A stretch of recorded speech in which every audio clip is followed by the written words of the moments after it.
childrenscancer.org to join us. Go to childrenscancer.org today. Broadcasting from the Mountain Home Services Studio, this is 97.5 KZNS FM Colbert, 1280 KZNS AM Salt Lake City, and 102.7 KSL FM HD2 Salt Lake City Midvale. This is 97.5, the KSL Sports Zone. It's time to get your morning started with the news you need to know. News update. This is what's trending with DJ and PK. Hashtag NFL. Four across the front. They bring a blitz. They hand it off to Montgomery. Montgomery, big hole, 30-yard line, 25-yard line. Still going at the 20. Cuts it right at the 15. He's gone, baby, to the house. Demo with a touchdown. Detroit Lions, 35 yards. Second down and 8. To the end zone. Open touchdown. Isaac Kasla with the score.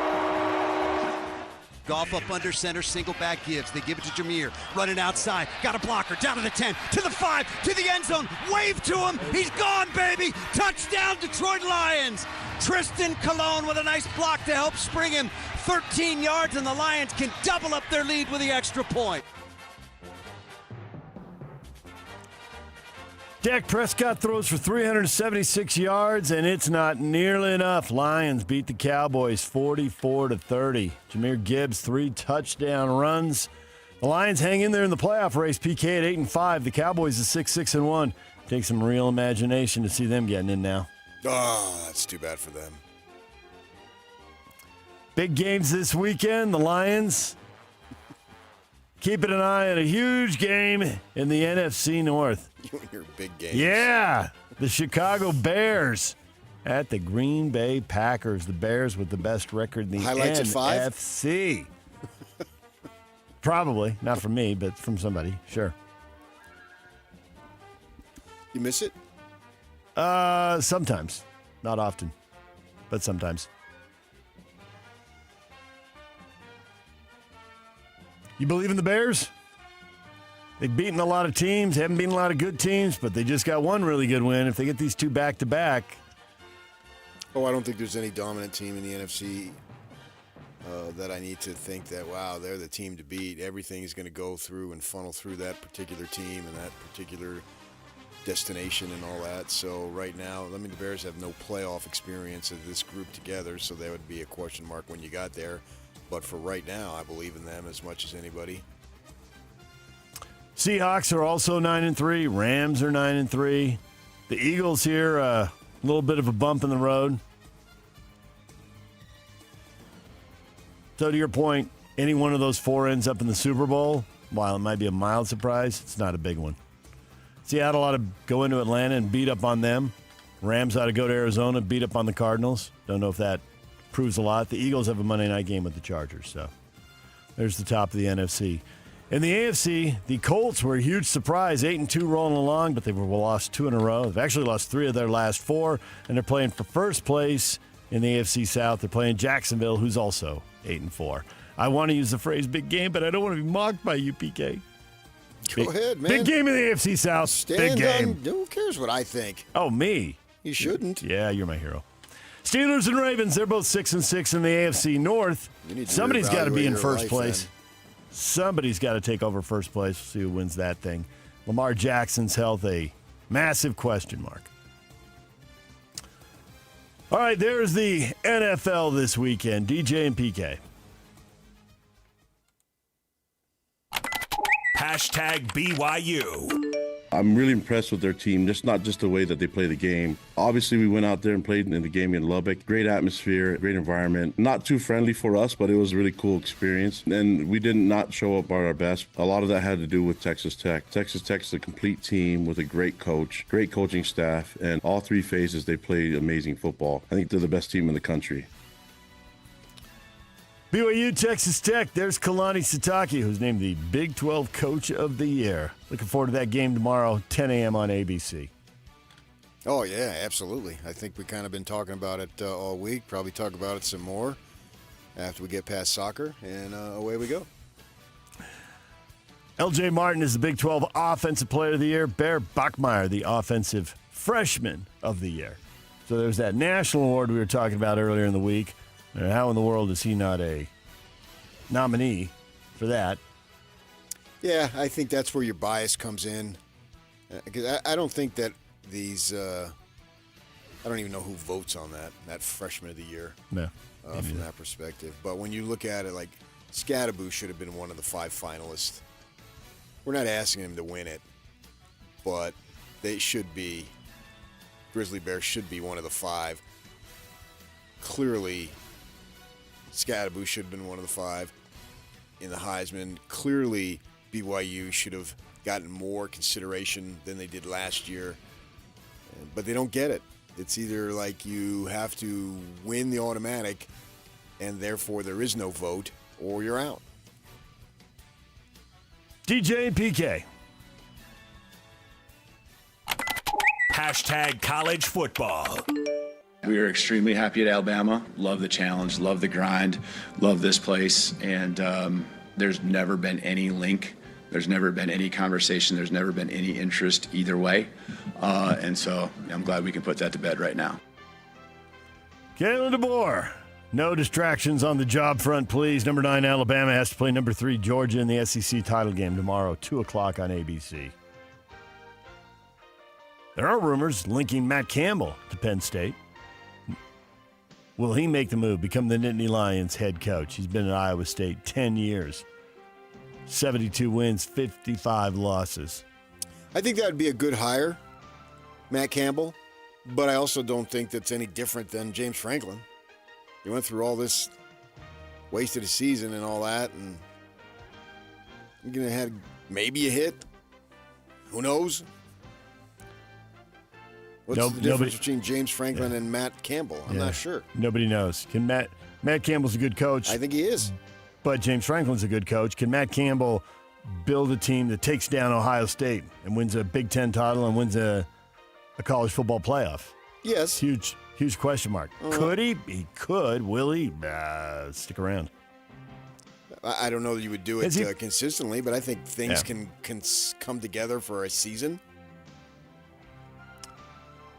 Kansas State made it official. They did hire Colin Klein as their head coach, former quarterback, former offensive coordinator at their school there. So, Tosh LaBoy is the new Cal coach. James Madison made a quick change. Billy Napier, fired at Florida, takes over for Bob Chesney, who's going to take the UCLA job. Doesn't that just seem like one big musical chairs? I believe that's why the phrase coaching carousel has stuck all these years. It really does. You know, nothing against the new Cal coach. But what are they going to do? They're still in the ACC. They're still in the massive shadow of the 49ers. They still don't have much of a history. It's not like they got a budget where they can outspend people. So to your point, I assume they're going to be battling to be somewhere between 7-5 and 5-7. Colorado hired Sacramento State coach Brendan Marion as their new offensive coordinator. He went 7-5 with the Hornets this year, and he helped UNLV make 2 Mountain West Conference title game appearances before that. So Colorado getting some help there. Anything profound to say about any of the conference title games? Indiana, Ohio State, Battle of Unbeatens, 6 o'clock on Fox tomorrow night, same time as the ACC title game with Duke and Virginia. I'm not a profound guy, but if I am, it's going to be local. Yeah. Mountain West Conference title game tonight. Doesn't appear that they're playing for a berth in the playoff. Doesn't appear there's any path for them there, but have at it tonight. Go UNLV. They'll stay in the Mountain West. At Boise State, 6 o'clock on Fox. Yeah, otherwise there's no defending champ, right, with Boise State over in the Pac-12 next year. Yeah. DJ and PK. Hashtag Utah Jazz. Utah Jazz beat the Brooklyn Nets 123-110. Got off to a bad start, mediocre through the middle of the game, but a big finish, 42-20 in the fourth quarter. Lauri Markkanen, Keontae George both filling it up. And the Jazz get a road win. They've now won back-to-back games for the first time this year. And they have won 3 of their last 4, although the schedule's about to get a lot tougher. That's got to feel good given how many losses they've taken this year to go out and win 3 out of 4. There you go. Brooklyn really sucks. They really do. I think Cuomo called Christie and said, hey, do you want him back? Oh, Jersey and New York? Yeah. You take him. No, you take him. They are really bad. And what is Yegor? How are we pronouncing his name these days? Dielman. Why did we go through all this whole I have season no last idea. year with Demon? I don't know. Dielman? He never corrected anybody, I guess. I don't know. Well, then why did he correct somebody now? I don't know. I guess it's never too late to have a right pronunciation. You know what I mean, Yak? Jazz and Knicks tonight, 5:30. Coverage starts at 4:30 on 97.5 The Zone. DJ and PK. Hashtag NBA. Now Randall will go to work on Sadiq Bey. Out to Naz Reid to ice it in the corner, and Naz comes through again. 19 off the bench, 4 made threes, and the Wolves are going to make it 4 straight wins. Sixers down by 1. They double Maxey. Maxey dribbles to the right side. Hangs, fires, short, rebound up and in. Bona put it in. Point 9. Warriors inbound. Melton has it. Melton puts it in. Blocked. And the Sixers win the game. And they storm the court. The 76ers win by a point. Bona tipped it in. Just make sure you get the last shot in regulation. Reeves. There he goes. Reeves to James. Kick it. Corner. Rui. To win the game! Rui wins it! And James gave him the basketball! Now that the streak has ended for you, what feelings did you have, if any, about it ended? None. We won. The Lakers win at the buzzer. Hachimura, the big shot. They didn't have Luka, but it doesn't matter. The Lakers beat the Raptors 123-120 in Toronto. LeBron only had 8 points, so he had over 1,200 straight games in double figures. But you heard there, no emotion about losing that streak. He made the pass. He made the pass. They won. Why hit would the he care? shot. They won the game. What individual honor does he need? You know, whether that streak is 1,220 or 1,240 or 1,280. What a way to have it end, though. You draw the D because you're the best point guard you have been, maybe not now, and Hachimura's over there standing there. You get him the ball. I'd rather be known for that than trying to hoist up a shot. Now, the game was tied, so it would have gone in overtime if Hachimura missed it, because I believe it was a 3. It was. It was a 3 in a tie game, and they won 123-120. That's perfect. What a way to end it. Being unselfish. I mean, you can be all this, you can be this, you can be that. But if you're a basketball player and you're known as unselfish, that really means something on the basketball court, especially somebody like him who has all these accolades a mile long. I agree with him 100%. And freaking Austin Reeves, 44-10. Austin Reeves, who was a free agent, undrafted. That's just so awesome, man. And the Lakers, their position now, LeBron, clearly his skills are diminishing. He's 41 years old, right? I mean, whoop-de-doo, and that's not news. But he can go out and be an effective player, and you've got Doncic and Reeves ready to step up. Lakers are set up, man. If they can build from that's a great starting point. 16-5. LeBron with 11 assists in a game where he was only 4 of 17 shooting the ball. So keep getting it to Austin Reeves, because Austin Reeves did it all.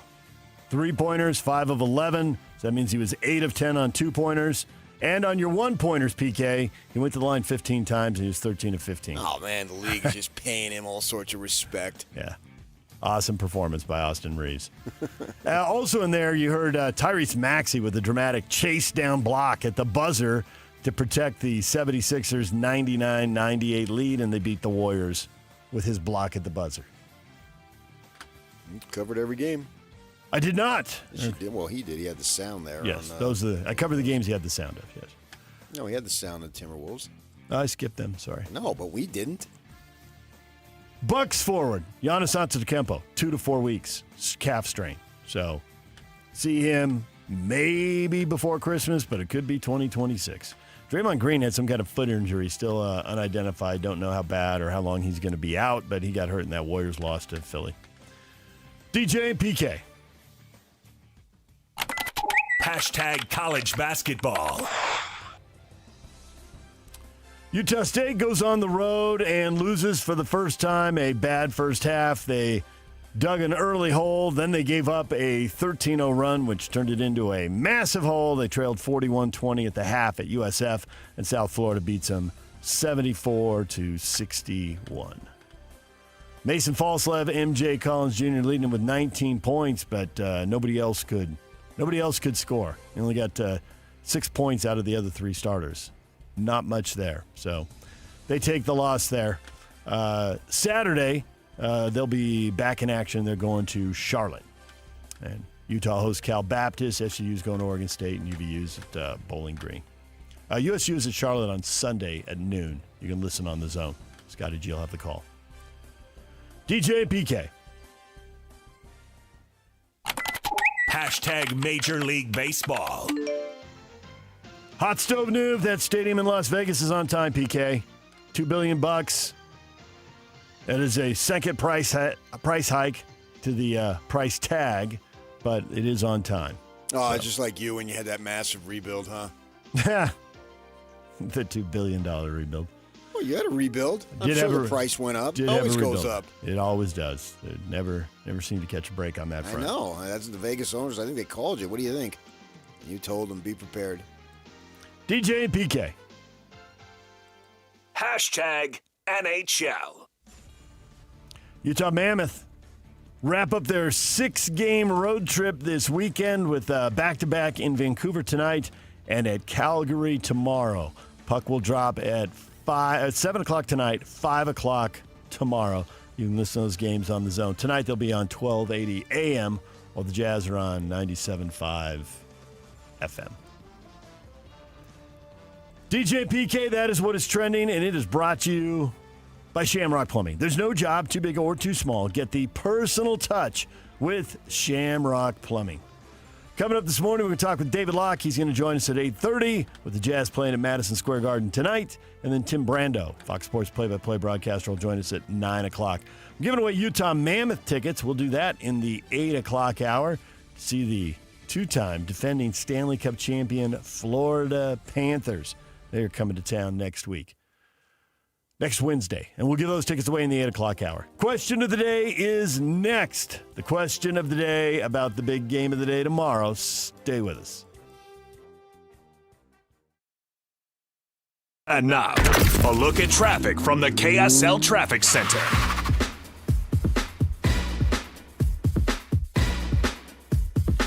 I-15 remains at good speeds along the Wasatch Front despite the most roads are getting wet from falling snow at this moment. The heaviest snow is in the canyons with traction restrictions in place for both Big and Little Cottonwood Canyons. Fairly crowded at the south gate of Hill Air Force Base right now if you're up in that area. This update is brought to you by Advanced Window Products. $2,500 off 10 windows or more. Go to advancedwindows.com. Affordable windows guaranteed. With your KSL traffic update, I'm Jake Hatcher on 97.5, the KSL Sports Zone.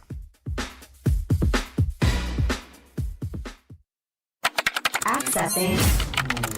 This is Hans Olsen and Scotty G. Joining us now, Ian Fitzsimmons. Hans, Crazy Wings, George's. Did you hit it? I didn't get to hit it, man. We ended up at the Brazos Grill. I got their chicken fried steak, but they did have these thing called the armadillo balls at the Brazos River that was really good, but it's not the Crazy Wing. Can you go ahead and just lift hands saying they did have these things called armadillo balls, which were really good? I feel like Chevy Chase in the movie Funny Farm.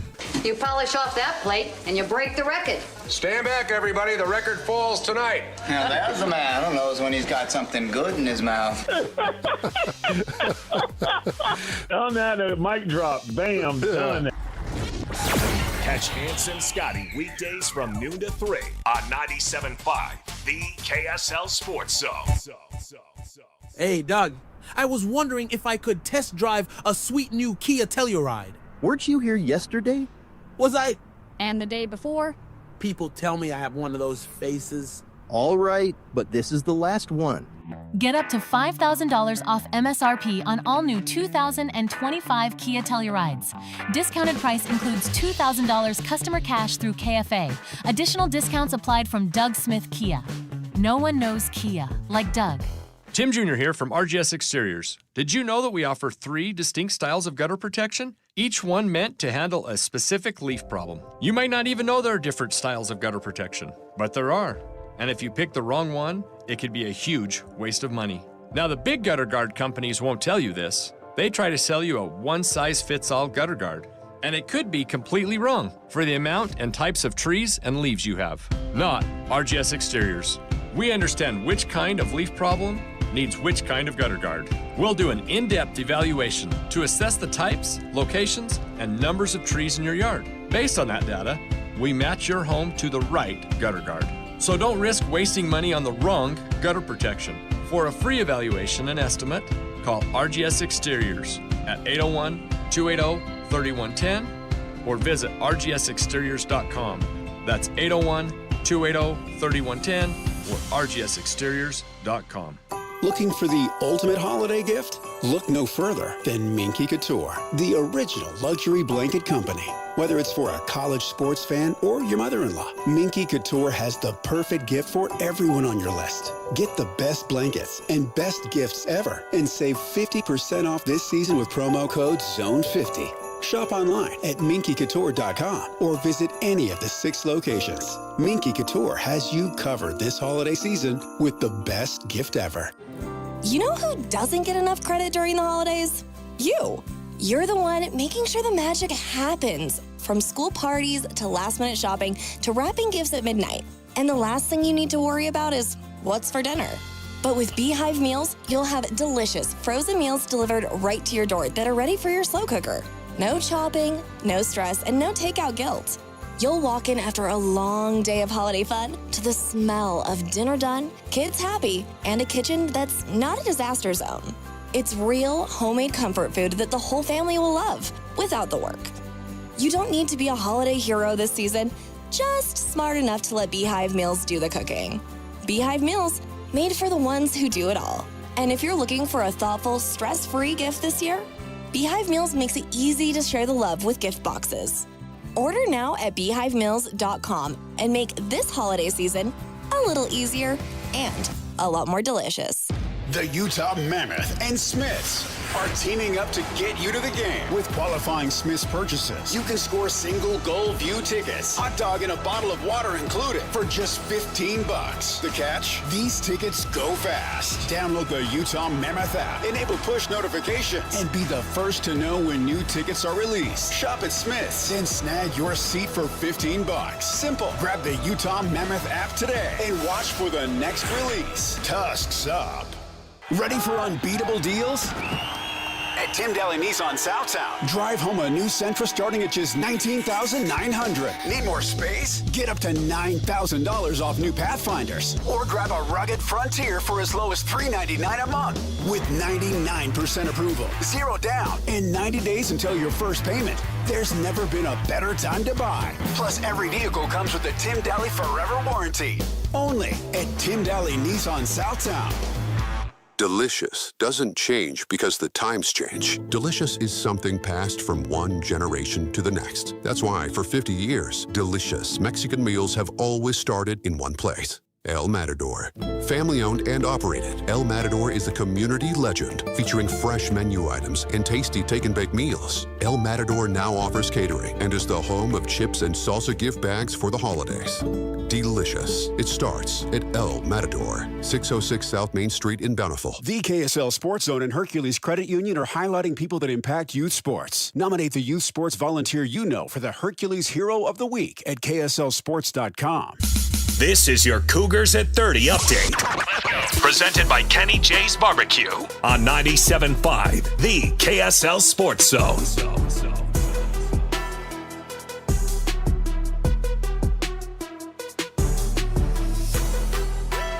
11th ranked BYU getting ready to face 4th ranked Texas Tech tomorrow. Chase Roberts, thoughts on facing Texas Tech again? Yeah, I think looking at the film, honestly, and the mistakes that we made, they're so fixable. We're able to fix those this week, and we're very confident, as an offense at least. I know the defense is the same. They're in the film room every day doing their thing, but we've seen a lot of things that have brought a lot of confidence. And obviously, we need to execute, but there was a lot of dumb things and mistakes that we made as an offense. And I feel like right now we have the confidence in all of our guys, the scheme, to go execute and to go score a lot of points. Game kicks off at 10 o'clock on ABC. That is your Cougar 30 update.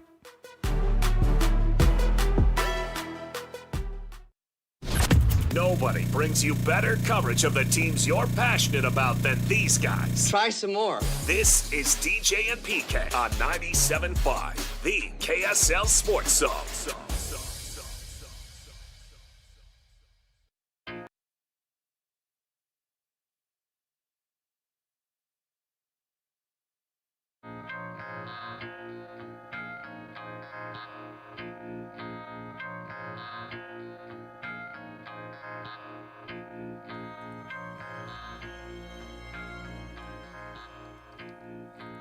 DJ and PK, it is time for Hot Takes or Toast. The question of the morning. The big game is upon us. What's gonna happen? We're gonna win. David, BYU in a nail biter. A nail biter. At least I hope so. Well, that's not that big of a deal because you define it as a big deal as a knuckle biter. Yep, when the nails are gone, then you're the only person who does that. Possibly. Guaranteeably. No, I think there's some dude in Kansas. Same thing. Travis says BYU 28-24. 28 points. That would be the most points that Texas Tech has given up all season. That's a fact. It's a big number. But Case likes that number because he says BYU 28-20. Yeah, if that happens, I still wonder if they'll find a way to keep BYU out. No, they'll have an automatic bid. Yeah, but still. Change the rules. Saturday afternoon. Discover something, an ineligible player. Nathan dismisses the question. The big game is upon us. Ohio State already won that game, pal. Pal? Pal. That's what he says. P-A-L. Pal. That's not Police Athletic League when I was a kid. That's no, he did not capitalize it. It's not capitalized. Pal. That's always a dismissive term. It is. Fraught with dismissiveness. Clint, BYU 34, Texas Tech 31. That seems like 28, 34. These seems like massive numbers for the third-ranked Texas Tech defense to giving up like 11 points a year, and then 11 points a game. Then Parker Kingston returns a punt. Yep. Get him on special teams, get a pick six, scoop and score, Defense short field. Doesn't have anything to do with it, maybe. I mean, I think that's what you have to have. If you're getting to those kind of numbers, you got to figure something like that happens. Yeah, and who cares if you get to that number, how it happens, obviously. It doesn't matter. Nope. Those points count just the same. It's kind of crazy. This is the crazy thing about football is that, you spend so much time offense, defense, and then something else can happen that is just totally unexpected one way or the other.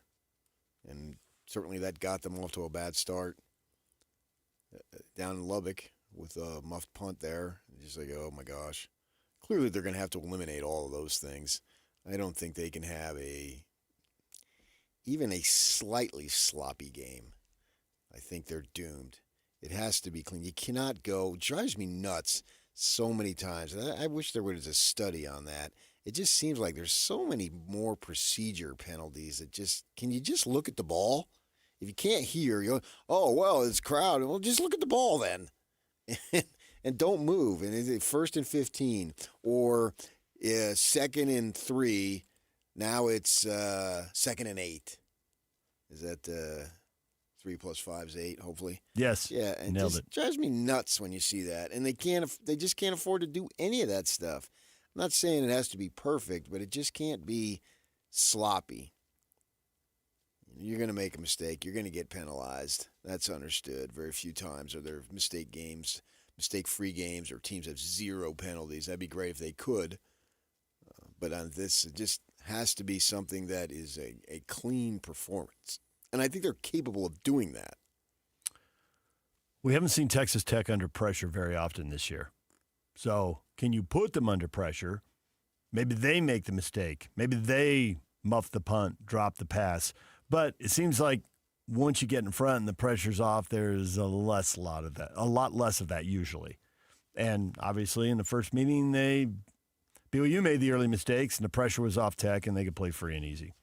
Yeah, I think it's been like the 2004 Utes season that they just mauled everybody, start to finish. 2008 was a little different, but 2004 just seemed like And I realize they've lost a game here, but I think their schedule that they played this year is tougher than what that 2014 played. They do. They have so much confidence for a very good reason. They absolutely should. And you have to put some doubt in their minds. They always if you can jump on them and put some doubt early, great. But just make yourself, I think for me, I'll settle for a first quarter where I may not have put doubt in them, but they didn't put doubt in us. And see how the game progresses. Because the thing about the feel of that game when you're watching it, I was watching it on television. Hopefully the airlines can get me out of here today. I'm nervous about that to get to Dallas. But, you can sense it more in my experience since I've covered 1 million games and watched a trillion games on television as you have. You can sense it more in the stadium, but you can still sense it on the television too. And it was clear they're running uphill right from the start. So at minimum, don't do that. With Texas Tech, that happened in both the BYU and Utah games. Do you remember in the ASU game? Did they get behind early in that one? Was that the one? Did they? It was like 19-7, and then ASU's special teams were atrocious this year, and they had a couple of screw-ups, like 30-yard punts. Their punting sucked, and so that Tech was able to capitalize on that, and they did take the lead, but it looked like for most of the game the Devils were up a score or two, and then they got down because of short fields. But then obviously they had the late drive, and Jordan Tyson was just out of his mind, as he tended to be this year. He tends to be. Yeah. He's better than everybody in college football. Yeah, and so that got him there, and that's how they ended up losing that game. But at least show, because think about it here. You can't, and teams who lose the games like to do this. I get it. So, and I'm guilty of it.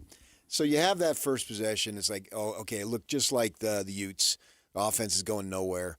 But then the defense comes out and gets some sacks, gets in Morton's face, right? And you're thinking, hey, man, this is the way they're going to win. It's going to be a defensive, low-scoring game, right? And you're feeling a little sense of, all right, BYU's defense has been good for the last 2 years. They got a lot of guys back. And you're thinking, and you got their emergency set to wall on the back end, thinking, all right, we can win this, but it's going to be low scoring. But who cares, right? And then the muffed punt, and you think, just sucked all the air out of it. It did. And then that Tech just starts dominating some more, and you're thinking, well, when what's the final score going to be? They put together a long drive. They went 92 yards on the next possession. Now it's 10-0, and now it's still the first quarter, and all the pressure. I mean, that whole crowd. It was just party time from that time on. Yeah, it's party. Like, we're going to do this. And the Texas Tech sideline is thinking, we're going to do this. Right, and it was a coronation of Texas Tech, at least nationally, arriving as a big-time team. Now, I had them and Iowa State in the final, so I got it half right.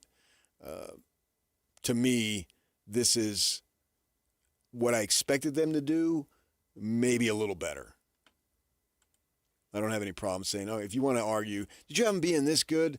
I think I'd say, probably not. But I did have them here being really good. The money that was spent, the players that we followed going in there. And this was design, man. This is the best design, best plan that has come to pass that I've seen in a while, because they bring in, particularly on the defensive end, they bring in 6 one-and-done guys. I mean, they knew it's now or never. These guys are literally out of eligibility. They can't concoct some year or somehow, some way in which these players seem to do it these days. No, they're all done. And the plan that they put together, and you got to give them credit for targeting these individuals and going out and getting them and having them then come in, and everything they thought of them and why they went after and got them came to pass. Yeah, I see why. And here we are. That's why they're this good. This is what was supposed to be, and it happened. It's like the Dodgers. You spent all that money, you're supposed to do this, and you did it. Love it when a plan comes together, yeah. Unless you're the one taking the beating from those teams. But in a sense, I admire them And am I jealous? Sure. Well, the other way to win is to get enormously lucky. I mean, to have a plan and to invest in it and to get it right. And we've seen plenty of plans that are maybe wrong. overachieve. I mean, the Devils last year overachieved. This team is not overachieving to date. Maybe if we're sitting here in down the line and they're playing Ohio State and they beat them, okay. But to date, who we knew the they teams were supposed that to be play, in the Big 12 title game. You don't spend that kind of money to miss the Big 12 title game. And they hit on the guys that they plan to hit on. And sometimes you hit on one side of the football, you figure that out, you're a little better at that. But we haven't even talked about trying to stop their offense, which is averaging 43 points a game, which, like the defense at 11, is also third in the country. So there's excellence all over the place. Mm-hmm. Yeah. But the offense was decent last year. The defense was horrendous. This is where they needed more help. Emphasis and new players. And I don't begrudge them in the least. Not at all.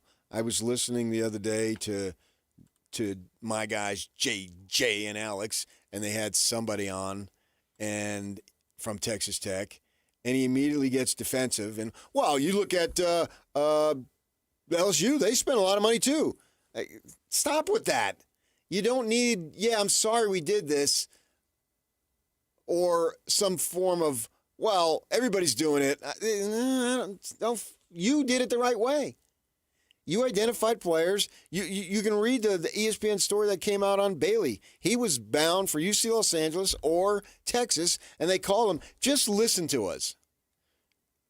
And, you're going to give me that much? Yeah, I'm not only going to listen, I'm going to come. And I only have to spend 1 year there, and then I'm going to go off to the NFL. Ready, break.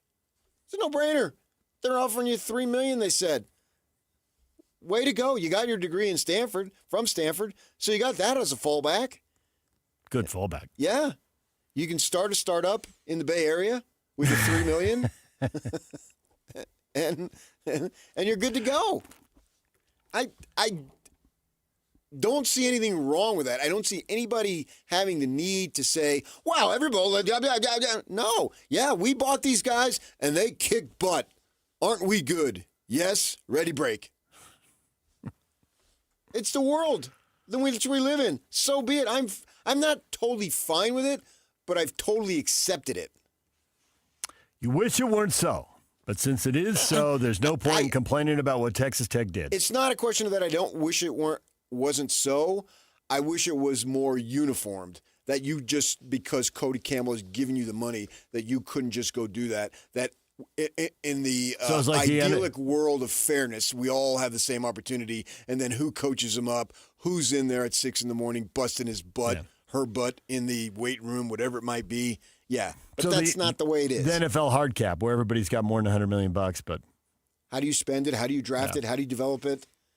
How do you make plays? Who has the good fortune of staying healthy? Because that factors into it. Obviously, the Devils did not have the good fortune of staying healthy this year. Sucks for them, but so be it. That's the way it goes. And I would like to see a little more of that, but those aren't the rules. And they played by the rules, and they're really good. And the Cougars, to an extent, man, they've got a shot. At least the proverbial puncher's chance. I have heard that expression a lot this week. Yes. When I hear national people talk about this game, that is a phrase that they go to again and again. They won't rule BYU out, and they won't pick them either. They know they could do it. They're picking Texas Tech, but they're going to watch the game and keep an eye on BYU. Well, that's me. And a lot of it in football, it comes down to, turnovers. You get the short field, you get all that emotion, you get all that energy, or they drive and they spend, and then they turn it over. Oh, so one time down here in the red zone and we coughed it up, gave it away. But the problem with that in this game and knowing how that's going to break, it's a little bit, you love The Godfather and everything. I think The Godfather's here in the turnover battle to this game. Mo Green, you don't buy me out, I buy you out. Hey, you don't turn me over, I turn you over. Both these teams are top 10 in turnover margin. These are not teams that make a habit of losing that battle. They make a habit of winning that battle. Yeah, that's part of the sloppiness that I'm talking about. If the game is sloppy, if both teams are sloppy, favors Tech. If BYU's sloppy, massively favors Tech. If BYU's clean and Tech is sloppy, you got a decent chance. And that you're the underdog. You're the underdog for a reason. You can't ignore what we saw, because what we saw from Texas Tech wasn't a fluke. You can argue BYU being as loose with the ball and the freshmen and all that stuff, that was flukish relative to what we've seen the rest of the season. Okay, I can entertain that argument, but everything Tech has done from 1 to 12 is not a fluke. I'd love to argue that. I'm not going to argue that. There's right. No chance. And the good thing is that at least we do have a little bit of, well, it was a 3-point game with the Utes, and the Devils did get them. So there's a glimmer of hope. If they were just destroying everybody every week, no. But, that was a 3-point game with 10 minutes to go, and the Devils did get them. How good can the BYU defense be? It's going to have to be great. And not just so much for Texas Tech's offense, but it has to be great for BYU's offense.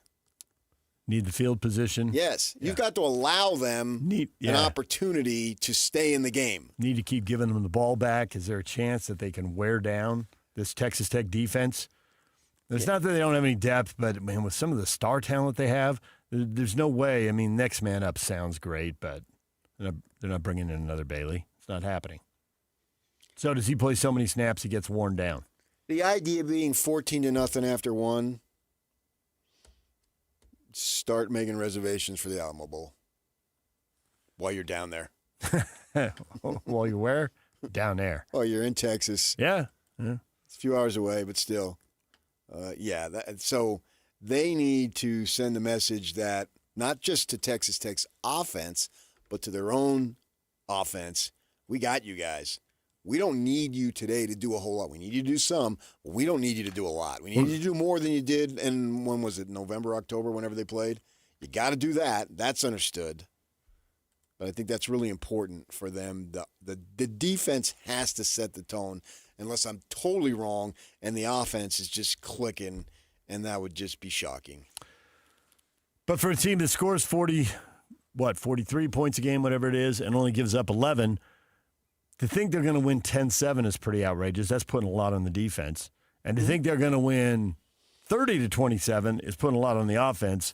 So really, is there a way to win 17-14, 20-17, maybe something like 17-6? The one thing in that game was that BYU made him kick a lot of field goals. Now, Tech was ahead and didn't, and there's this feeling like BYU's just not going to score many points here. So just take the 3. Yeah. It just makes it, it's right. 13, and analytics may say go for it, but you're like, yeah, we kicked 16. They could score 2 touchdowns. They probably aren't, and they still wouldn't win. So just take the 3.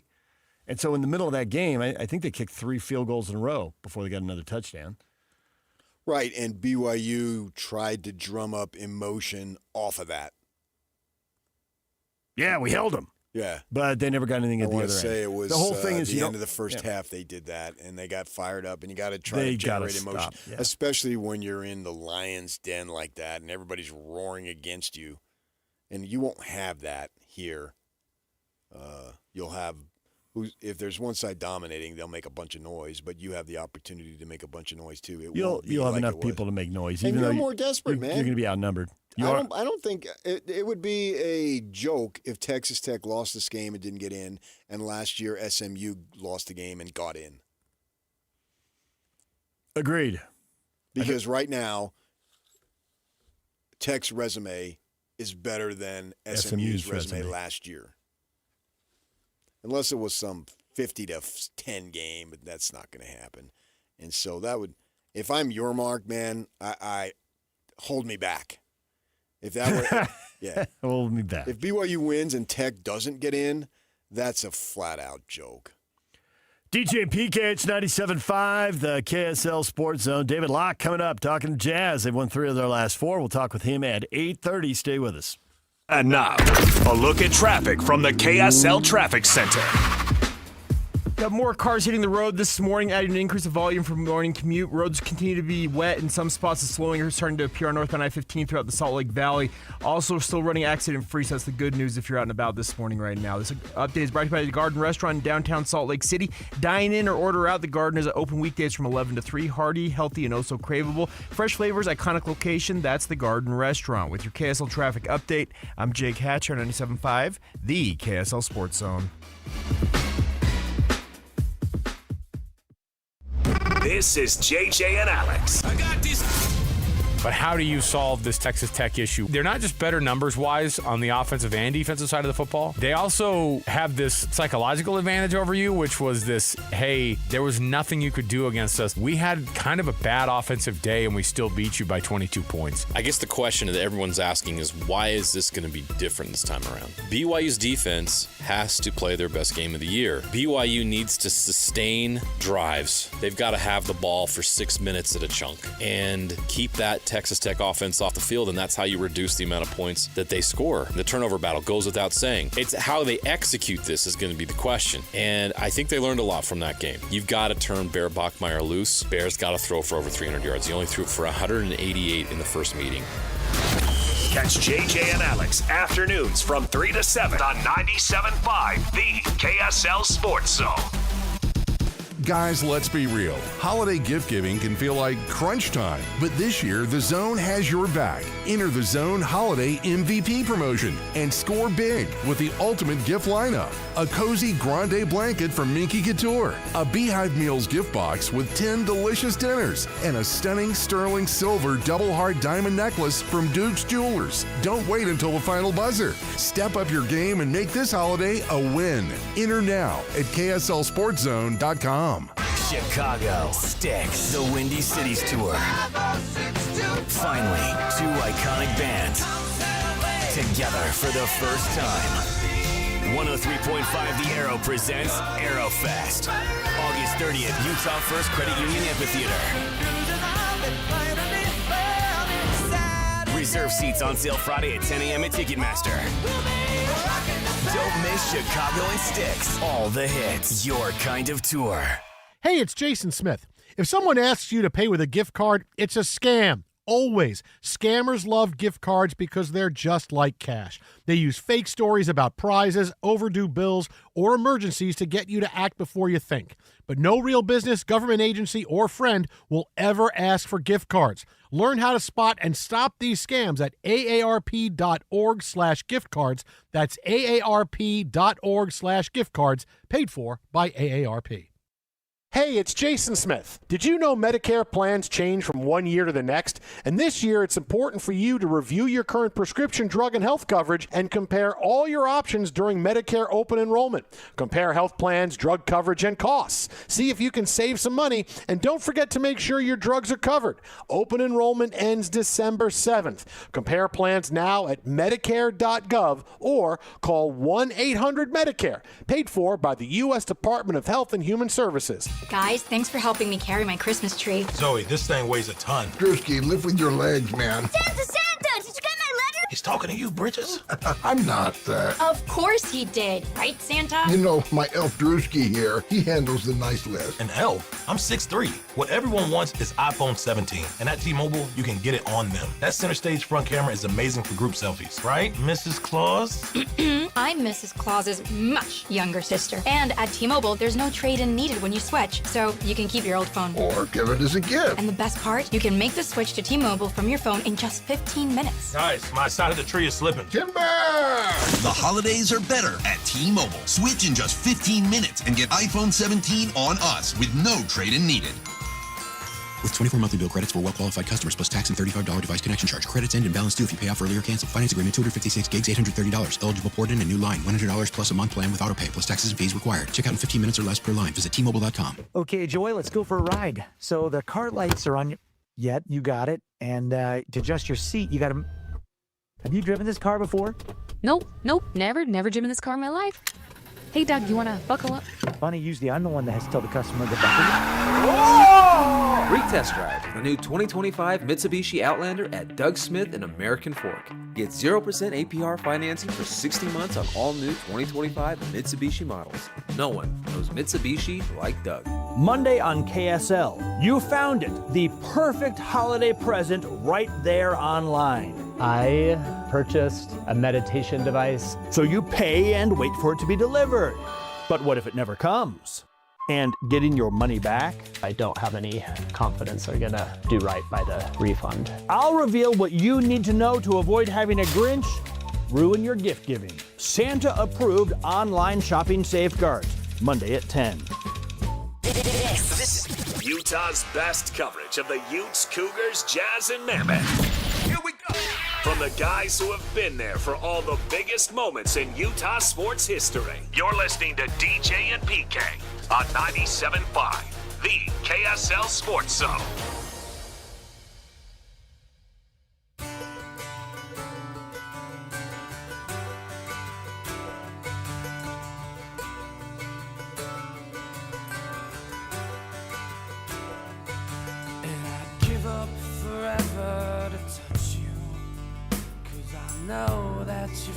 Dolls. So for John Party, I'm going to watch John Party in concert tomorrow. Looking forward to watching John Party? I might miss that. Why? It's football on tomorrow. Duh. He's playing the halftime. I don't watch halftime shows. Well, what? At 11 o'clock in the morning? What are you going to watch, big guy? I have no idea, but I will put it out on Twitter. He's flipping over to the MAC championship I probably instead. will. Honestly, that's probably what I would default to right away. No, man. Here's the time to culture yourself. Get some John Party. Bands at halftime do nothing for me. Ain't always the cowboy. Who was on that Thanksgiving leaves. Day? I've already forgotten. I ignored that. Well, Eminem did the one in Detroit. Post Malone did one in Dallas. Yeah. He's kind of big. Yeah. Click. Gone. Aren't you cool? I think we were eating then, actually. Yeah. Artist of the day, Goo Goo Dolls. Any reason? Oh, it's on your paper there. No, it's not. It says on my paper it's Jay-Z. You're in the other document. Well, second email. Send me. We got to get that printer fixed. That'd be a good idea. All Johnny right, PK. Johnny Resnick's birthday today. Johnny Early Resnick's senior. birthday. There you go. Awesome. Happy birthday, Johnny Resnick. Soak it up. Enjoy it.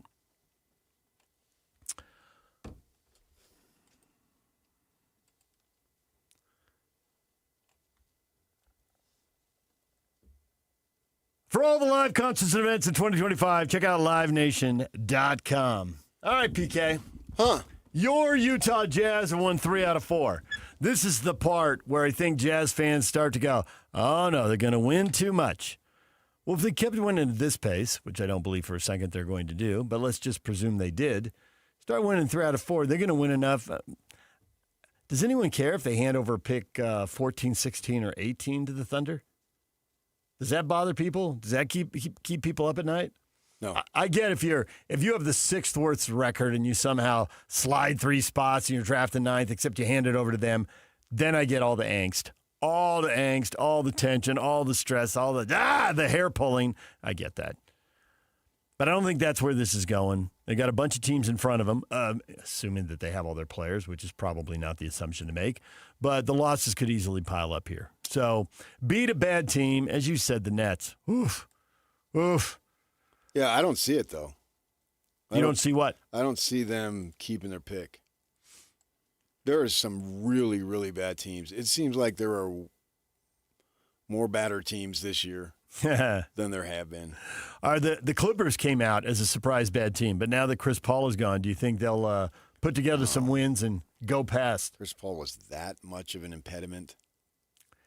He must have been something, or they wouldn't have gotten rid of him the way they did. You got one game on me. Okay. No, I'm talking not the fact that the next game, and you're right, the next game went great for them, but I'm just saying to get rid of a guy like that at, what was the story, 3 a.m. or whatever, something was going on. That's not normal. I wouldn't worry about the Clippers if I'm trying to plan my team. Worrying about why Chris Paul was released and how much that's going to impact the Clippers. When Seems you like have they ought to so win many enough issues on your team, doesn't seem that that's anything that I want to worry about. If you want to worry about it, go ahead. It seems like the Clippers and Mavs are good enough to move past the Jazz here. The Jazz have had a relatively soft schedule out of the gate, and they picked up some wins. But the Kings, the Pelicans, the Wizards, the Pacers, the Nets, maybe the Hornets too. Yeah, I get your point. You have the 5th, 6th, or 7th worst record, and then you slip when the ping pong balls don't break your way, and it could get ugly. I just think they have more talent. Is there any thought that the Jazz could have the 8th worst record, and then they get the lucky break and move into the top 4 and keep the pick? Not in my mind. That luck never happens to the Jazz. So I'm not into that stuff. I don't have that passion, that fan passion to think that one way or the other. It doesn't matter to me personally. I think that's more of a fan type line of thinking. As I'm trying to build my team, I wouldn't plan on it. That would be, to me, the charge, whether you have the 8th pick, the 2nd pick, the 25th pick, it doesn't change. You didn't bring in Austin Ainge here and to pay him millions of dollars to think, well, that's the way it goes. Not much we can do about it. No. That really isn't the attitude that'll take you to the top of anything. And that won't be his attitude either. No. It's not and how he's so wired. there are opportunities to improve your team no matter what happens. And at least if you win 10, 15 more games than you won last year, you're in a better spot to go into next season. And so now you have to regroup, and here's what we have. Here's the picks we have. Here's the players we have. And what can we do? What's out there for us to go get better? That's the charge. Doesn't change. Don't have the pick. You don't have the pick. You still have to get better. Yeah. So in my mind, to me, they've already proven that they're better than last year. Clearly. But they have so many holes that they need to improve. And they've got to improve as fast as possible. Now, at least that if they get to February and middle January, whatever you want, and it looks like, and they're just, they're not going to be having high odds to get a higher. I mean, he still got the 5th pick, even though they didn't get exactly the way it should have broken down losses wise. And you know you're not going to get that. Well, that means you're better. And what do you got? And then go to work, man. I'm going to hold them accountable to get better. And at least at that point, we know there's no reason for marketing to play 45, 46, 50 games. No, actually play. See what you can do for a whole season. And that only just increases your trade value anyway. Right? Keep playing. Everybody wants an Iron Man. I mean, you're sitting out there playing 60 games. They're going to look at you one way. If you're out there playing 74 games, they're going to look at you another way. Right. So I can look at it and say, wow, hey, they've superseded what we thought. But the great thing about it is they got more talent than we thought. And so maybe then you're open to more trades because you can get better players. You can get, if I give you him, you give me 2 good players and a draft pick or something, whatever. DJ and PK, it's 97.5, the KSL Sports Zone. PK, you love the biggest ever. Are we legitimately on the verge of the biggest ever ... We'll get to that next. Stay with us. Get the latest Utah sports headlines delivered to your inbox with the KSL Sports Newsletter. From the Jazz, Utah Hockey Club, BYU, Utah, Real Salt Lake, and more. Be in the know of all things sports in the state of Utah. Visit KSLSports.com to sign up for the KSL Sports Newsletter. All right, Friday is here. You planning for a good weekend? Weather isn't supposed to be good, but I bet we'll stay inside, watch football, have some good times. Yeah, good times are where it's at, man, especially when you work so hard. And that's what you want for your life. When you're working hard, you want those good times down the end there. And what are you going to need? Well, you're going to need some money to enjoy them for sure, right? Kind of goes hand in hand. Get with Trajan Wealth to help you optimize and maximize what you have available. I can speak from experience. You're going to get people who know what they're talking about, and you're going to get people who they're not going to be satisfied. They're not going to be happy until you are. They're financial fiduciaries, so they're literally bound by making sure your best interests are at heart.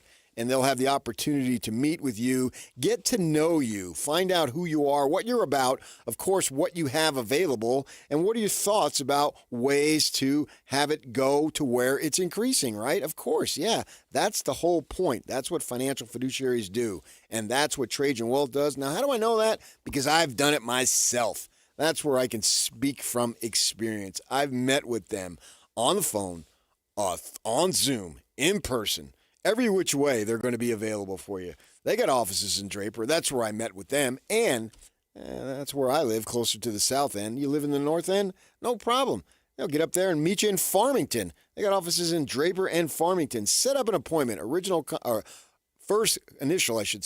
consultation is complimentary, so you got nothing to lose and a whole lot to gain. That phone number to set up a meeting, 801-210-6800. 801-210-6800.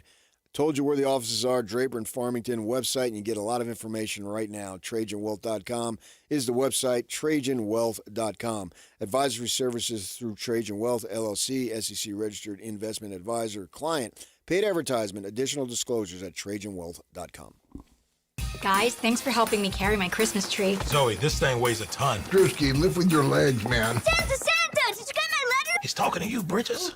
I'm not that. Of course he did, right, Santa? You know, my elf Drewski here, he handles the nice list. An elf? I'm 6'3". What everyone wants is iPhone 17. And at T-Mobile, you can get it on them. That center stage front camera is amazing for group selfies. Right, Mrs. Claus?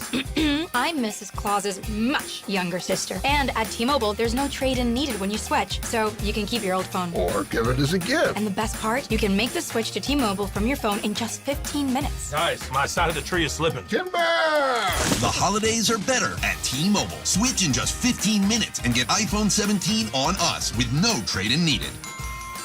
With 24 monthly bill credits for well-qualified customers plus tax and $35 device connection charge. Credits end and balance due if you pay off early or cancel. Finance agreement, 256 gigs, $830. Eligible port in a new line. $100 plus a month plan with auto pay plus taxes and fees required. Check out in 15 minutes or less per line. Visit T-Mobile.com. Hockey fans, let your voice be heard with the Utah Mammoth Fan Forum. Visit the Utah Mammoth page on KSLSports.com to connect with the team, other fans, and our KSL Sports insiders. Start chatting today in the Utah Mammoth Fan Forum on KSLSports.com. This week, the KSL Sports Zone congratulates Utah High School Players of the Week winners. Student athletes bringing the hustle, heart, and character to the game. And a big thank you to the sponsors who make this program possible. John Watson Chevrolet, Hercules First Federal Credit Union, Mr. Mac, Trucordia, Rockwell Watches, and Mo Bettas. Their support powers recognition for our rising stars. The 2025 KSL Sports Zone Utah High School Players of the Week. Did you know we're on YouTube? Fox Sports Radio. You can find all of your favorite shows on YouTube. Look at us. We're waving at you right now. Did you know that you can find the best clips and the best videos from your favorite shows? All the interviews, clips, everything is there. This is why you're the smartest listeners in the world. Completely agree. Because you went to YouTube and you searched Fox Sports Radio, and you were the ones that hit the subscribe button and the notification bell. You're the ones that watch videos from Two Pros and a Cup of Joe with Jonas Knox, Brady Quinn, and LeVar Arrington. You can't even make this up. You got some holy water in your bag, baby. Dan Patrick, Colin Cowherd, Doug Gottlieb, Cavino and Rich. Oh, yeah. The Odd Couple with Rob Parker and Kelvin Washington. The Jason Smith Show with Mike Harmon. Think about that for a second. And the Ben Maller Show. Fox Sports Radio. On YouTube. It's that easy. By searching Fox Sports Radio. Check us out on YouTube, subscribe, hit that thumbs up icon, and comment away. You know the feeling when you're about to cut into a juicy steak and hope it tastes as perfect as it looks? Worry no more. With Chef IQ Sense, it's possible to get it right every time. How? It's a modern, completely wireless cooking thermometer that eliminates under or overcooking your food, no matter how you cook it. Chef IQ Sense was designed to withstand extreme heat and can even survive in your deep fryer. From grilling to roasting or baking, Chef IQ Sense guarantees that your chicken, meat, or fish will come out exactly to your preferred outcome. ChefIQ.com. Using Chef IQ Sense is so simple. Insert the wireless probe into your food, choose your desired doneness on the Chef IQ app, and it'll alert you when it's ready. Stay connected and monitor your food from anywhere over Wi-Fi and Bluetooth. So stop the confusion, eliminate the risk, and serve every meal with confidence. Chef IQ Sense works out of the box and with your favorite appliances. You can find the IQ Sense at chefiq.com and save 15% at checkout with code USA. That's chefiq.com. Broadcasting from the Mountain Home Services Studio, this is 97.5 KZNS FM Colbert, 1280 KZNS AM Salt Lake City, and 102.7 KSL FM HD2 Salt Lake City Midvale. This is 97.5, the KSL Sports Zone. Over 2 decades of sports radio dominance in Utah. My favorite. This is DJ and PK on 97.5, the KSL Sports Zone.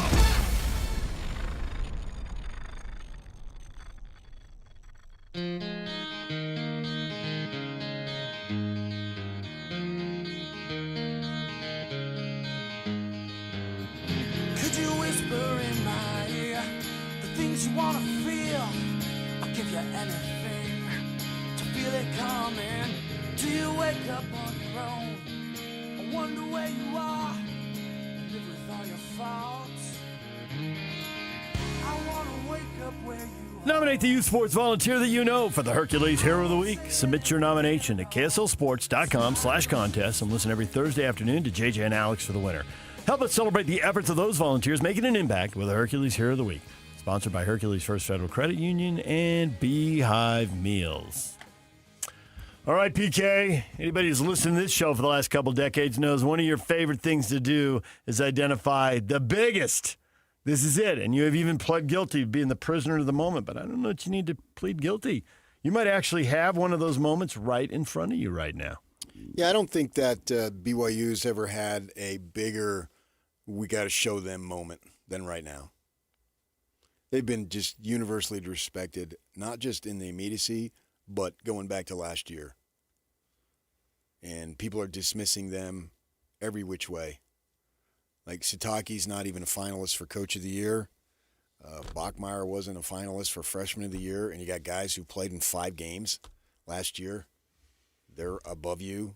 You're on the outside looking into the playoff picture when you got a really strong argument 2 years in a row. Right. I mean, if you got in one year and you didn't the other, there's always going to be close calls. There's going to be 2 or 3 close calls this year, it seems. Unless the committee gets off the hook because Alabama and BYU both win and have to be in. And so they're basing the fact that you are out of the playoff picture on you did not look good against Texas Tech. And not only, and that's true, you didn't look good against Texas Tech, but not your wins. You didn't. The wins are fine. Good for you. Whoop-de-doo. Way to go. Who cares?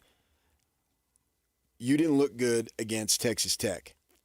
Well, as it were, when have they ever had, they've had disrespect along the way, but when have they ever had a chance to shut that up? You didn't look good against Texas Tech. Well, guess who they're playing tomorrow? The very team. That never happens. And the stakes are so high with a chance to get in the playoff. I mean, I could sit here and list for you other games in BYU history because I love that as much as you love the biggest moment. But the thing about it is these moments feel like it's not just the game. You can really pivot the way people look at you, and you can change the narrative. But the problem with those other wins is none of them change the narrative. Because here they sit with the narrative. Yeah, you're not really good enough to hang with the big boys. That's been the overarching story for however many decades you've been following college football here. When did story come take the place of a narrative? Change the story? Yeah, I don't know. Why do we have to sound like we're so elite? I don't know. I don't know. So now you have a chance to change the storyline and play yourself for the way into a playoff. And then I suppose that then we'll be able to double down on this topic in 2 weeks and say, hey, this is the biggest opportunity. No, I don't think it is. Oh, if you win in a playoff and prove you're there, if you're in the playoff and you get smoked, see, they shouldn't have been here. Right, and that look at the pain and suffering that Indiana is facing this year is unbearable. That's ridiculous. I dismiss that completely. Not at all. Nope. The system allows you to get back in by doing what you did. Nope. what happened to Indiana. The shame of them. They just couldn't overcome it, except they have. So, no, I don't buy that at all. Yeah, they're undefeated in the Big Ten, so they get opportunities. Their big moment on the stage was Oregon, and they delivered and won that game handily. Right, but they were already there. That's not the point. You're acting like that they'll go under a hole, under a rock, if they lose that game 2 weeks from now, whenever. No, I disagree completely. No. This is all the things that people said you couldn't do, you did do. I can argue whatever happens after that is gravy. No. I know you like to do that. Well, then the next game is bigger, blah, blah, blah. I don't buy it. I think the next game would be huge. It certainly would be, but it's not bigger than what tomorrow is. Every game they play from now on is gigantic. Yeah, but this is the one that everybody said you couldn't do it. You can't go back, and if they lose to, I don't even know who they would play, but if they lose to that one, nobody could say, well, wait a second here. You couldn't do it. Well, yeah, you said we couldn't do it, and we did do it. They wouldn't put, like BYU 8 and Texas Tech 9 or vice versa and make them play again, would they? No. A third meeting? No, I wouldn't think so. But, I mean, I'm not worried about that. I'm worried about BYU Can showing they actually win it tomorrow. Yeah, nobody, when you say nobody believes in them, there's not a single prognosticator, not Joe on the street, because they don't really matter, anybody who has a platform, anybody who has a voice, universally, they're picking Tech. And it's not only that, it has been this way for 3-4 weeks because we had a really good idea that this was going to happen. And so we've been talking about it, and those platform people, have been talking about it, at least to the point of being aware that this was going to happen. I mean, that was the whole thing. Well, why worry about BYU? They have an opportunity to play themselves into it. So put up or shut up. And they're going to shut up, and we're going to say, see, we told you. No, nothing has come to pass because whoever they play 2 weeks from now, that's it. That's just a one-shot deal, win or lose, when you go all. I think the thing you're undervaluing here is that the overarching story is then all the national folks looking at you don't belong. You as a conference don't belong, and you as an individual school don't belong. Nope. And if they get to the playoff with a win over Texas Tech, then they have a chance to change that story. We do belong. We took down fill in the blank school, they will change the story. Whoever it is. And even if they lose in the next round, because then you're worried about next year already. Well, the Sun Devils were picked way high at the start of the season. Why? Because of what they did last year and the game that they had against Texas. Now, they didn't live up to it, injuries or whatever. Maybe they weren't good enough even if they didn't have the injuries. I don't know. But they were picked way higher than they've ever been. So, no, it's not about 2 weeks from now. It's all about tomorrow. Everything boils down to tomorrow. Are you legitimate or not? This is the ultimate legitimate test, unlike any test they've ever had. Ever. Move over Michigan, Miami, and Kansas State. And Michigan is 6'5" team, blah, blah, blah. Nobody gave them. On their third quarterback. They changed the whole system after that. Yeah. And so with that in mind, this is it. And we've been talking about it for weeks.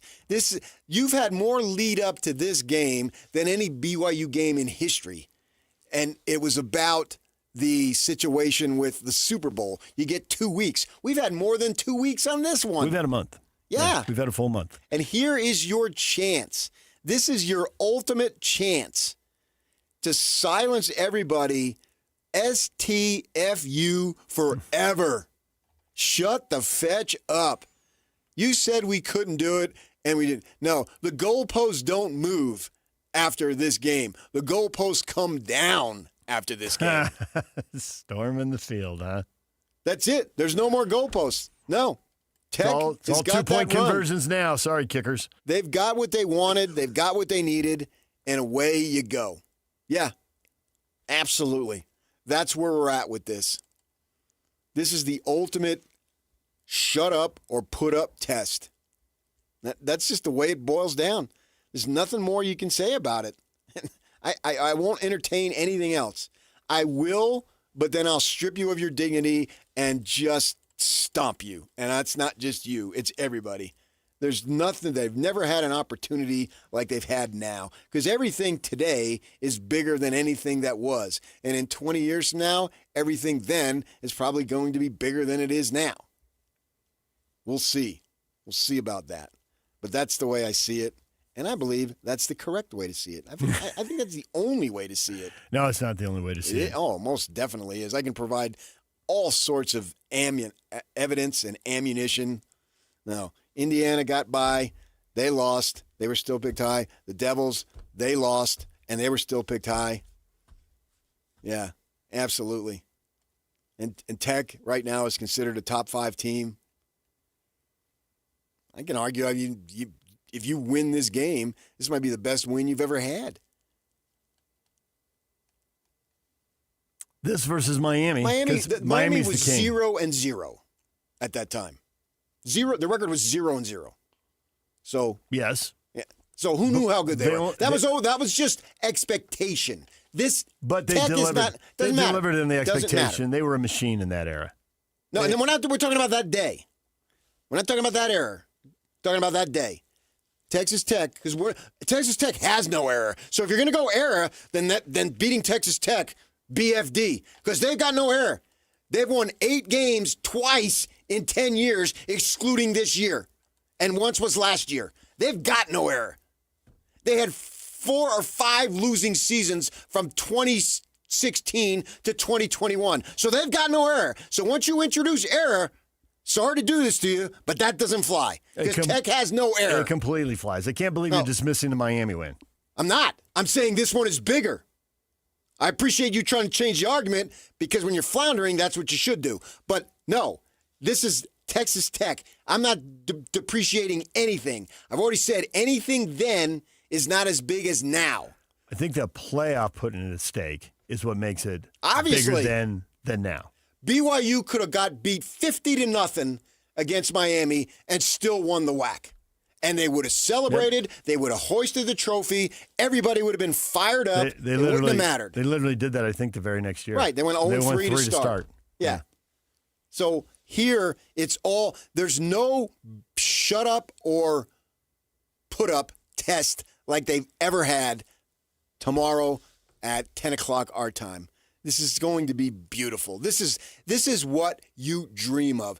Everybody, and I can say everybody, underscored as many times as you want, that is going to pick BYU to beat Texas Tech. Literally no one outside of BYU fans. Everybody with a platform. Tech. What more do you want? And me included. You can come in and shove it in my face. Me included. Yak included. Yak, you picking BYU? Nope. I can't. Yeah. I want to. I want them to win. There's the gut versus the head, and the head says Tech wins. I have to. You have to, and you will too. You watch football probably more than I do, and you there's no way you could pick. I'm not. No. Tech. There's no way I can pick against Tech. Right. Yeah. I'm not. You try and find a weakness with Tech, you can't really find it outside of the fact that they commit a few too many penalties. That's really it. They are good against the run, good against the pass. They run it well, they pass it well. Like, they've got everything. Tear down the banner. They still don't even have the national championship banner anymore. Put Tech December 6th. 20. Not going to do that. Right in the end zone. Texas Tech, December 6th, 2025. Hey, we don't look good. I got your Italian salute here. We don't look good. Well, they put the national championship thing up on the side of the press box up there. Put this one. They can see it right next to it. Big 12 champions. Isn't that better than WAC champions, PC2A champions, Mountain West champions, everything? Yes. This will be the ultimate championship. Oh, man. PC2A champions, that was pretty old school and random. Well, whatever they were before the WAC. Skyline. They beat Skyline High. Whoop-de-doo. DuPay didn't have a good team that year, and they beat Skyline. DuPay was probably playing for BYU in that year. Probably was. Well, his father was coaching. Okay. They got a slew. Joe is coaching now. Joe is, yes. Saw him at Corner Canyon last year. Talked to him. He was out there recruiting. So, yeah. This is everything, man. This is the vamos. Thank you, Brian. All right, DJ PK, stay with us. David Locke joins us next. The Jazz have won 3 out of 4. Can they keep it going? We will talk with David coming up. Stay with us. And now, a look at traffic from the KSL Traffic Center. Most of the slowdowns currently in Parley's Canyon have been cleared out, and the regular speeds continue on most of the major highways in Salt Lake Valley. Roads a little bit wet due to some snow conditions, but starting to dry out in certain spots, so just be aware of that if you're out and about this morning. This update is brought to you by GoPave Utah. Bad weather in parking lots, love GoPave Utah. GoPave Utah loves snow. Don't wait for bad weather. Schedule your snow removal service at GoPaveUtah.com. Once again, go to GoPaveUtah.com. With your KSL traffic update, I'm Jake Hatch here on 97.5, the KSL Sports Zone.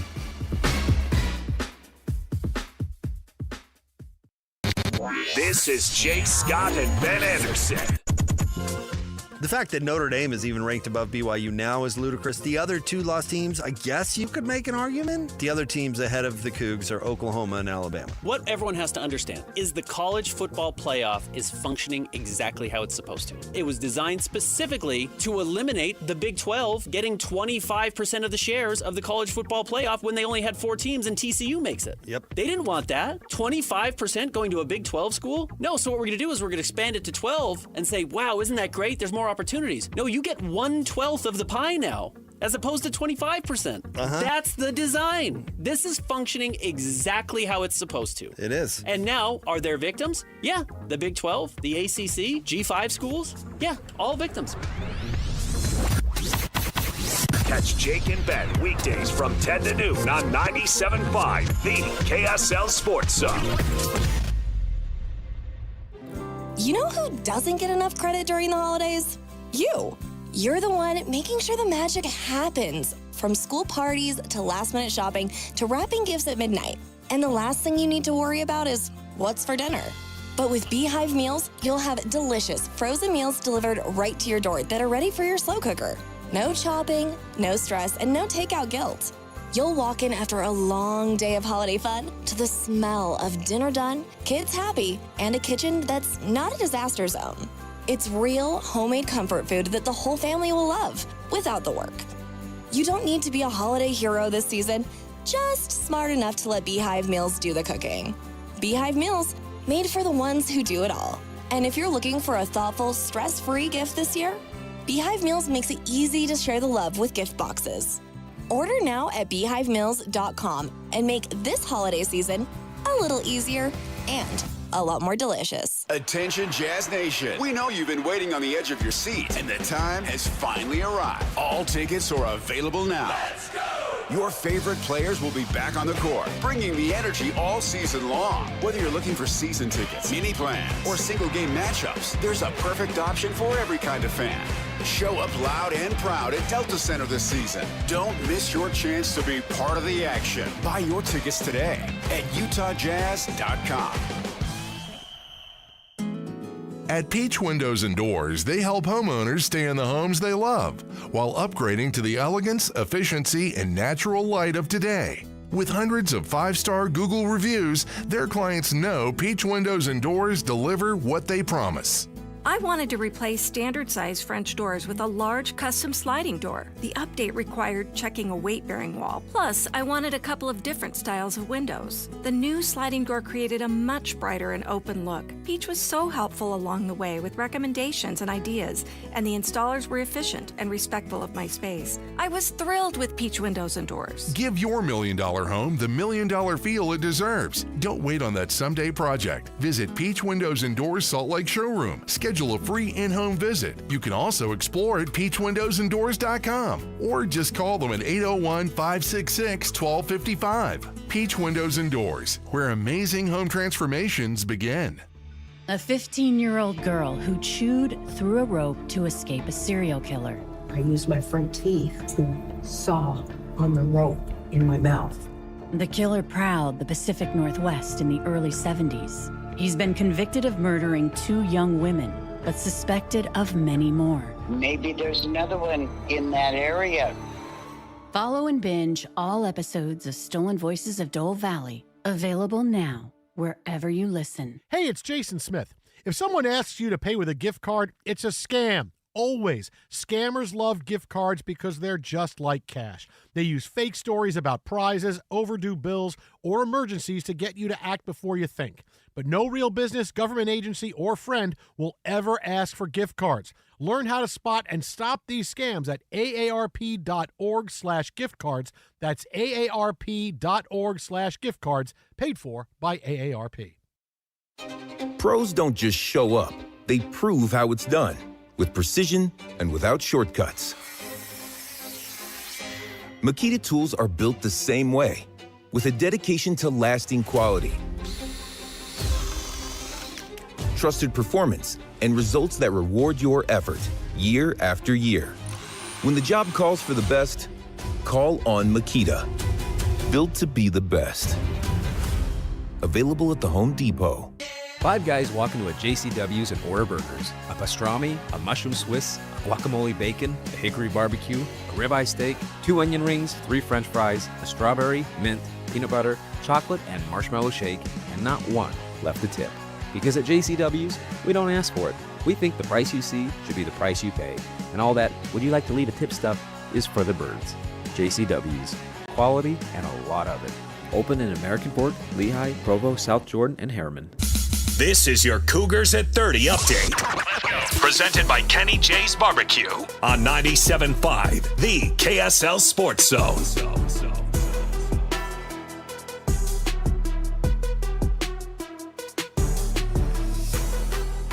BYU getting ready for Texas Tech tomorrow at 10 a.m. on ABC. Joey McGuire's thoughts on facing BYU. And I'm just honored and fired up. So impressed with his team. I'm sitting here watching his last few games since we played, and they just keep getting better and better. I think he's got one of the best freshmen in the country at quarterback and got an incredible staff. So we're really honored. Kalani, man, I'm glad it's me and you, bro. This Cougar update at 30 after the hour, getting you ready for tomorrow's game that kicks off at 10 a.m. on ABC.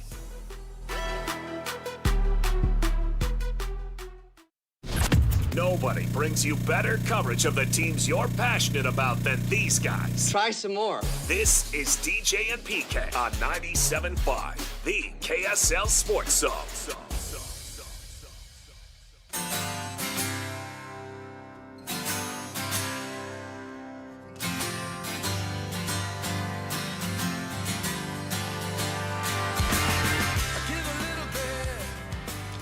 DJ PK, it's 97.5, the KSL Sports Zone. It is time to give away some tickets. Utah Mammoth are hosting the 2-time defending Stanley Cup champions, the Florida Panthers, at the Delta Center December 10th. We got a pair of tickets to watch that game. Caller 12 right now, 801-575-ZONE. 801-575-ZONE. You win a pair of tickets to watch the Utah Mammoth take on the Florida Panthers at the Delta Center next Wednesday. Good luck. Start calling. DJ PK and David Locke joins us now, radio voice of the Utah Jazz. David, good morning. A Friday morning from New York City, getting to talk to the greatest DJ and PK, completing a fabulous week, coming off a win, and just being around the artistry of the two of you and inspiration. I'll go to the Met today. I will head over to the Rockefeller. I will go to the Guggenheim. None of them will have artists to the level of the two of you. You lay it on so thick every week when you come on. It really is unbelievable. The Guggenheim. That's what I thought, too, the Guggenheim. I don't even know what that is. Yeah, it's a museum. Ooh, museum. David, watching that Nets game in the first half, I'm really curious what the young guys know and what they don't know. There were so many possessions, it felt like what you have referred to on multiple times is my turn basketball, my turn to get a shot. There were either 0 or 1 passes. There were guys dribbling, not going anywhere. I mean, I'm paid to watch the game, so I'm going to sit there and watch it. But my gosh, if Jazz fans got up and either turned it off or turned the channel or at least walked out of the room to clear their head, I don't blame them. In the fourth quarter, though, the ball moved. And they scored 42 points. At what point does it click that there's a way they need to play? And when they play that way, things will go pretty well. Well, I think there's a little more to it here than that. Okay. So the Jazz came out, and the way the Nets usually play is that the Nets play their bigs very high on the pick and roll. And so with Filipowski starting, the Jazz open the game playing a high pick and roll game, which they don't usually play, and getting Filipowski the ball in the pocket. And then Kyle was going to make a decision out of that. And if you recall, in those first few plays, the Jazz got a baseline dunk for Ace Bailey, and they got a baseline dunk for Lauri Markkanen. And at that point, Jordi Fernandez abandoned the defense that he usually plays. And so there was suddenly the entire game plan the Jazz had didn't fit for what the Nets were doing anymore. And so the recognition at that point is, okay, they're now switching everything 1 through 5, and we've got to go find, the original reaction was, okay, we got to go find the matchup. We got to go find the spot where we're trying to exploit people. And that slowed them down, got them a little out of kilter, got them a little, stagnant as you're talking about. But there was a reason. And as the game went on, then they went over and kind of abused Yegor and went after specific matchups and got to them a little quicker and recognized the personnel of who they were trying to go find. And I just think it takes maybe a younger team longer, but it does take some time for that to happen in a game. And so that's truly what that's kind of the progression of what happened last night. Keontae George, has there been a backcourt player play for the Jazz this much confidence since Darren Williams? Nope. Simple he's as great that. right now. Yeah, he really is. I mean, he's really great right now. It's cool. It's a franchise game changer, frankly. I think it's probably being underplayed how important it is. Not in my mind. Then, I would expect nothing less from Picasso. So I want his autograph. Back to the Guggenheim. Thank you for catching the reference there. You can tell. Well, we have the Goo Goo Dolls as the band of the day, so that kind of goes in with Guggenheim. Nice. And you can let DJ at the commercial break. You can let PK know who Pablo Picasso played for. Okay. Okay. He's a coach RSL, isn't he? Yeah, there you go.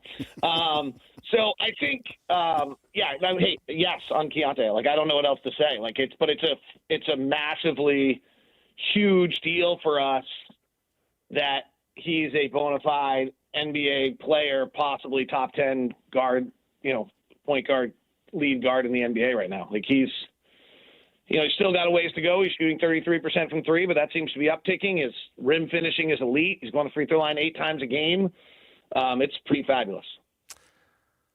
So you think they'll keep the mentality, I haven't arrived? Every player, as they improve, if they think they have arrived, I start to get nervous. Even if they have arrived, they need to lie to themselves. Jordan lied to himself, you can lie to yourself.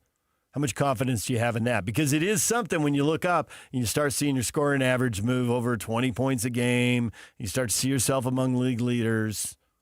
And we all know there are players who score 20 points a game, but it doesn't lead to enough winning.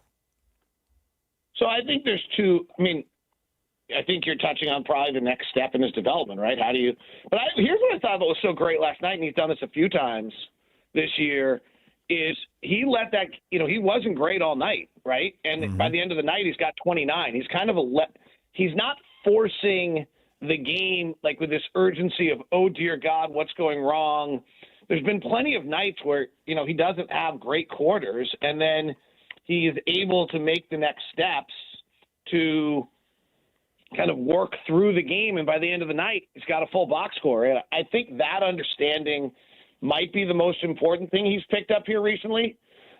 The other step is what you're talking about. Like, okay, well, now you're established and there's an expectation to you every night. And how do you deal with that? And I think that'll be interesting to watch. This has all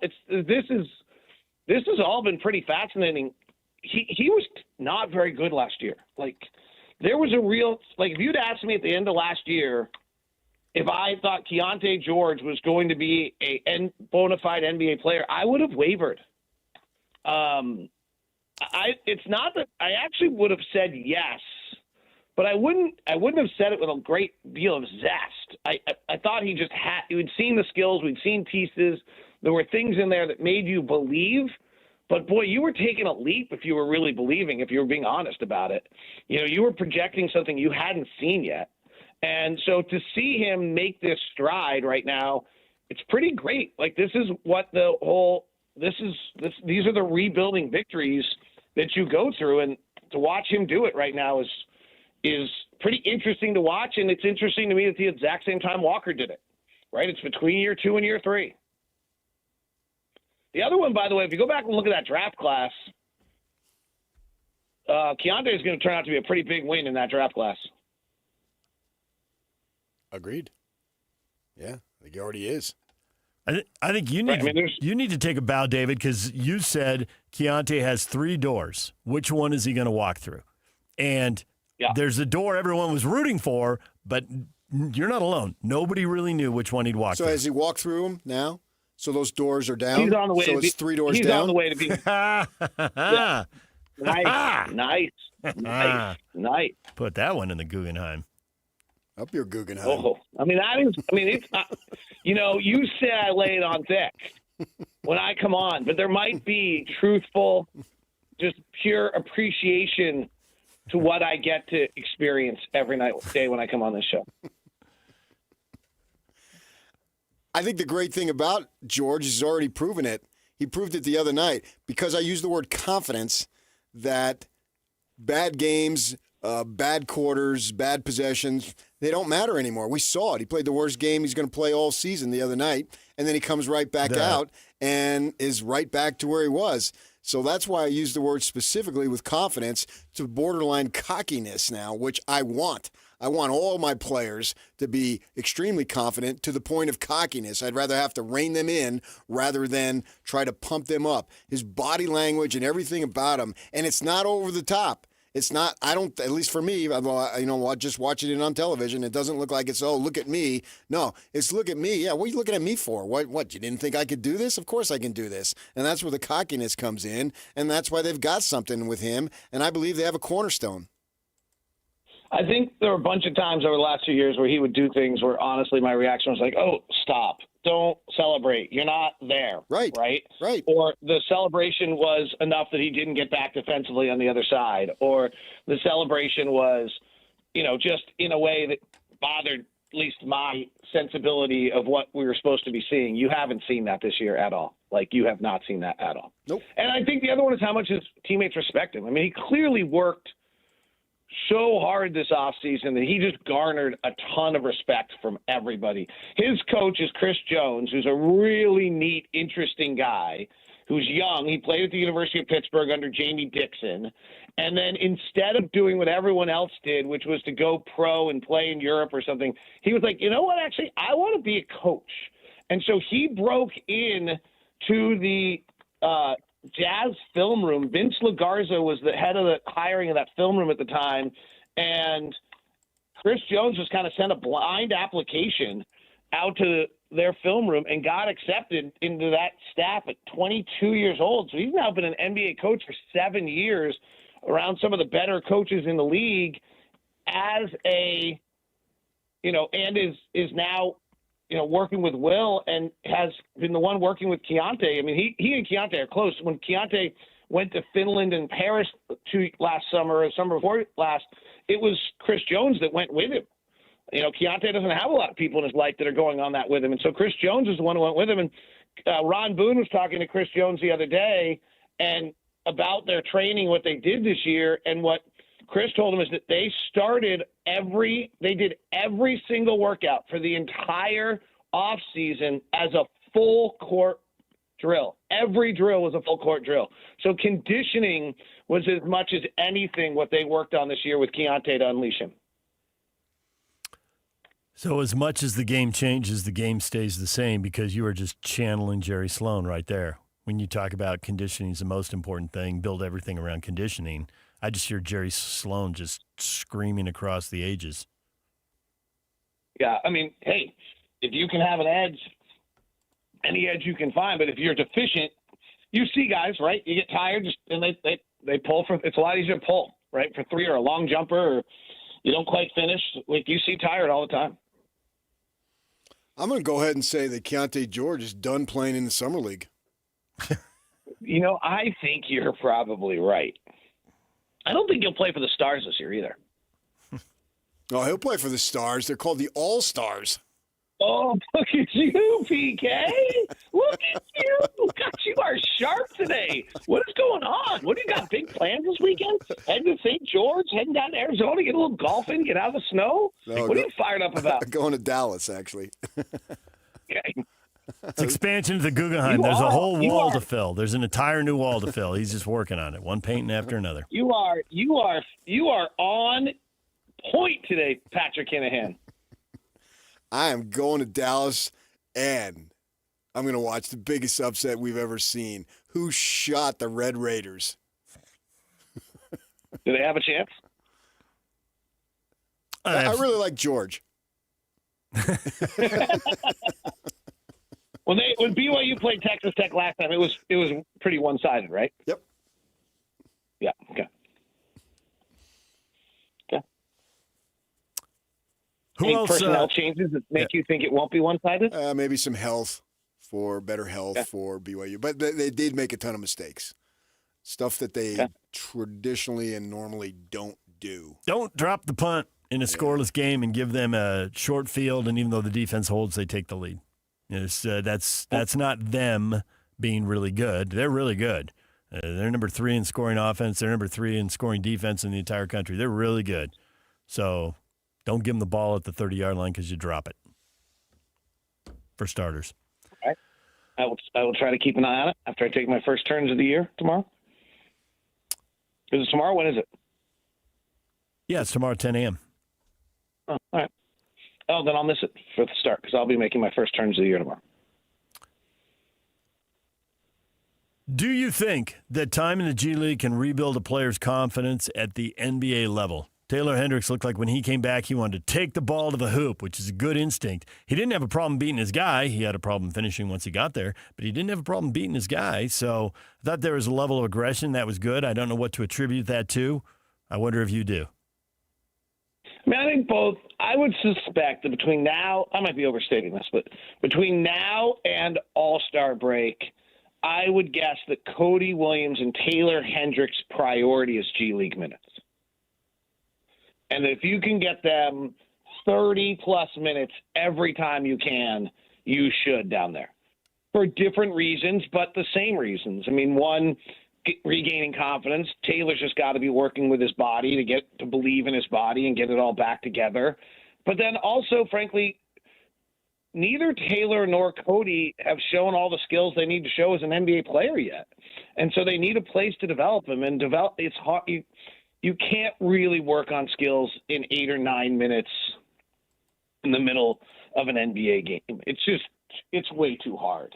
And so I think the Stars play the remix here coming up twice, and then they play the Valley Suns, and I think those are games that I would suspect that you see Cody and Taylor going down there, and I would suspect you see them playing 30-plus minutes a night in G League games with the prior. And I would even obviously we can't have where guys don't get on the floor. Like if you need their minutes in the NBA, you need to have them there. That's still your priority. But I would generally guess that if there's a choice of us having Kyle Anderson play 12 NBA minutes or Taylor Hendricks playing 12 NBA minutes, Taylor Hendricks should play 34 G League minutes instead. For how long? Till All-Star break. Okay. That's probably too long, but maybe not. At this point, I'm looking for any signs of positivity out of him. Anything. Give me something. It feels like it's his second year, and the third-year jump for him is going to have to come next year because he just lost a year. Right. I just don't think you should, and not you as one, I don't think any of us should be putting any expectations on Taylor until next year, maybe, or maybe you want to see something by March. Like, basically, let's just go on the simplest terms. This is oversimplistic, but to some extent, what happened with Taylor Hendricks is what happened to Gordon Hayward and Paul George, right? Yeah. There's one major difference. Gordon Hayward and Paul George were all-stars at that point of their career. They had something to fall back on. Taylor had played 40 games of his NBA career, most of them kind of in that whatever funny season of March and April, and like if we're just perfectly honest, we don't know if he's any good. And he doesn't know if he's any good. Agreed. Yeah. That's why I wonder when, you talked about Kessler and George, how they turned it on in the third season. Correct me if I'm wrong, but neither of them did any G League time. So I know G League time is better than no time, but is it realistic time in terms of, well, then when he gets to the NBA level, he can make a jump. If he gets to the NBA level after G League time, is it still starting over in a sense? See what I'm saying there? Yeah, I mean, I think for Taylor, you're doing something. Taylor, the body's got to come back, right? Like, he's got to figure out that his body works again. He's got to just play. I mean, I don't know. I haven't talked to our medical team on this. This one just seems like intuitively obvious. Like, he started playing and then he had a hamstring problem, right? Like, his body's got to figure out how to work. It broke. Yeah. And is his gait completely the same? Is everything the same? Yeah, the strength and conditioning staff is working every minute of every day to try to see what they can do and make sure that that's the case. But I don't necessarily – you've got to see him play. So I think on Taylor, playing 30 minutes and then coming back and playing 30 minutes and then coming back and playing 30 minutes is as much about trying to get your body right. Sure. Cody and then Cody and Taylor, it's also skill development, right? Like figuring out, like, okay, drive to the basket and how am I doing things and what are those are the things I think matter. It reminds me a little bit of missionaries when they come back. You often see them come back, have a little bit of a flurry, and then get hurt, get a soft tissue issue or whatnot. And you talk to those guys, and you see that they're because they've been away in terms of activity at the highest level that you need for 2 years, obviously. And then they come back, and invariably something goes a little astray that sets them back. And then they got to work through that to get back. And it literally just takes time, and there's no other way around it.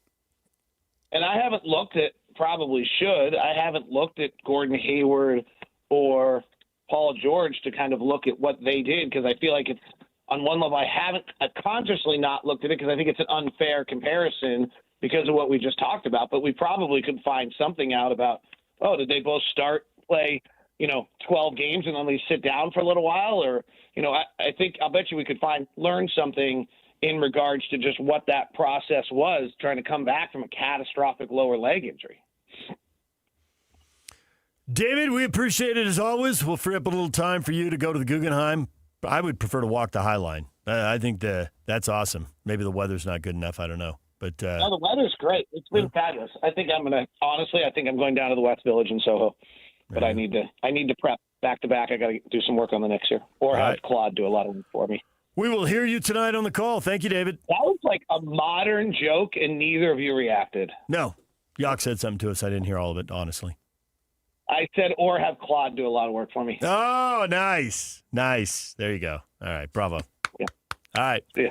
Thank you. David Locke, radio voice of the Utah Jazz. Tim Brando's coming up talking Big 12 title game at the top of the hour. Stay with us. And now, a look at traffic from the KSL Traffic Center.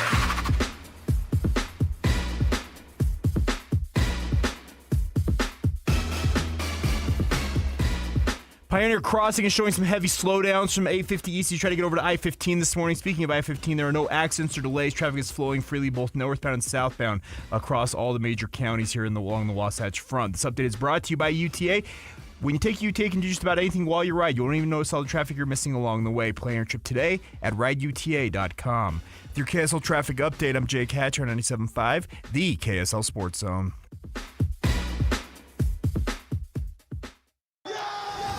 Since the game went final in Lubbock, touchdown, Parker Kingston! The Cougars have wanted a rematch with the Red Raiders. Now they've got it, with a guaranteed spot in the college football playoff on the line. Listen all week long for the best coverage of BYU in the Big 12 title game, with exclusive interviews and analysis you won't get anywhere else. Then, on Saturday, Catch a special Big 12 title game edition of College Football Game Day beginning at 8 a.m. with a post-game show immediately following the game. Exclusive Big 12 title game coverage on The Zone is presented by JCW's, the Burger Boys, quality and a lot of it. This is 97.5, the KSL Sports Zone. Show some love to youth sports volunteers with the Hercules Hero of the Week. Let's praise your favorite youth coach, ref, or maybe the parent that pulls the team together. Your nomination could score them a $100 Visa gift card from Hercules First Federal Credit Union and a $200 gift card from Beehive Meals. Listen to see if they win Thursday afternoons with JJ and Alex. The Hercules Hero of the Week with Hercules First Federal Credit Union and Beehive Meals, helping you take the busy work at a family dinner. Get rules, info, and nominate your hero at KSLSports.com/contests. The KSL Sports Zone is your home for live local sports. The Utah Jazz are in New York to play the Knicks. 5:30 tip-off tonight on 97.5 The Zone. The Utah Mammoth are in Vancouver to play the Canucks. The puck drops at 7 o'clock on 1280 The Zone. And tomorrow, the Mammoth are playing back-to-back. They'll be in Calgary for a 5 o'clock start on 97.5 The Zone. And if you want to hear your company's name right here, email Stephanie Palmer at spalmer@ksl.com and join the winning team at the KSL Sports Zone. Okay, Joy, let's go for a ride. So the car lights are on. Yep, you got it. And to adjust your seat, you got to. Have you driven this car before? Nope, never driven this car in my life. Hey, Doug, you want to buckle up? Funny, usually I'm the one that has to tell the customer to buckle up. Free test drive the new 2025 Mitsubishi Outlander at Doug Smith and American Fork. Get 0% APR financing for 60 months on all new 2025 Mitsubishi models. No one knows Mitsubishi like Doug. From holiday hosting to unforgettable gifts, Omaha Steaks delivers the world's best steak experience. And now, during their Sizzle All the Way sale, you can get 50% off site-wide at omahasteaks.com. Plus, our listeners get an extra $35 off with promo code SKY at checkout. I was lucky enough to receive Omaha Steaks as a gift, and it was everything I had hoped for. Items were individually packaged so I could cook for the entire family. Or if I was the only one home, I would treat myself with a delicious steak, sides, and even dessert. I loved those nights by myself. Right now is the perfect time to save on delicious gifts and holiday hosting favorites. Every steak is perfectly aged to maximize tenderness and hand-cut by master butchers in America's heartland. It's holiday magic made easy. Save big on gourmet gifts and more holiday favorites with Omaha Steaks. Visit omahasteaks.com for 50% off site-wide during their Sizzle All the Way sale. And for an extra $35 off, use promo code SKY at checkout. Terms apply. See site for details. That's omahasteaks.com, code SKY. This holiday season, give your home the gift of smart upgrades with Mountain Home Services. Electric vehicle? Meet your new best friend. A professional EV charger installed from Mountain Home Services. Fast, reliable, and done right the first time. Want to save energy to brighten your space? Ask about LED lighting upgrades, smart switches, and modern lighting controls. Perfect for cozy nights and year-round savings. Serving Utah since 1954, Mountain Home Services was the first to offer upfront pricing with no hidden fees, and every job comes with a 100% satisfaction guarantee. Protect your home and power up your lifestyle with expert electrical services you can trust. Plus, KSL listeners enjoy a discounted price on a fireplace tune-up for just $99. Visit mountainhomeutah.com or call 801-543-2222 to schedule your upgrade today. That's mountainhomeutah.com or 801-543-2222. Mountain Home Services, powering Utah homes since 1954. Delicious doesn't change because the times change. Delicious is something passed from one generation to the next. That's why for 50 years, delicious Mexican meals have always started in one place. El Matador. Family-owned and operated, El Matador is a community legend featuring fresh menu items and tasty take-and-bake meals. El Matador now offers catering and is the home of chips and salsa gift bags for the holidays. Delicious. It starts at El Matador, 606 South Main Street in Bountiful. Adventuring in the Wasatch Back this holiday season? Stop into Dairy King in Heber, now serving Christmas shakes. And check out their huge gluten-free menu. Dairy King on Main Street, home of the trade and best of state shakes. This is Utah's best coverage of the Utes, Cougars, Jazz, and Mammoth. Here we go.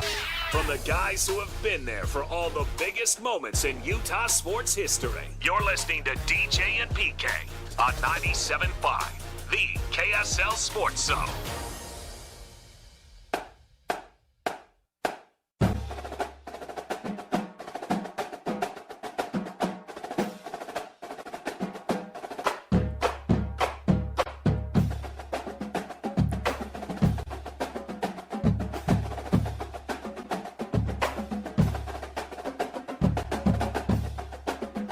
The Hercules First Federal Credit Union Salt Lake County High School Player of the Week Award honors the top boys and girls players across the county.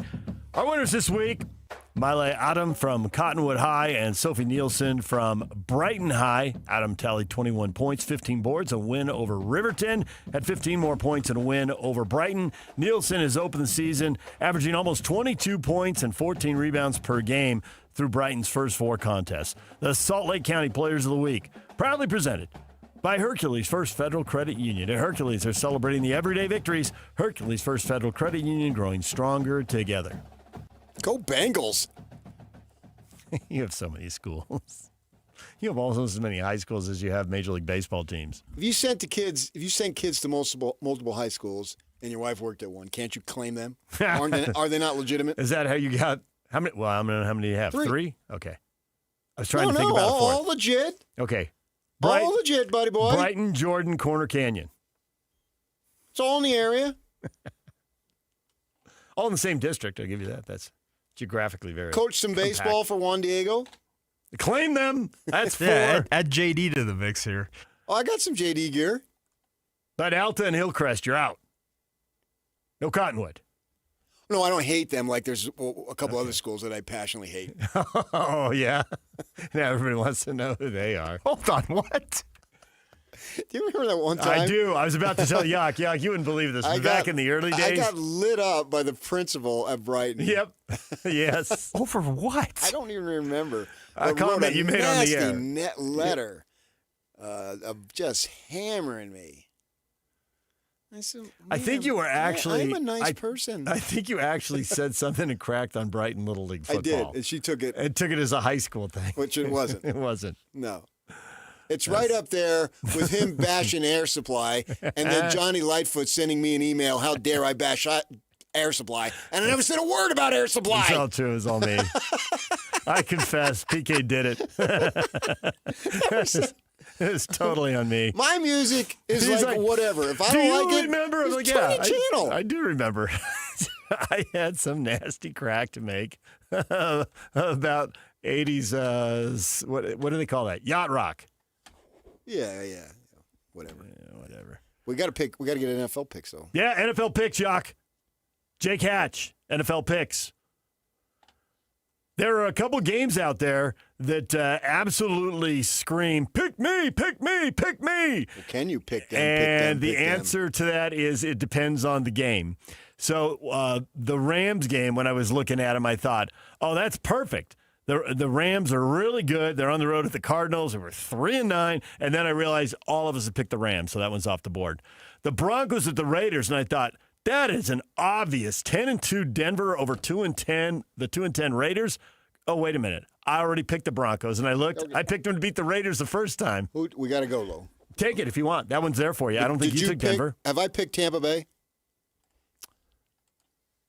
I need to keep a list. You have not. You have not taken All right, I'll go Tampa with Tampa yet. Bay. That's who I was going to go with, so I will flip and I will take the Broncos. I have not taken Denver yet. And I took Broncos last week. Yeah. And they needed a 2-point pass deflection to win. In OT, no less. That was close.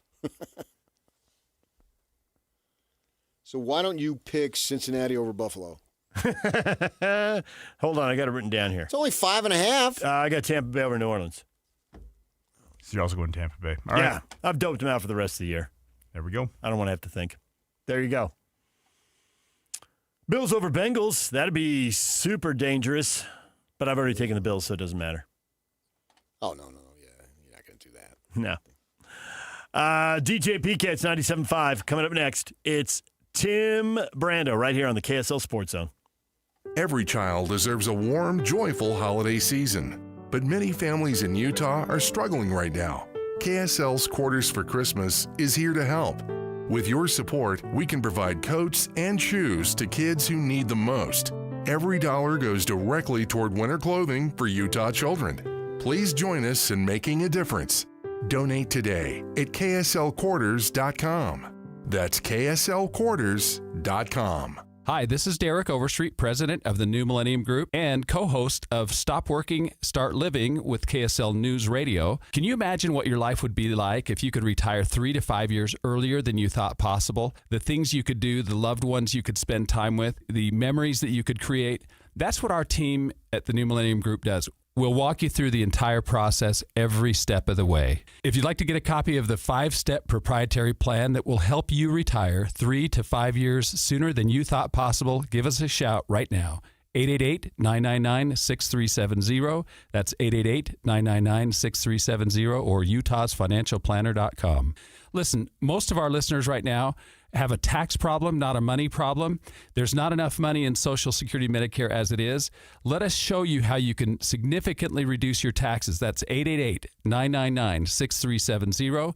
888-999-6370 or utahsfinancialplanner.com. Salt Lake City Fat Loss is having a huge holiday sale. Over 20% off, making it our lowest prices of the year. You can start the program before, during, or after the holidays. We know the secret to losing up to 1 pound of fat every day with no prepackaged meals, no injections or surgery. The secret is our program helps reset your metabolism so you can keep the weight off for good. To learn how our clients on average lowered their metabolic age by 17 years, go to slcfatloss.com now to schedule your free consultation and learn why your metabolism may be sabotaging your weight loss goals. Go to slcfatloss.com and save now only through December 31st. JJ here. I lost 40 pounds in 60 days thanks to this program. Alex here. Take advantage of this huge holiday sale with the lowest prices of the year now through December 31st. You can start the program now or after the holidays, but you need to call now to lock in the huge discount. Go to saltlakeCityFatLoss.com now to schedule your free consultation. That's saltlakeCityFatLoss.com. Results may vary. Hey fellas, it's crunch time this holiday season, and you don't want to drop the ball on finding the perfect gift for that special someone. Oh yeah, this is your chance to up your game and score major points with Duke's Jewelers. That's right, for over 75 years, Duke's has been part of Utah Valley's playbook, helping families celebrate life's biggest wins since 1948. Oh, absolutely. At Duke's Jewelers, it's not just a jewelry store. They're craftsmen, creating custom designs and timeless pieces that'll have her cheering from the sidelines. Whether it's a stunning necklace or a custom ring, they've got the game-winning gift at Duke's Jewelers. Don't wait for the final buzzer. Head to Duke's Jewelers at 220 South Main in Springville. Or you can shop online at dukesjewelers.com. Duke's Jewelers, helping you slam dunk love and tradition since 1948. Ready for unbeatable deals? At Tim Daly Nissan Southtown, drive home a new Sentra starting at just $19,900. Need more space? Get up to $9,000 off new Pathfinders. Or grab a rugged Frontier for as low as $399 a month. With 99% approval, 0 down, and 90 days until your first payment. There's never been a better time to buy. Plus, every vehicle comes with the Tim Daly Forever Warranty. Only at Tim Daly Nissan Southtown. Snow season is here, and Mountain Land Power Equipment has your back. Right now, when you purchase the Boss Snow Raider snowplow, you'll receive a $250 Mountain Land gift certificate, and you'll be automatically entered to win 2 free tickets to see the Jazz take on the Warriors on January 28th. Visit Mountain Land Power Equipment at any of the 4 locations: Rock Springs, Ogden, Salt Lake City, and Springville. Offer valid November 1st through December 31st, 2025, while supplies last. Purchase a Boss Snow Raider snowplow to qualify for one $250 Mountain Land gift certificate and 1 entry to win 2 Jazz versus Warriors suite tickets for January 28th. Limit 1 gift certificate and entry per customer account while supplies last.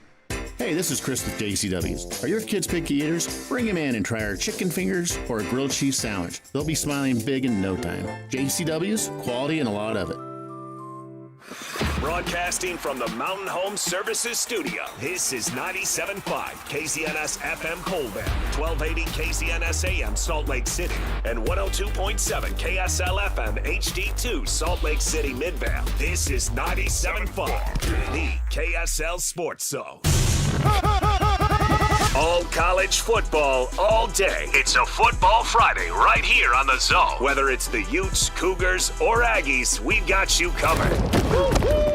This is a Football Friday edition of DJ and PK on 97.5, the KSL Sports Zone.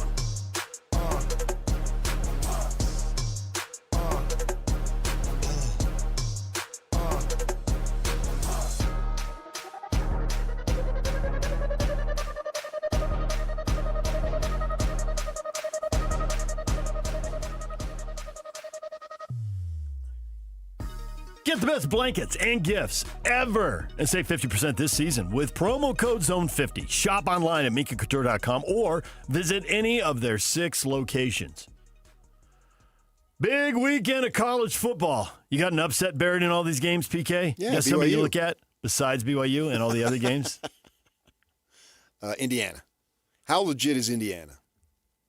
Man, if they win this game, then gosh. If they win this game, they're the 1 seed and they're favored to win the whole thing. Called Period. Cignetti the greatest coach ever. He turned Indiana around. Yeah, so quick. The rules had to change, but he took full advantage and built a powerhouse and turned down Penn State. And now you start beating big-time teams. Yeah, oh my gosh. So, but, I mean, I think they're legit. Just to what level are they legit? And Ohio State's a 4-point favorite there. Right. Georgia, Alabama seems like a coin toss. That is. I can't tell you on that. Yeah. Those are 2 good teams. Georgia's a 2.5-point favorite. The game's in Atlanta, which is Georgia's backyard, except Alabama's like a 3-hour drive away. Right. I'm sure Imagine Atlanta has a ton of Alabama fans. Yeah, I mean, this would be the equivalent of Utah or BYU fans having to go to Pocatello to watch the Big 12 title game. Everybody would go. Everybody would get their hands on a ticket, would be there. Well, I would even say Vegas, even though it's, I mean, even though it's 6 hours. Doing I'm trying to do the 3 hours. Right, thing, I yeah. understand. Yeah. Because we saw that, my gosh. And for credibility's sake, college football really needs Virginia to beat Duke. I mean, Virginia would be a little on the weak side getting in, but if Duke wins and they don't get in, then there's 2 G5 teams in that's what I'm that hoping have for. already lost their coaches. Aren't you hoping for that? And Ole Miss has lost their coach. Maximum chaos, which is what I always root for. So you're rooting for Duke. This system is so jacked up right now. If Duke can win that game, we could have 3 of the 12 teams in the playoffs. Their coaches have already quit. They're either coaching as lame ducks or, in the case of Lane Kiffin, they're not even there. It's the Vegas Bowl, the early days. Yeah, it's just phenomenal. And it just, the playoff, and to have a coach just sit down, and there's so many people with so many agendas, and for Joey McGuire to just sit down and say, we start the season on week 0, that becomes week 1 for everybody. We play the 12th game the Saturday before Thanksgiving. So the 3rd week of July or August is what you're talking about. We play the conference championships on the holiday weekend. Thanksgiving weekend you're talking about? Thanksgiving weekend. This is McGuire's plan. He says, the next week the playoffs start, and we play every week. And then there's a little bit of a break, how it works out, 9, 10, 11 days, whatever it is. And the championship game is January 1st. We're done. The portal opens the 2nd, and coaches can go take their jobs. Or open the portal on the 4th. It won't work that way. I know it won't, but that's the cleanest. There'll still be teams firing and still be teams hiring away. You're right. But that would be cleaner. Oh, and he also said move that December recruiting day. He said, I know why we did it, but go back to February. Right. It sounded good, but there's no reason why you can't change a things mistake. Have changed, and it was. It's like you always say, try something. If it doesn't work, try something else, or just maybe try something else and go back to the way it was. Right. With a February date. Yes. He says, but when we play into the 2nd, into the next semester, we mess everything up. That messes everything up. So moving to the first semester won't clean everything up, but it gives you the best chance. Yeah, they've got a lot of issues, but that's calendar being one of them. The calendar's one of them, but I thought when he laid that out, and it was so just boom, right down the line, it's like he's talked about this at coaching conventions or standing at midfield before the game or on the corner in Winslow, Arizona. On the corner in Winslow, Arizona. I mean, he didn't just one day go up and say that.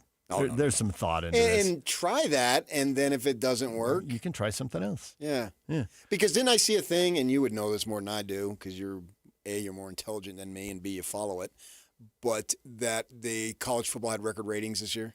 Oh, they were great. The chaos is great. Yeah. The chaos gives people something to argue about. It gives them a horse in a race. Yeah. So this sport isn't going away. The college football's quote-unquote bad publicity falls directly under the Mark Cuban there is no bad publicity. I mean, there is when it gets really ugly and you get criminal trials and it's hideous and people's life. That's not what we're talking about here. Don't get that much. No, we're just sitting here. This is 3 guys sitting on the high bar stools fighting over the last piece of pizza. That's what this is. And I love it. And I love it. And the other thing is that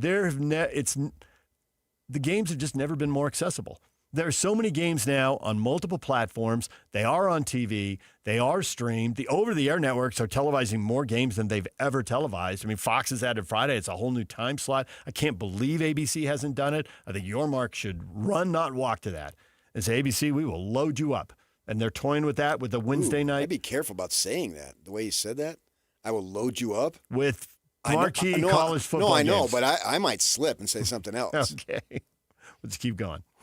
Yeah. But I love the Wednesday night idea. And for that, over-the-air TV, it's like sports is a thing, and they love college football, so more of it. Let's go. Mm-hmm. So the ratings are up, and that just – the more you consume of something, well, now you just get into the storylines, and you get in deeper and deeper, and away you go. Well, definitely, yes. I'm looking forward to being able to watch Big Ten and ABC game here off with Indiana, Ohio State, and then ABC's got the Duke, Virginia game. I'll probably just drop in on that. But the Georgia, Alabama, and the Indiana, Ohio State, I don't usually give SEC and Big Ten games my undivided attention. They can get my divided attention. Well, yeah, because there's not much going on then. Right, because we don't have local teams. Right, and right. the local teams, with the Big 12, we never used to have teams in that first window. If we did, it was very rare. And maybe a non-conference game, an isolated game that was scheduled there. And now it seems like the 4 TV windows, the 3 games are spread out all the time. And so I watch them all, but I'm focused on them, so I'm not seeing as much everybody BYU else. fans have an opportunity to have their best day ever. Because if they win, then you just sit back and watch the other games without a care in the world. Oh, yeah. Then you're just playing the whole, well, if they win, we might be seated here, but if the other team wins, we might be seated there. And it's all just fun and games. Yes. It's all, you're in. The big story's done. That's what Devil fans did last year. Oh, yeah. Just sit there and. Yeah, your team won, and they won in convincing fashion, and then you just sit back, and it's like, wow, this is so much fun. I'm just watching college football. Hey, you want to join us? Yeah, well, who's going to win this game? So, or it could be miserable. One of the two. But that's sports. That's what you buy in when you say, I'm going to be a fan. And no matter how many times you say, this is ridiculous, I'm out. No, you're not. You cannot get out. It's like the mafia, man. You can't really walk away. You can't. Start peeking at the scores. Like Locke tried to All right, claim, I'll turn it on. oh, was this Stanford? Yeah, I don't really know what they're going. Yeah, if they're 11-1, you would know darn well. And sure, it's not as fun as beating Oregon and Washington State and Cal and so forth. Although you still play Cal, obviously. Well, we're seeing that now with the Jazz. They're losing, and this is their. I'm losing track. Is this their 4th year of losing? This will be the 4th year they missed the playoffs. If they do, okay. But yes. And people say they're out, but then you go over there and the arena's full, and you're walking around. And the second wherever they you get walk good around, again, you'll be back in. Yeah, well, but wherever you walk around, whatever you're doing, you get it at the gym. You can get it at whatever store you wander into, food, Home Depot, whatever you're doing. You always get, when are they going to be good again? See, I mean, you're not all. If you're asking that question, you're not all the way out. Right. You may be watching, 15 games instead of 55 games. It's in your blood, games. and it'll stay in your blood. Yeah. It's like hitting a good golf shot. Once you hit one, you can't walk away. You can't. There used to be this commercial, potato chips. You can't eat just one. Oh, yeah, yeah. I don't remember the brand. I don't either. I remember the commercial. Yeah. And so, yeah, it's like M&Ms. Can you just have one peanut M&M? No. Nobody has one M&M. You grab the whole thing, man. You reach in the bag or the bowl, however you can fit in your hand, and you start sliding them in your mouth. It's the same thing with sports fans. That's why I imagine tomorrow might be singularly the greatest collective ratings day ever. I can see that. For college football. I mean, everything, the NFL ratings are trending up. The college football ratings are trending up. You've got huge brands. And remember when everybody was just that with Colin Kaepernick, that's done. I'm out on the NFL. Well, somebody's not out because look at those numbers. 57 million people weren't out on Thanksgiving Day. Oh, the NFL? Yeah. On the political stuff you're talking about? Yeah. Yeah, it's all temporary. I know. And then it went away. Yeah. Nobody's got mad. keening. No. People got mad in the moment. It's all this hubbub. I know. Yes. And what did it do? What did it change? It just... That's why I don't participate in any of that. People got super mad. Everybody's blood pressure got up. People got angry. People wagged fingers. People yelled. People yelled back. Right. Just The only way it changes is at the ground level, the grassroots level. That's the only way anything changes. And you can only one individual at a time. That's where all the work and all the energy and all the efforts needs to be, not in these street things. Go down at the bottom level and try to work it and get there. And that's when you'll be most gratified too. And underline, as you often do, the education piece of it. Education, man. There's all the – I'm stat guy. I mean, there's all the stats there. And anything can happen.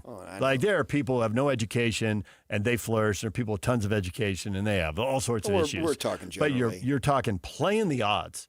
Give yourself the best odds. Give yourself the most possibility. Man, when you talk to teachers and you talk to principals, you talk to social workers, it is so hard for some people. I mean, they are just – up against stuff I never had to worry about, stuff you didn't have to worry about, even though you you had a taste of poverty along the way. Not at all. There's stuff, and they are, you got to really look them in the eye, because I find that most people, and I just saw your wife do this in a social setting the other night, most people downplay it and think, this isn't really the place for me to spill the beans. This isn't the place for me to spill everything.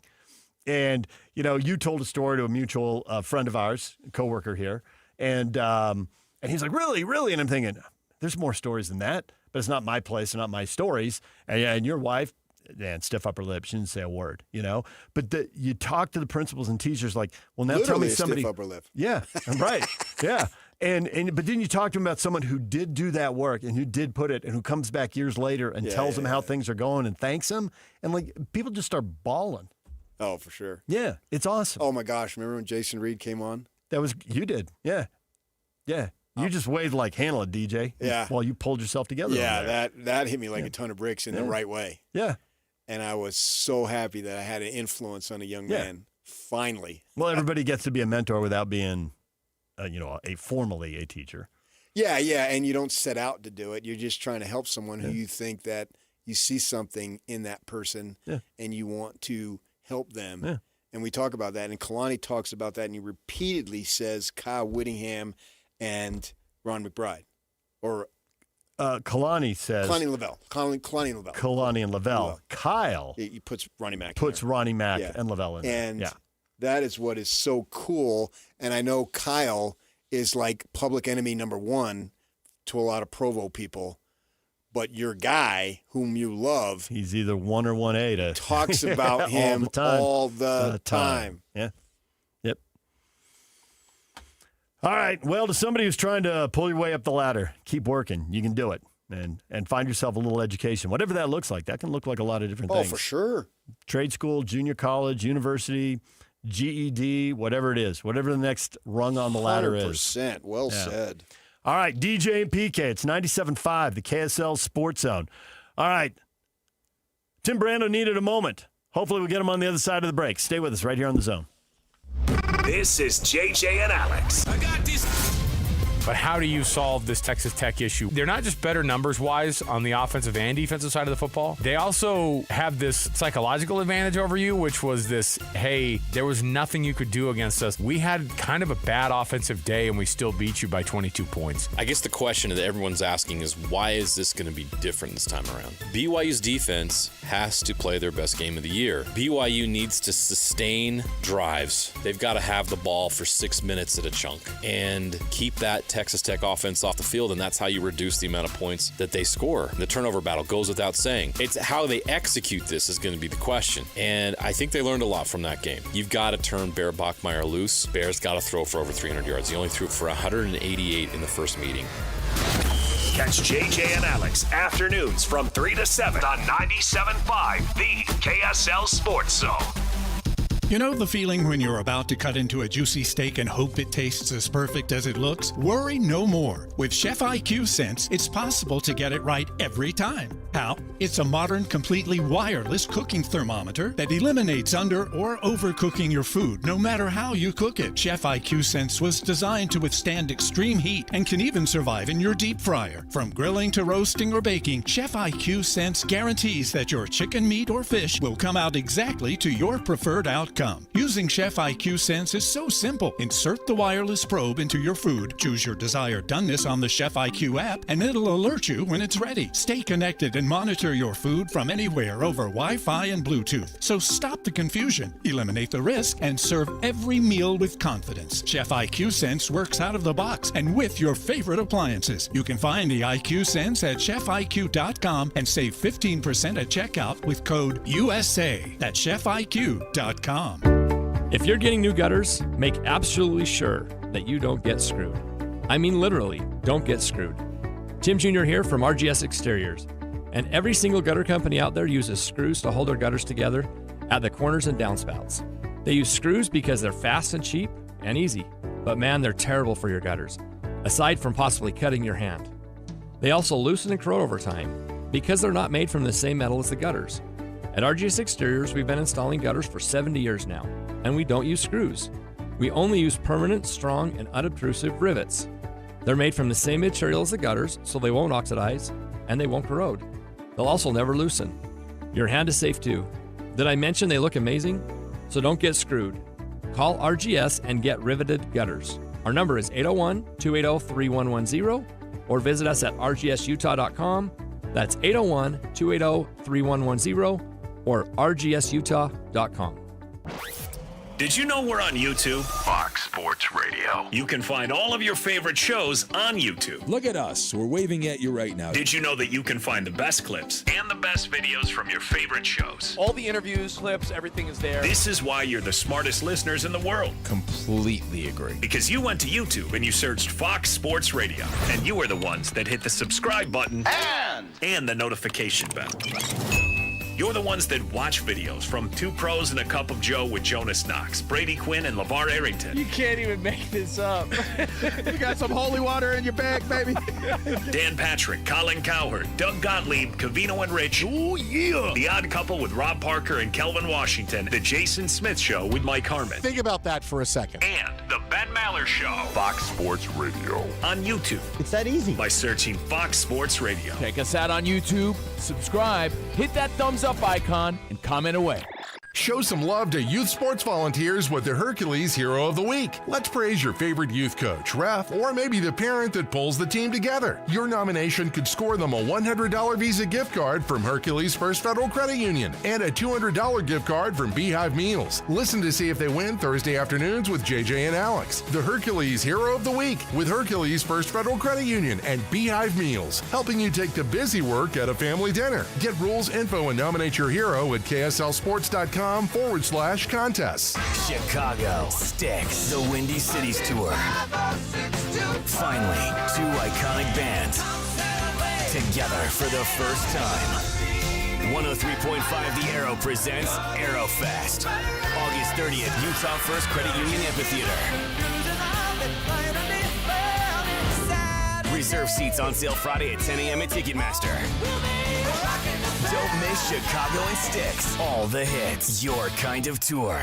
Throughout life, we have plenty of special occasions and events, whether it's a prom, a graduation, a mission call, a new job, or how about a wedding? Mr. Mac has always been there to help serve you for all of your monumental moments. Mr. Mac has been family-owned for more than 50 years, and that's important. And they'll make sure that you look and feel great, with affordability always in mind. The Mr. Mac family creates long-lasting relationships with their customers, and they've been doing it for generations. 9 locations across the Wasatch Front or online at MrMac.com.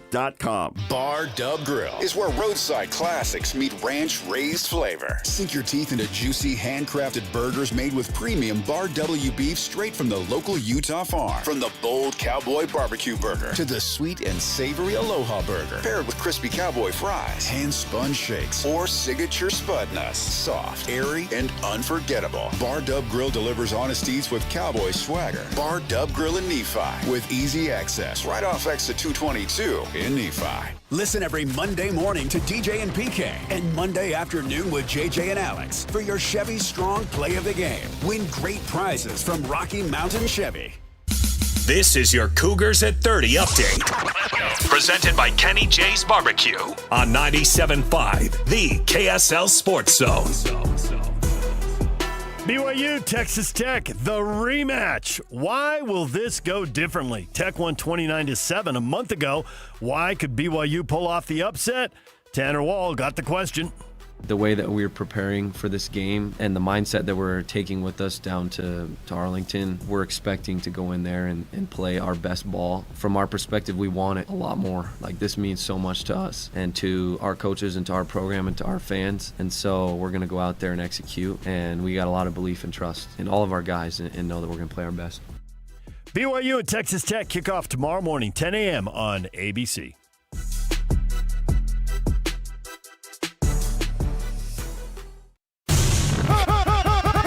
All college football all day. It's a Football Friday right here on the Zone. Whether it's the Utes, Cougars, or Aggies, we got you covered.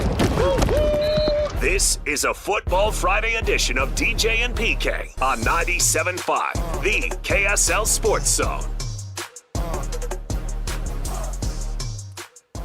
DJ PK brought to you in part by Trajan Wealth. Call Trajan Wealth today, your local trusted financial fiduciary. Call them at 801-210-6800 or visit their website at TrajanWealth.com.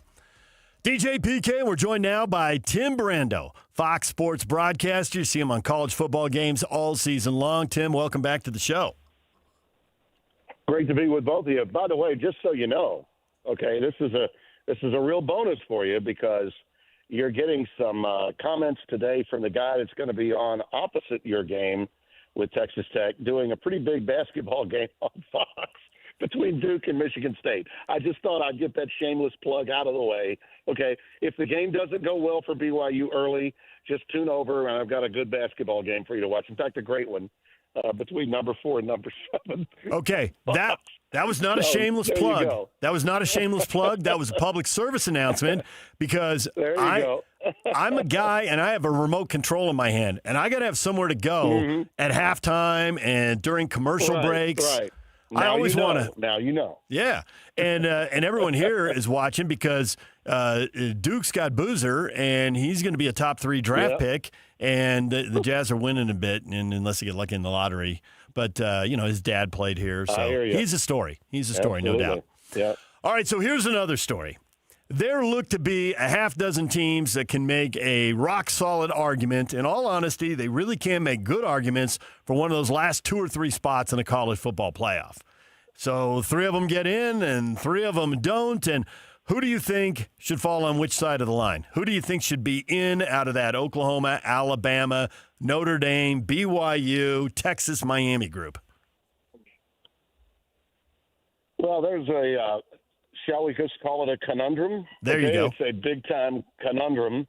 And as I said, when they went to 12 teams and people were saying, oh, it'll be so much easier when we have 4 go to 12, I was like, no, it's not. They're just going to screw it up even more and piss off that many more people, which is exactly what the committee has done from week to week with these god-awful Tuesday shows that have no business being on the air. It's just a complete waste of time, and I feel a lot of empathy for Reese Davis having to host that thing. When you know you have to ask certain questions and you're never going to get answers but talking points, that's what they get. And it is a corrupt system. I don't think that the committee members are corrupt, but they're part of a corrupt process. And there's no getting around this. It's been set up to fail from the moment they decided that they would hold on to the committee concept, when it's been proven time and time again that this committee is manipulated by the movers and shakers of all of the conferences that have brand name recognition. There's a reason why Alabama moved ahead of Notre Dame in last week's poll. It's not because Alabama deserved to. Hell, they barely beat Auburn. In fact, without a bunch of turnovers, they wouldn't have beaten Auburn, but they moved ahead of Notre Dame, something that Miami couldn't do. Why do you suppose that's true? Because they wanted to make absolutely certain that an Alabama loss would not cost them an opportunity as an at-large bid. That's the reason. Okay, Alabama is a brand, and they got screwed a year ago when SMU got in, at least in the minds of their commissioner and others that have a lot of power. And so they are going to be in no matter whether they win or lose against Georgia. And yet, here's BYU, a team with an exemplary season, who by every metric in my mind, outside of the quote-unquote all-state playoff predictor, the 3 worst words in sports television today, the all-state playoff predictor, it makes me nauseous. I'm nauseous every time I hear it. that BYU has to do something that Alabama doesn't, and that is win their conference title game. And that's the only way that BYU is going to get in. They're not going to be picked, even if they're competitive against Texas Tech and lose. So you tell me what's right about that concept. It's pathetic. And until we get some real leadership, and until the commissioners get rid of their own hubris and decide that they've got to work together as opposed to against one another, we're going to see this in college football. I tell people all the time, I'm so happy that I'm doing a basketball game like Duke and Michigan State opposite these playoff games and championship games, because by this time of the year, as much as I love college football, I think you guys know how much I love it, I'm so angry at the system, this corrupt system that screws up the postseason every stinking year. These championships that are being won in the playoff are just as mythical as the ones that were given by the AP and the UPI in the 80s and 90s. They're just as mythical because there's a process here that is absolutely not objective in any way, and teams are being selected. They're not qualifying by earning it on the field. And there's been no steps to make it easier for the committee at all. The committee is in a no-win situation, but they're also just fraught with bias that comes from relationships that they have with the other committee members, many of whom are athletic directors at schools and institutions around the country, former commissioners, and now there's one media member, Ivan Mizell, who's a fair-minded guy, but enough is enough. We need to blow this thing up, and we need to move. If we're going to move to 16, let's go and take a real strong look at having teams qualify and earn bids through some form of a playoff within their own league. So you can determine, for instance, who the third or fourth team out of the Big Ten or SEC that should go. Not just automatically give it to them because, oh, it's Alabama, or, hey, if Texas happens to not get in, what a travesty. They won't schedule Ohio State anymore. That kind of garbage being spewed week after week after week, particularly at the worldwide leader who has a monopoly over the playoff. And by the way, the playoff television contract was never bid upon by other networks. Fox never had a chance to get that. Neither did CBS, neither did NBC. There was a wink and a nod, and Disney was just going to take care of it. And they were going to put so much money up that it would make no physical sense, that they would lose money on it and still be okay. That's why this exists. And they'll put in whoever the hell they want to put in to get as many eyeballs as possible, which means any team in the Mountain Time Zone, like BYU, like Utah, is going to be, on most years, screwed, absolutely screwed. So that's my story, and I'm sticking to it. Yeah. The part of the problem, there are many problems, but part of the problem, don't you think, is the 16, in the case of the Big Ten, the 18-team league, and top teams aren't playing each other. Ohio State had 10 gimmies in a row. Texas A&M. Yeah. Good thing they scheduled Notre Dame, because other than Texas, they didn't really play anybody who was any good in the SEC. They didn't play anybody else in the SEC with a winning record. And it's every league. I'm picking on those leagues. But in the Big 12, Houston didn't play BYU or Utah. If they'd gotten to the final by avoiding two of the top three teams in the league, that would have been terrible. Now they lost, so it doesn't matter. But it seems like the math is just set up for failure. We're going to play 9 league games, but we got 16 or 18 teams. That's going to be a problem. Right. Right. Well, the commissioners did what to themselves? They protected their brands as best they could. Right. That's what they were doing, and so everyone has a level of responsibility here, and that's why I say the collective hubris of those that are in governance needs to be washed away. Listen, I'm at full disclosure. Tony Petitti is someone I worked for 9 of my 18 years at CBS. He's a very intelligent guy. He's not a guy that is as accessible to the media. And as a result, the stories that you read from the guys that cover our sport and cover it well, I'm talking guys I really respect, like Brett McMurphy, Ross Dellinger, Dan Wetzel, a lot of guys that do a great job of covering the sport nationally. They are at odds with the Big Ten commissioner because he just won't talk to them. Now, Greg Sankey, on the other hand, who came up through, not television, but he came up through the aristocratic world of intercollegiate athletics at the NCAA level, okay, from the Southland Conference through the NCAA on their infractions committee and all of that. Hell, he'll throw a press conference in the parking lot of a Home Depot if there's a camera around. So he'll take care of the narrative for the SEC, which is perfect for ESPN, because tomorrow he'll be doing an hour-long filibuster on why Texas absolutely has to be in with 3 losses because they beat the number 3 team in the country.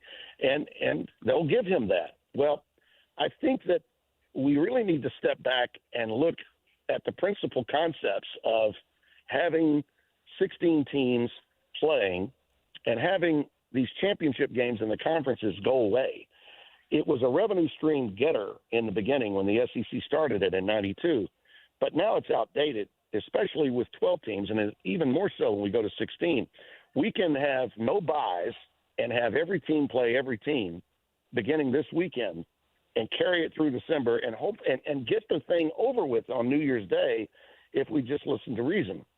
And scheduling and the integral part of the scheduling would be that all 4 of the conferences would have an understanding that at the end of the year, you're going to put the teams that are involved in the chase to get into the field of 16, let them play and earn automatic qualifying positions.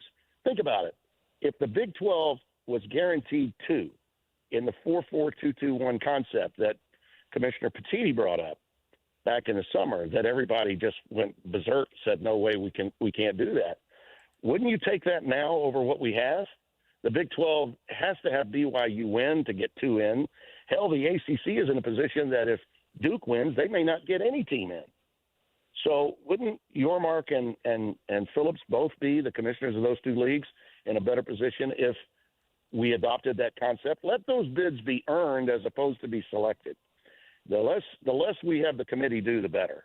And so that's one area where Petitti, in my mind, has a hell of a good idea, and yet is not getting any credit for it because he's been a public relations nightmare for the people that govern that cover the sport. Okay, Tony's just been, I think, misrepresented in a lot of ways because he's not been available and has not been accessible to the media. So we can sit here and complain, and I'm finding this very therapeutic. This is much cheaper than a therapy session. Thank you. This is great. But is anything going to change? Or if we call you up in a year from now, all right, there may be different schools and different names. They may be protecting somebody else, but it'll be the same. It'll be the same dog and pony show a year from now. No, the short. What I just laid out for you there was, I think, the short-term answer on how we could at least stabilize things a little. That's where I think the commissioner of the Big Ten has a good idea. But the bigger picture here is not a very optimistic one because, we have this new College Sports Council concept where they're sending out these letters about, the rev share being adopted and this hope that we're going to cap the NIL at $20.5 million through rev share. Well, none of these schools, I think there's a handful of schools, maybe 7 or 8 that have signed it. No one else has. Yeah. Which tells you that there's no way Texas Tech is suddenly going to say, oh, we spent $27 million this year. They're asking us now to cut that budget? No, I don't think so. No. If you're not committed to putting a college football program in the best possible chance to win as an institution, then just don't take part. Don't be part of this. There are lines being drawn across the country with respect to who wants to compete at the highest level and who doesn't. And when you see teams, and this is the encouraging part, when you see teams like Texas Tech or like Indiana that have been party crashers, not blue bloods, that have earned the right to be really respected, then that should tell these schools that don't want to do it that maybe they should just opt out. They should just get out because this is where the sport is going, and we're not going to suddenly, bring the boat back in and dock it. We're moving forward here. So, yeah, $20.5 million is what you're on the hook for, but these schools are not going to suddenly sign and the reason they're not going to sign it is because there's no authority for anyone that governs, whether it's the Big Ten commissioner, the SEC commissioner, ACC, or Big 12. There's no one with the authority to invoke any penalties for anyone that doesn't sign it. So we've got to find a central leadership, and that central leadership comes in the form of a czar/commissioner for the totality of the sport, something I've been screaming about from the hilltop since I started hosting the original game day in 1987. College football needs a version of Goodell, a version of what David Stern was for the NBA. And until they come to terms with that somebody has to lead all of college football, not just the conference, but the entire constituency of Division I, we're not going to see any semblance of stability for college football moving forward. But the whole commissioner thing started with the Black Sox scandal. Baseball was really up against it. A World Series was fixed, and the public was horrified, and the owners were panicked that their investment is going to go to zero. The answer to all your questions is money. Don Olmeyer, best answer ever. Stands the test of time. Well, football right now, for all the chaos and the teams and the conferences are getting the short end of the stick and they deserve a fair shake and they're not getting it, everybody's making money. Ratings are up. TV contracts and payouts are great. I mean, I just don't see the sense of urgency until someone puts their hand in the wallet and opens that thing up and is like, there's nothing left in the wallet. And maybe they can spend themselves to oblivion with NIL. Maybe that would do it. Maybe. Yeah. Well, there's nothing you said there that's inaccurate. However, with all that money, all that revenue that's there, okay, and this was the point that Cody Campbell was making when he did those ads for the act, that's being lobbied and talked about in D.C. and in Congress, and nothing's really gotten accomplished there, and I don't think it'll ever even come up for a vote. But the reason that college football still is even though they're making all that money, and even though the company I work for and the company that it has the monopoly over the playoff, like ESPN, the reason why the schools are making money, but the networks are not paying as much as they should for a property that is that popular. College football, by far and away, is more popular than the NBA and Major League Baseball, and yet it is the fifth most compensated sport in America. It's fifth. So there's a lot of money being left on the table. Why do you suppose that is? Because when contracts like the college football playoff come up, these curmudgeons that govern it will have a wink and a nod and say, let's just do this. We won't even put it up for bid, and no one will say a damn thing. Well, guess what? I'm the mouth that roared from the South, and will say it. It's wrong, okay? It's absolutely wrong. And if you took them to court, if you took the college football playoff to court and said this is absolutely not in keeping with how America should do its television contracts, okay, it should be making more money than it currently is. And it would. And more of America would understand that if, like the NFL, all of the networks had a piece of the pie. And trust me when I tell you, all of the networks would love to. You saw what happened most recently. In the time that I've been at Fox, we didn't have the Big Ten. We got the Big Ten. And then in the last deal that Kevin Warren wanted, okay, Kevin Warren was the commissioner when they made that deal, not Tony Petitti. Okay, we sold 2/3 of the contract to the NBC company and the CBS company.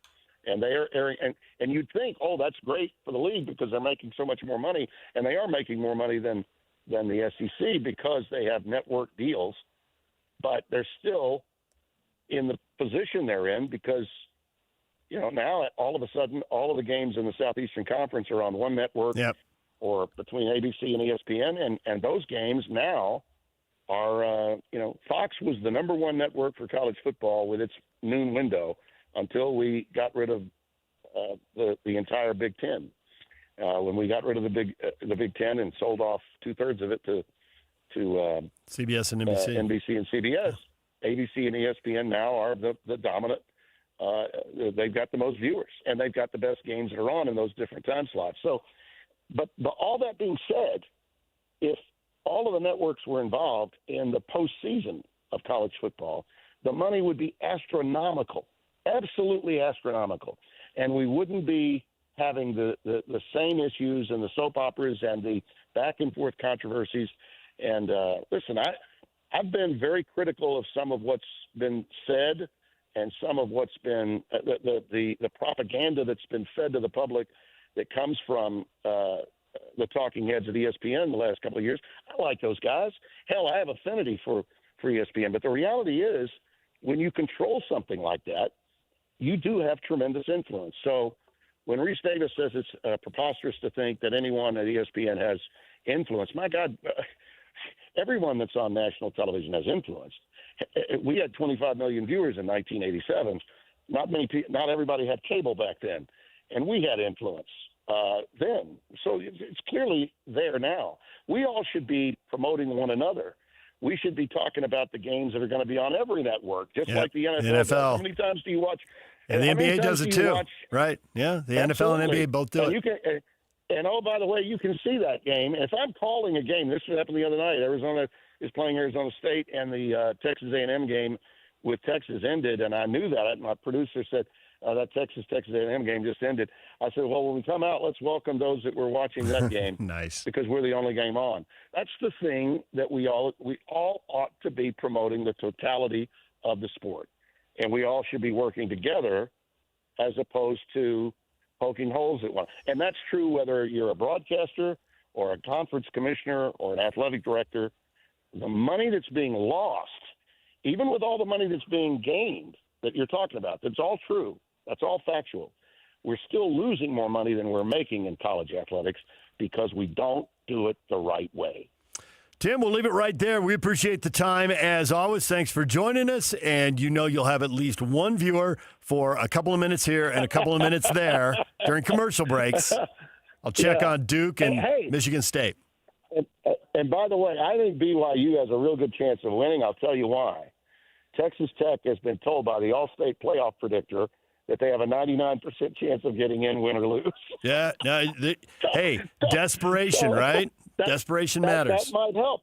That might help. And by the way, let Bachmeier throw on first and second down so you can loosen up that defensive front, and then L.J. Martin will get his yards. So that's my prediction on the game. All right. Thank you, Tim. There's Take Tim care. Brando. My pleasure. Fox Sports joining us once again right here on The Zone. Along those lines, I was told one interesting thing by someone who's followed college football for a long time, that and they get to talk to coaches privately. And they say, and this is something to watch for, y'all, because you're way into it. And this person told me this week, the thing about the conference title games and the playoffs, the players are opting out of the bowls if they have NFL prospects. We all know that. They can't opt out of the college title game in the playoffs yet, although there are people who think that's coming one day, but they definitely play with it in the back of their mind. And the team that's all in and it runs through every block, and as opposed to, hey, I'm not going to blast this guy out of bounds, I'll just shove him over to the sideline. It gets to be a mentality. And coaches see it on film and it drives them crazy. And that's what this person told me. And they didn't. We'll see. I'll see if we can get them to say it on the air. But I thought that was a super interesting take. And they don't really have a dog in the hunt, but that's what they get when they talk to college football coaches. All right, DJ PK, we'll come back. Your feedback next. Stay with us. And it's all over almost here. Don't go nowhere. This is Jay Scott and Ben Anderson.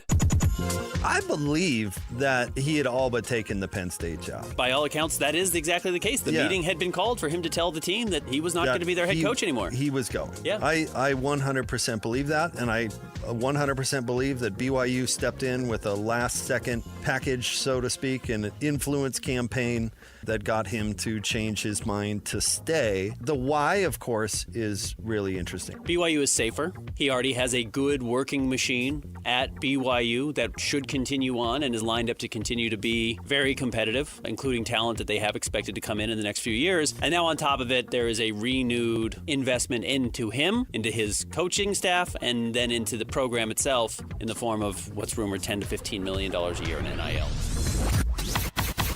Catch Jake and Ben weekdays from 10 to noon on 97.5, the KSL Sports Zone.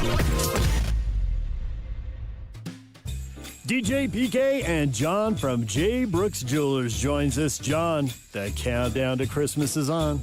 'Tis the season, DJ, and as you know, at J. Brooks Jewelers, every year we work very hard to have the perfect gift for the special people in your life. From the most brilliant diamonds to make it a perfect holiday season for her that she will just never forget, or perhaps an amazing new diamond bracelet or necklace to add to her collection for a memory to last all year. And don't forget our wonderful selection of amazing stacking diamond wedding bands that she has always wanted, an all-time favorite for all of our customers. So no matter what the budget, our all-female buying team understands what the ladies are looking for, and we have things in every budget to make it a perfect holiday season. So stop in person, J. Brooks Jewelers in Murray and Lehigh, or shop online at jbrooksjewelers.com. Remember, J. Brooks Jewelers, where women know what women want. At Peach Windows and Doors, they help homeowners stay in the homes they love while upgrading to the elegance, efficiency, and natural light of today. With hundreds of 5-star Google reviews, their clients know Peach Windows and Doors deliver what they promise. I wanted to replace standard-size French doors with a large custom sliding door. The update required checking a weight-bearing wall. Plus, I wanted a couple of different styles of windows. The new sliding door created a much brighter and open look. Peach was so helpful along the way with recommendations and ideas, and the installers were efficient and respectful of my space. I was thrilled with Peach Windows and Doors. Give your $1 million home the $1 million feel it deserves. Don't wait on that someday project. Visit Peach Windows and Doors Salt Lake Showroom. Schedule a free in-home visit. You can also explore at peachwindowsanddoors.com or just call them at 801-566-1255. Peach Windows and Doors, where amazing home transformations begin. Delicious doesn't change because the times change. Delicious is something passed from one generation to the next. That's why for 50 years, delicious Mexican meals have always started in one place. El Matador. Family owned and operated, El Matador is a community legend featuring fresh menu items and tasty take and bake meals. El Matador now offers catering and is the home of chips and salsa gift bags for the holidays. Delicious. It starts at El Matador, 606 South Main Street in Bountiful. Ready for unbeatable deals? At Tim Daly Nissan Southtown. Drive home a new Sentra starting at just $19,900. Need more space? Get up to $9,000 off new Pathfinders. Or grab a rugged Frontier for as low as $399 a month. With 99% approval, 0 down, and 90 days until your first payment. There's never been a better time to buy. Plus, every vehicle comes with a Tim Daly Forever warranty. Only at Tim Daly Nissan Southtown. Helping your money do more means making sure you get the most out of every dollar. That's why, for a limited time, when you open a new America First Visa credit card and spend $3,000 within 90 days, we'll give you $300. That's like getting a 10% discount on everything you pay for with your card. Before you spend another cent, head to AmericaFirst.com and apply for your low-rate Visa credit card today. Membership eligibility, terms, creditworthiness, change, and conditions apply. Subject to additional criteria. Federally insured by NCUA. Equal Opportunity Lender. Utah Mammoth Hockey is back at Delta Center. Don't miss your chance to be part of the excitement as the Mammoth hit the ice all season long. Grab your friends, rally the family, and lock in your seats for the fast-paced, hard-hitting action.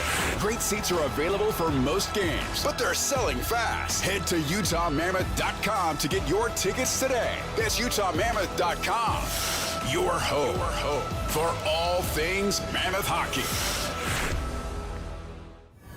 And now, enough of us. It's time to hear from you. From all your texts, tweets, and posts. This is the best feedback of the day. Woo! Oh, I was there. It's the best game of my life. With DJ and PK on 97.5, the KSL Sports Zone.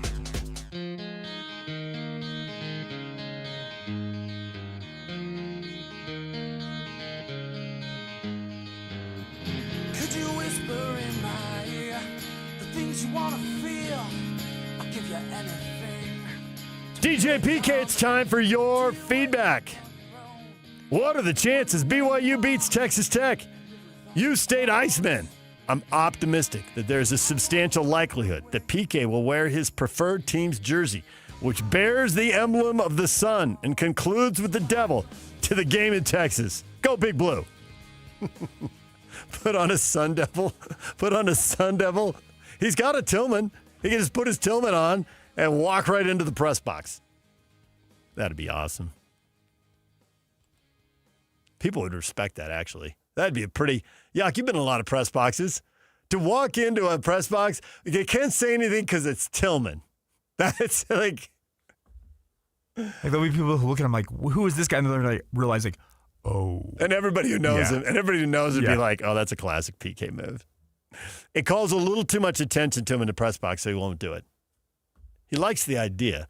And I'm not talking about him in the third person while he sits next to me. PK's on the way to the airport, flying to the game. If it's a big game, PK is there. I suppose there's a lot of people traveling today. Some people probably had to travel tomorrow. That's the problem with the game that isn't drivable. And with the conference this big, there's nothing they can do. I was gonna say, there's no easy answer. The Pac-12, the answer was Vegas. You're spread and from it's still not drivable from Seattle and Eugene and but Pullman when your conference spreads from Salt Lake City, Utah to Orlando, Florida. what are you going to do, right? Yeah. But it's when it's drivable, then the average fan has a much better chance of showing up. These tickets are expensive. It's over $1,000 for a good seat. The get-in price is the highest in the entire country at north of $500. It's supposed to be sold out. It's supposed to It's $500 now? Because I was finding tickets a couple days ago for like $180 and and a lot in $2. The average get-in price. Oh, the average. Okay, well, the bottom of the barrel get-in price was about $2. Yeah, but that's still crazy expensive. It's a lot of money. Yeah, $188 for a ticket, and you're probably not going by yourself, and you got to fly there, and the hotel, and blah, blah, blah, and this blah, is blah. supposed to be sold out. It's supposed to be the highest attended Big 12 championship game of all time. Right. So 90,000 plus. Well, there's a real passion for Tech because they haven't done it. They haven't even been in the conference title game, so there's tons of pent-up demand on their end. And for the Cougars, who've got fans in Texas, so not everybody has to fly. I mean, everybody here does. But there's plenty of – and it's drivable. It's probably 3 hours from Houston, San Antonio, Austin, give or take a little bit. 3 from Houston, 4.5 from Lubbock. San Antonio's probably another 3. Yeah. But yeah, so they're all drivable. And that is why it's a sold-out game. And there you go. All right, one other thing to watch for tonight, December 5. This is the date that Kyle Whittingham's supposed to notify the U if he's going to retire or not. So we got a whole debate here. He's coming back. He's retiring. It's a Friday news dump. He doesn't want a lot of fanfare. This is perfect. There's also option C here, Yak. Why can't he be Jerry Sloan and just go when he wants? I mean, if he says he's coming back, but then if March 1st or May 1st or whatever, he says, I'm out. What are they going to do? Lasso him at his house and drag him back? Come on back here. Hog tie him and drag him back into the facility. Dragging him back. Who's to say it has to be now? All right, whatever Kyle decides, we could all make predictions, but we're crawling out on a limb, and he might change his mind in any direction from whatever he's thinking now. So be super careful with that. But, keep an eye on social media tonight. There might, there's a chance there'll be a storm. All right, DJ and PK, enjoy the games. Mountain West Conference title game tonight, and then Big 12 tomorrow at 10 a.m. We'll see you back here on Monday. Party time! You have a great weekend, okay, buddy? Get the latest Utah sports headlines delivered to your inbox with the KSL Sports Newsletter. From the Jazz, Utah Hockey Club, BYU, Utah, Real Salt Lake, and more. Be in the know of all things sports in the state of Utah. Visit KSLSports.com to sign up for the KSL Sports Newsletter. Want to get the latest info on Utah's newest sports franchise? Sign up for the Utah Mammoth newsletter. Get exclusive analysis. Plus the latest news and notes on the Utah Mammoth. Sign up today at KSLSports.com for the Utah Mammoth newsletter. Hey fellas, it's crunch time this holiday season, and you don't want to drop the ball on finding the perfect gift for that special someone. Oh yeah, this is your chance to up your game and score major points with Duke's Jewelers. That's right, for over 75 years, Duke's has been part of Utah Valley's playbook, helping families celebrate life's biggest wins since 1948. Oh, absolutely. At Duke's Jewelers, it's not just a jewelry store. They're craftsmen, creating custom designs and timeless pieces that'll have her cheering from the sidelines. Whether it's a stunning necklace or a custom ring, they've got the game-winning gift at Duke's Jewelers. Don't wait for the final buzzer. Head to Duke's Jewelers at 220 South Main in Springville. Or you can shop online at dukesjewelers.com. Duke's Jewelers, helping you slam dunk love and tradition since 1948. This holiday season, you can make a difference. Hercules First Federal Credit Union is raising funds for their Christmas project. bringing joy to foster children in Salt Lake City and supporting the Humane Society of Utah to help pets in need. Your generosity can change lives. Visit HerculesCU.com to learn more and donate today to make this season brighter for a child and a pet. Hercules First Federal Credit Union, growing stronger together this holiday season. Calling all Jazz fans. If you can't wait another second to see stars like Ace Bailey and Lowry Markkanen tear up the court, you're in luck. Tickets are on sale now. Let's go! No matter what you're looking for, the Utah Jazz has your back. With season tickets, mini plans, and single game options available, there's something for everyone. Whatever your schedule or budget, there's a plan for every fan. Don't miss a moment of the action this season. Secure your tickets today at UtahJazz.com. You know the feeling when you're about to cut into a juicy steak and hope it tastes as perfect as it looks? Worry no more. With Chef IQ Sense, it's possible to get it right every time. How? It's a modern, completely wireless cooking thermometer that eliminates under or overcooking your food, no matter how you cook it. Chef IQ Sense was designed to withstand extreme heat and can even survive in your deep fryer. From grilling to roasting or baking, Chef IQ Sense guarantees that your chicken, meat, or fish will come out exactly to your preferred outcome.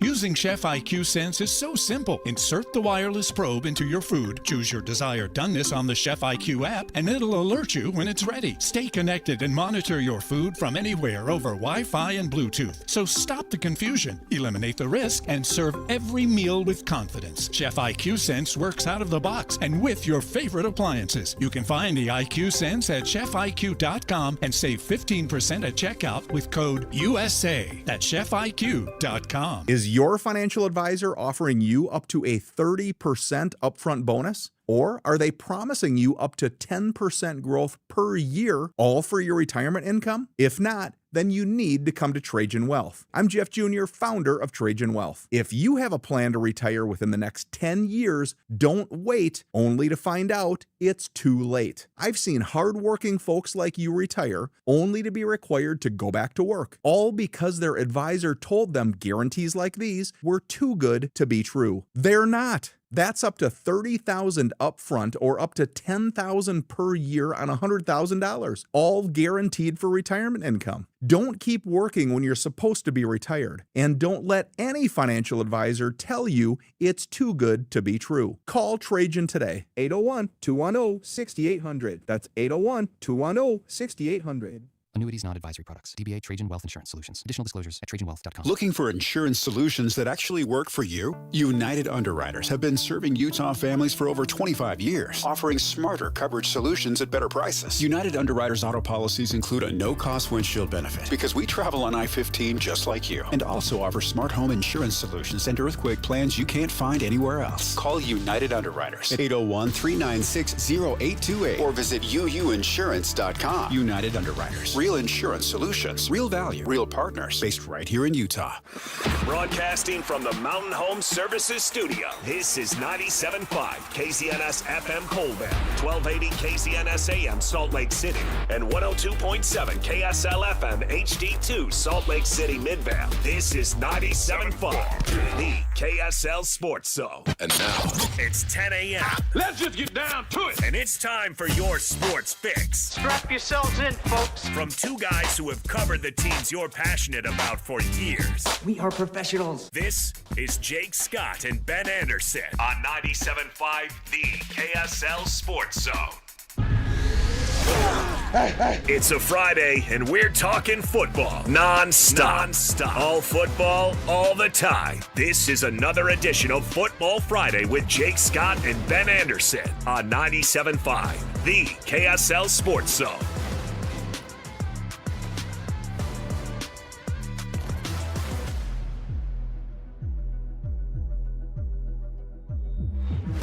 Jake and Ben, 97.5, the KSL Sports Zone. Jake Scott, Ben Anderson, thank you for making us a part of your Football Friday. What's going on over there, Ben? How are you? Doing well. How are you? Oh, you know, living the dream. It's a conference championship Friday, and college football is at its peak madness, it feels. They used to be playing the Pac-12 championship game today. Oh, yeah, because they did it on Friday for some reason. Good call, Larry. Yeah. They thought, let's get out ahead of this. We're the lesser conference. Even though we may not be, but let's make sure everyone feels that way. That was Say, what do they? When is MACtion? Is it Wednesday nights? Is it the MAC starts playing the second half of the season? Whatever it is, it's like when you play on a non-traditional day, everyone thinks you're non-traditional, and I'm not sure that actually helps you. Until it becomes profitable, and then the halves just take it over. Yeah. Like Thursday night football. They're like, oh, you're playing on Thursday night? Christmas Day football? Like, no. The Mountain West and others kind of built Thursday night football, really. And then everybody's like, oh, look at this lucrative time window. People will watch it on Thursdays. Let's go ahead and start playing there. But thus is the greed and horribleness of college football. And we got to talk about certain aspects. I don't know if we need to lead with it. Well, we could lead with something from it. But if you did not hear Tim Brando with DJ and PK about 30 minutes ago, he was so good. Like, it was so good. He came on spitting fire. I asked Hatch, because Tim was supposed to come on Wednesday, and it didn't happen for whatever reason, which happens, of course. I wonder if Tim felt bad for the miscommunication. It was something minor, and was like, okay, well, I'm going to come in and tell you exactly how it is in college football. It was so good. And we've got to get into his thoughts on the college football playoff organization. And he used the word corrupt several times, which I'm telling you, it was spicy. Yeah. It was spicy, Ben, if you didn't get a chance to hear it. But he did give brief thoughts, and it was at the very end, on why he was optimistic about BYU tomorrow. He didn't say I'm picking BYU. Okay. But he said, I'm optimistic about BYU beating Texas Tech. First reason he said, and he made a joke about the all-state playoff predictor being 99% for Texas Tech, win or lose. Mm-hmm.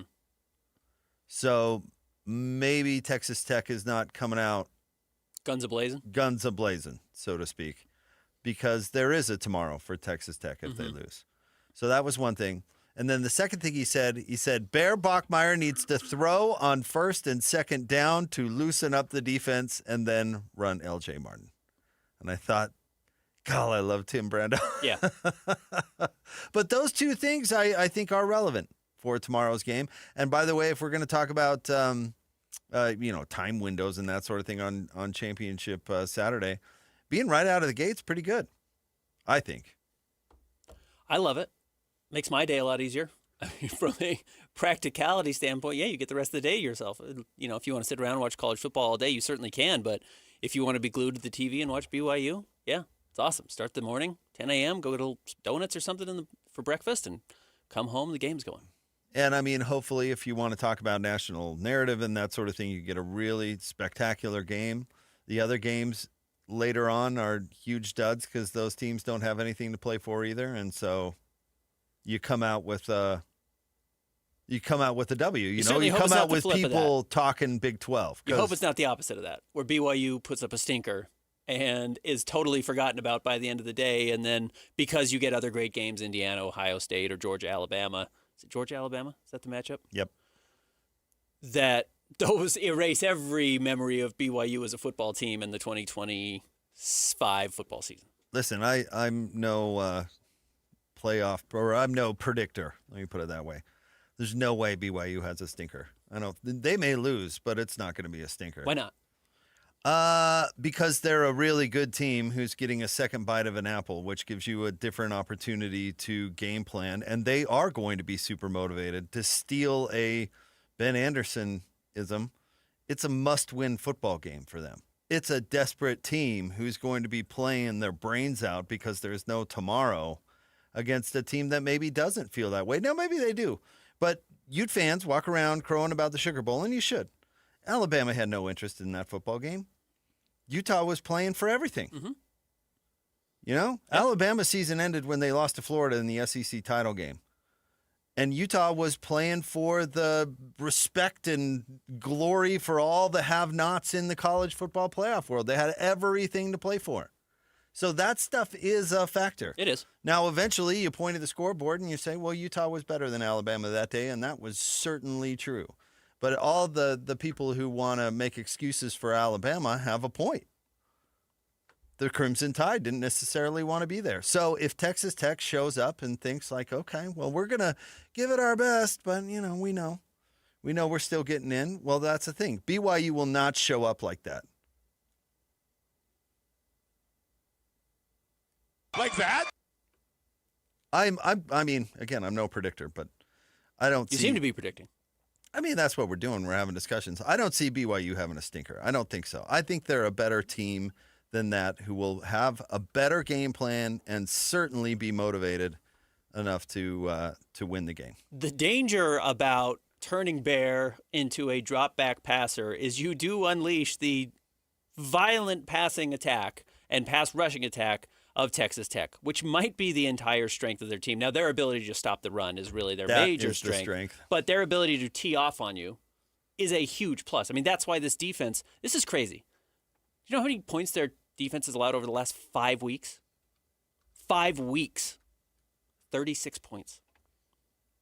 They've had 2 shutouts in that stretch. I mean, this defense is as good as anybody in the country. And that's the problem of what BYU is going up against. So while, yes, they tried to run L.J. Martin to start the game, and he had the bad shoulder last year, and it just, they had a couple of big runs early, I should say big, 10, 12 yards. It just slowly started to fall apart. I actually think where BYU can win this game is with their own defense. I think BYU's defense has to step up here and play very well and get after Baron Morton and find a way to stop Cameron Dickey, because Cameron Dickey was, 120-plus yards that he had in this first game is not the greatest rushing attack we've ever seen. I mean, we watched what happened with Utah and Kansas State just 2 weeks ago. But if Dickey's able to move the ball consistently on the ground and that collapses BYU's defense, and then Baron Morton's not worried about Jack Kelly, then I think your life gets a lot easier if you're Texas Tech. So as much as we've been talking about what BYU needs to do to loosen up Texas Tech, I think Texas Tech's going to be willing to go back to their run game. And if BYU can't stop that, which they couldn't in this first matchup, at least not effectively when it mattered, I think Texas Tech, again, is going to look like the dominant team here. I'm not sure Texas Tech has to, quote, get up for the game. They've got a good running game, and they have a great defense. And that generally shows up week in and week out. Okay.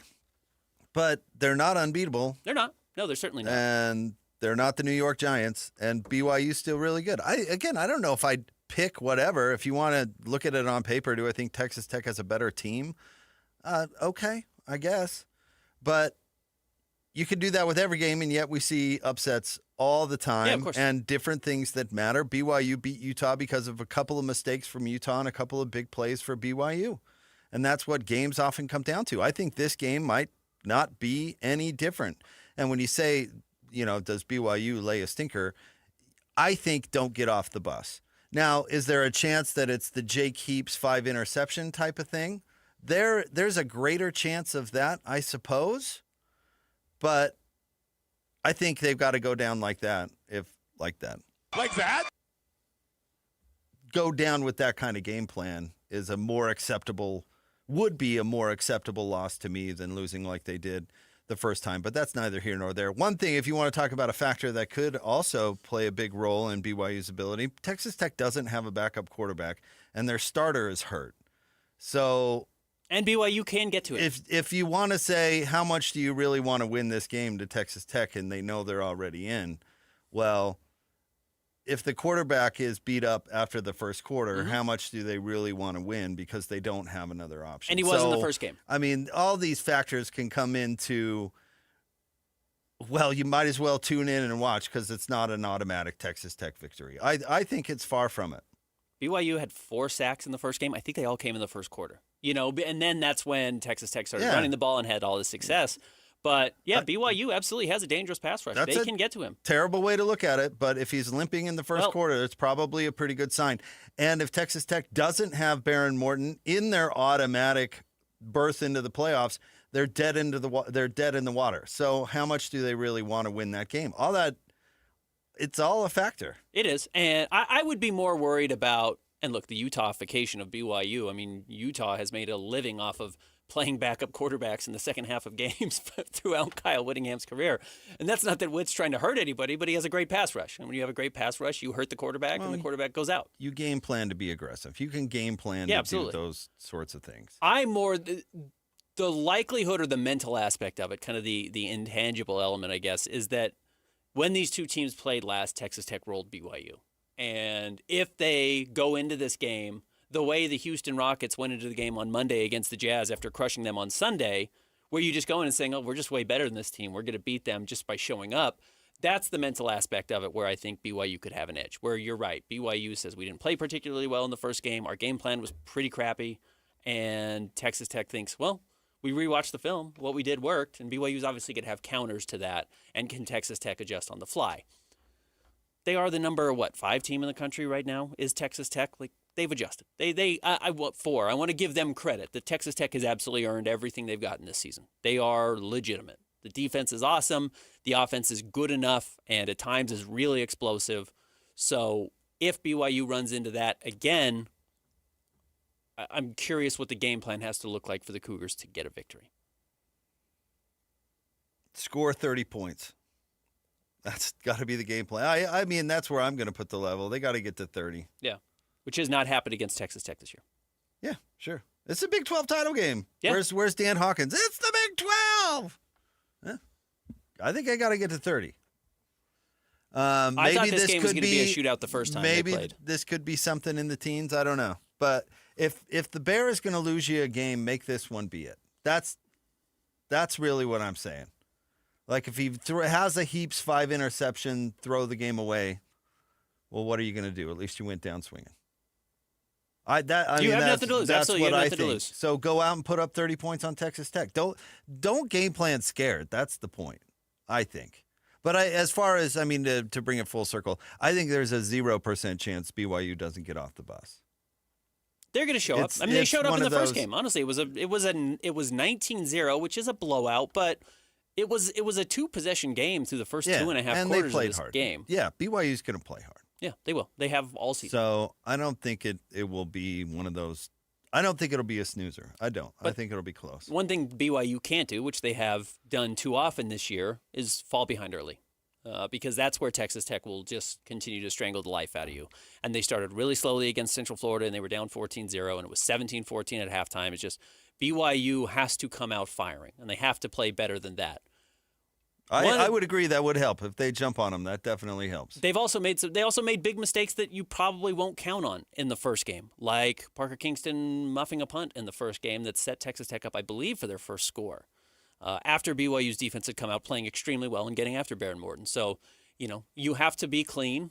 You can't lose the turnover battle, which we know that's every week, but BYU did lose it against Texas Tech, and Bear had the bad interception on a terrible throw. He should have just, taken the sack or thrown the ball out of bounds. I know that's easier said than done. And yeah, Parker Kingston fumbles a punt after BYU. I think it put him in a 4th and 20, something like that. And when that happens, you're going to find yourself in trouble. Gotcha. Who was the defensive coordinator for your guy Sean Payton that was putting out bounties? What was that guy's name? You'll say it and you'll all remember it immediately because he was one of those notorious defensive the coordinators. But BYU should hire that guy for just a week. You want him to go hurt the Texas Tech players. Greg Williams. Greg Williams? Was that it? Man, maybe that's not who. Well, anyway, hire that guy.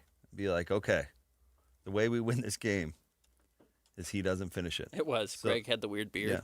Yeah. So the bleached hair. Start handing out hundreds. And that's how it goes down. Yeah, I'm not trying to be a downer on this game. I'm not. I think Texas Tech is legitimately one of the better teams in the country. I think BYU is a very good team as well. BYU is going to have to play an extraordinarily clean game, and by far, I think their best game of the season to win this one. I'm not sure there's been an effort from BYU this year that would be good enough to beat Texas Tech so far.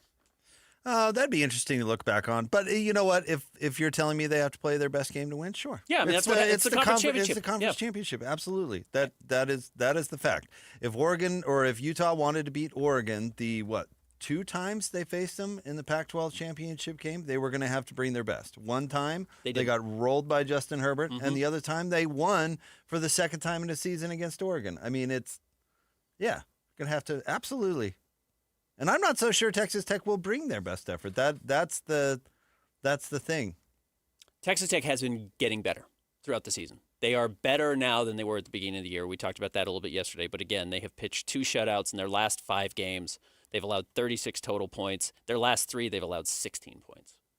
The 20 they allowed was to Kansas State, and they did beat them by 3 scores. So it was 43-20, and that was the most points they've given up since losing to Arizona State. They allowed 7 points to BYU, and then 9 points to Central Florida. So it's just they're on a heater. Texas Tech is not just good this year. They're getting better, and they're continuing to play at an extremely high level, and they did just crush West Virginia 49-0. If there was a game that I thought they would overlook, it would be that one against a better than their record would imply West Virginia team on the road in the final game of the season, and they crushed them 49-0. So I've just been really impressed with Texas Tech. Every time I kind of wait for them to slip up, they don't. So maybe I'm fooling myself by thinking it can't happen, but they haven't done it yet. Except against Arizona State. They did, 26-22. Yeah. All right, we've got the top 3 stories of the day at KSLSports.com. Coming up next, it is the Jacob Ed Show, 97.5, the KSL Sports Zone. Since the game went final in Lubbock, Touchdown, Parker Kingston. the Cougars have wanted a rematch with the Red Raiders.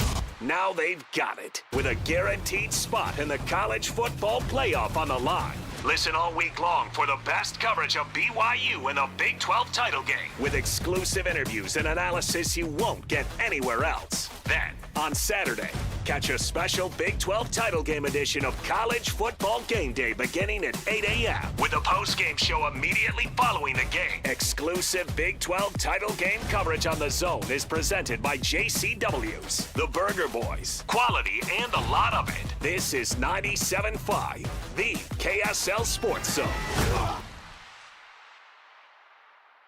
You gave years, maybe decades to your job. You showed up, worked hard, and planned for retirement. But now, the company's changed. Or maybe you've taken a buyout or been forced into early retirement. So, what happens next? I'm Jeff Jr., founder of Trajan Wealth. And if you've built up a 401k or thrift savings plan, now is the time to ask, is that money really working for you? Many workplace retirement plans offer limited options and even less guidance. At Trajan Wealth, we help people just like you roll over their accounts into IRAs with more flexibility and personalized investment strategies built around your goals. For households with $500,000 or more, let us build you a personalized plan. We operate on veteran values, service, trust, and doing what's right. Your next chapter starts now. Call Trajan today, 801-210-6800. That's 801-210-6800. Advisory services offered through Trajan Wealth, LLC, an SEC-registered investment advisor. See website for details. Monday on KSL, you found it, the perfect holiday present right there online. I purchased a meditation device. So you pay and wait for it to be delivered. But what if it never comes? And getting your money back? I don't have any confidence they're gonna do right by the refund. I'll reveal what you need to know to avoid having a Grinch ruin your gift giving. Santa-approved online shopping safeguards. Monday at 10. The holidays are coming. Is your home ready? Whether you're hosting a holiday party or reading a book, a brighter home makes your home more comfortable. Mountain Home Services can save you energy and brighten your space. Mountain Home Services can improve your home with LED lighting upgrades, smart switches, and modern lighting controls, perfect for cozy holiday nights and year-round savings. And KSL listeners can save with exclusive offers to brighten your holidays. Serving Utah since 1954, Mountain Home Services was the first to offer upfront pricing with no hidden fees and 100% satisfaction guarantee. Protect your home with an electrical inspection, surge protection, and keep your family warm this winter with a generator. And KSL listeners enjoy a discounted price on a fireplace tune-up for just $99. Visit mountainhomeutah.com or call 801-543-2222. That's mountainhomeutah.com or 801-543-2222. Mountain Home Services, keeping Utah homes safe and warm since 1954. You like saving money, right? We all do. That's why Allstate just lowered the price of car insurance. Not, but wait, there's a catch. Lower. Actually lower. So if you're shopping around or just want to see how much you could save, Check Allstate first for a new lower auto rate that could save you hundreds.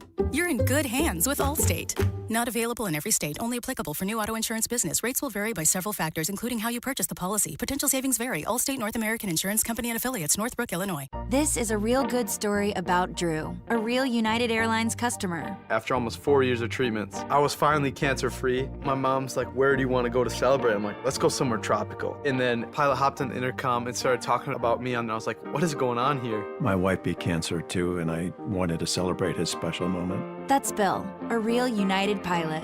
We brought him drinks and donuts. We all signed a card. I was smiling ear to ear. Best flight ever for sure. That's how good leads the way. We just want to have enough money for retirement. And travel to visit our grandchildren. I understand. That's why at Fisher Investments, we start by getting to know each other, so I can learn about your family, lifestyle, goals and needs, allowing us to tailor your portfolio. What about commission-based products? We don't sell those. We're a fiduciary, obligated to act in your best interest. So how do your management fees work? We have a simple management fee based on the value of your portfolio, so we do better when you do better. We appreciate that kind of transparency. We also check in with you regularly to keep you up to date on the markets and your portfolio. Well, what other services do you offer? As a client, you have access to resources on investing, financial planning, estate planning, Social Security, Medicare, and more. Wow, sounds like Fisher Investments has everything we need. At Fisher Investments, we're clearly different. Learn more at fisherinvestments.com. Investing in securities involves the risk of loss. Listen every Monday morning to DJ and PK and Monday afternoon with JJ and Alex for your Chevy Strong Play of the Game. Win great prizes from Rocky Mountain Chevy. This is your Cougars at 30 update. Presented by Kenny J's Barbecue on 97.5, the KSL Sports Zone.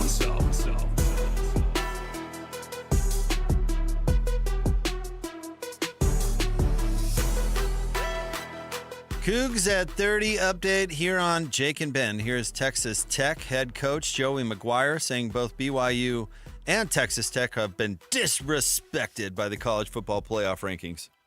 I'm going to echo what Commissioner Yormark said. I said this after my press conference in West Virginia. I think that without a doubt, we both should be in the playoffs. No matter what happens on Saturday, I think we've earned the right. And I think whenever you look at it, they're discounting both of us whenever you're talking about where we're ranked. Kickoff in the Big 12 Championship tomorrow will be at 10 a.m. College football Saturday with the one Christian Esparza is going to begin at 8 o'clock. You're bumping Bob Casper, huh? Yeah, we'll figure it out. All right. Bobby's going to be grumpy. The caddy's going to be upset. Tune in tomorrow at 8.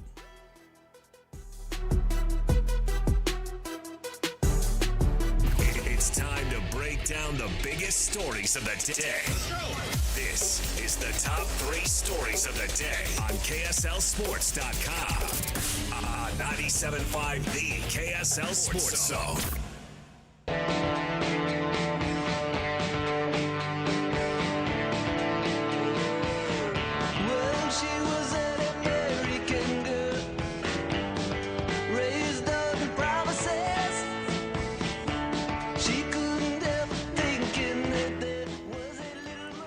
Jake and Ben, 97.5, the KSL Sports Zone. It is time for the top 3 stories of the day. KSLSports.com, brought to you by J. Brooks Jewelers. Cherish your love with J. Brooks Jewelers. Explore their expertly crafted engagement rings made from the finest materials. J. Brooks Jewelers.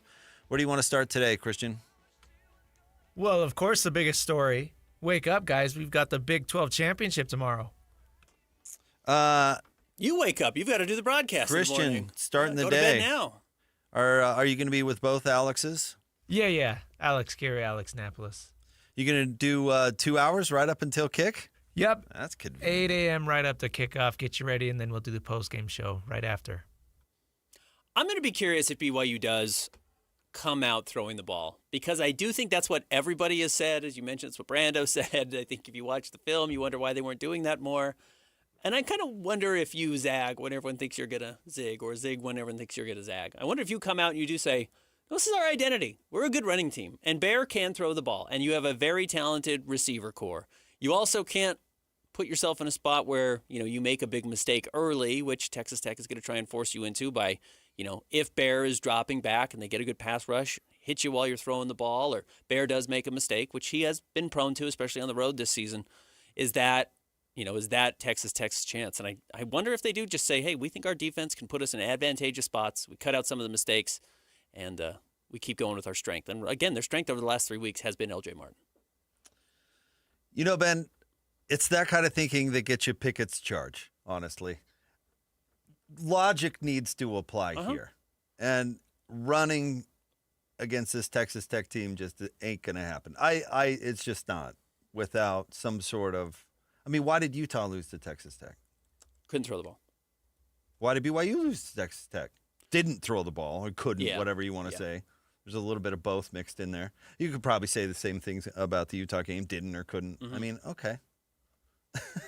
You've got to figure out a way to be effective and score points. Yeah. Got to figure out a way to get to 30. And you've got to take advantage of where the other opponent is not as strong. Sun Tzu, Ben, Art of War. Mm-hmm.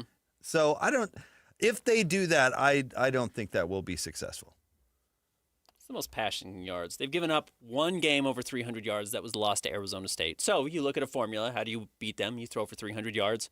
They're 0-1 when they've allowed 300 yards this year. They're 10-0 when they've allowed 282 or fewer, 281 or fewer. So, yeah, you have to move the ball through the air if you feel like you can. The one thing I do go back to in these situations is, these coordinators that are going up against Texas Tech aren't dumb. They know that. They recognize that throwing for 300 yards is a good way to get there, is a good way to beat them. They couldn't figure out how to do it. Yeah, but that comes down to, are they equipped to do it? Yeah, they might not be. And that's a different story too. Again, no defense. There has been no perfect college football defense outside of the '99 Virginia Tech Hokies. Mm-hmm. That was the perfect defense. That team was number one in defense and offense. I believe the only time in college football history. No big deal, man.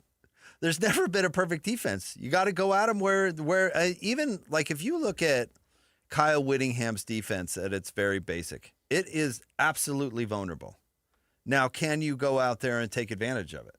Like he's going to leave corners on an island, and that allows him to do all sorts of things like stop the run and stack up pressures, and he's daring you to beat his all-conference corners. But if you beat the all-conference corners, what happens? Yeah, they're in trouble.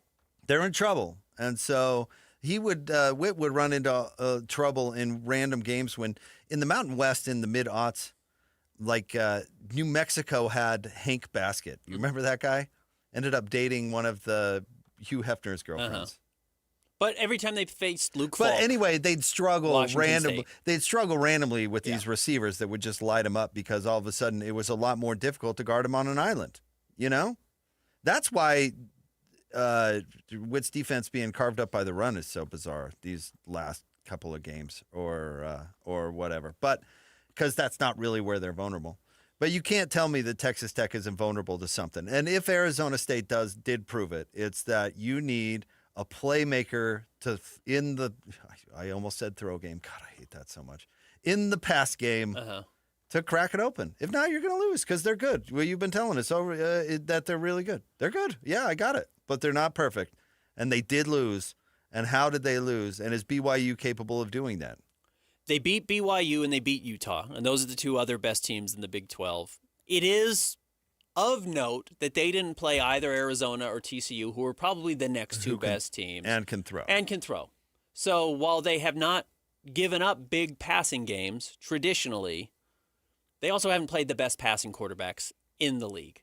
And Bear did throw for 188, not super impressive, and that game was very tough for the Cougars, but Arizona State, who probably is the next best team they faced, did throw for 300 yards. And Utah can't throw the ball. So if Utah could throw the ball, they beat Texas Tech. Yeah. Hey, if they connect that one pass that gets called back for illegal man downfield, like you might beat Texas Tech because all of a sudden you have a lead and you can just slow the ball down. But crashing into their line over and over again trying to run isn't going to work. It's really hard to do. It's not going to work. Yeah. So I think that's what BYU should do. We've seen a lot of what we think they should do with offensive coordinators historically, and I'm not just saying at BYU, and it not come to fruition because, either they scare themselves or they recognize why other teams haven't been able to have success through the air either. And then on the other side of the ball, this I've decided this is totally my number one game plan. Do you remember in I guess it was Knocked Up, where they were talking to Katherine Heigl about losing weight, but they can't say you need to lose weight, and he was like, you just need to tighten, just tighten. You know, if I had to say to the BYU's pass rushers or defensive players in general, land heavy. Yeah. You know, like if you get a chance to land on the quarterback, you know, land heavy. No, don't brace your fall. Just land heavy. If there's a position group that can win this game for BYU, other than the receivers, which we're talking about on the offense, those linebackers can have a huge game. Those linebackers getting to Barrett Morton and slowing him down and keeping him uncomfortable will be a huge plus for BYU. What's next? Number 2. Today is Friday, December 5th, which means today is the deadline for Kyle Whittingham to give Utah his decision to return or not. Have we seen anything? Bartle me this. Has Kyle Whittingham retired? I have not seen anything yet. We haven't seen a Bartle bomb out there? 11:05. Steve Bartle. Okay. We'll talk to Steve at 11:05, see what the latest is. And again, what was the reason why? What did this coordinate with? It's built into his contract, I believe. It's just a deadline. Just an ambivalent, worthless deadline that if he says, I need another weekend, Utah will say, oh, yeah, sure. You've been here for 20-plus years. Yeah, we'll give you another weekend. I don't think this has anything to do with anything. Oh, we have a little breaking news. Go ahead, Christian. Just announced by On3, Penn State has their head coach, and it is relevant to the Big 12 Conference. They are hiring Iowa State's Matt Campbell. This news broke last night that they were in serious talks with Matt Campbell, and he'd shown interest, and that's where their pivot was post Kalani Sitake. Matt Campbell's a really good coach. I've obviously teased him a lot on this show for what he can't do, but he does win 8 games every year in a much harder place to win than Penn State. Well, Iowa State's going to the bottom of the league. That's going to happen. I'll be really curious where they go. They seem like very logical. I don't know who he's bringing with him or if they have a situation where they just promote somebody within. He's relatively young, so I'm not sure they have the guy in waiting. Even so, how they often would does make that a work? lot of sense for both Morgan Scalley and Jay Hill to me. And that's pure speculation, obviously, but those would be names I would be interested in. I wouldn't take that job if I were either guy. I think that's a job that's been propped up by a pretty good coach in the new world. I don't see Iowa State making any waves. You think Iowa State has any money? Probably not. No, they need a gimmick. They need and you know what? Matt Campbell was kind of a gimmick. Yeah, they're a gimmick. His defense scratch it out kind of style was 27-24 was kind every of game. gimmicky. So they need to find another gimmick. I'm curious with how this whole Coach Witt thing is playing out. I mean, I guess the hard thing is don't predict things way down the road where you have no idea how you're going to feel at that moment in time. For example, remember when Urban Meyer told the whole Utah team on his way out the door that he wasn't going to coach for another, how did he put it, Kyle? Or you've heard this story a bunch of times. He said, like, I'm not going to coach till I'm 50. I'd be dead or something like that.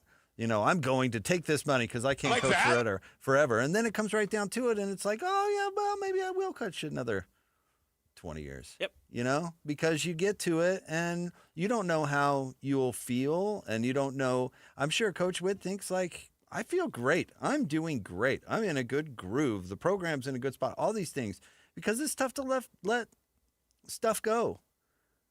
I mean, I kind of might make fun of that stuff on this show sometimes, but it's really true. Hyman Roth thinks he's going to live forever. I mean, that's everybody. Yeah, term limits or whatever you run on. Yeah, thinking I can't imagine being that old and doing it. And you realize your body doesn't change. I mean, your body changes, but your mind probably doesn't change as much as you think it's going to. And yeah, it's hard to step out of the spotlight. I worked with a guy at Sears. His name was Harold. He was an old engineer, and he was slinging hand tools. Lloyd probably remembers him. He was like, it is mid to late 60s or whatever. I was like, Harold, what are you doing working at Sears? Aren't you retired? And he's like, oh, yeah, I'm retired. You running out of dough? Everything okay? Oh, everything's great. Just like tools, looking for something to do. Like, I feel great. I'm not in the I want to lie at home and do nothing phase of my life. Yep. So I'm going to go interact with people and sell hand tools because it's something I enjoy, believe it or not, or and you get to keep better at myself it. occupied. You know, you just never know. And I know Coach Witt's father passed away in his mid 60s, and I'm sure that had a real impact on Coach Witt. How could it not? But that's not you. You know? Absolutely. That's not you necessarily. So I get why he would be torn. But the problem is you can't hold the football program hostage. You know? The hostage implication, though, is that they can't move up or move forward. Like, Witt's still the best guy for the job. Yeah, you would think so. Well, I mean, he's had a great year. You Sure. win 10 games this Yeah, year. I mean, You've he's had got a great year. quarterback coming back. You've got an offensive coordinator who looks like he has an idea of what he's doing. You just had a hell of a recruiting class. But- Utah's in an awesome spot But right now. you have told someone else that they're also the best man for the job. And there is the transition of players are, in theory, going to be there longer than just a year or 2 years. So you have to have that. I mean, part of the coach in waiting thing is you hope that the transition isn't an abrupt one and that you can keep continuity in the whole thing. But you can't just keep it that way forever. I mean, I guess you can. But I don't know. I'm sympathetic to Kyle Whittingham, the person, but he's got a lot of people's lives in his hands. I'm serious. He's got a lot of people's lives and futures riding on what he wants to do. I am sympathetic to Kyle the person because he's a human being and he deserves that. But I'm not sympathetic to Utah feeling like they need to. If they feel like they need to get rid of Witt, they're up in the night. I don't think they Witt rules. He's a great coach. I don't think they feel that way. I think they feel like they have to plan for the future, both short and long, and going year to year it's hard to do that. That's really my point. I don't think they. Frank Beamer was pushed out. I don't think Utah's in push out phase. I don't think so. They better not be. You're pushing out a 10-win coach with a returning quarterback. You're a bad athletic director. The thing is, then Witt should have done the Joe Pa, where he said, "I am going to live forever." Don't into like coach in waiting. None of that stuff. Like, stop asking me those questions. I'm 74 years young. Leave me alone. Bobby Bowden didn't talk about retirement till he was like 80. Yeah. Yeah, Witt has certainly talked about it enough. And if you want to say this is Witt's fault, I would listen to that for sure. But Utah shouldn't be anxious to get rid of him, not at this point. They should be eager for some sort of decision and exit strategy. Yes, I understand that. If he wants an answer, have an answer. Even if that's like, no, I'm going to re-up and I'm going to sign a 5-year contract, at least that's something. I don't think it's hurting them. I don't think Witt doing this year to year is hurting them. They just won 10 games, and this was the most year to year season he's had to date. So, what's next? The Jazz get a back-to-back against the New York teams. They beat the Nets last night. They will see the Knicks tonight. First time they've won back-to-back games this season. Pretty rough first 3 quarters, and then a brilliant fourth quarter last night. Listen, the Nets should be so embarrassed. So embarrassed. The Jazz didn't have a center. Mm-hmm. Their only quote-unquote big, which all offseason everybody's been telling me the goal is to not have him be a big. Mm-hmm. Kyle Filipowski was the only one that you could even qualify as a big. And somehow the Brooklyn Nets lost decisively in the fourth quarter, where, Ben, if you can just get dunks every time up the floor, you're going to win every fourth quarter. And there's no reason why Brooklyn shouldn't have had a dunk every time up the floor. You know what's embarrassing? The Jazz outscored the Nets in the paint last night, 56-46. Yeah. So my point is not necessarily they should be embarrassed for losing to the Jazz. They should be embarrassed to losing to a team that did not have a center. That is embarrassing. The counterpoint is that the Jazz were down 9 to a team that I think their leading scorer on the court last night averaged 13 points a game. Because they were without Michael Porter Jr. and without Cam Thomas, who were their 2 guys who average, again, more than 13 points a game. So these were 2 quite hamstrung teams. But this is a game the Jazz should have won. This was a win from the opening night. They should have said that this is a game we expect to win this season. I know, again, whatever fans are worried about the Jazz winning too many games, it's like, yeah, you're going to beat the Brooklyn Nets. The Brooklyn Nets are terrible. They're trying to be terrible, and they're sitting better players in games like this specifically to lose. Well, I mean, we can get back to this later, but it looks like they're going to win too many games. The Jazz? Yeah. You think they're going to win too many games? It's looking that way. I mean, they may pull. We'll see how drastically they pull the plug at the end of the year, but they're certainly on pace to do it.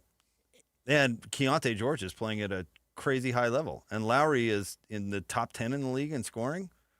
And they're going to win several of these kind of games, enough to probably convey that pick.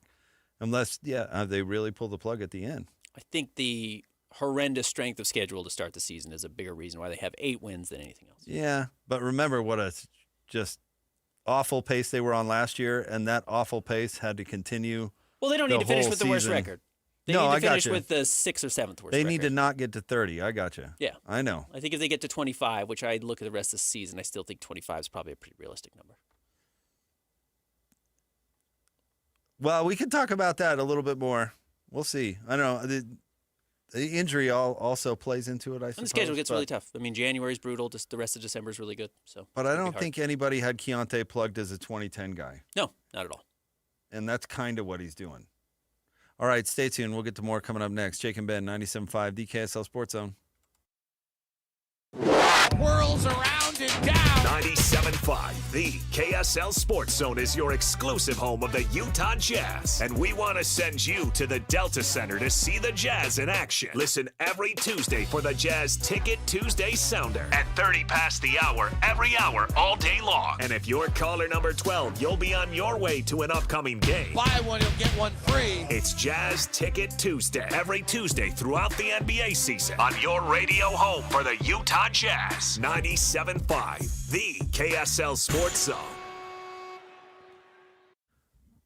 Hey everyone, Jake and Ben here for our friends at Peach Doors and Windows. Ben, you know what's been so fun about getting to know the folks down there at Peach is you realize that they're really great people. I mean, Cindy and her whole group are really amazing. But one obvious thing about them, Ben, is they live here. They're aware of the climate and the demands and the beauty of the place we live. And do you ever wonder if your builder, whenever that may have been, totally took advantage of all of those things, considering what a unique spot we have? Yeah, you can't skip steps. You can't have a good builder and bad windows or bad windows and a good builder. You know, you've got to have it both. And because installation matters, the expert crews at Peach Doors and Windows are going to treat your home like it's their own. Like they are going to want to have the best products and the best builders in their home. They're going to give that to you as well. You don't have to take our word for it. You can go check out their over 400 5-star reviews on Google because people have loved the product, they've loved the process, and they've loved what has happened to their home 10, 15, 20 years down the line. That's why Peach has been around for over 30 years. So check it out on Google. You can also go to peachbuildingproducts.com. Call. They do free in-home estimates. They're really good with ideas, 801-566-1255, or drop by the showroom, 2940 South, 300 West in Salt Lake. It's Peach Doors and Windows.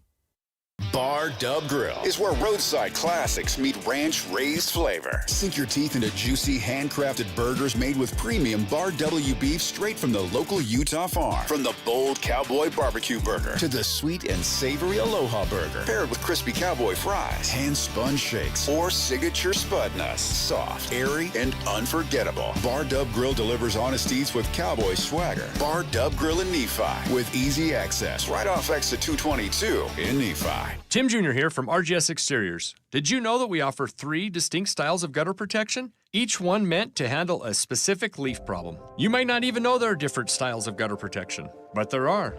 And if you pick the wrong one, it could be a huge waste of money. Now, the big gutter guard companies won't tell you this. They try to sell you a one-size-fits-all gutter guard. And it could be completely wrong for the amount and types of trees and leaves you have. Not RGS Exteriors. We understand which kind of leaf problem needs which kind of gutter guard. We'll do an in-depth evaluation to assess the types, locations, and numbers of trees in your yard. Based on that data, we match your home to the right gutter guard. So don't risk wasting money on the wrong gutter protection. For a free evaluation and estimate, call RGS Exteriors at 801-280-3110 or visit rgsexteriors.com. That's 801-280-3110 or rgsexteriors.com. These days, many companies have turned to influencers to tout their products or services. But here at John Watson Chevrolet, the only endorsement we need is from our customers. Because of their feedback, we're proud to be Utah's best reviewed Chevy dealer. Visit us today to see why we get reviews like, buying a car should be a fun experience, like a kid getting a new toy. And at John Watson Chevrolet, it was. John Watson Chevrolet, your 5-star Chevy dealer, 3535 Wall Avenue, Ogden. Chevrolet. Together, let's drive. Delicious doesn't change because the times change. Delicious is something passed from one generation to the next. That's why, for 50 years, delicious Mexican meals have always started in one place. El Matador. Family-owned and operated, El Matador is a community legend featuring fresh menu items and tasty take-and-bake meals. El Matador now offers catering and is the home of chips and salsa gift bags for the holidays. Delicious. It starts at El Matador, 606 South Main Street in Bountiful.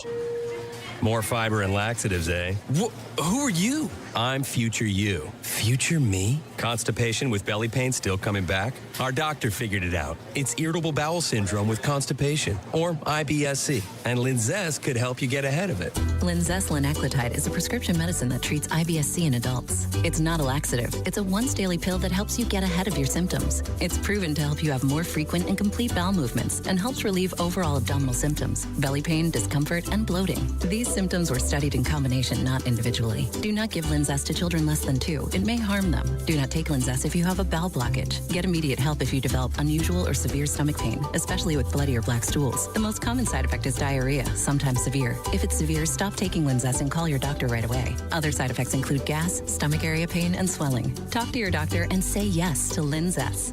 Learn more at linzess.com or call 1-800-LINZESS. Nobody brings you better coverage of the Cougars than 97.5, the KSL Sports Zone. Punt by Jack Burgess, much better. It's a Mammoth down there, scrambled for the football, and an early turnover. Kingston retreated, lost the ball, and Hampton falls on it. And then defense getting after Bachmeyer, who escapes and throws an interception.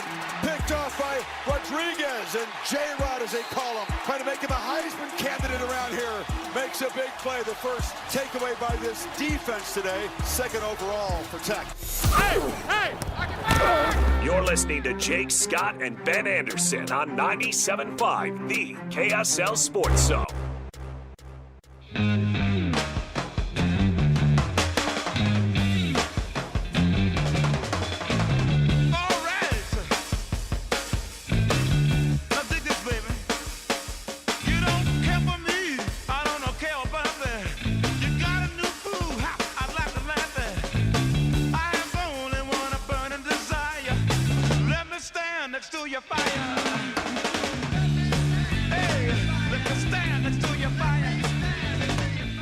Jake and Ben, 97.5, the KSL Sports Zone. Want to remind you about our friends at Miki Couture. Get the best blankets and gifts ever. Save 50% this season with promo code ZONE50. Shop online at MikiCouture.com or visit any of their 6 Miki locations. Can't miss with the Miki. It's a great gift. You're looking for, I don't want to say last minute, but maybe you've done most of your Christmas shopping. You're looking how to finish it off. I don't like the letdown of a bad gift. You know what I mean? Mm-hmm. Like I like I like low risk factor gifts.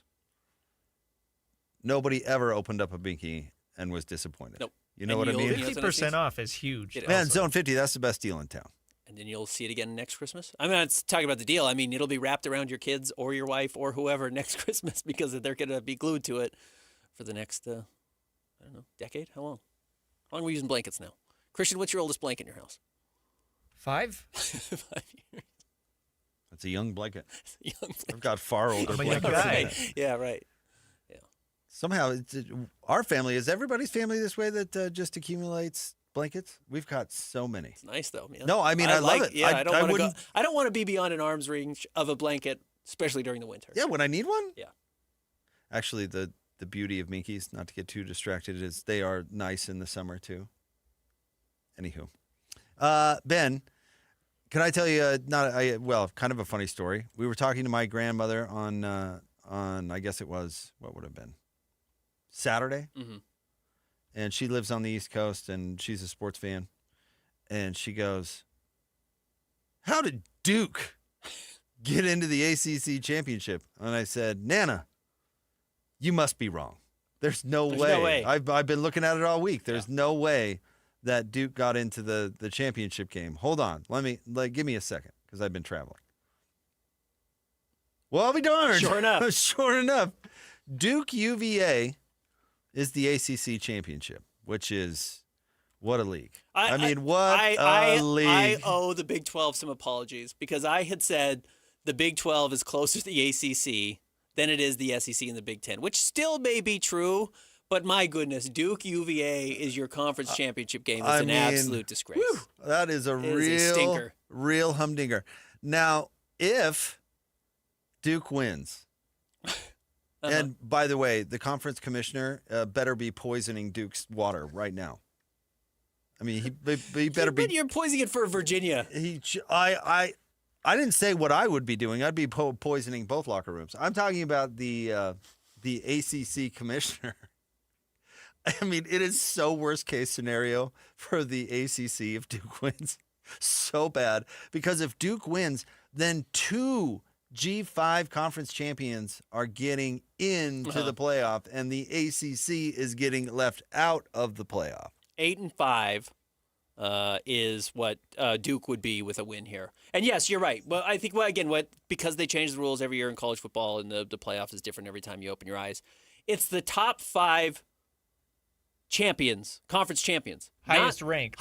Yes, conference champions. ACC, not the Power 4 and then G5. It's just the top 5 highest ranked conference champions. So in this case, it would be Jake Retzloff and Tulane. Assuming they beat either one. North Texas is a top 24 team too. Right. Whoever wins that game. Yeah, and then the other league, and it'd be Jimmy Madison. Yeah. Would be the other team getting into the playoffs. Because those are top 25 teams. All 3 of those, James Madison, North Texas, and Tulane, are all ranked. So with a win, and Troy is probably not going to beat James Madison. I think James Madison's got 20-plus point favorites in this game. They don't have their coach, though. Their coach is at UCLA. He is leaving. I think he has left. Davis? What was his name? We were talking about him during the Kalani saga. Regardless, they're still going to beat Troy, I would think. But anyway, neither here nor there. Yeah. So this is why Big 12 fans should really be rooting for UVA. Yes. And I'm serious. They should be really rooting for UVA. I've never rooted for UVA a day in my life. And I don't know if I can possibly start tomorrow. But the problem with that scenario, Ben, is where Jimmy Madison and, say, Tulane get into the playoff, is they will get rid of the automatic qualifier. They will get rid of it. You're right. The SEC, yes, this is not a one-off year. No, they will get rid of that. What happened when Arizona State got a bye they shouldn't have gotten last year? Right. They're we're not going to just gift you a bye. We're not going to do that again. Are you actually kidding? have to be one of the 4 best Wasn't teams. it Arizona State and Boise getting a bye and a home game? Mm-hmm. Like, we're going to give you a bye we're not doing that again. Are you kidding? Gone. Yeah, that's totally gone. But you're right. If James Madison in North Texas or Tulane, whoever get in, the Mouse will get rid of the AQ bid for the other leagues. They will. They'll look at it and say, ACC, we agreed to this when we thought you would provide us a decent team. Right. We made that loophole in the rule just to kind of, appease some people. We never dreamed that the Clemson Tigers would finish behind Duke. And because they lie about this, and they love to lie about this stuff, they're going to say, we're doing this for you. Because hypothetically, last year, we would have just, if we get rid of the AQ, we would have just put Miami in. And we would have had your best representative. This is actually in your best interest. Yes. This is good for you to get rid of it. And then all of a sudden, you're going to have the Big 12 and the ACC, who need the AQ to get in, sitting at 13, 14, 15 in all the college football rankings going forward, so you can't find your way in. Okay, so this is just a precursor because it's part of the reason that I want to talk about what Tim Brando had to say on the morning show, and we can get to that. We'll get to it before the end of the show because we've got Steve Bartle next, and then Don Williams, who covers Texas Tech for the Lubbock Avalanche Journal, will jump on with us. But I do think it's really interesting. So we'll get to it coming up. Stay tuned. Jake and Ben, 97.5, the KSL Sports Zone. Stay up to date with everything Utah Jazz related with the new Jazz Notes newsletter. Get draft updates, analysis, and be the first to know about every offseason move. Visit KSLSports.com to sign up for the Jazz Notes newsletter. Want to get the latest info on Utah's newest sports franchise? Sign up for the Utah Mammoth newsletter. Get exclusive analysis, plus the latest news and notes on the Utah Mammoth. Sign up today at KSLSports.com for the Utah Mammoth newsletter. Hey everyone, Jake here from my friends at Trajan Wealth. That's Trajan, Trajan, Trajan Wealth. Listen, I went through life for a long, long time not thinking, not even considering my financial health, not only in the short term, but in the long term. And in retrospect, and I think most people who had the same behavior that I did come to a conclusion that that was a huge mistake, because there are a few things in life more important than the financial security in the short and long term of both you and your family. But frankly, I wasn't equipped to make the right decisions, and that's why people like Trajan, your trusted fiduciary, exist. They're a team of good folks that want to be on your side to help you set the proper goals and then put the train on the tracks to get to those goals and set up your family for true success. So give them a call, 801-210-6800. Sit down with them. They have offices in Draper and Farmington. I've gone through the process. They keep it very simple, and they're very nice. 801-210-6800. You can also go online, TrajanWealth.com.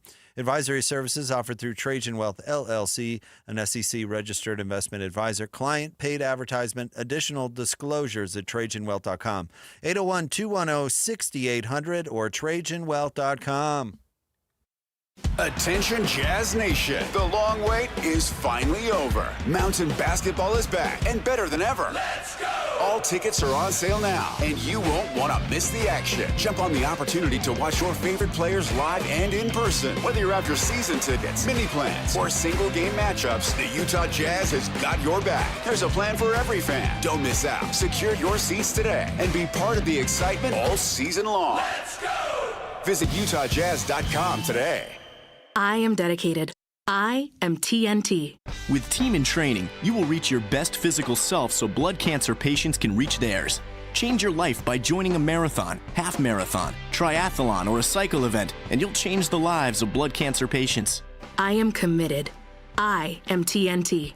After 600,000 participants and almost $1 billion raised for treatments, TNT has helped the Leukemia and Lymphoma Society make a significant impact in the advancement of blood cancer therapies that save lives every day.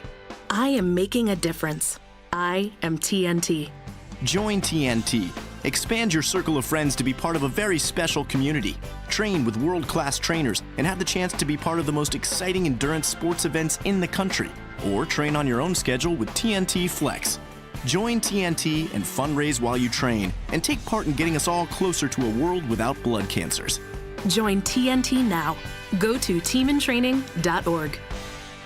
We all hear the radio ads about the IRS. They tell you to be afraid, to be scared, and they try to frighten you into calling. I'm not here to do that. Tax Relief Advocates is different. TRA is here to tell you that if you owe money to the IRS, whether it's $5,000, $50,000, or $500,000, we have a solution. It doesn't matter if you're sitting in your car, at work, or with your kids. No matter where you are, call now. 800-575-9871. Don't lose hope. TRA can eliminate or reduce what you owe to the IRS. Generous programs are now available that can give you a fresh start. Our passion is taxes and helping individuals fix their IRS problems. We have over 1,000 5-star reviews on Google and an A+ with the Better Business Bureau. You don't need to be afraid of the IRS any longer. End your tax nightmare today by visiting us online at TRA.com or call 800-575-9871. That's 800-575-9871. Tax Relief Advocates. Real solutions for real people. Looking for the ultimate holiday gift? Look no further than Minky Couture, the original luxury blanket company. Whether it's for a college sports fan or your mother-in-law, Minky Couture has the perfect gift for everyone on your list. Get the best blankets and best gifts ever and save 50% off this season with promo code ZONE50. Shop online at minkycouture.com or visit any of the 6 locations. Minky Couture has you covered this holiday season with the best gift ever. The KSL Sports Zone and Hercules Credit Union are highlighting people that impact youth sports. Nominate the youth sports volunteer you know for the Hercules Hero of the Week at KSLSports.com.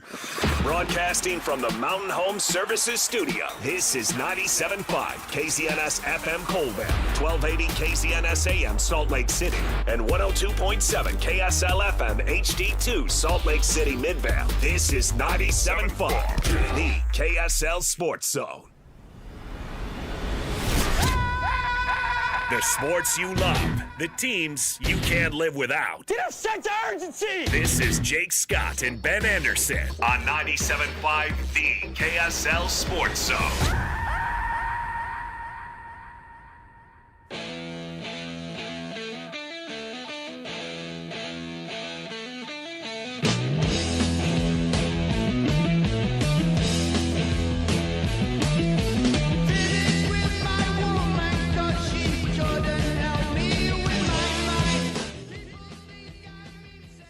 Jake and Ben, 97.5, the KSL Sports Zone. It's time to talk some Utes.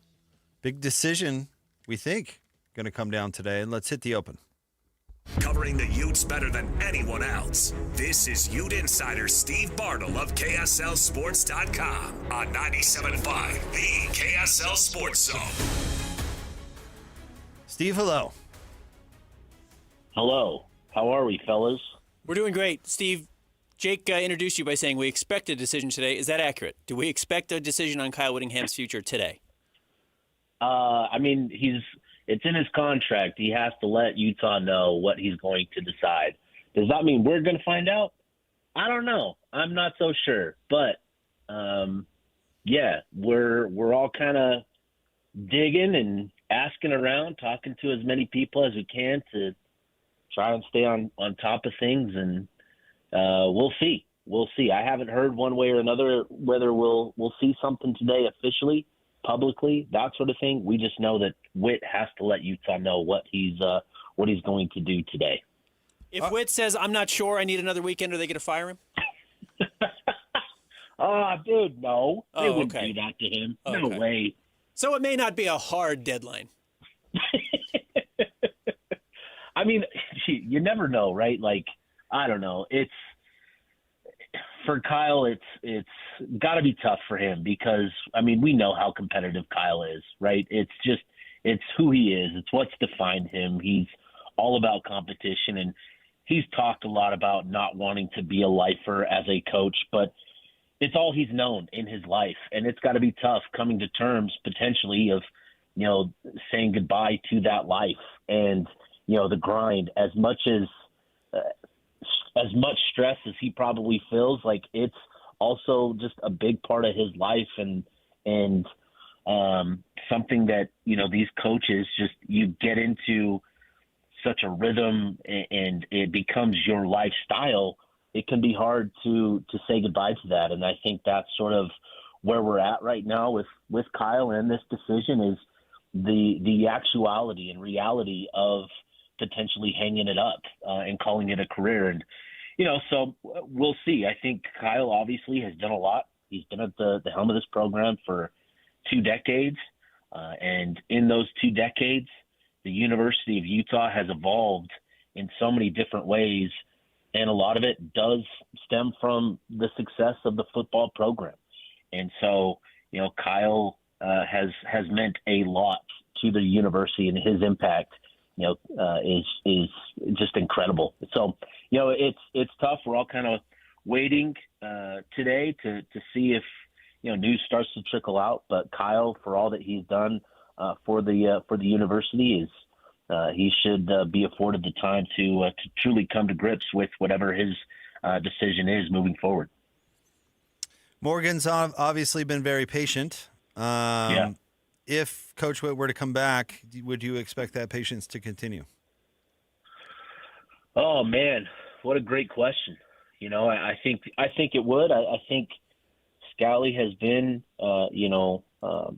understanding, loyal, and obviously he's ready to take that next step as a coach. And, he's been doing a lot of things behind the scenes in sort of acting as head coach, doing a lot of things, leading team meetings, that sort of stuff. And I just think he's ready to take the reins and start to make his imprint on the football program. I think he's got some things that he probably wants to do, and some changes he would like to make and all these sort of things. But he's always been, loyal to it and understanding of where he's at in his career. And I think Morgan is, I think the patience would continue, but certainly it's a valid question of wondering, how much more patience does he have? He's been the head coach in waiting for a handful of years now, and he is certainly ready to take that next step as a coach. How did Utah's recruiting class finish out, or where is it, I guess, at this point, despite all the, I guess, uncertainty about the coaching future? Yeah, with that, there's been questions about, well, Kyle needs to make a decision because it's going to impact recruiting. And I think people need to understand is Utah, when they recruit these kids, they let them know. They're honest. They're up front. They provide a very clear picture of where the program is at with Kyle and with Morgan being the head coach in waiting. And it's really allowed them to, maintain their solid recruiting presence, right? Over the last couple of years, especially last year, they were able to hang on and hold on to a lot of their guys despite a 5-7 record. And this year, with the success that they had, it really parlayed into, a nice little finish here at the end, flipping Celeste Moa, the number one player in the state of Utah. Not that Kelvin Obot was ever a threat to leave, but he is, a very hot commodity as an offensive tackle, one of the top. He's number 6 in the country, according to 24/7 Sports. He's a 5-star, according to On3 and Rivals, and a composite, industry-wide 5-star, the first that Utah has ever signed in program history. And so, Utah finished strong, holding on to the bulk of their class, flipping a couple guys in Celeste Moa and Fossey Ali from Michigan State. They currently sit on a top 30 class.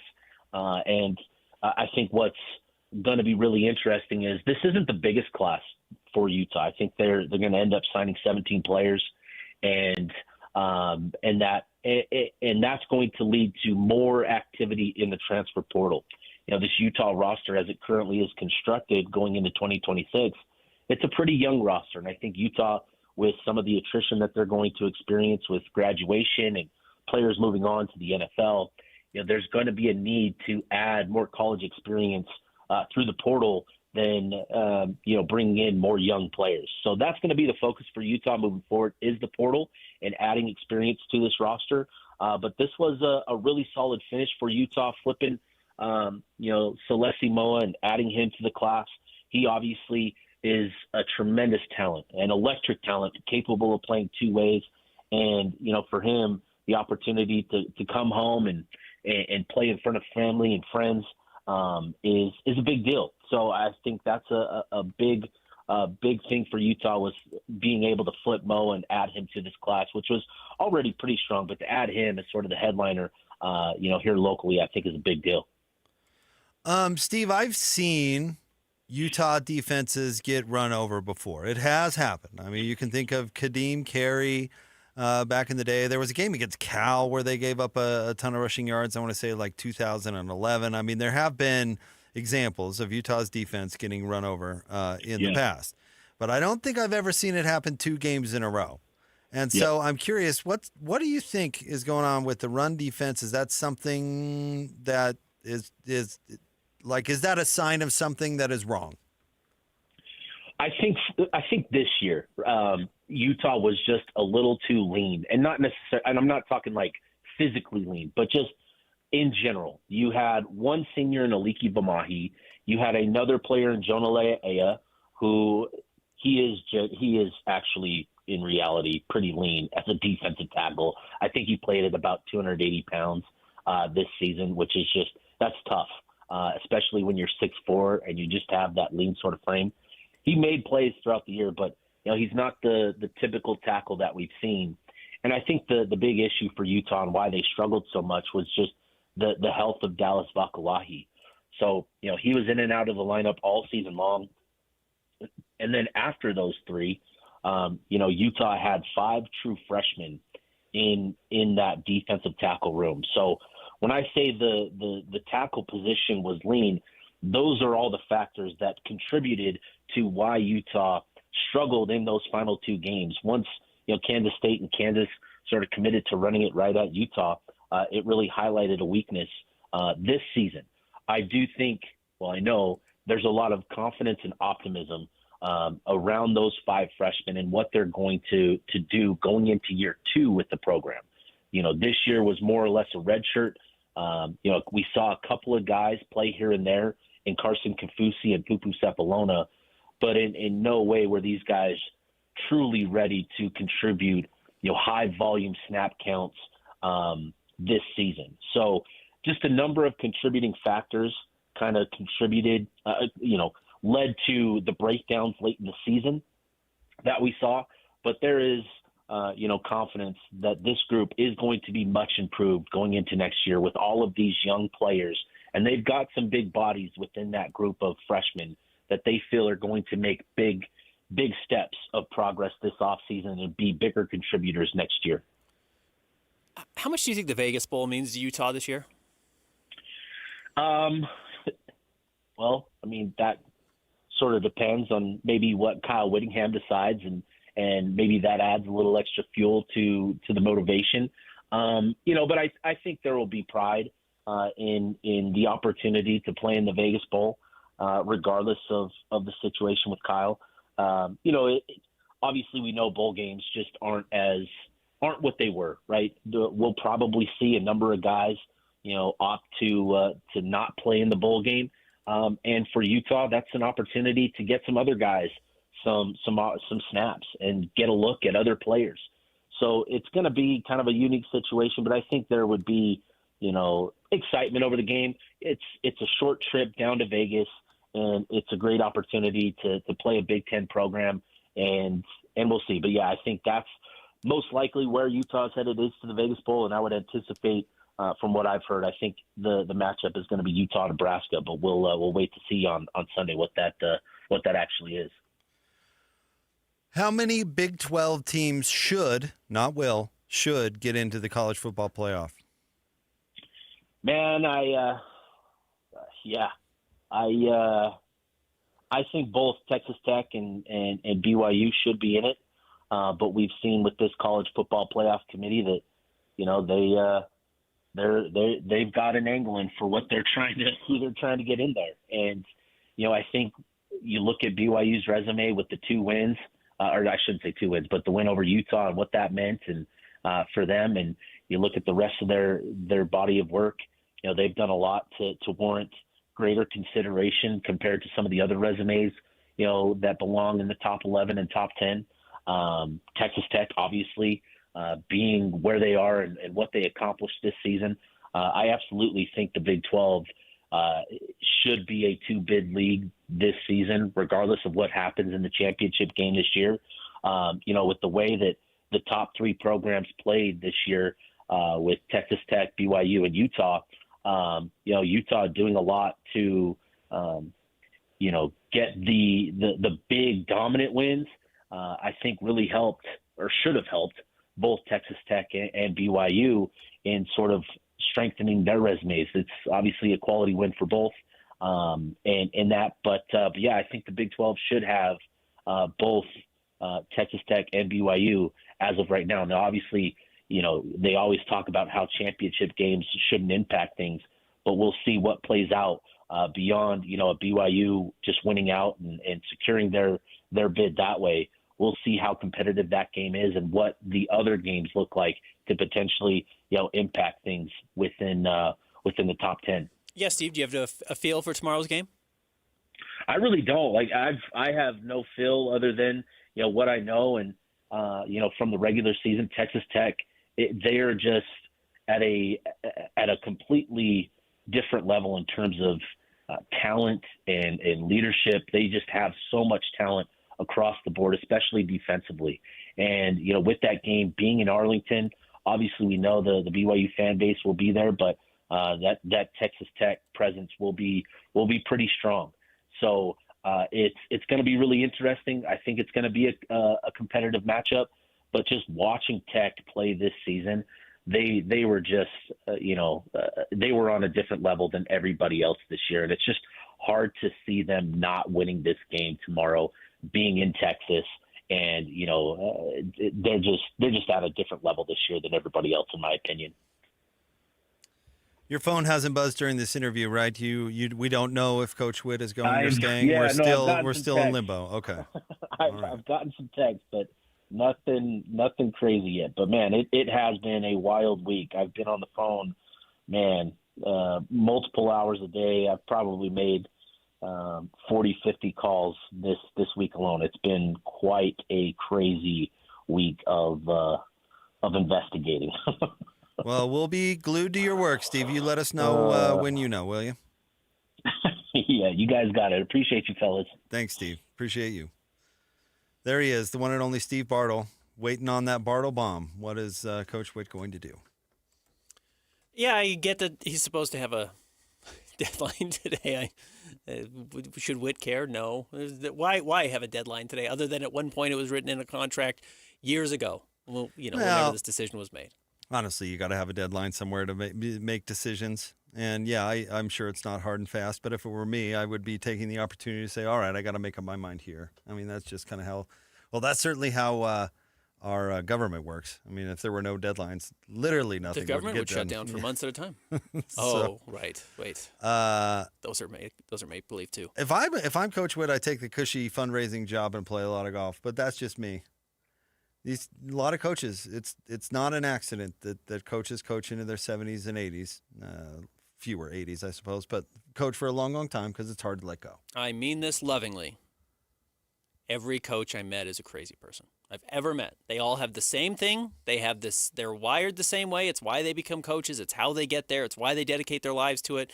The amount of work you have to get to the point where you're a head coach, much less a Hall of Fame destined head coach, is insane. And once you get there, I get why nobody wants to let go. It's hard to give it up. Hard to give it up. So we'll see. All right, stay tuned. Coming up next, we'll talk a little more Big 12 championship with Don Williams, covers Texas Tech for the Lubbock Avalanche Journal. All of our Big 12 coverage is brought to you by our friends at JCW's, the Burger Boys, quality and a lot of it. Stay tuned. More straight ahead, 97.5, the KSL Sports Zone. This is JJ and Alex. I got this. But how do you solve this Texas Tech issue? They're not just better numbers-wise on the offensive and defensive side of the football. They also have this psychological advantage over you, which was this, hey, there was nothing you could do against us. We had kind of a bad offensive day, and we still beat you by 22 points. I guess the question that everyone's asking is, why is this going to be different this time around? BYU's defense has to play their best game of the year. BYU needs to sustain drives. They've got to have the ball for 6 minutes at a chunk and keep that Texas Tech offense off the field, and that's how you reduce the amount of points that they score. The turnover battle goes without saying. It's how they execute this is going to be the question, and I think they learned a lot from that game. You've got to turn Bear Bachmeier loose. Bear's got to throw for over 300 yards. He only threw for 188 in the first meeting. Catch JJ and Alex afternoons from 3 to 7 on 97.5, the KSL Sports Zone. Salt Lake City Fat Loss is having a huge holiday sale, over 20% off, making it our lowest prices of the year. You can start the program before, during, or after the holidays. We know the secret to losing up to 1 pound of fat every day with no prepackaged meals, no injections or surgery. The secret is our program helps reset your metabolism so you can keep the weight off for good. To learn how our clients on average lowered their metabolic age by 17 years, go to slcfatloss.com now to schedule your free consultation and learn why your metabolism may be sabotaging your weight loss goals. Go to slcfatloss.com and save now only through December 31st. JJ here. I lost 40 pounds in 60 days thanks to this program. Alex here. Take advantage of this huge holiday sale with the lowest prices of the year now through December 31st. You can start the program now or after the holidays, but you need to call now to lock in the huge discount. Go to saltlakeCityFatLoss.com now to schedule your free consultation. That's saltlakeCityFatLoss.com. Results may vary. FIFA World Cup 2026 is coming soon, but your opportunity to be there starts now through an exclusive offer with an eligible Bank of America Visa credit card. For a limited time, become a new customized cash rewards or unlimited cash rewards Visa credit card holder, and you will be eligible for a chance to purchase FIFA World Cup 2026 tickets. Learn more at BofA.com/cardFWC26. What would you like the power to do? Bank of America, proud to be the official bank of FIFA World Cup 2026. Bank of America NA in partnership with Visa. Terms apply. Warrants reserved. This message comes from Viking, committed to exploring the world in comfort. Journey through the heart of Europe on an elegant Viking longship with thoughtful service, destination-focused dining, and cultural enrichment on board and on shore. With small ships that bring travelers closer to the destination, there's more time to explore. And every Viking voyage is all-inclusive, with no children and no casinos. Discover more at Viking.com. This holiday season, give your home the gift of smart upgrades with Mountain Home Services. Electric vehicle? Meet your new best friend. A professional EV charger installed from Mountain Home Services. Fast, reliable, and done right the first time. Want to save energy to brighten your space? Ask about LED lighting upgrades, smart switches, and modern lighting controls. Perfect for cozy nights and year-round savings. Serving Utah since 1954, Mountain Home Services was the first to offer upfront pricing with no hidden fees, and every job comes with a 100% satisfaction guarantee. Protect your home and power up your lifestyle with expert electrical services you can trust. Plus, KSL listeners enjoy a discounted price on a fireplace tune-up for just $99. Visit mountainhomeutah.com or call 801-543-2222 to schedule your upgrade today. That's mountainhomeutah.com or 801-543-2222. Mountain Home Services, powering Utah homes since 1954. The KSL Sports Zone is your home for live local sports. The Utah Jazz are in New York to play the Knicks. 5:30 tip-off tonight on 97.5 The Zone. The Utah Mammoth are in Vancouver to play the Canucks. The puck drops at 7 o'clock on 1280 The Zone. And tomorrow, the Mammoth are playing back-to-back. They'll be in Calgary for a 5 o'clock start on 97.5 The Zone. And if you want to hear your company's name right here, email Stephanie Palmer at spalmer@ksl.com and join the winning team at the KSL Sports Zone. Only one type of burger. For every pallet. Fries are extra. Large in size. We've got the shakes. Going over the brim. Hey, this is Chris from JCW's. Put a positive, delicious spin on your day at any one of our 5 locations. In Lehigh, American Fork, Provo, South Jordan, or Harriman. JCW's, quality and a lot of it. Adventuring in the Wasatch Back this holiday season? Stop into Dairy King in Heber, now serving Christmas shakes. And check out their huge gluten-free menu. Dairy King on Main Street, home of the trade and best of state shakes. Listen every Monday morning to DJ and PK and Monday afternoon with JJ and Alex for your Chevy Strong Play of the Game. Win great prizes from Rocky Mountain Chevy. This is your Cougars at 30 update. Presented by Kenny J's Barbecue on 97.5, the KSL Sports Zone.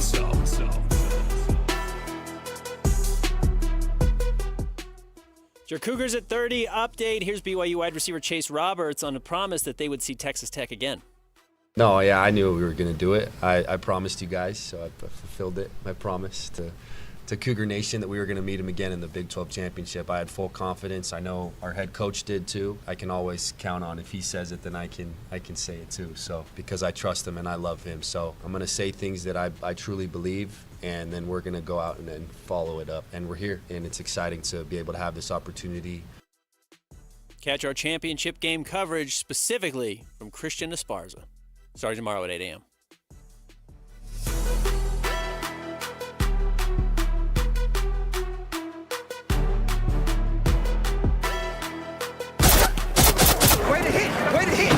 Nobody brings you better coverage of the Cougars than 97.5, the KSL Sports Zone. If you want to talk about manifesting, go back to our dinner. When Joey and I had dinner, we talked about this. Joey, you remember that we talked about playing each other in the championship game. We manifested it, and now here we are. Yeah, I think looking at the film, honestly, and the mistakes that we made, they're so fixable. We're able to fix those this week, and we're very confident, as an offense at least. I know the defense is the same. They're in the film room every day doing their thing, but we've seen a lot of things that have brought a lot of confidence. Obviously, we need to execute. You're listening to Jake Scott and Ben Anderson on 97.5, the KSL Sports Zone.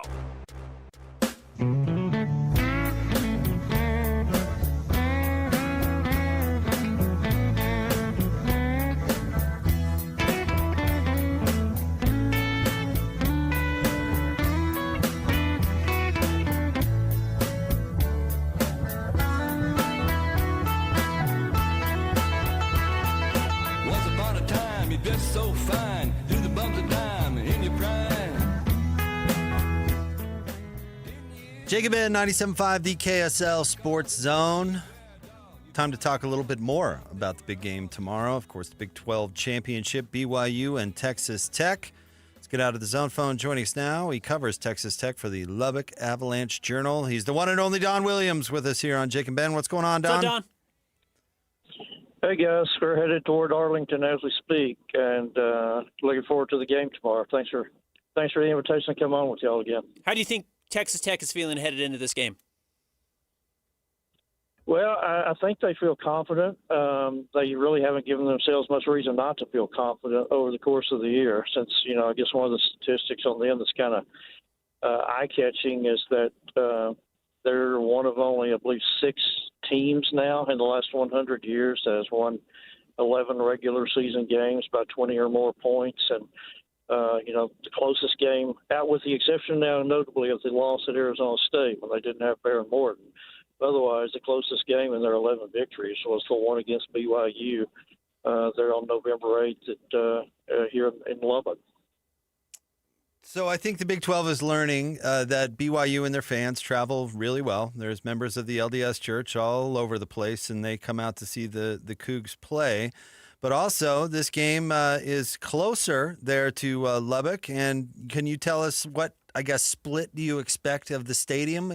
Because it is sold out. We know that. Is it going to be 70% Texas Tech, 80%? What do you think? That's kind of hard to say, but just because, obviously I haven't observe the BYU fan base, up close and personal, with the exception there of since BYU has come into the conference. I don't really know from that standpoint, although you just documented it, of course. But outside of Lubbock, the thing is, Texas Tech's biggest alumni base is in the Dallas-Fort Worth area. And so anytime that Tech has a sporting event in the Dallas-Fort Worth area, which Arlington sits right in the middle of it, the turnout is usually substantial. That goes for football, basketball, baseball, you name it. There are a whole lot of Texas Tech people who live in the DFW area, which for those who are maybe not real familiar with Texas geography, that's a little more than 300 miles from Lubbock, east of Lubbock. But being, big major metro, there are a whole lot of Texas Tech people in that area. And, so much so that for about 10 years, Texas Tech and Baylor moved their annual football game to the DFW area. They had the Cotton Bowl one year, and they had it at AT&T Stadium for about 90 or something like that. And, I remember one of the years they had like 72,000 people there. So, my guess is based on that is, like you said, maybe 70, 80 Texas Tech, 70 or 80% Texas Tech people. But, obviously, like you said, BYU, I think Texas Tech people recognize there will be a lot of BYU blue in the stadium tomorrow as well. It's hard to nitpick a 29-7 victory, but as you mentioned, this is the closest game other than their loss that Texas Tech has played this year. What do you think they would like to clean up, I guess, from the last time these two teams met? Well, the thing that Texas Tech would like to clean up from that day, and they talked about it quite a bit, that day they had to kick 5 field goals. And so ever since then, Joey McGuire has said that and Tech's kicker is Stone Harrington, who I was kind of, interested, maybe a little surprised to see Stone Harrington was first team All Big 12 yesterday on the team picked by the coaches, which is saying something in this conference, particularly when you got a guy like Will Farron for BYU, who has had a great career. But anyhow, ever since the Tech BYU game last time, Stone Harrington kicked 5 field goals that game. And ever since then, Joey McGuire said, we want to stay out of the no stone zone. They call it the red zone. They now call the red zone the no stone zone. They like him kicking 50-yard field goals. They don't want him having to come in to kick field goals when a drive stalls out at the 12-yard line. So that's the one thing. That's the one thing that they would like to clean up compared to last game is finishing drives. How healthy is Texas Tech going into this game?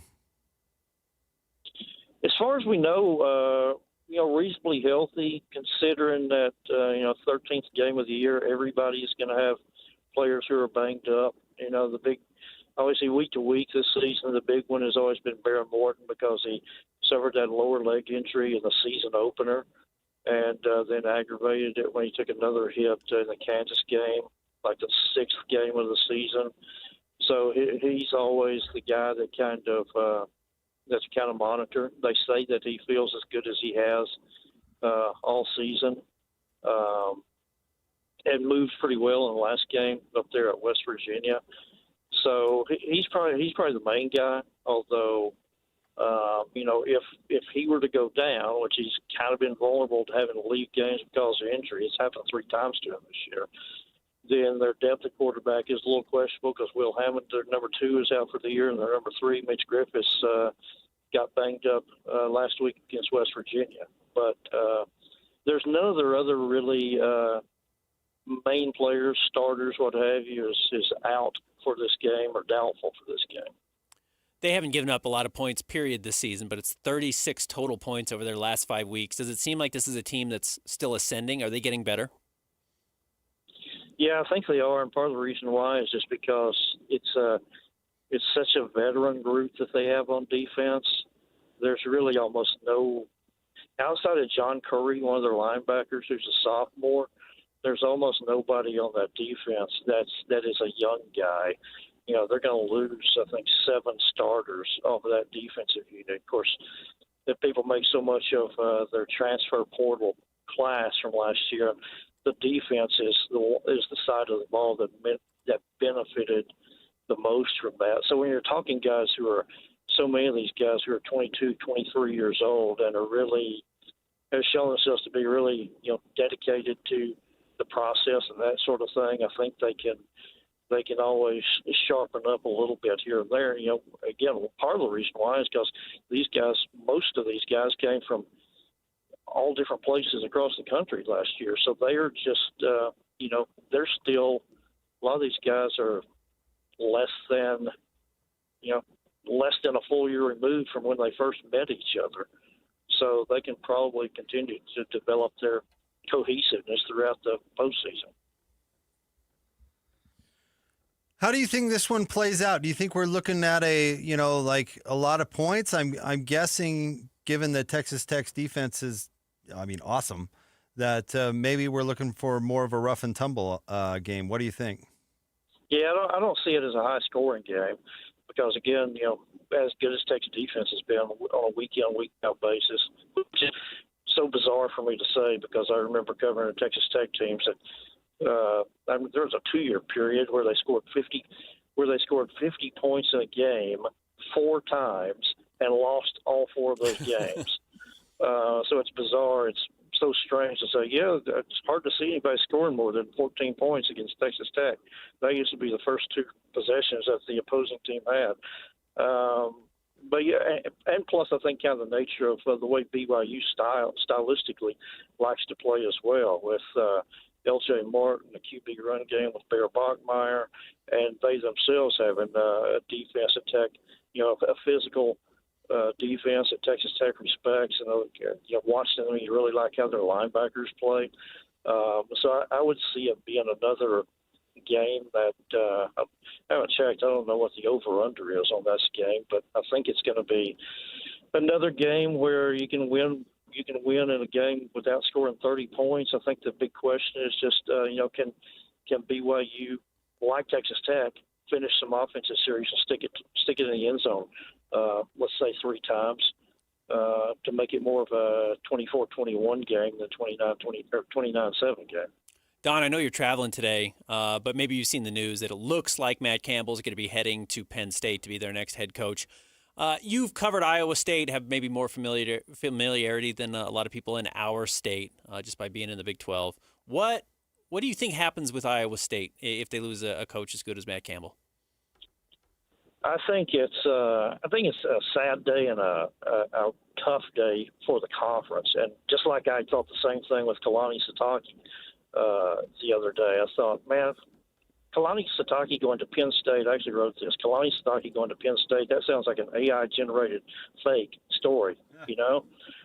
I mean, that seems bizarre to think of him with the Nittany Lions. And so I was glad to see from a conference standpoint that he stays at BYU. And I think it's a tough day for the Big 12 if Matt Campbell goes to or leaves Iowa State, because, you know, that's a place where they really have not had much history of success. It's been pretty spotty.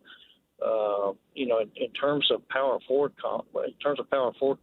programs in America, the success level at Iowa State is, you know, historically is toward the bottom.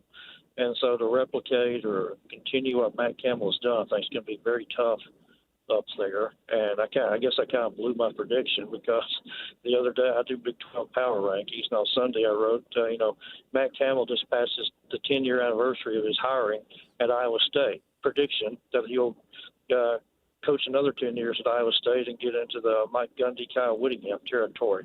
You know, it's just kind of, and I just kind of never expected him to leave, because, you know, 4, 5, 6 years ago, he was kind of a hot name. He had brought success to a place that hadn't won a whole lot, and he either, you know, and everybody expected him to leave, and it didn't happen. And then I thought, well, let's see what Matt Campbell's really made of. And then all that first cycle of guys that he won with, those guys were all gone.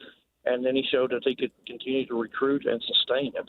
And so I just think the culture, the way they identify the kind of guys who succeed there, and the culture that they have, I think that's going to be hard to replicate if he goes. Do you think BYU should be in the college football playoff even if they lose tomorrow?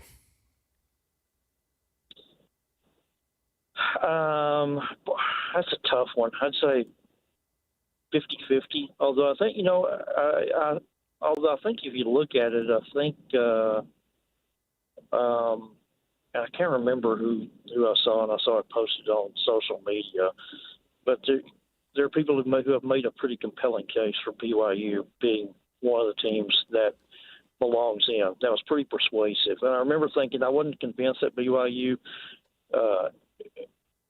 did belong in the field, but after, reading some of the case that can be made for the Cougars, I found it pretty, like I say, a pretty persuasive argument that, they should be in, especially considering that, okay, they've beaten everybody else they've played except for a team that, is now sitting number 4 in the CFP rankings.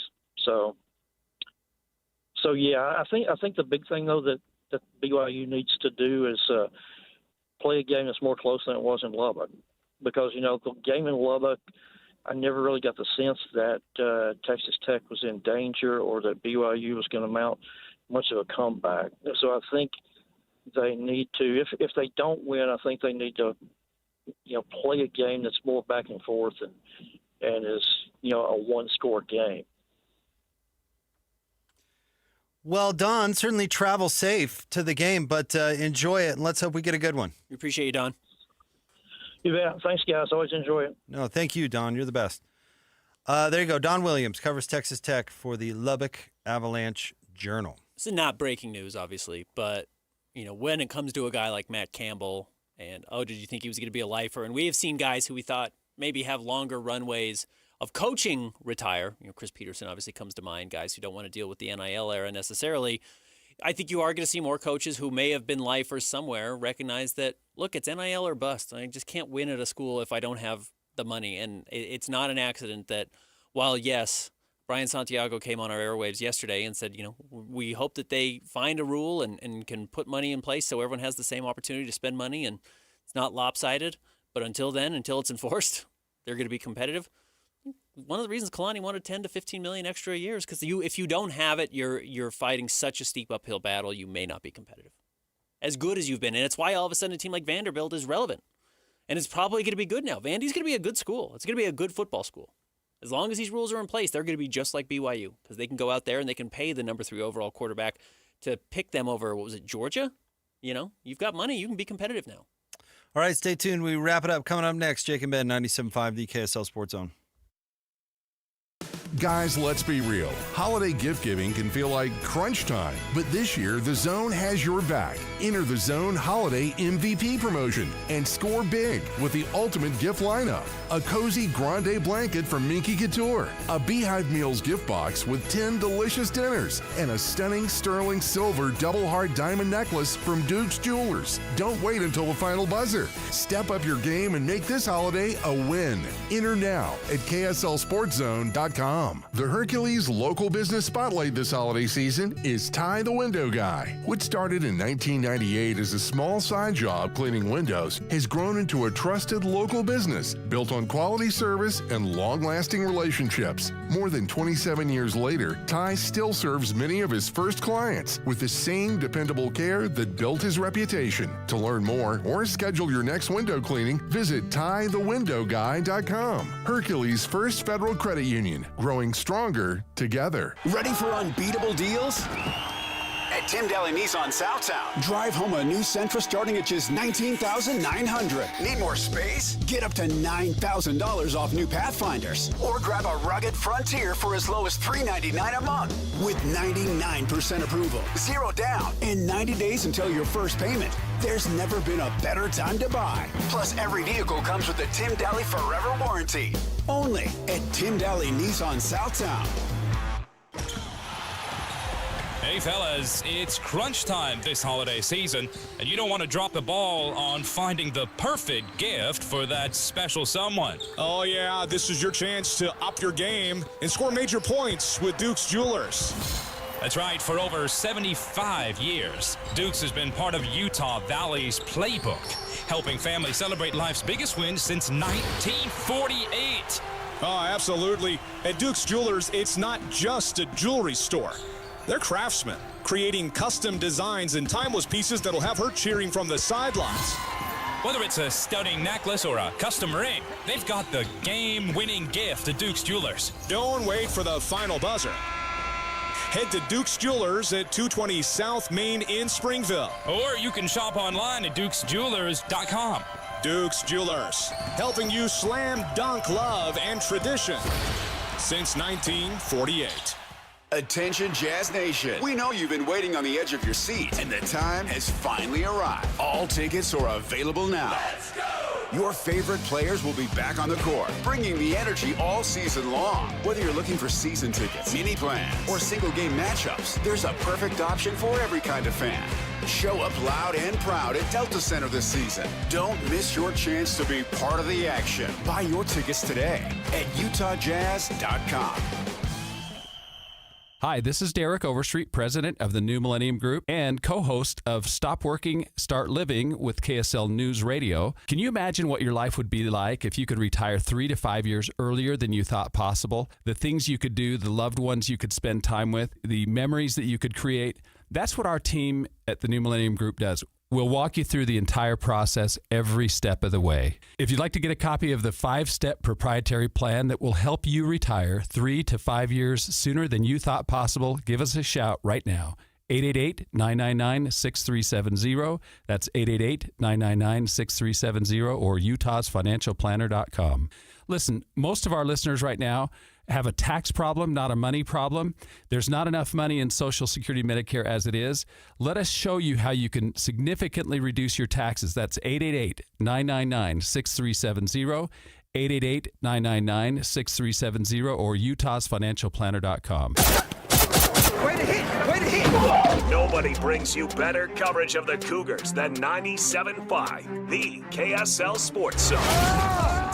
If I'm being honest, I just wanted to be here long. That's what it's all about. I've had amazing mentors along the way, including Lavelle Edwards and Kyle Whittingham, who like sticking where they're at. I appreciate all their examples to me, and so this is a place that I want to be for the long run. That's such a peaceful feeling. I honestly was, if he left, I would have been super sad. I would have probably cried in my bed. And I'm not even coming back for the next year. So that shows the character of Kalani and how much we care about this program.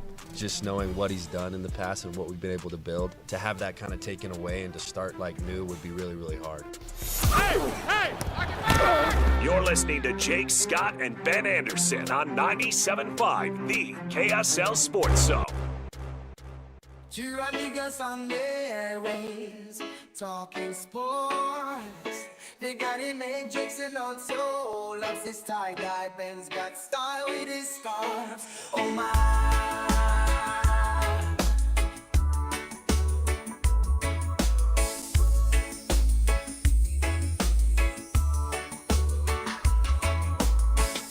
From the islands to the basketball courts, they bring me engaging their thoughts. Jake's got wisdom beyond his years. Ben's got stories to make you cheer. He can bet, you know they're the best. Bringing sports. Jake and Ben, 97.5, the KSL Sports Zone. This segment brought to you by Peach Doors and Windows. Amazing home transformations begin with Peach, where 5-star reviews are the norm. Call them today for your free in-home estimate, 801-566-1255. Peach Doors and Windows. We also want to remind you to kick things off with us tomorrow at 8 a.m., a Big 12 Championship edition of College Football Saturday. Alex Curie, Christian Esparza, and Alex Napolis get you ready for a showdown between number 11 BYU and number 4 Texas Tech. Then starting at 10 o'clock, tee it up with Brian and Bob and Real Golf Radio, bringing you the latest from the world of golf until noon. So swapping the College Football Saturday and Real Golf Radio. So be prepared, you golf nuts who are trying to get geared out for Christmas, right? You got to... Yeah. It's a layup gift for the golfer in your life. Yes, it is. You know, I know they do a lot of that stuff. Brian and Bob have been doing a series on great golf gifts. You'd be surprised at the detail that Brian breaks down rangefinders. I bet. Yeah. If it's your thing. I happen to know this because my well, I listen to Real Golf Radio, but my daughter's dance class is at 9 on Saturdays. So I'm always dialed into Real Golf Radio. So thanks to Brian for hooking us up with the detailed breakdown of the rangefinder. I just used my watch. That's accurate enough. Lloyd, you're a rangefinder guy, though. Lloyd's got to be dialed into like the millimeter, or he's upset. I use David James. David tells me how far it is, and then I guess a club, and I hit it wrong, and then I walk to where my next ball is.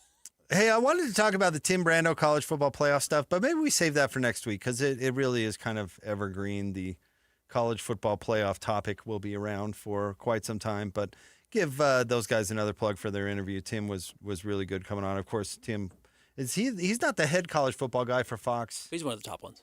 He's one of the top 2 or 3. And he's come on the station periodically over the years and has a relationship with David and Pat. But it was a real scorcher today. It was really good. If BYU ends up making the college football playoff, wins tomorrow, and of course Texas Tech gets in as well, do we stop talking about how it's corrupt? Oh, no, I think it is corrupt. I think the only reason they will have included BYU and Texas Tech is because they have to. Yeah, they have to. Yeah, right. I think they put Texas Tech up as high as they did because they're just assuming they're going to beat BYU and it's going to solve all their problems. Mm-hmm. But no, if BYU gets an AQ bid, I don't think that does anything for the perception. And now it'll be kind of funny when they have to pick between Notre Dame and Miami. Yeah, because they've got Notre Dame ranked higher, but Miami beat them, right, head to head. Yeah. So that will kind of be hilarious. I mean, there's the disappointing thing, and they probably should just get rid of Conference Championship Weekend if all we're going to care about is the playoff going forward, because basically the big Conference Championship games don't matter at all. The Big 12 one does. The ACC one does in a bad way. Yep. But Alabama, Georgia, Indiana, and Ohio State are all getting in regardless of what happens. There's a real argument that BYU Texas Tech is the best championship game tomorrow because it has the most on the line. And by the way, Alabama shouldn't get in regardless. But they are going to get in regardless. Yeah. If they were to get steamrolled, I mean, like 52-7, maybe you find a way to drop them, but I don't think that's going to happen. It's not going to happen. So, yeah, they're going to play a relatively tight game, and as a result, they're going to say, man, any Saturday, Alabama could have won that game. So go with them. Speaking of Brando, he said that Alabama and the SEC and their commissioner are bent that Alabama got froze out last year, and they're not going to let that happen again. Yeah. And they shouldn't. They should be mad about that. You should be mad if you're not getting the money. I keep wanting to call Greg Sankey Mike Slive, and Mike Slive has not been the SEC commissioner for like 10 years. Mm-hmm. I kept multiple times during this conversation, I want to be like, Mike Slive is not going to wait. It'd kind of be like referencing Bill Clinton as the president of the United States. You know what I mean? Yeah. It's like he hasn't been that for a while. I don't have a problem if Alabama gets in. I do. A 3-loss team? They would have 3 losses. But you're not going to hold the title game against them, but everybody's more than willing to hold it against BYU. Stupid. But 3-loss, you're out. All right. Or why are they playing it? That's exactly my point. Why are they playing conference championship games then? If it basically doesn't matter who wins and loses, if all we're caring about is the playoff, then why are they doing it? Yeah, I think it's a good point. I mean, as we've said, I've been banging this drum for a while. I hate the college football playoff because I think it totally diminishes the value of winning your conference championship. I don't understand why conference championships have taken such a backseat to everything in college football, including the Rose Bowl or whatever big bowl game. And I get when the Rose Bowl used to be the same thing every year and it actually meant something and had some tradition. Getting there was really cool and it lined up some legendary matchups. But now that doesn't mean anything specifically, and we've killed the value of winning your conference championship other than it does potentially get you a bid, though Duke is going to challenge that. Yeah. Duke's going to challenge that actually meaning anything. Yeah, I really hate that. I think you play in your conference. You can't control what the SEC does or the Big Ten does or the ACC does. You can only control what happens in the Big 12. And if you win that should be a huge accomplishment. Utah winning the Pac-12 twice is a huge accomplishment, but it gets frowned upon because they didn't win the Rose Bowl. And I think that's insane. I think that's bizarre. I think that should be the dessert of the main course that is your conference play and conference championship. And BYU has set themselves up for a great main course. And all we talk about is, well, if you win the championship game, it's a cab ride to what actually matters, not that this is the celebration itself. That's what I hate. Well, you're describing college basketball for exactly a right. long time. Yep, exactly right. Hans and Scotty are coming up next. We'll be talking about it on Monday. Jake and Ben, 97.5, the KSL Sports Zone. This holiday season, open your heart and help make a difference in our community. The Road Home Mediathon has been helping families experiencing homelessness for over 100 years. On December 19th, KSL Sports Zone listeners can help with the annual Road Home Holiday Mediathon. The Road Home needs blankets, gloves, baby supplies, and much more. You can drop those off at the Midvale Center. However, cash donations make the biggest difference. During the Road Home Mediathon, your dollars are matched to give shelter support and a new beginning. Please donate at kslsports.com. Powered by Performance Automotive in Bountiful. You know the feeling when you're about to cut into a juicy steak and hope it tastes as perfect as it looks? Worry no more. With Chef IQ Sense, it's possible to get it right every time. How? It's a modern, completely wireless cooking thermometer that eliminates under or overcooking your food, no matter how you cook it. Chef IQ Sense was designed to withstand extreme heat and can even survive in your deep fryer. From grilling to roasting or baking, Chef IQ Sense guarantees that your chicken, meat, or fish will come out exactly to your preferred outcome. Using Chef IQ Sense is so simple. Insert the wireless probe into your food, choose your desired doneness on the Chef IQ app, and it'll alert you when it's ready. Stay connected and monitor your food from anywhere over Wi-Fi and Bluetooth. So stop the confusion, eliminate the risk, and serve every meal with confidence. Chef IQ Sense works out of the box and with your favorite appliances. You can find the IQ Sense at chefiq.com and save 15% at checkout with code USA. That's chefiq.com. Season's greetings start at the Garden Restaurant.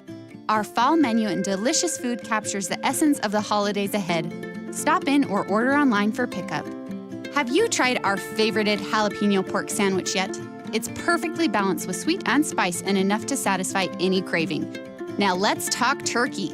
The Turkey Club and turkey cranberry sandwiches are delicious, and of course the fan fave, The turkey pot pie is prepped daily and loaded with chunks of tender meat, veggies drenched in a rich, creamy sauce hugged by a flaky, buttery crust.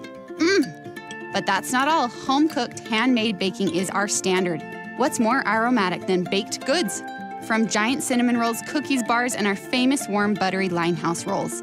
Our chefs prep each little item with a little something that makes the garden so unique. It's fresh ingredients sprinkled with genuine TLC in every bite. Celebrate your season with us. The Garden Restaurant. Visit us at thegardenslc.com. Is your financial advisor offering you up to a 30% upfront bonus? Or are they promising you up to 10% growth per year, all for your retirement income? If not, then you need to come to Trajan Wealth. I'm Jeff Jr., founder of Trajan Wealth. If you have a plan to retire within the next 10 years, don't wait only to find out it's too late. I've seen hardworking folks like you retire only to be required to go back to work, all because their advisor told them guarantees like these were too good to be true. They're not. That's up to $30,000 upfront or up to $10,000 per year on $100,000, all guaranteed for retirement income. Don't keep working when you're supposed to be retired, and don't let any financial advisor tell you it's too good to be true. Call Trajan today, 801-210-6800. That's 801-210-6800. Annuities, non-advisory products. DBA Trajan Wealth Insurance Solutions. Additional disclosures at TrajanWealth.com. The holidays are coming. Is your home ready? Whether you're hosting a holiday party or reading a book, a brighter home makes your home more comfortable. Mountain Home Services can save you energy and brighten your space. Mountain Home Services can improve your home with LED lighting upgrades, smart switches, and modern lighting controls, perfect for cozy holiday nights and year-round savings. And KSL listeners can save with exclusive offers to brighten your holidays. Serving Utah since 1954, Mountain Home Services was the first to offer upfront pricing with no hidden fees and 100% satisfaction guarantee. Protect your home with an electrical inspection, surge protection, and keep your family warm this winter with a generator. And KSL listeners enjoy a discounted price on a fireplace tune-up for just $99. Visit mountainhomeutah.com or call 801-543-2222. That's mountainhomeutah.com or 801-543-2222. Mountain Home Services, keeping Utah homes safe and warm since 1954. Broadcasting from the Mountain Home Services Studio, this is 97.5 KZNS FM Colbert, 1280 KZNS AM Salt Lake City, and 102.7 KSL FM HD2 Salt Lake City Midvale. This is 97.5, the KSL Sports Zone. The noon hour is here. Check it out. And you're locked on to Utah's highest rated, most listened to sports radio station. It's my station. It's my station. This is Hans Olsen and Scotty G on 97.5, the KSL Sports Zone.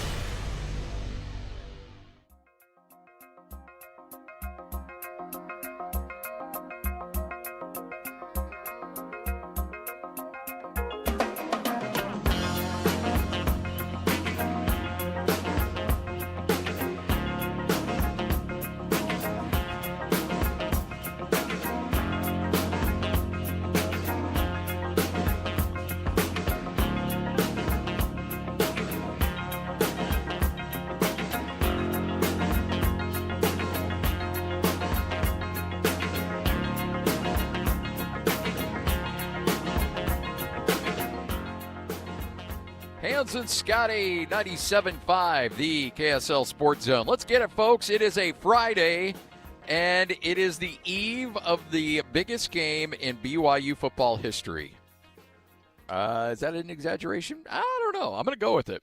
BYU's played some really incredible games. You go back to the 84 Holiday Bowl against Michigan. You go back to the Kansas State game in 96 with Sark as the quarterback and a redshirt freshman by the name of Hans Olsen on that team. So there's a lot of really cool moments in BYU football history. Where does this rank? Well, it's got to be near the top. If it's not the top, it's probably top three, easy, as BYU has a chance to punch their ticket to the college football playoff. All they have to do, it's really simple. All they have to do is just beat Texas Tech, the team that beat them earlier in the year, 29-7. And I know that, look, there's a lot of people that don't give BYU much of a chance in this game. I actually feel pretty good about BYU's chances in this game. And we'll talk to Hans Olsen coming up here in a bit. He's live, by the way, at Tim Dowley Mazda Southtown. So I'm here in Tampa, Florida. Utah State took one on the chin last night, losing to South Florida. First loss of the year for Jared Calhoun and his crew. They'll be playing at Charlotte on Sunday. So I'm going to catch a flight later tonight. I'm going to meet up with Hans late tonight in Dallas.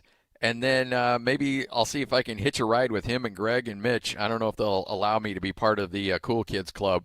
Go over to the stadium and give you some coverage over there from Dallas, Texas at the Big 12 Championship game. And then as soon as that game's over, I'll bust on over to the airport, come to catch a plane to Charlotte, and have a little Utah State basketball against the Charlotte 49ers. Yeah, I mean, I get the San Francisco 49ers. The Charlotte 49ers, that one doesn't make a lot of sense. Either way, though, we'll have that basketball game for you on Sunday, then come back on Monday, and hopefully be back in time for the show, airline permitting. So we got a lot on the table today. Obviously, it's a Football Friday. Alema Harrington, Ron McBride will join us coming up in about an hour from now, and we'll have complete coverage of this game. What Alema thinks about BYU's chances, they're going to be really good. What Mac thinks about the BYU's chances, probably 50-50 from Mac. So you'll get a couple different perspectives. And also we'll talk a little Utah as Utah wraps up their season. But make no mistake, today is about one thing. It's about BYU and their hope to try to punch their ticket into the college football playoff, because you've got a college football playoff committee that wants no part of them. There's an outcry for BYU, and a lot of national talking heads are giving BYU some love, but the people on that committee don't seem to be listening, and it doesn't seem to be resonating with that crew whatsoever. And so if you're BYU, at least you have an opportunity to control your own destiny. This isn't the break the BCS years. This isn't a you hope that the computer numbers go your way. It's none of that. All it is win and you're in. Now, if you lose, yeah, you're going to be hoping and praying that the committee likes you, which they have not proven to do so quite yet. But I'm telling you, folks, this is more than you've ever had before. Even if you're Utah, this is more than Utah's ever had before. Back in those days when you would be so upset with the committee saying this and this and this about you, guess what? It doesn't matter. It does to a certain extent, but at the end of the day, you win, you're in. So take care of business. That's got to be the message Kalani Sitake has with his team. Now, you and I and all the other media members, and if you're a BYU fan, you're angry about it, but there's a lot of people out there that can be very, very upset about this and cry foul, and that's totally cool. You should as a fan. You should be fired up the old X machine. You should be on Instagram, whatever social media platform you like, and you should be raising all kinds of hell right now. This is an injustice, blah, blah. Yes, go for it. But if I'm Kalani Sitake, I'm going into that locker room and I'm saying, gentlemen, block it all out. I don't want you. And if you look at BYU players as of late, Hans was really smart to pick up on this. I had not noticed this. I don't follow a ton of players on social media, but they've gone quiet for the most part. And so I think the message is block out the noise, focus on the things you can control. What can BYU control? How they play against Texas Tech. Now, that's not saying they're going to beat Texas Tech, but you do control the level of play that you're going to bring into that game, and it's got to be much better than what we saw against Texas Tech in Lubbock. So you know you've got a team that's going to be a little healthier, L.J. Martin a little healthier. You've got Jack Kelly that's a little healthier. You've got some guys that are certainly in a better spot from a health standpoint than what you were in Lubbock. And the message has got to be take care of business. That's it. Just take care of business. Do what you're supposed to do. Dial it in and be ready to go. And if BYU can do that, I think they're going to be right there with Texas Tech. I really do. I think this is a one-possession game. I don't think that Texas Tech is 29-7 better than BYU. In BYU, full strength, neutral field, that it'll probably be, I still think, 60-40 Texas Tech fans, although part of me's thinking it might be 50-50.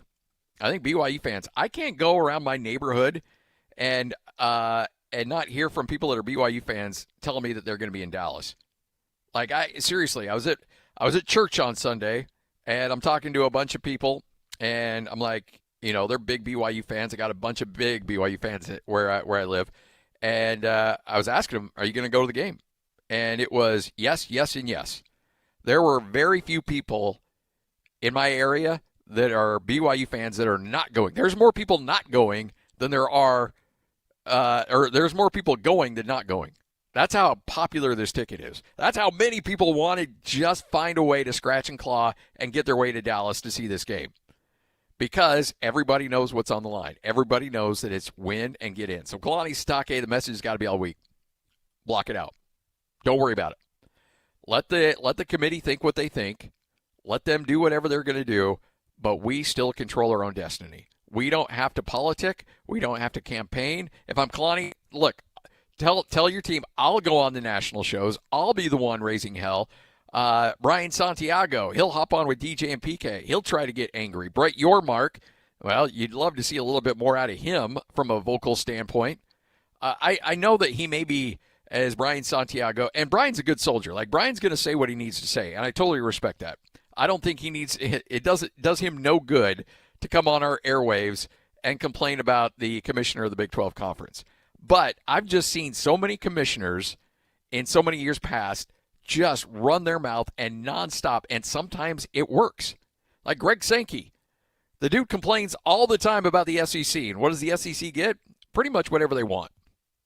All right, so you go across all these conferences, you've got big vocal commissioners, and you've got one of the biggest voices in college athletics running your conference. He's an East Coast guy. He's brash. He loves to talk. He loves to hear himself talk. And I don't think if you're a BYU fan, you're getting enough out of him. Now, he might be doing some great things behind the scenes, but I think it's time to go public and go scorched earth from a PR standpoint. Those are the people that need to be raising all kinds of hell. Kalani Sitake's done his part. Brian Santiago's done his part. You hope that Brett Yormark will do more of his part to get BYU into the college football playoff. He's a little late on it, don't you think? He finally made some comments with the Big 12 championship press conference. Finally made some comments. And then you see, the Big 12 conference X account put something out about, BYU's resume instead of facts. That was like yesterday. And I'm like, that's a little late to be championing this. That you're a little behind on what everybody else has been doing. Yeah, this should have been done 2 weeks ago. You should have been laying the groundwork for this a long time ago, even before the end of the regular season. And I know you may have been worried, like, what if they trip up? It'll make us look bad. Yeah, I don't care about that. Bring the heat, man. This should have been. You'll deal with that then. After week 10. That's when you start. That's when you start really trumpeting your team. Is saying, okay, look, we see how it's going. We've known for a while now that this committee has some issue with BYU. This is not something that just happened overnight. The ratings weren't just released at the end of the regular season. This is something that's been brewing for a while. So you knew for some reason when you got stuck at 11 and you weren't moving off that 11 line, and the committee's like, we're going to get you there, but nowhere any further than that. And you got two lost teams leapfrogging them over and over and over again, and you're like, okay, all right, this is the way it's going. There's nothing we can do to change their opinion with what we're doing on the field. We're winning games. What else do you want? Okay, you're down 14-0 right out of the gate. Okay, well, then you outscore them, 41-7 the rest of the game? Come on, that wasn't a game. We all knew. Even when it was 14-0, we knew it wasn't a game. Everybody knew BYU was going to come back and put the hammer down. And they did exactly what they were supposed to do. Kalani Sitake's even out there getting beauty points, which he doesn't want to do and wants no part of, but he still's doing it because he has to.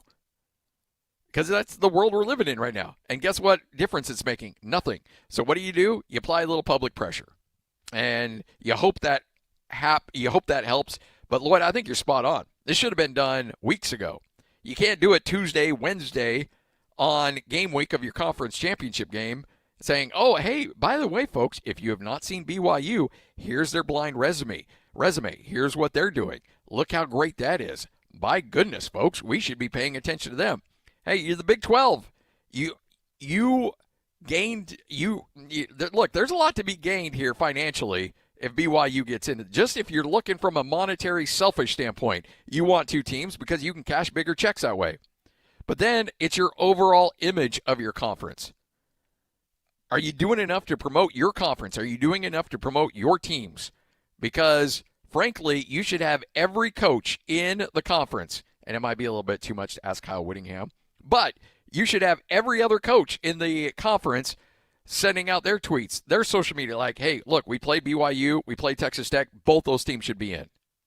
Joey McGuire is doing way more than he needs to be doing. As the head coach of Texas Tech, he's got to focus on a game against BYU. What's he tweeting about? BYU should be in. Bear Bachmeier should be in the running for Freshman of the Year nationally. Like, he's going boom, boom, boom, boom, boom. He's helping you out. That's your opponent. If there's one guy that you wouldn't expect to be helping out, it would be the guy that's trying to prepare to knock your socks off coming up on Saturday. But, unfortunately, that's not the case. He's doing his part. Nobody else is. Now, look, I'll give Kyle Whittingham a pass. Kyle, you don't have to. I get it. It might be good for your own conference, but I understand why you might sit this one out. Everybody else, though, they should be doing it. And they should be helping out every little bit they can to get BYU in the college football playoff, because it's not just good for you, it's good for your conference. And, you know, this, if you think BYU getting into the college football playoff is going to be a bye for whoever gets in and hosts that first round game, no. BYU can go toe-to-toe with anybody right now.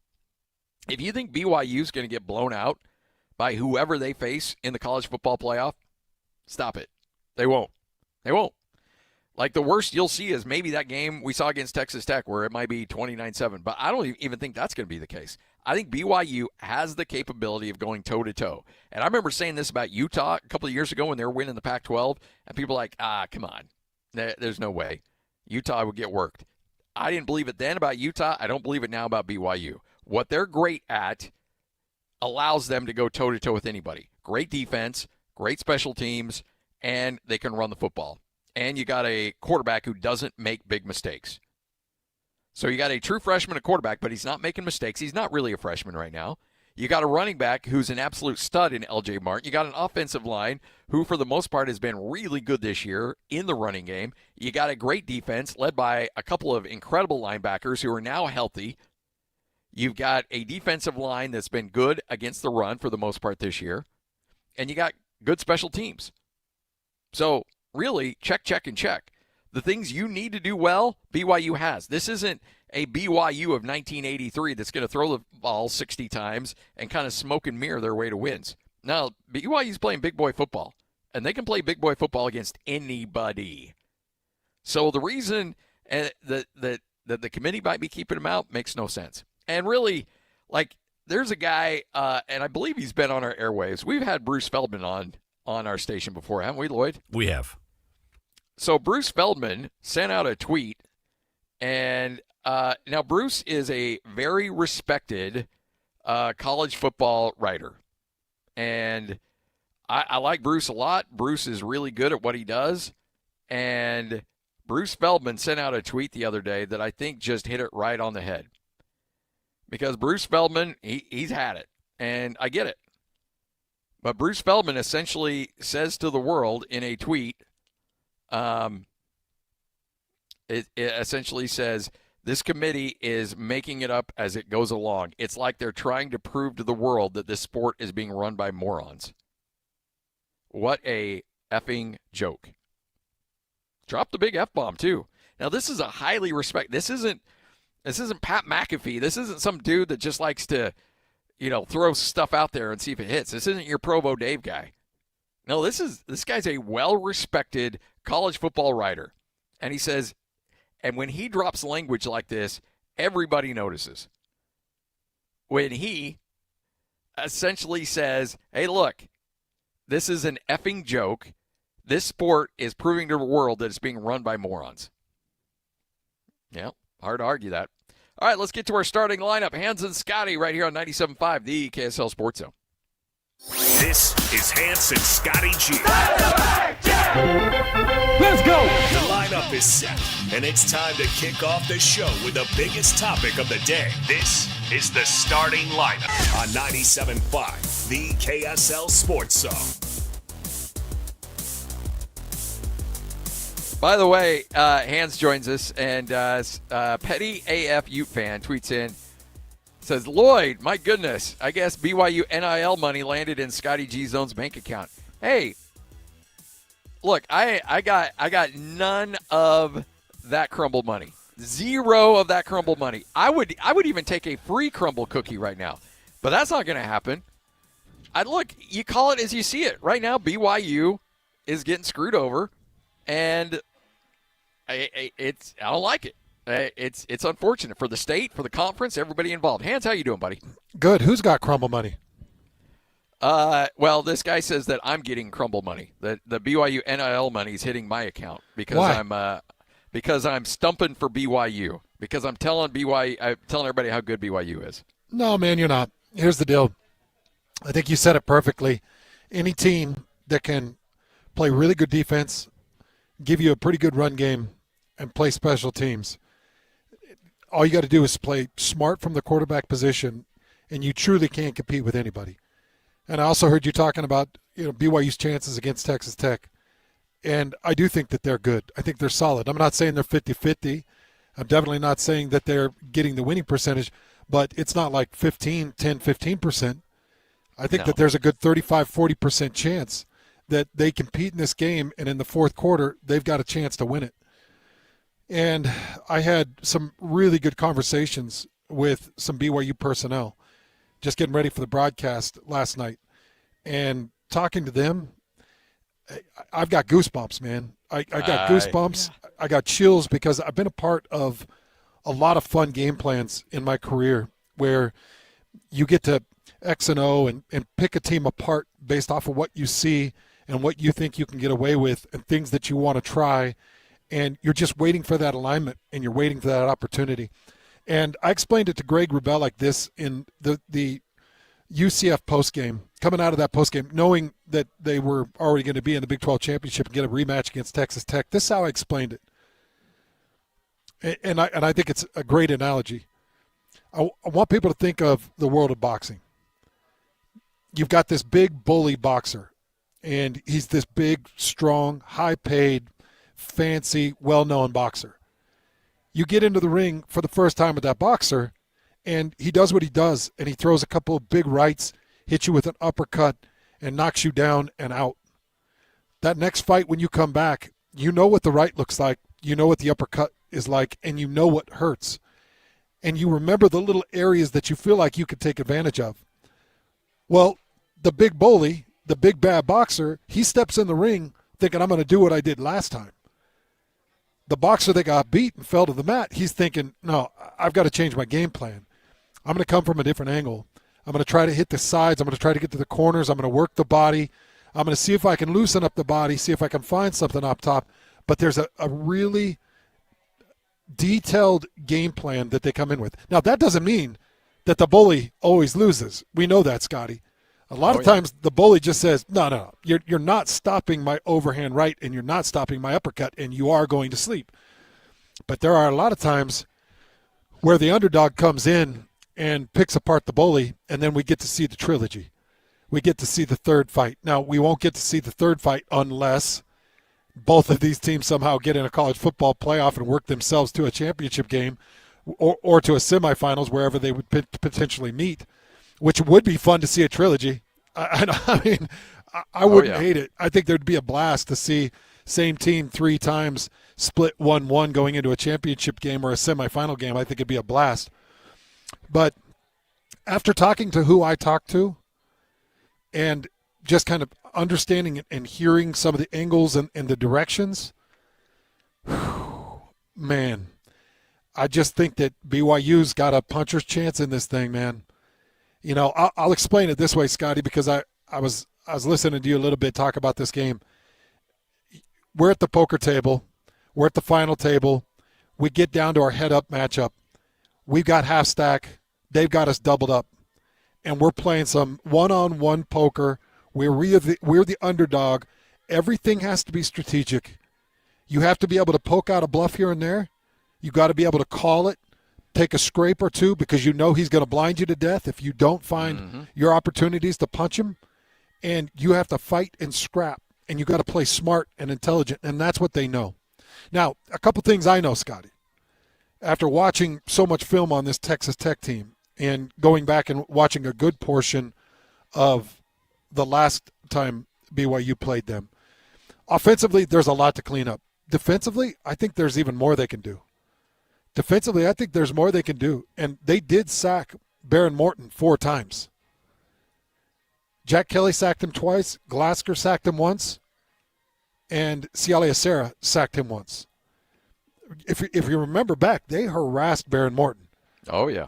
It was just he got his licks and he got his looks from time to time. Well, I think that there are some coverage things that BYU can do defensively to potentially kind of screw up what Baron Morton is seeing.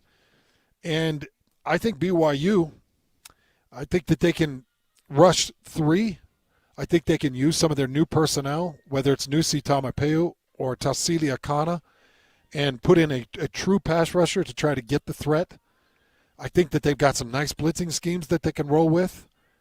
I just think that they have some ideas on what they can do to make it a long day for Texas Tech.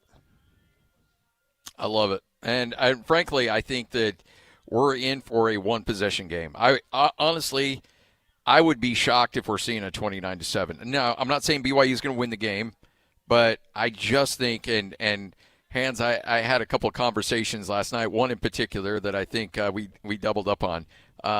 And I got to call it like 11:45 here in Eastern, and an expletive-laden conversation about yeah. And I tell you what, man, I was ready to run through the wall too. I'm like, let's go, because this has been. I think BYU is going to come in uber focused. I think they're going to be coached up really well. I think they're going to throw a lot of things at Texas Tech that they're not going to be that has not been seen on film. And you're right, like Texas Tech could take that glancing blow and just be like, all right, well, guess what? Here's a haymaker, and I'm going to put you down on the mat again. You know, they could be able to withstand all of that. But I do think BYU is certainly going to go down swinging. They're going to murl the heck out of this thing, and it's going to be fun to watch. Well, I think offensively, Aaron Roderick is just going to have to be – he's just going to have to be confident that his 5 or 6 man front can pick up these pressures. You know, as I'm watching film, went back and watched some of the first quarter of the Texas Tech West Virginia game last week before they pulled all their starters. And something interesting about this Tech defense, they don't really bring extravagant blitzes. And what they do is they'll rush 4 and they'll change up their rushers. They'll drop Bailey or they'll drop Rommel into different coverages, and they'll fire some of their linebackers up in those places. You know, might see Ben Roberts or John Curry, their star back, sometimes Jacob Rodriguez, fire up to the line and fit into a 4-man rush, but those aren't real complicated rushes. The way they rush 4 and the way they attack gaps, it's not overly complicated. So what does that mean?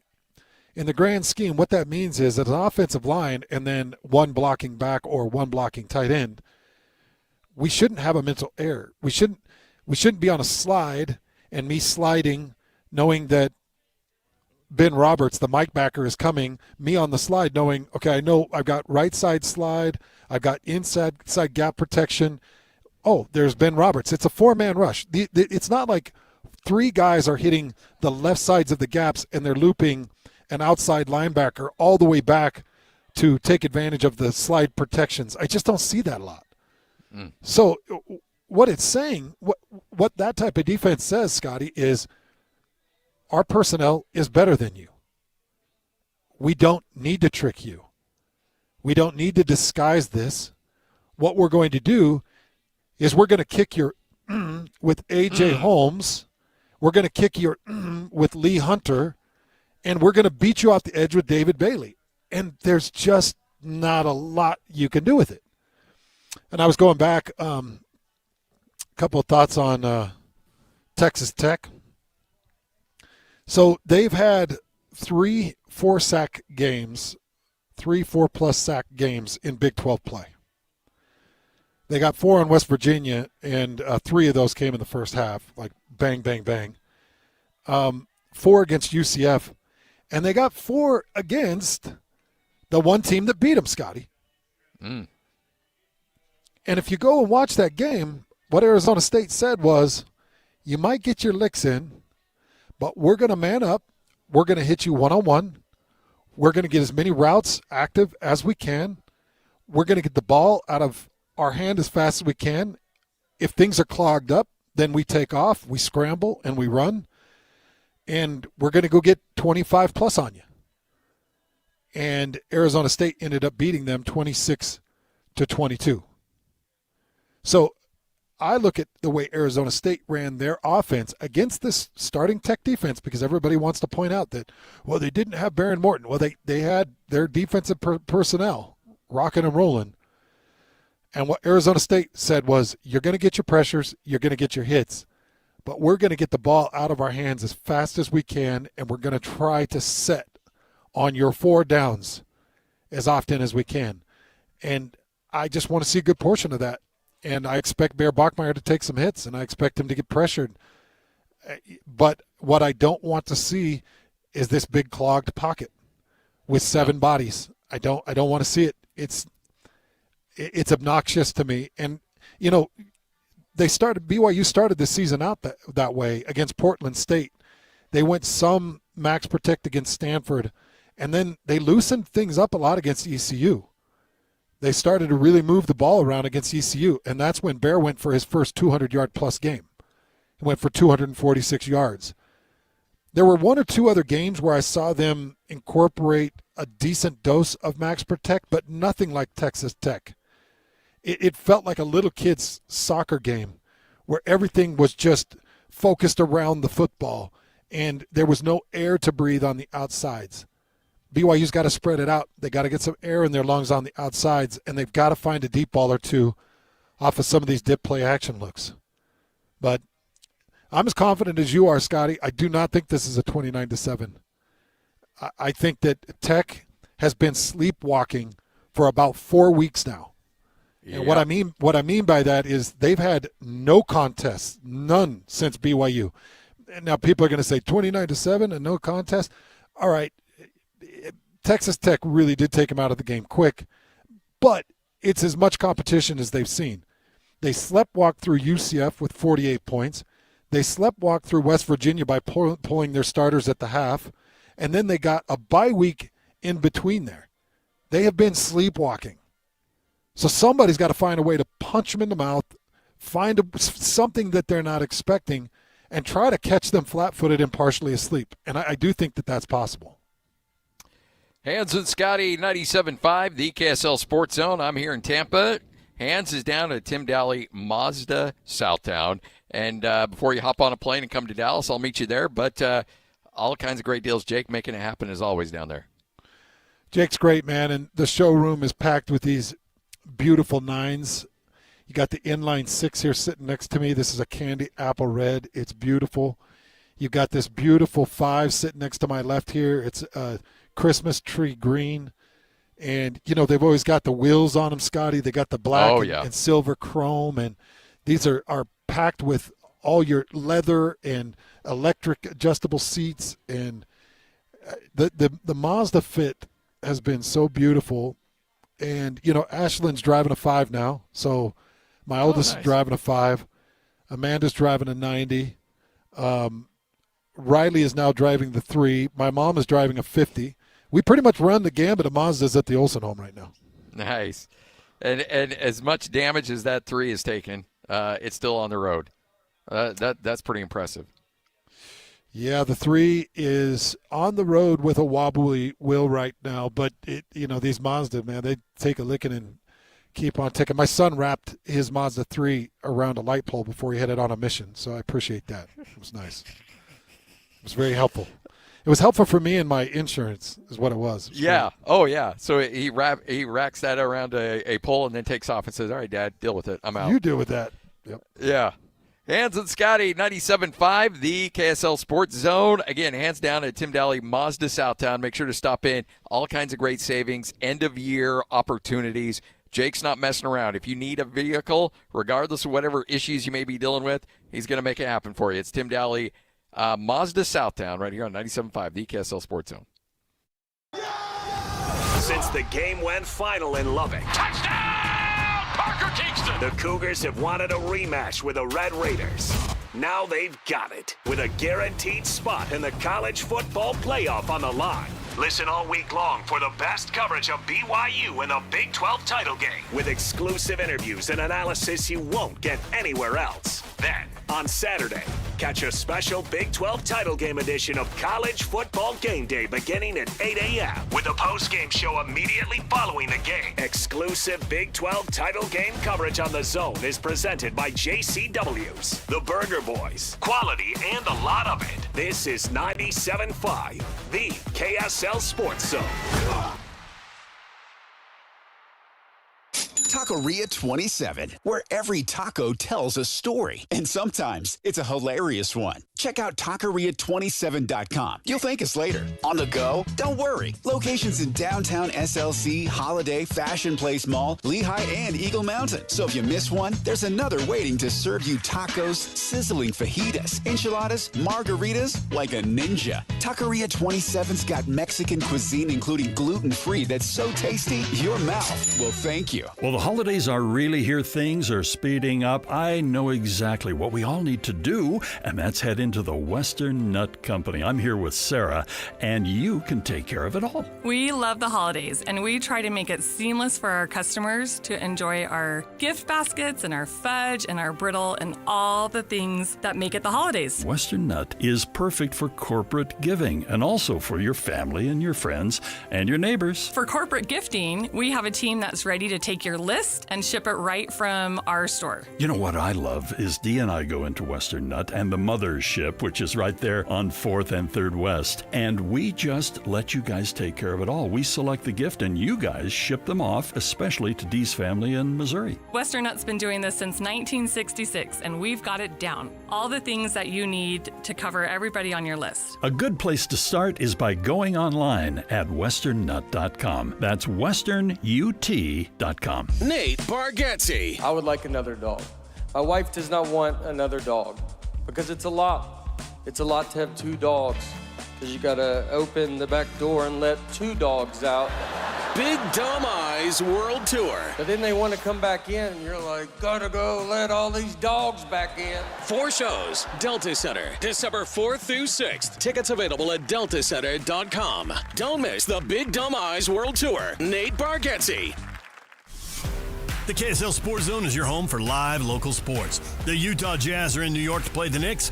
5:30 tip-off tonight on 97.5 The Zone. The Utah Mammoth are in Vancouver to play the Canucks. The puck drops at 7 o'clock on 1280 The Zone. And tomorrow, the Mammoth are playing back-to-back. They'll be in Calgary for a 5 o'clock start on 97.5 The Zone. And if you want to hear your company's name right here, email Stephanie Palmer at spalmer@ksl.com and join the winning team at the KSL Sports Zone. Hey, Doug, I was wondering if I could test drive a sweet new Kia Telluride. Weren't you here yesterday? Was I? And the day before? People tell me I have one of those faces. All right, but this is the last one. Get up to $5,000 off MSRP on all new 2025 Kia Tellurides. Discounted price includes $2,000 customer cash through KFA. Additional discounts applied from Doug Smith Kia. No one knows Kia like Doug. The KSL Sports Zone and Hercules Credit Union are highlighting people that impact youth sports. Nominate the youth sports volunteer you know for the Hercules Hero of the Week at KSLSports.com. Nobody gets you ready for Utah football more than the KSL Sports Zone. Ready? The season isn't over yet for Kyle Whittingham and the Utes as they wait for their bowl game matchup to end the year. Your home for the best coverage of Utah football is right here on 97.5, the KSL Sports Zone. This is Hans Olsen and Scotty G. Presented by Mountain Land Supply on 97.5, the KSL Sports Zone.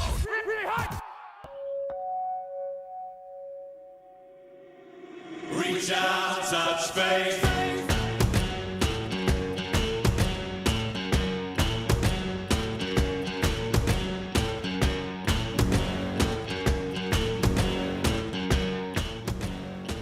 Hans and Scotty, 97.5, the KSL Sports Zone. Folks, it is coming. All right, so I hate being the guy that's like, oh, this is the biggest ever. But when I opened the show, I said, biggest game of BYU football history. And then I kind of backed off it a little bit. There's a bunch of them, Hans, but if BYU wins this game and goes into the college football playoff, man, it's right there with the best of the best. Well, people get into the whole semantics of the thing, but, you talk about coming out of that Texas Tech loss. You had to go undefeated at that point to even find your way, so you had to beat TCU. That became the biggest game. Cincy became the biggest game. UCF was the biggest game. You had to keep yourself at 11-1. And it is funny. I look at this game, and I do say it's the biggest in BYU football history because you're on a massive stage. You're in a P4. You're fighting for big-time money. You're going to have millions of eyes. I think that you are going to have millions of eyes. Maybe I'm hoping to get up in the 7 to 8.5 million viewers. It's perfect time, perfect day, perfect place to be. Tech fans are rabid. So I'm hoping that it grabs some viewership. So a lot of people looking, plus people are interested. They're hearing about this Kalani Sitake to Penn State. He stays at BYU. Well, why did he shun Penn State? How does that all play out? So you got all this emphasis on you, and I think right now it is the biggest game in BYU history.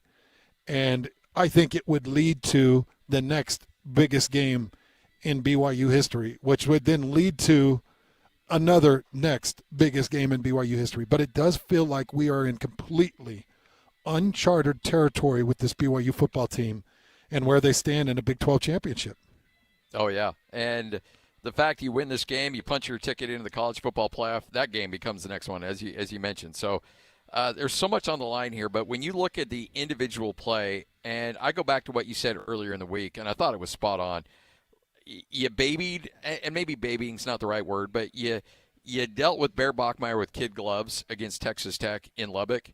It's time to take the training wheels off and let him roll. Like, good or bad, you got to go down, letting their young kid just sling it. Just find a game plan that gives him full confidence so that he doesn't have to second guess, because it was weird. I felt like against Texas Tech last time they played, he looked like he was second-guessing. Like, should I run? Maybe I shouldn't run. And things felt a little tentative. Whatever he does, do it with an exclamation point. You remember when back in the day when we would have different conversations with Coach Mack, or who the master of it was Coach John Pease. Oh, he was the master of throw the exclamation mark, don't throw the question mark. And that's what I would say for Bear. Run with an exclamation, throw with an exclamation. Nothing is second guess, because against Texas Tech, I saw him look a little more timid. It was a big setting. It was a different stadium. ESPN game day, everything was on top of that kid. This should be now I know it's a championship game and I know it's the same team, but he's going to fill the BYU fan base. He's now got a few other games under his belt since that loss, where he put up 44 points against TCU and 41 points against UCF. So he's had some good moments post that game. I just want to see full confidence, and I do want to see the training wheels come off, because I think that's the only way you get that win, is if Bear really does play loose and finds his opportunities. But, yeah, I do think it's the biggest game for BYU, and I'm hoping that they can find that focus that they need.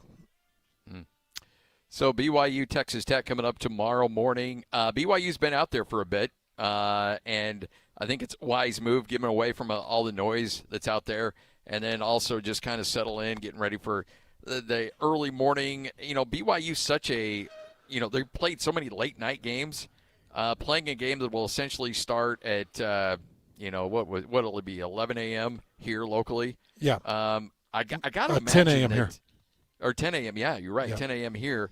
I got to imagine they'll still, I worry about that a little bit, but I got to imagine that's been addressed by this squad going into this game. I have to imagine that they got him to bed earlier, that they've changed some sleeping situations, because, that UCF game, when they go down 14-0, that thing kicked at about the same time. So it was not a good look. Texas Tech, didn't that kick it? That was an early kick, wasn't it? That was it was a big noon, wasn't it? Yeah, that was that was a 10 a.m. here, 11 A&M there, and you look at how quick Texas Tech went up on them there. So they have a sample size, a very recent sample size of how this team reacts to morning football, and it's not real good, Scotty. So I would be practicing these guys, early in the mornings, and I would be waking them up early, and I would be trying to get them to adjust to that all through the week. I'm sure this strength and conditioning staff, I'm sure Kalani and this staff all took necessary precautions to make sure they don't sleepwalk through the first quarter. That doesn't mean they won't, because you could tell me 1,000 things when I was a college kid, Scotty, and I could practice it one way 1,000 times, and I'm still going to show up the way Hans Olsen shows up sometimes, if that makes sense. Yeah, totally. All right, Hans and Scotty, we'll take a break, come back, what you may have missed coming up next, and then it's a Football Friday with the legends, Alema Harrington and Ron McBride, right here on 97.5, the KSL Sports Zone.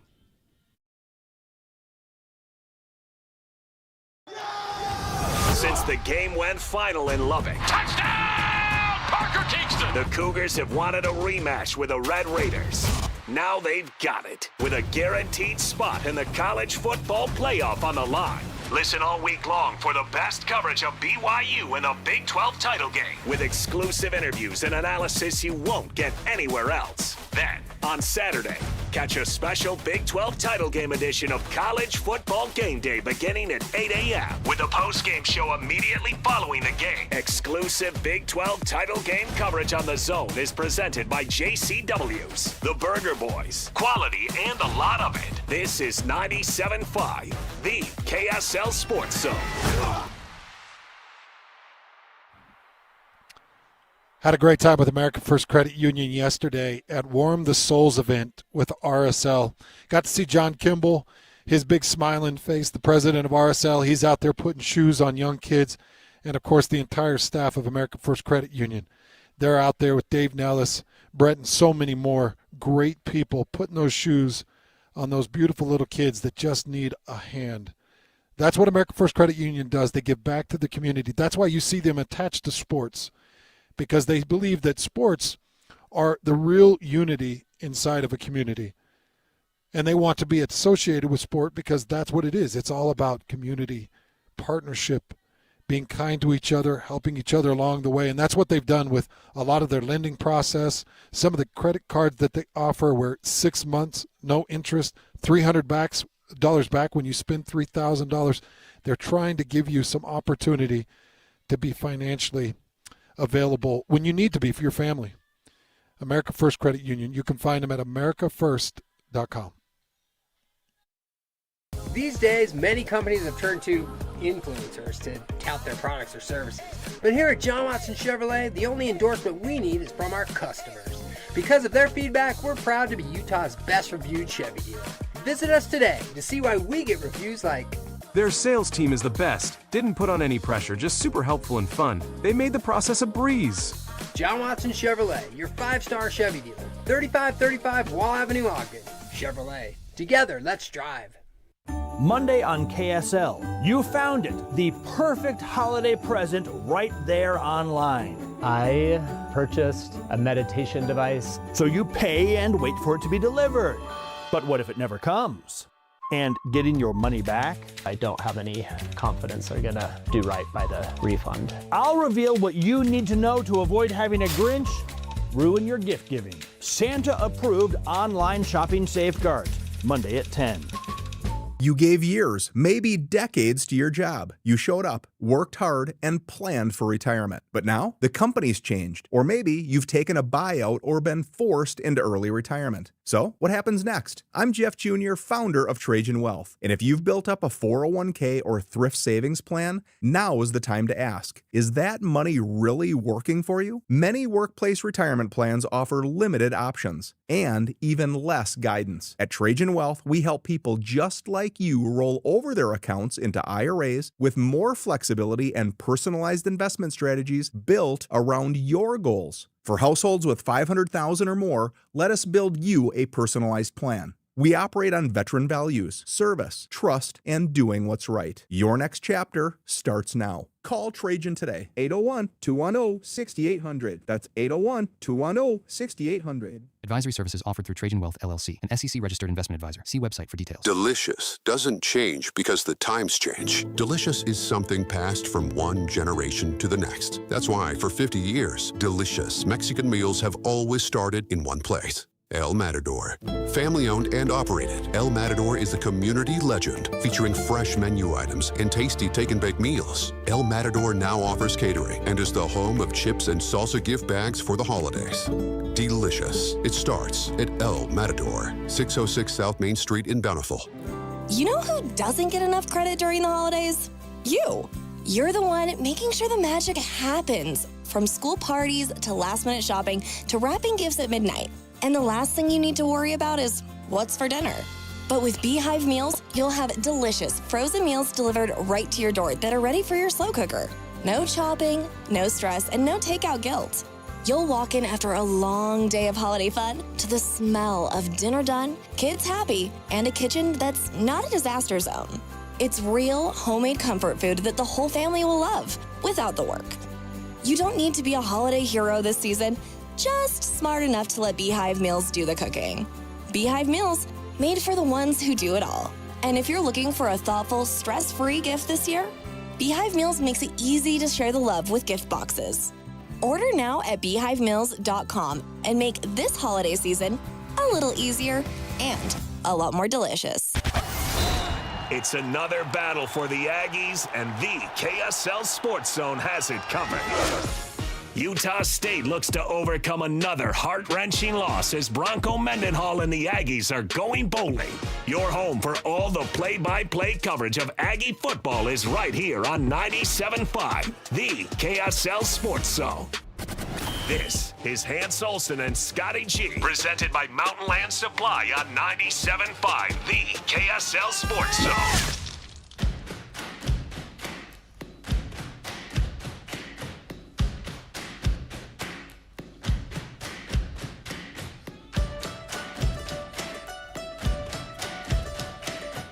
Hans and Scotty, 97.5, the KSL Sports Zone.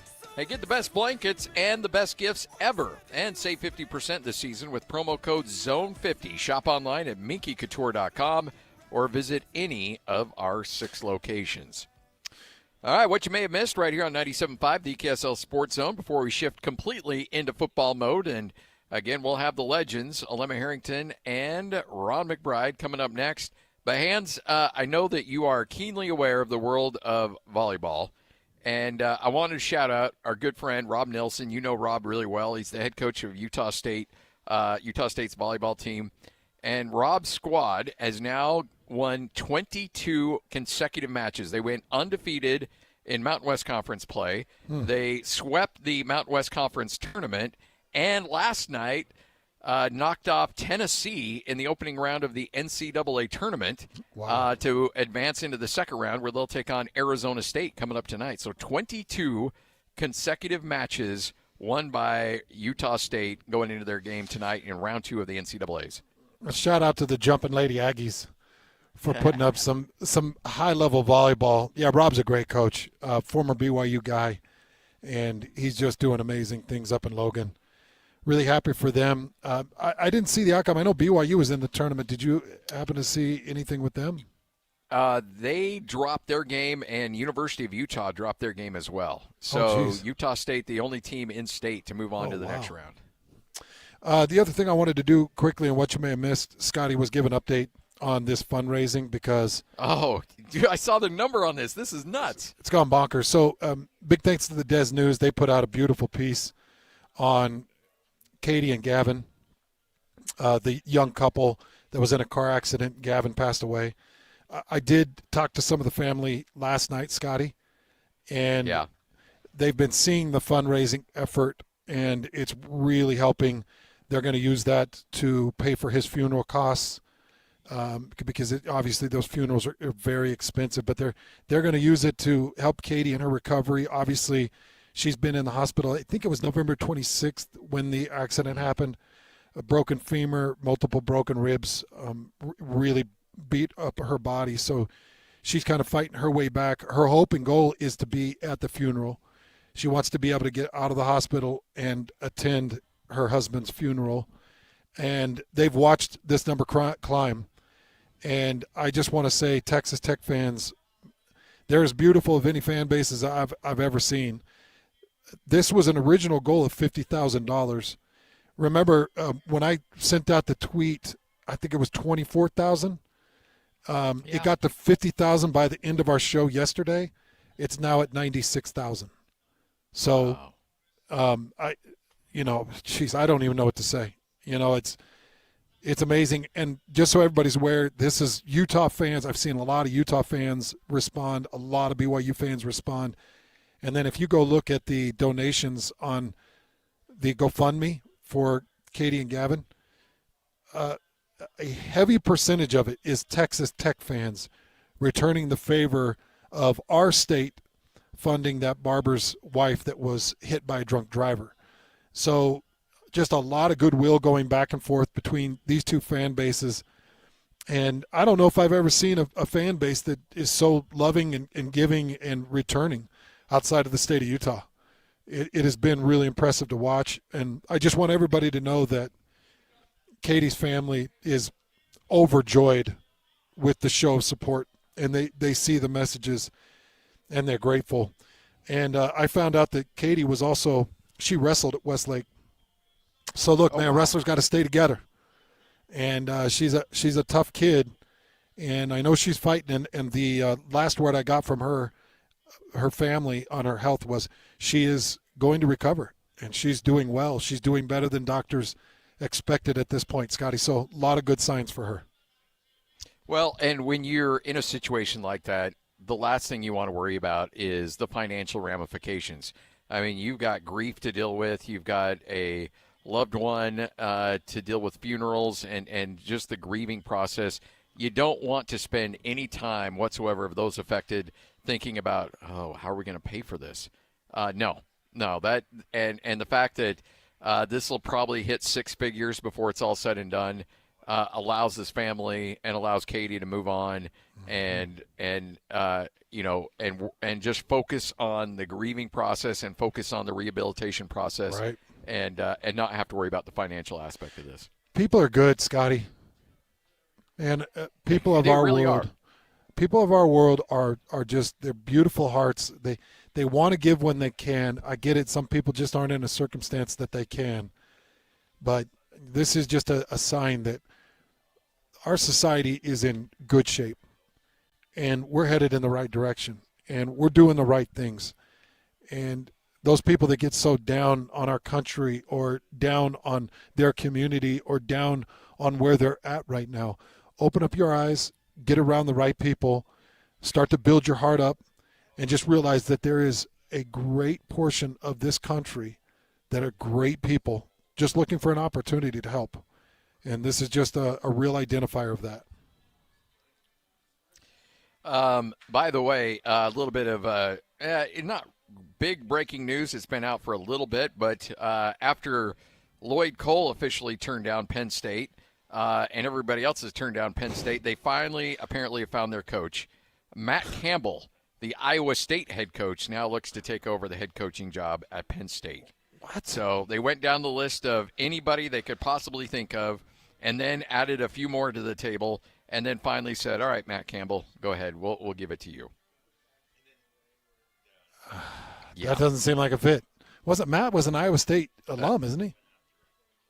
Yeah, I don't know about that. I thought he was I thought he was an Iowa State guy. When did the they winningest coach in Iowa State football history? When did they announce that he's it has to just this morning, and they've agreed to terms. It still has to get approval from the board and all that other stuff. So it hasn't been made official yet by the university, but it is expected to come down the pipeline here any moment. He is not an Iowa State guy. He played at Pitt. So, all right. Well, we'll get that coin.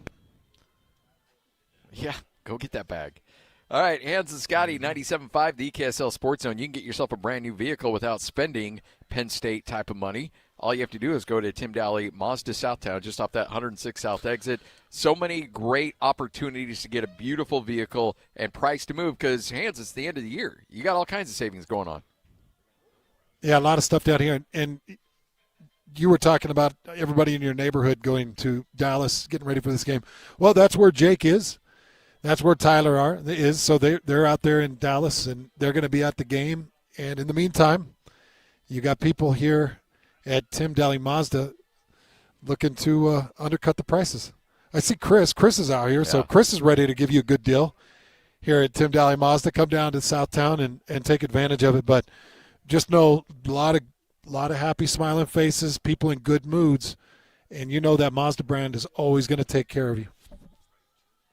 Well, that's ultimately what you want is when you're making an investment into a vehicle, there's two things. You want a really good vehicle that's going to stay on the road a long time, and you want to be backed up by people that you know or have your best interests in mind. And that's what you're going to get. There's a reason why Hans and I only buy vehicles from this staff. I've known Jake for 20 years. You've known Jake for 20 years as well. And I've bought 99% of my vehicles from him because I know him, I trust him, and I know he'll look out for me. But I'll also send family down there. I'll send friends down there because I'm like, hey, you know what? I don't care. Like, I love the Mazda brand. The Mazda brand's beautiful, and it's a great vehicle. But to me, it's about relationships.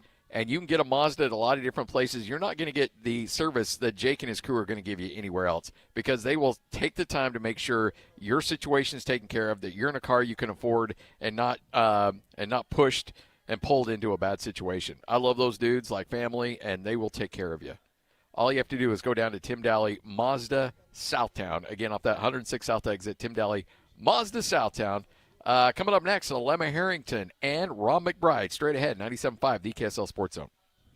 This holiday season, open your heart and help make a difference in our community. The Road Home Mediathon has been helping families experiencing homelessness for over 100 years. On December 19th, KSL Sports Zone listeners can help with the annual Road Home Holiday Mediathon. The Road Home needs blankets, gloves, baby supplies, and much more. You can drop those off at the Midvale Center. However, cash donations make the biggest difference. During the Road Home Mediathon, your dollars are matched to give shelter support and a new beginning.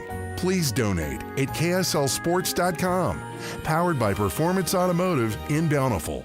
If you've been diagnosed with moderate to severe plaque psoriasis, this is what it sounds like to be 1,000,000 miles away. Imagine being 1,000,000 miles away. Tremfya guselkumab, taken by injection, is a prescription medicine for adults with moderate to severe plaque psoriasis who may benefit from taking injections or pills or phototherapy. With Tremfya, clearer skin is possible. In clinical trials, at least 70% of patients saw at least 90% clearer skin at 16 weeks. Results may vary. Tremfya is also indicated for adults with active psoriatic arthritis. Serious allergic reactions and increased risk of infections and liver problems may occur. Before treatment, your doctor should check you for infections and tuberculosis. Tell your doctor if you have an infection, flu-like symptoms, or if you need a vaccine. Ask your doctor about Tremfya. Call 1-800-526-7736 or visit tremfya.com. Calling all Jazz fans. If you can't wait another second to see stars like Ace Bailey and Lowry Markkanen tear up the court, you're in luck. Tickets are on sale now. Let's go! No matter what you're looking for, the Utah Jazz has your back. With season tickets, mini plans, and single game options available, there's something for everyone. Whatever your schedule or budget, there's a plan for every fan. Don't miss a moment of the action this season. Secure your tickets today at utahjazz.com. Okay, Joy, let's go for a ride. So the car lights are on your... Yep, you got it. And to adjust your seat, you got to... Have you driven this car before? Nope, never driven this car in my life. Hey, Doug, you want to buckle up? Funny, usually I'm the one that has to tell the customer to buckle up. Free test drive the new 2025 Mitsubishi Outlander at Doug Smith and American Fork. Get 0% APR financing for 60 months on all new 2025 Mitsubishi models. No one knows Mitsubishi like Doug. Five guys walk into a JCW's and order burgers. A pastrami, a mushroom Swiss, a guacamole bacon, a hickory barbecue, a ribeye steak, 2 onion rings, 3 french fries, a strawberry, mint, peanut butter, chocolate, and marshmallow shake, and not one left a tip. Because at JCW's, we don't ask for it. We think the price you see should be the price you pay. And all that, would you like to leave a tip stuff, is for the birds. JCW's. Quality and a lot of it. Open in American Fork, Lehigh, Provo, South Jordan, and Harriman. Hey, Utah! Are you ready for the Utah Mammoth to hit the ice? From game-winning goals to behind-the-scenes moments, Mammoth Plus brings the action to you all season long. Whether you're at home, on the go, or in the stands, don't miss a single shift. Visit UtahMammothPlus.com and start streaming today. That's UtahMammothPlus.com. Every game, every goal, live on Mammoth Plus. The Garden Restaurant, Salt Lake's best eatery spot for all things turkey, handcrafted soups, and our famously fresh Lionhouse rolls. Dine in or carry out. The Garden Restaurant. Visit us at thegardenslc.com.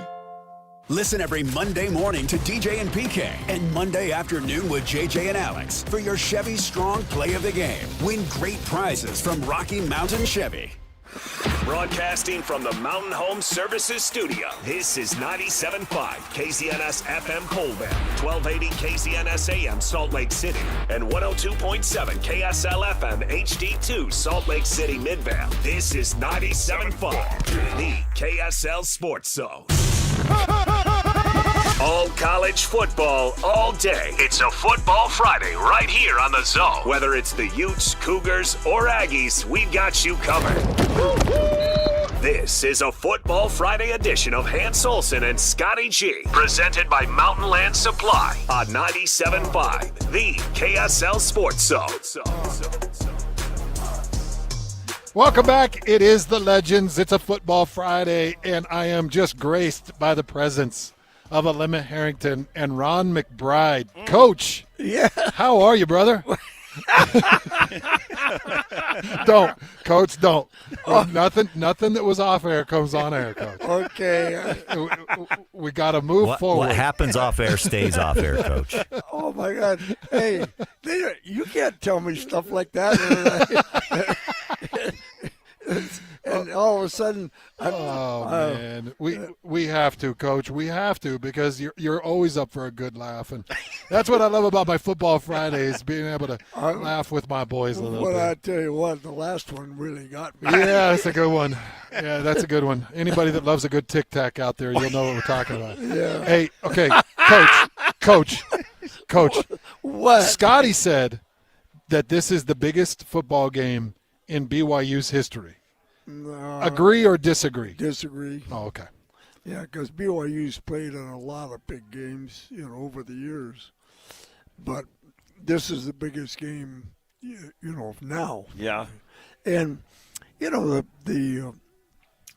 huge thing was those guys down there getting the job done with Kalani. Mm-hmm. And that was huge because and I talked to the AD, I talked to the GM, talked to the guy who's in charge of the GM, and they were all so happy. And I talked to Kalani, and he was happy.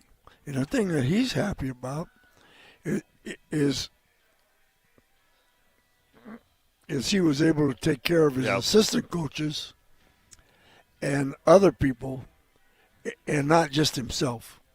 So he was happy about the total outcome. Yeah. And it's interesting to say he never talked about himself. Yeah. He talked about assistant coaches. He talked about people. He talked about players, but not him. Mm-hmm. So that tells you a lot about the kind of person he is. Yeah. He's been like that, right? We all know Kalani. We know that is his personality.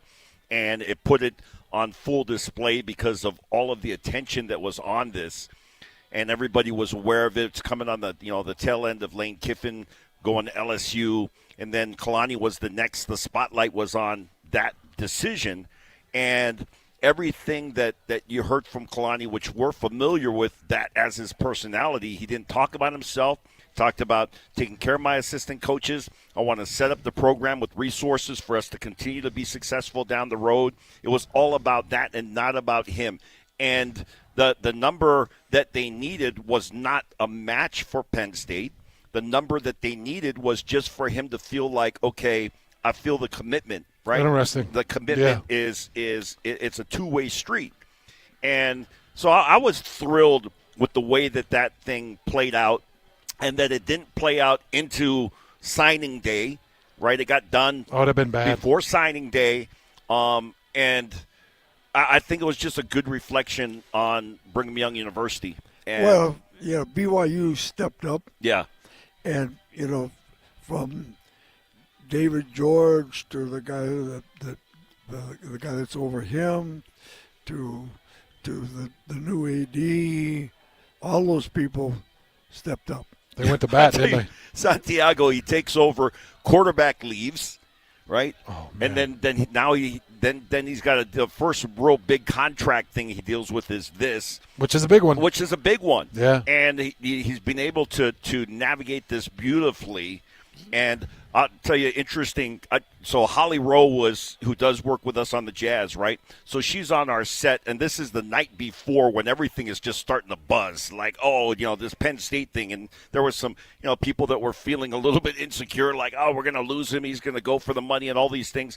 So Holly had been downstairs, and I won't name names, but she had talked to a significant booster down when she was on the floor. And I was like, what are you hearing about this BYU with Kalani? He's like, well, I just talked to a big booster, and he said, we'll take care of him. Oh. It's done.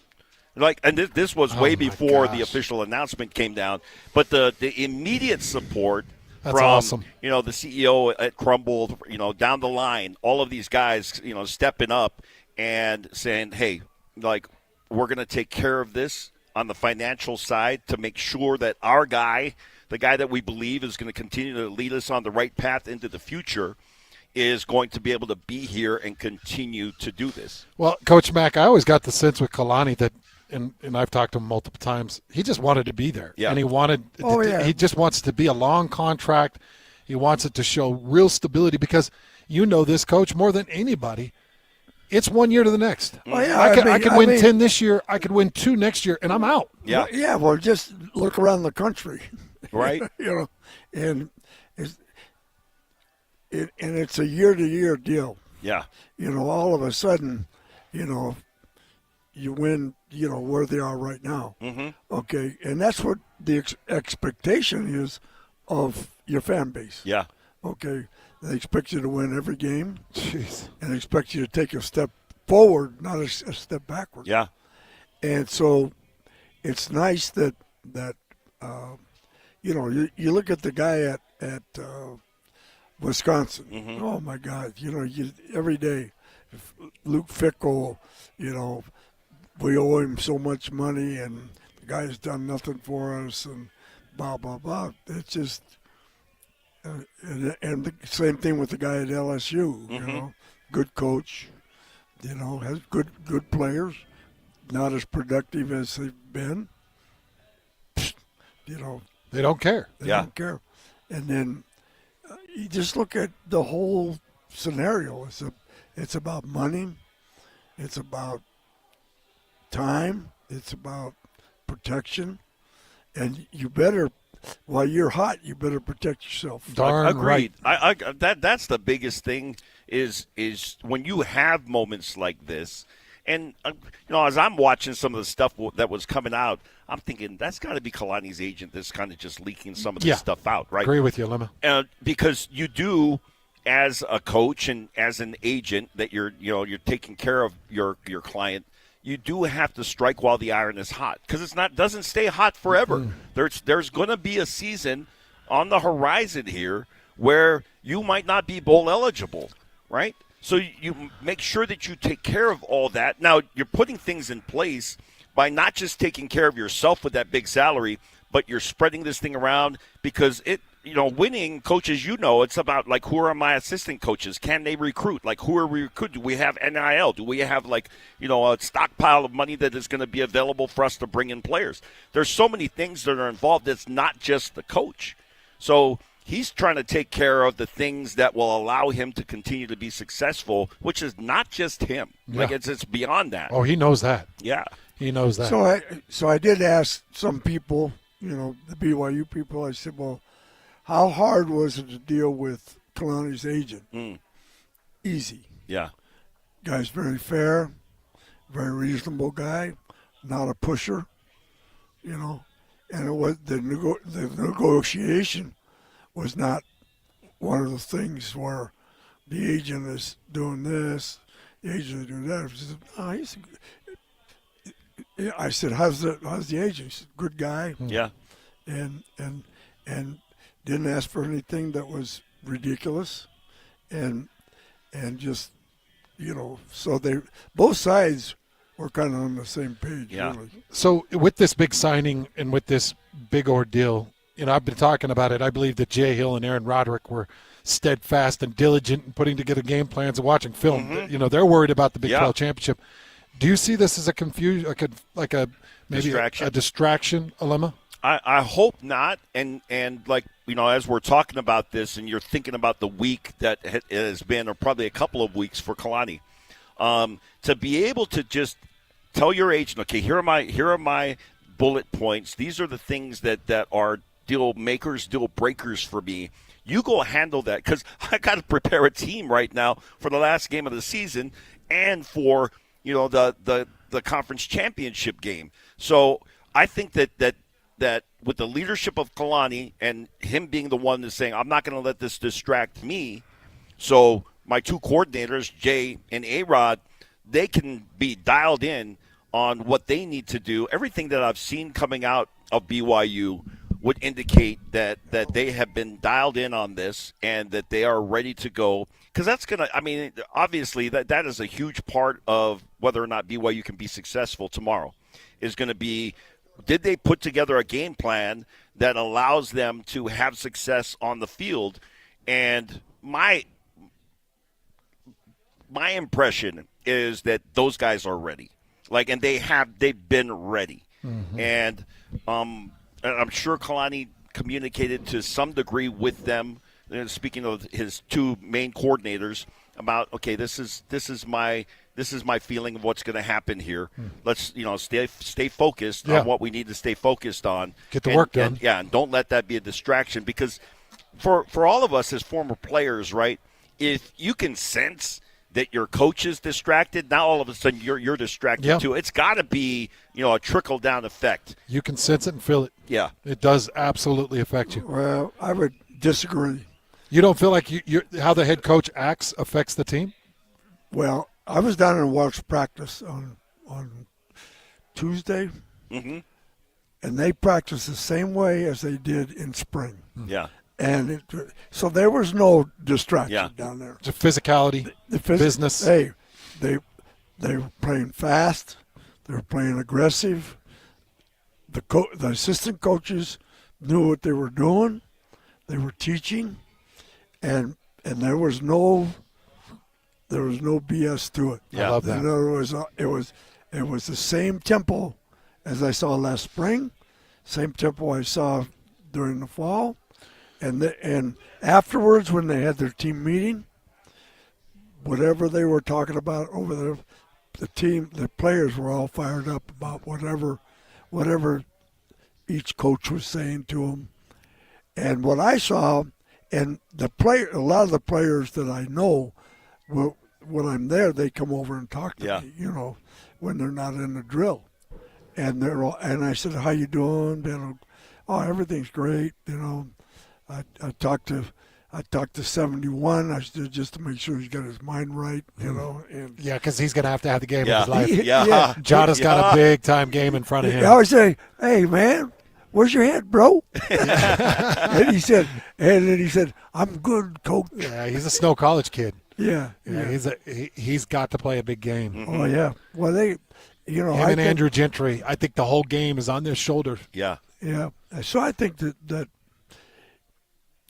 as far as preparing for this game, I think they're totally prepared. They looked good, huh, Coach? Yeah, they looked very good. There was no, everybody was teaching. Gary was coaching an inside three drill, and just with a couple of the key guys, and then Sione was over here doing something, and then Jay was. They did a great tackling drill with the secondary, which was a full speed tackling drill, but just a point of contact. Yeah. But it was change of pace.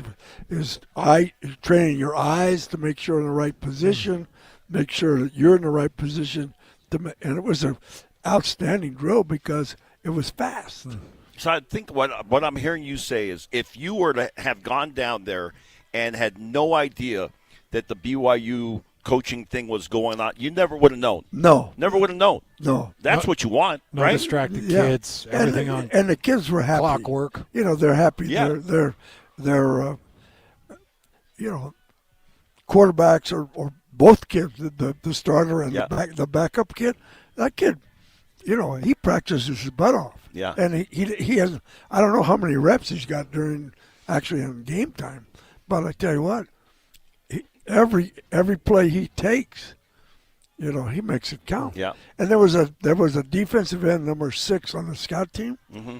So I'm watching him, and he's going against the right tackle, and the nice thing about the kid is he's making contact, and then he's pursuing from the backside to the opposite side of the field. I'm saying, it's a scout team, dude. He doesn't, but he's running. But he's running. I'm watching. I said, why is this scout team guy taking an angle of pursuit on a scout team? If he's got 6 on, he was probably representing John Curry. Yeah. John Curry plays the star back. Yeah. And he'll come up off the edge. You got 9 who is Ramel Height. Ramel is the bigger, kind of longer defensive end, and then you've got 31 who's David Bailey. Yeah. Those are the 3. I mean, your inside techs, they can rush too. I was Coach, I was putting it together. The combination of just your 4 starting down linemen. And I know I sent out a tweet with the full compilation, but so Ramel Height's got 8.5 sacks. Yeah. David Bailey's got 12.5.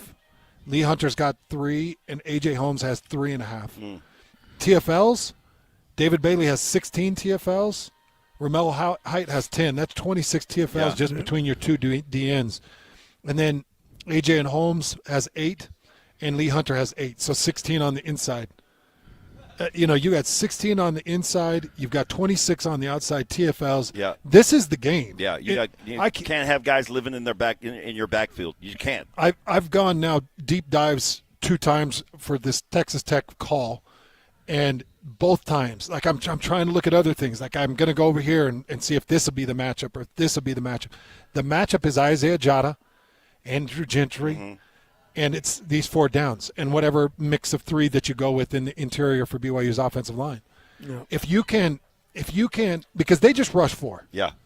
If you can slow them down, if you can stop them, and you can get quick pop passes, and you can get something worked out where you don't have to baby your quarterback, Bear Bachmeier. Yeah. Well, I tell you I what. think you can put up 28 on him.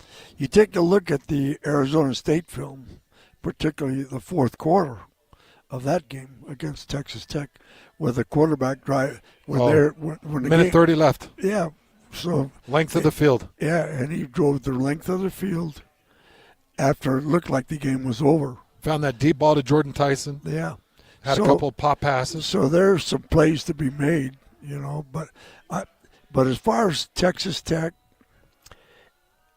of the teams I've seen in person this year, they're the best team I've seen in person.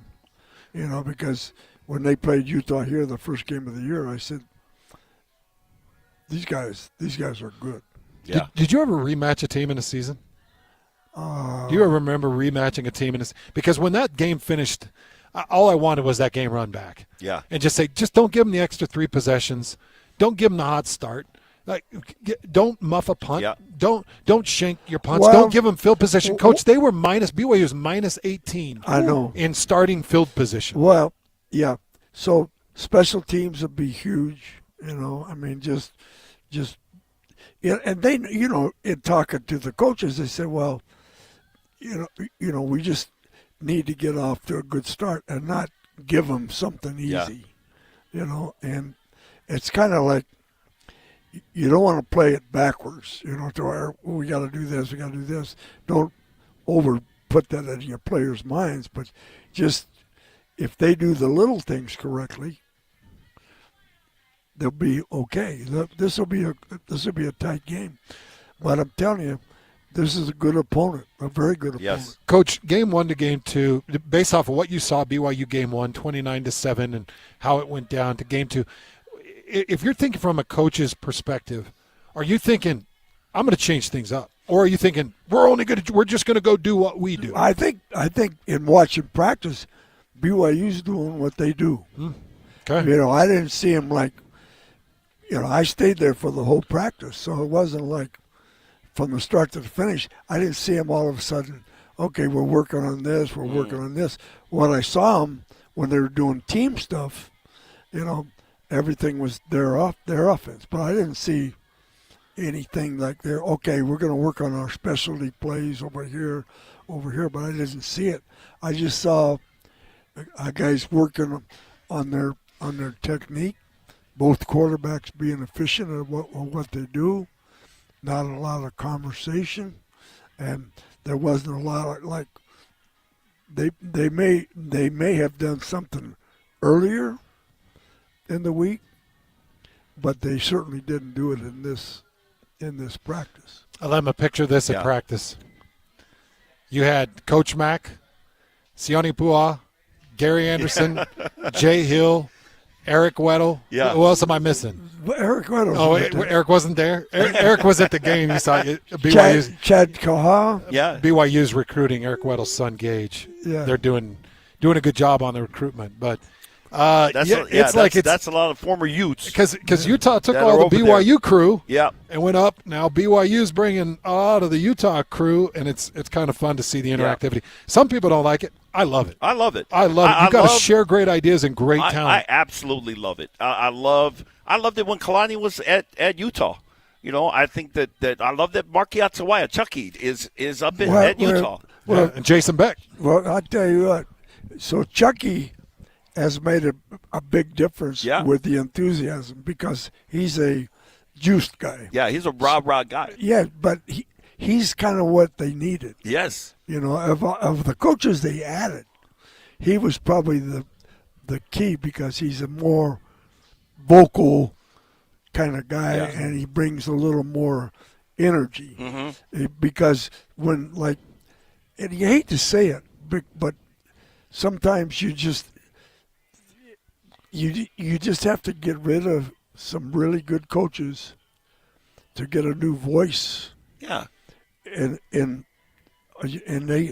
Kyle made some difficult decisions, you know, like with the coordinator, you know, who's really a good football coach, with the running back coach who was a Utah guy. Yeah. And that's right. And to go that gets overlooked. Yeah. And to go way out of his norm in hiring Jason, because it's unlike a defensive guy to want to go with this high-octane offense because it puts more pressure on the defense. You just look at these, you know, San Jose State's high-octane offense, they're terrible. And they turn the ball over 5 times a game.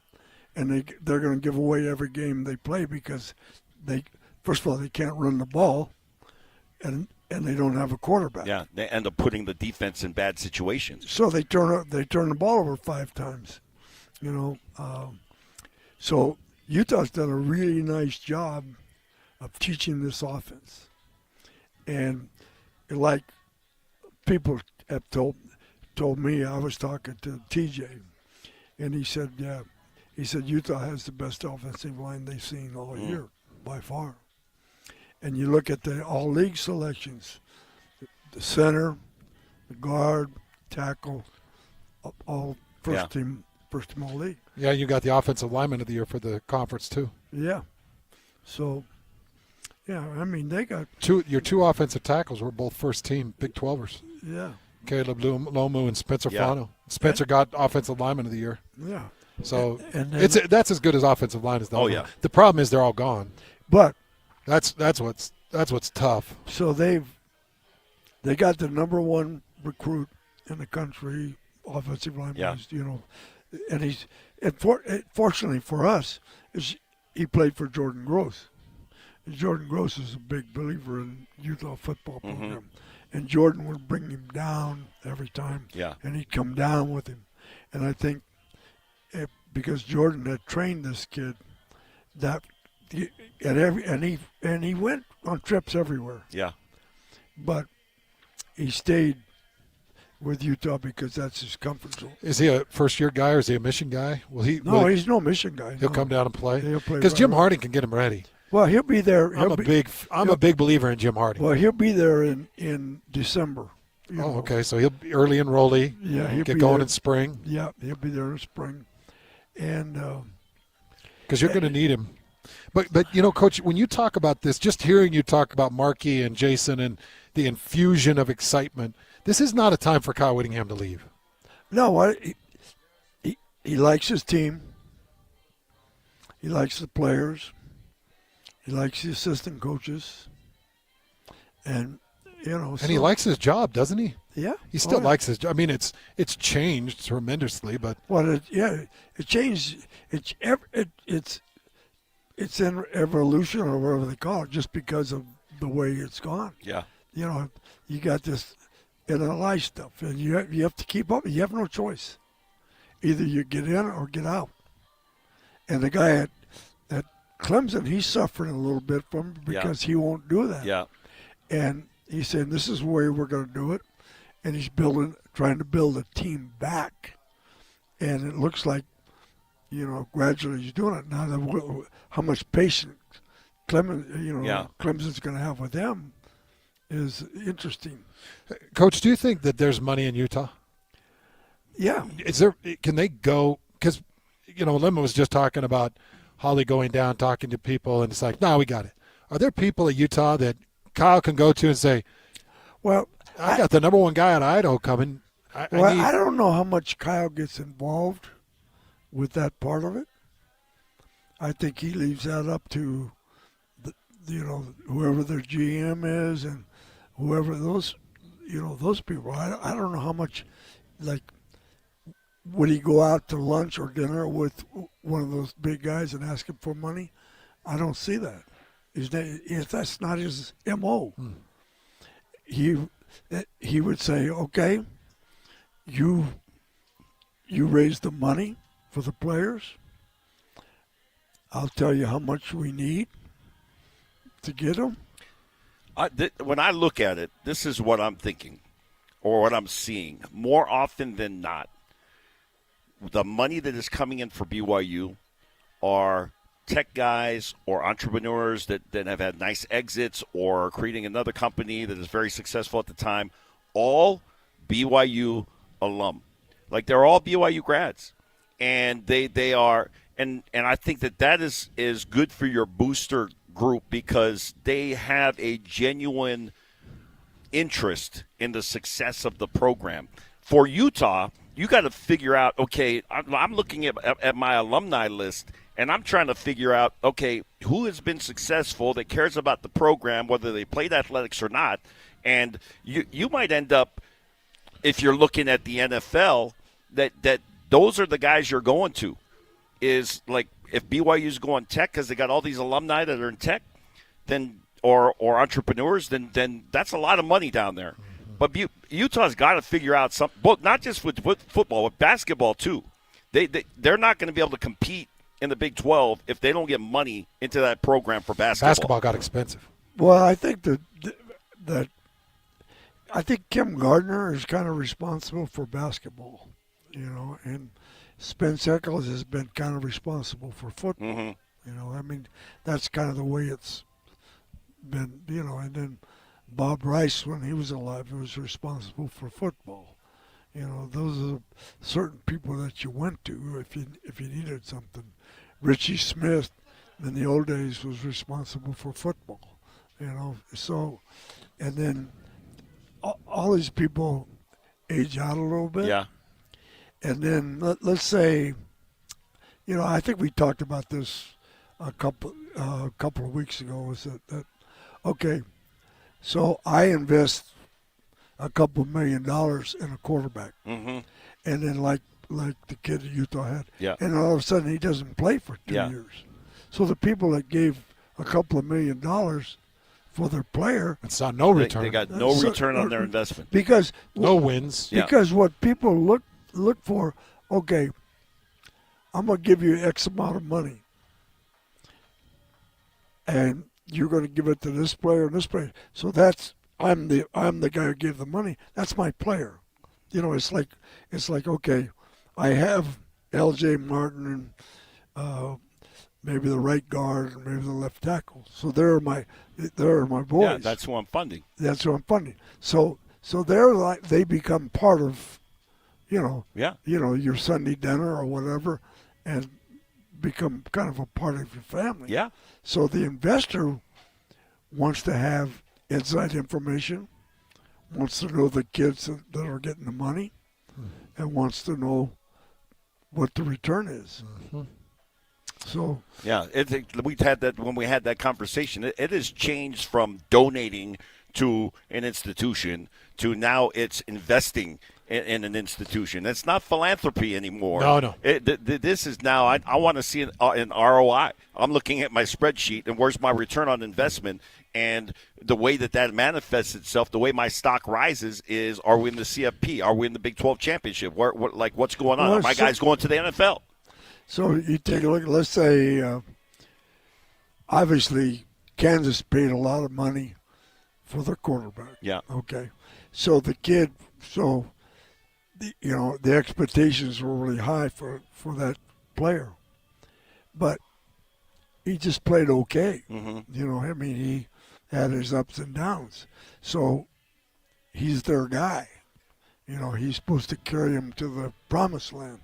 And all of a sudden, he doesn't take him to the promised land. So who's ever paying that amount of money for him is saying, this kid's not as good as you told me he's going to be. And then when you come back to him for more money for the next player, it's like, But if you make the investment and you get a return on it, next time they're coming for money, it's like, oh, yeah, dude, you guys, this is the hottest stock right now in the market. Okay, let's take a quick break. We're live at Tim Daly Mazda. Come down and see us. Obviously, beautiful Mazdas, great showroom. What's that, candy apple red? Isn't that beautiful? It's like a Christmas red and a Christmas green over here. I love it. Hey, so if you're a Utah fan, you need to come in and pick this car up. It's beautiful. It's got in fact, Hanson's just white. Well, it looks like somebody leaned up against Well, I think you did. Oh, no. I would never take that. Hey, I would never take that. You're the only guy that's over there. I know. Hey, where's our guy at?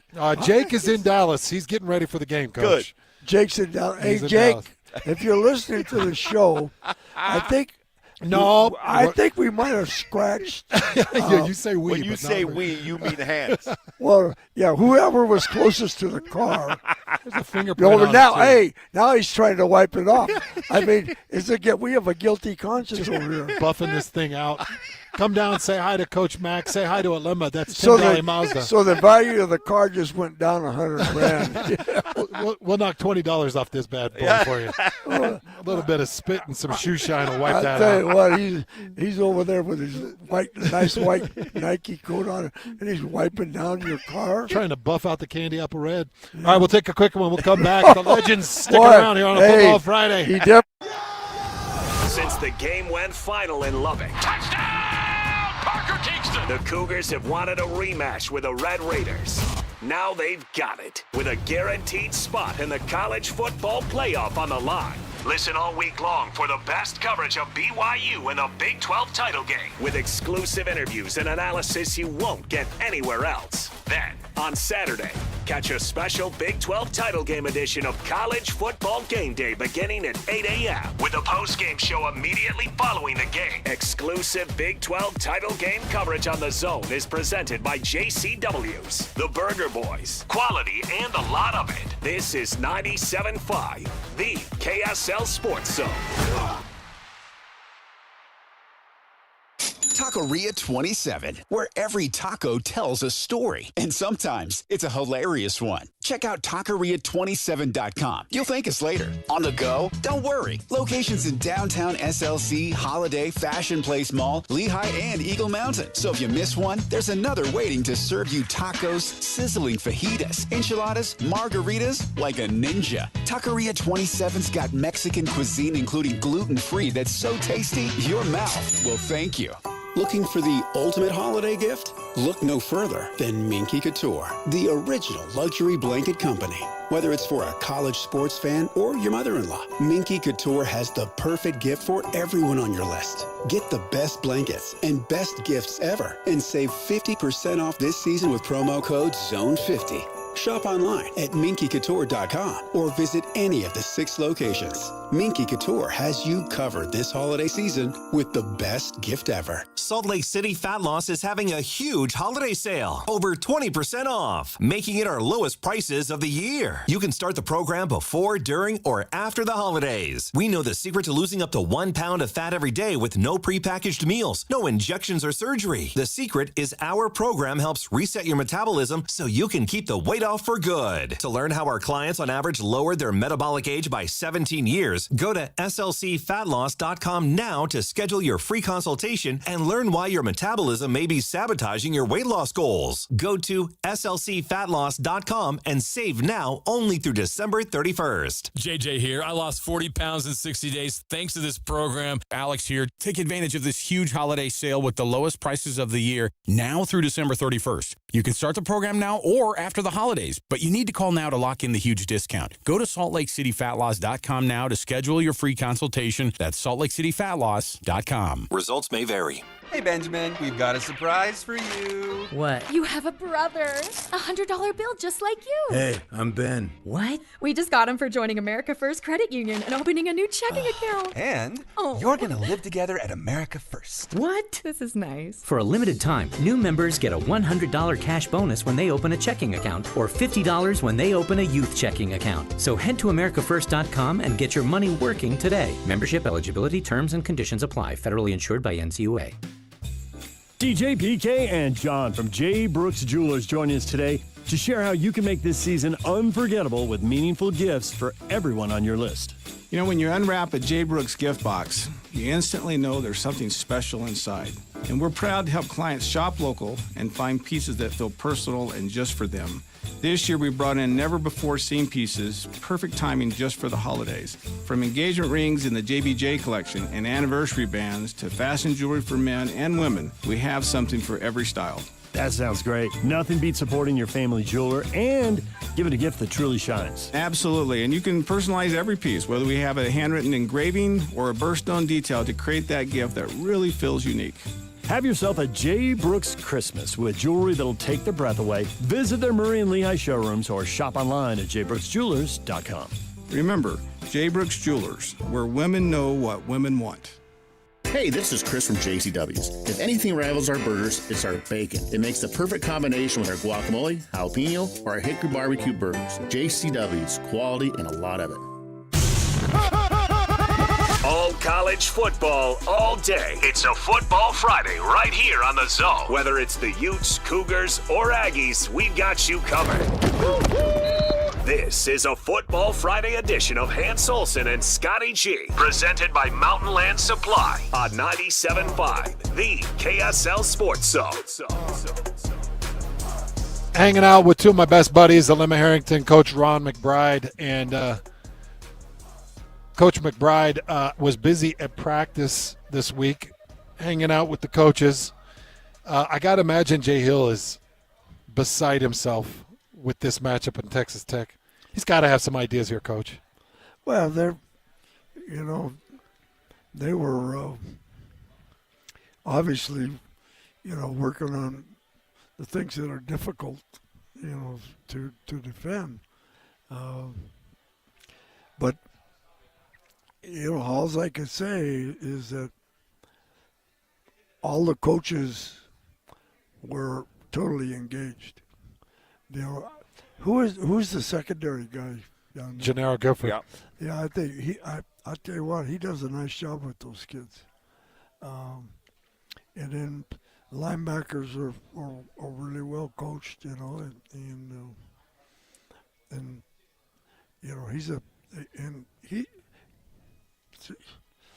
I can't. Coach with his phone.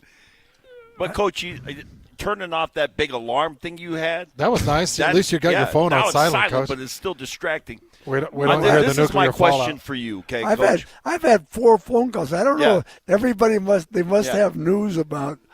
I guess We already know that the Pula twins have flipped from Yeah. Utah to BYU. If you haven't heard that Pula- breaking news right Pula here, kids. the Pulas So- have flipped from Utah to BYU. That's big. so. Why was that? Who's in charge of the Pula kids? I don't know. I don't even know who they are, to be What? honest. You don't know who Wait the a Pula second. kids I do are? not. Wait I'm a not second. really familiar. What? I don't really know them. Where'd they play? They played at Timpview and then they transferred to Lone Peak. Okay, so they played. And yeah, Kenan Pula is the one that had that ridiculous. Okay, I did see the one-handed catch. I saw that. Interception That's was beautiful. the play of the day on ESPN. That was which beautiful. was insane. But then in our post game comments with him, when he did it, when Frank was doing Dolce was doing the interview with him, and asked him about that catch, it's like, no big deal. I kind of do that all the time. Like I do that in practice. He said that? And he was standing there. I think he was with his brother. 'Cause So that was a Jaron was freakish there, catch. and with Kepa Niumetolu, the quarterback, and they both nodded like, "Yep, he does that all the time in practice." I mean, these kids are freak athletes, 6'5", 2+, and both can play on both sides of the ball. They're great receivers and also good in the secondary. Did Lone Peak win it? No, Lone Peak lost to Corner Canyon in the Okay, championship. so but they were in the championship. But they were in the championship. That interception that he made was in the semi. Do you know anything about the flip? I don't know anything about Seems the flip. like that'd be a big flip. That's a huge flip. That is a huge So flip. the signing day was Tuesday. Tuesday, yeah. Right? Am I right? Tuesday? Or was it Wednesday? Okay, but Wednesday, I think. Yeah, it was Wednesday. Okay, so who's the BYU coach that's recruiting the Pula kids? I'm not sure who's in charge of I know Sione that does a lot school. in state. I'm trying to think who I've seen at the And Popinga honestly, does a lot in anything state. in Region 3, there are coaches there all the time. And I want to say when I think Lone Peak was at Sky Ridge, Jay Hill was actually there.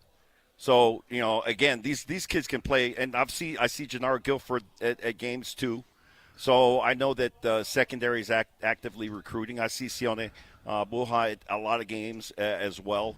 I don't see I think Aaron Roderick might have been at that game too. So anyway, the point being, if you're in Region 3, then there's coaches all over the place. And we're not just talking in-state. We're talking all across the country. So who from Utah has the Pula kids? I don't know. What position do they play? They play receiver and they play safety. So they're built very At similar. 6'5"? They're built very similar to Satawala. Oh, wow. Yeah. Satawala's a baller. Yeah. And very similar high school stats to Satawala, because Satawala played at Bountiful, both sides of the ball, played safety and kind of hybrid safety linebacker. See, I've got Falatau as receiver. Defensive Player of the Year right now. Yeah. So for BYU's Yeah. defense. So if you're position recruiting, Yes. that would mean, part of it could be Morgan with the safety, could be Sharif, and then with the other kid, the wide receiver would be probably be the wide receiver coach. Micah Simon. Yeah, and you don't know how much influence, coming up to signing day, the Sitakes, both Fesi and Kalani had on, the family. And you know this better than anybody. yeah. It's not just the kids. It's like, what's your relationship with mom and grandma? Oh, yeah. Hey, so one thing in recruiting, when you're the head coach and you go in, the decision makers have to be there. Yeah. So who is the person the family's decision maker? Who is making the decision? And you better make sure that person is there. And we'll come back when they're here. And I've had a couple. So I'm not going to waste my time. I've had a couple go backwards. Yeah. I can remember a quarterback I was recruiting in San Jose. And I asked the dad, because he was divorced, I says, is the mother involved in this?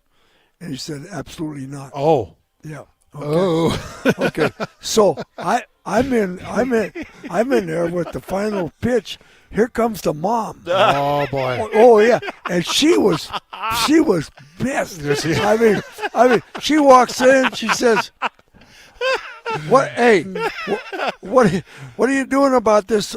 This is not his decision. It's my decision. So I'm looking over there, and I'm looking at the kid. I'm looking at the dad, and I'm thinking. I said, "You guys screwed me," and I'm thinking to myself, they told me she wasn't involved. But I'm thinking of that in my head. Then I'm thinking, okay, how do I get myself out of this? And without throwing the dad, the dad into the mud, right? And I sit there and I'm just kind of backpedaling. I'm thinking, so I apologize to her. I'm really sorry. Yeah. Oh, Mom, I'm glad you're here. We've been waiting for you. Yeah, something like that. Not where I threw the dad under the bus and said, well, your ex-husband here said you're not involved. Something about Coach Mack sitting in a chair panicking in a recruit's house because the mom walks in. It's just so funny. Yeah. I mean, she's not involved. She has nothing to do with it. And here she comes. Didn't even knock on the door. Just walked in, and then didn't even knock. Oh yeah, just walked in and act like she owned the place. She said, "How come I'm not involved in this? This is not your decision." Did you land the kid? Yeah. You did. Yeah, okay, yeah. so you sold it. I kind of but it was. That's a tough one. That's a tough one. Let's take a quick break. We'll come right back and more with the Legends Football Friday next. You've been listening to The Zone for decades. Yes! But now you can watch the guys break down your favorite teams. Some viewers may find the following video disturbing. Viewer discretion is advised. Catch the video stream of DJ and PK, Jake and Ben, Hanson, Scotty, and JJ and Alex right now at KSLSports.com or by searching KSL Sports on YouTube. Utah's best sports radio is on air, online, and on the KSL Sports app. This is 97.5, the KSL Sports Zone. You've heard us talking about the amazing Bar W Beef. It's time to get your order in. Go to barwbeef.com. They've got some amazing boxes put together. You could pick up like a 4-pack of ribeye steaks. These ribeye steaks are delicious, perfectly marbled. You know what? I could talk forever about this beef. I want to talk about the process of this beef. These cattle are born here in Utah. They're raised in Spanish Fork Canyon. They're raised by our ranchers on our grains, our feed, and then they're processed in Nephi. They never leave the state. So if you want to talk about supporting local, buying local beef, buying local clean beef that you know where it's processed, how it was raised, everything from your ground beef all the way up to your prime rib, you know it's coming from that cow. You know that cow was raised in Utah and processed by our people here in Nephi, Utah. That's what's special about this beef. Now, it's delicious, and they've figured out the perfect feeding process to get the perfect marbling. Their beef is incredible, but I want you to know you're supporting local, you're staying local, and they'll send it to your front door. All you got to do is go to barwbeef.com and click on your box, and if you purchase $150 or more, it's free shipping to anywhere. So go to barwbeef.com, get your beef, order it. It'll be sent for free, and you can thank me and Scotty later. That's barwbeef.com. Just how good is Pure Talk's current deal for unlimited wireless? Well, you might say it's the deal of your lifetime. Because right now, for just $29.95 a month, Pure Talk is offering unlimited talk, text, and data for life. Not your phone's life, your life. This is Pure Talk's top-tier plan. It comes with a crazy fast 5G network along with a 30-gig hotspot. And at just $29.95 a month, there has never been a better opportunity to lock in a ridiculously low rate for as long as you live.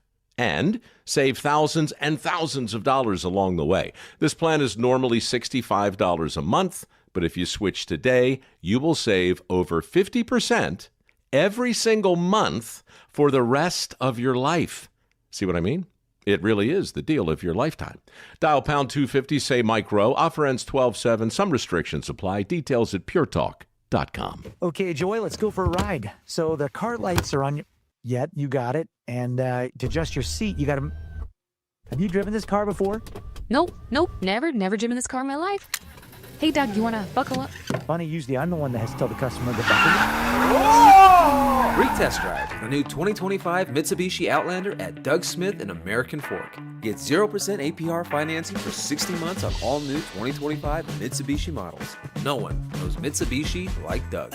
This holiday season, you can make a difference. Hercules First Federal Credit Union is raising funds for their Christmas project, bringing joy to foster children in Salt Lake City and supporting the Humane Society of Utah to help pets in need. Your generosity can change lives. Visit HerculesCU.com to learn more and donate today to make this season brighter for a child and a pet. Hercules First Federal Credit Union, growing stronger together this holiday season. Nate Bargatze. I would like another dog. My wife does not want another dog because it's a lot. It's a lot to have 2 dogs because you gotta open the back door and let 2 dogs out. Big Dumb Eyes World Tour. But then they want to come back in and you're like, gotta go let all these dogs back in. 4 shows, Delta Center, December 4th through 6th. Tickets available at deltacenter.com. Don't miss the Big Dumb Eyes World Tour. Nate Bargatze. This week, the KSL Sports Zone congratulates Utah High School Players of the Week winners. Student athletes bringing the hustle, heart, and character to the game. And a big thank you to the sponsors who make this program possible. John Watson Chevrolet, Hercules First Federal Credit Union, Mr. Mac, Trucordia, Rockwell Watches, and Mo Bettas. Their support powers recognition for our rising stars. The 2025 KSL Sports Zone Utah High School Players of the Week. Western Nut makes corporate and personal gifting stress and worry-free. From Utah's original gift towers, custom packaging, and more. Western Nut, your one-stop gift shop to assist selections, budgeting, wrap, and mailing. Call, click, or visit westernut.com. All college football, all day. It's a Football Friday right here on the Zone. Whether it's the Utes, Cougars, or Aggies, we've got you covered. This is a Football Friday edition of Hans Olsen and Scotty G, presented by Mountain Land Supply on 97.5, the KSL Sports Zone. All right, Coach Mack, I see your phone is buzzing, it's beeping, it's blowing up. I tell you what, I've had 4 phone calls. Are they all about Kyle Whittingham? I would imagine. I would imagine everybody's trying to get it because today's the day, is it not? Supposedly, yeah. I know Lloyd's been scouring social media, making sure we're not missing anything, but I think we're supposed to hear something on Kyle Whittingham very soon. They're probably having some kind of a, and I think my best guy called me first. Yeah. And he would know because he's. Did he leave a message, Coach? How come you're not checking messages in the commercial break? Let's listen to the message live on air. Your best guy was Kyle Whittingham, wasn't it, Coach? Well, that would be a pretty good source. Yeah, well, I got the guy that's close to him. Oh, good. Well, what do you think? Because I'll tell you what, put me down for one that he's staying. Yeah, because I might be one of the few guys that I'm thinking. It would be nice to go out on a BYU win, but you can't do more than what you have done for that rivalry for your school, meaning the University of Utah, to have that run that they had. Now, obviously, it's not going out on a high note with the BYU side, but I think this is a perfect time for him to walk away. In my opinion, I've predicted that he's gonna make a very this is hard, almost impossible for coaches to do, right? To walk away on your own terms, because your own terms is I'm going to coach forever, like that's my terms. But I'm predicting, and I could very well be wrong, that he is going to walk away. Yep. That's interesting. Hey, you heard it from Alema. Yeah. Hey, Coach, by the way. By the way, what? I finally got the name. Travis Hansen. That's who Coach Mack's talking about. Hey, Travis, how you doing, man? That's who Coach is talking Good about. dude. He is. He's back, and he's a big-time money man. Okay, yeah. That is true. Yep. And if you're talking about some of the decision makers down at BYU right now, Travis is one of those guys, no doubt. Well, yeah. Travis has Kalani's ear. Yeah. And he's a very calm guy, very smart, and very loyal to the Cougars. Very loyal. Yes, yeah. Well, that's the number one deal there. And I know Travis was a Brian Santiago guy too. Yeah. I know that they've been really close for a lot of years. So Brian, you know, you interacted with Brian much, Coach? No, it's the first time I met him was for real when I was down there. Jeez, wow. That actually surprises me. That actually shocks me. Yeah. Because he's been around a long time. He's, you know, I obviously work a little bit with him. We do some interviews with him, but he's been nothing but great to me since he took that job. Well, he's a great guy, and then you know the great thing about it is of the schools we're talking about supporting the hospital in the North Shore. You know, BYU was the first of the colleges that committed to the program. Oh, it's beautiful. And the guy, and the George guy said, "No problem, Coach. I got this. You know, don't worry about it. Right on. I'll take care of it." And both guys were awesome, you know, and they were so happy because they were all relieved with but you know, and they did, you know, give them credit. You know, they did a great job of listening to Sataki, and then saying okay, and his agent, and then saying okay, we'll work on this. And it tells me this too. That Kalani, this is a destination job for Kalani. He wants to be here. Yeah.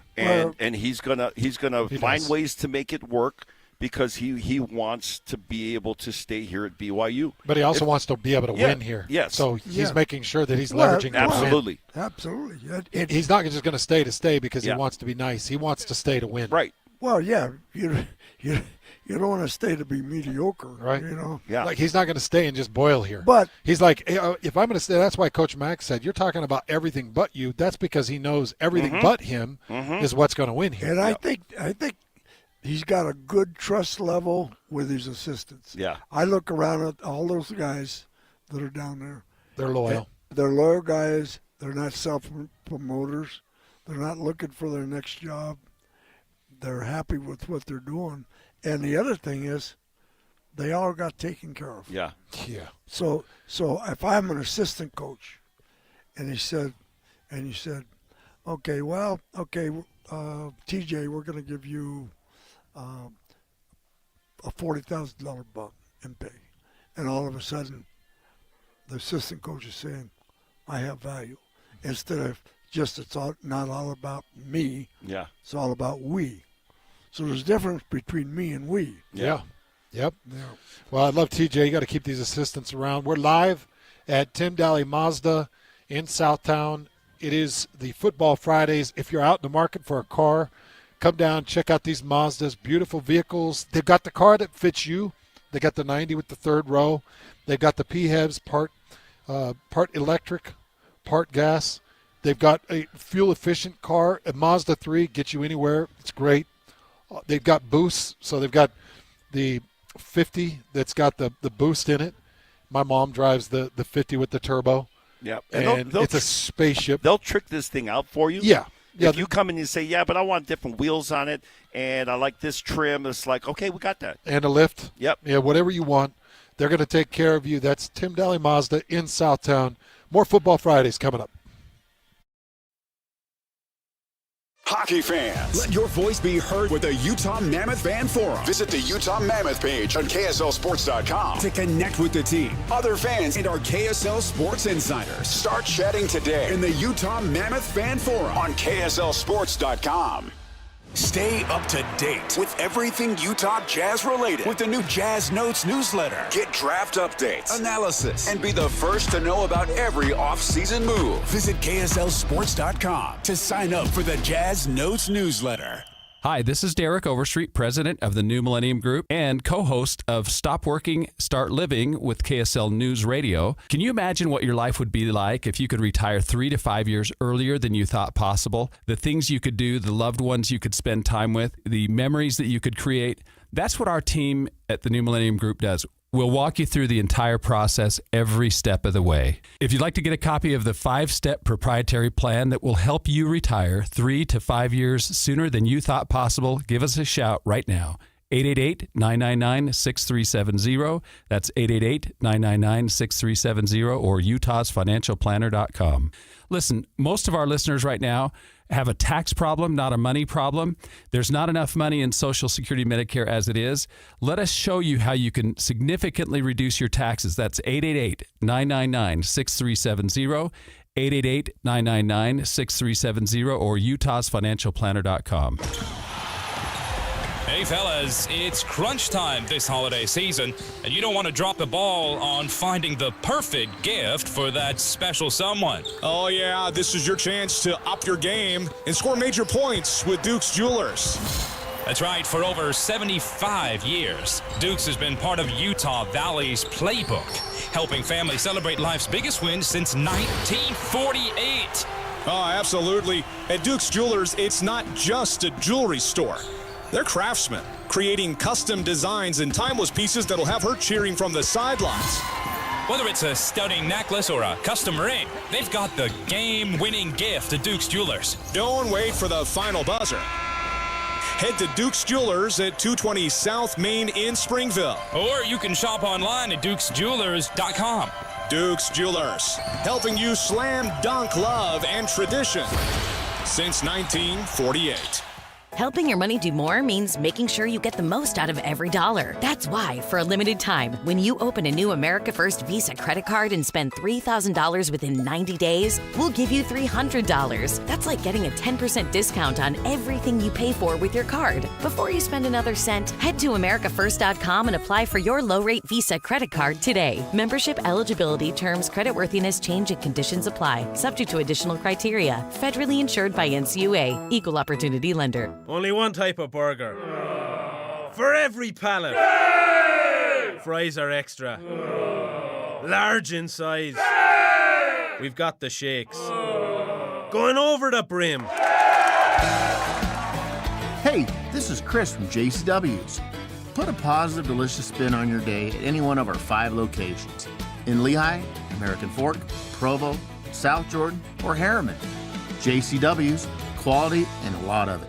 Listen every Monday morning to DJ and PK and Monday afternoon with JJ and Alex for your Chevy Strong Play of the Game. Win great prizes from Rocky Mountain Chevy. Broadcasting from the Mountain Home Services Studio, this is 97.5 KZNS FM Colbert, 1280 KZNS AM Salt Lake City, and 102.7 KSL FM HD2 Salt Lake City Midvale. This is 97.5, the KSL Sports Zone. All college football, all day. It's a Football Friday right here on the Zone. Whether it's the Utes, Cougars, or Aggies, we've got you covered. This is a Football Friday edition of Hans Olsen and Scotty G, presented by Mountain Land Supply on 97.5, the KSL Sports Zone. Hans Olsen, Scott Gerard, 97.5, the KSL Sports Zone. All right, so Hans has left the building. Hans is going to catch a plane. He's going to go to Dallas. As soon as I'm done here, I'm in Tampa right now, and I'm going to go catch a plane. I'm going to go to Dallas because, look, there's not a lot of times you see teams from the state in the Big 12 championship game, so I'm going to be there. Alema, Coach, yes. How are you? Long time no talk to you. We're doing fantastic. Yeah, so we're good. Yeah, you know. Hans has left. Well, we're worried we think he scratched the car, but we're not sure. We're here at Tim Dowling Mazda, so you got to come down and check us out because the great deals going on here. But Hans did leave his mark on the as car. he left the building. No. We're not taking responsibility for this. I want everybody to know that it was not us. Neither one of us are even close to the candy apple red, crimson Utah red Mazda. What is that, a Mazda 9? It's a gorgeous car, by the way, with the inline 6. Hey. Oh, no. Yeah, we can get this car out of here quickly.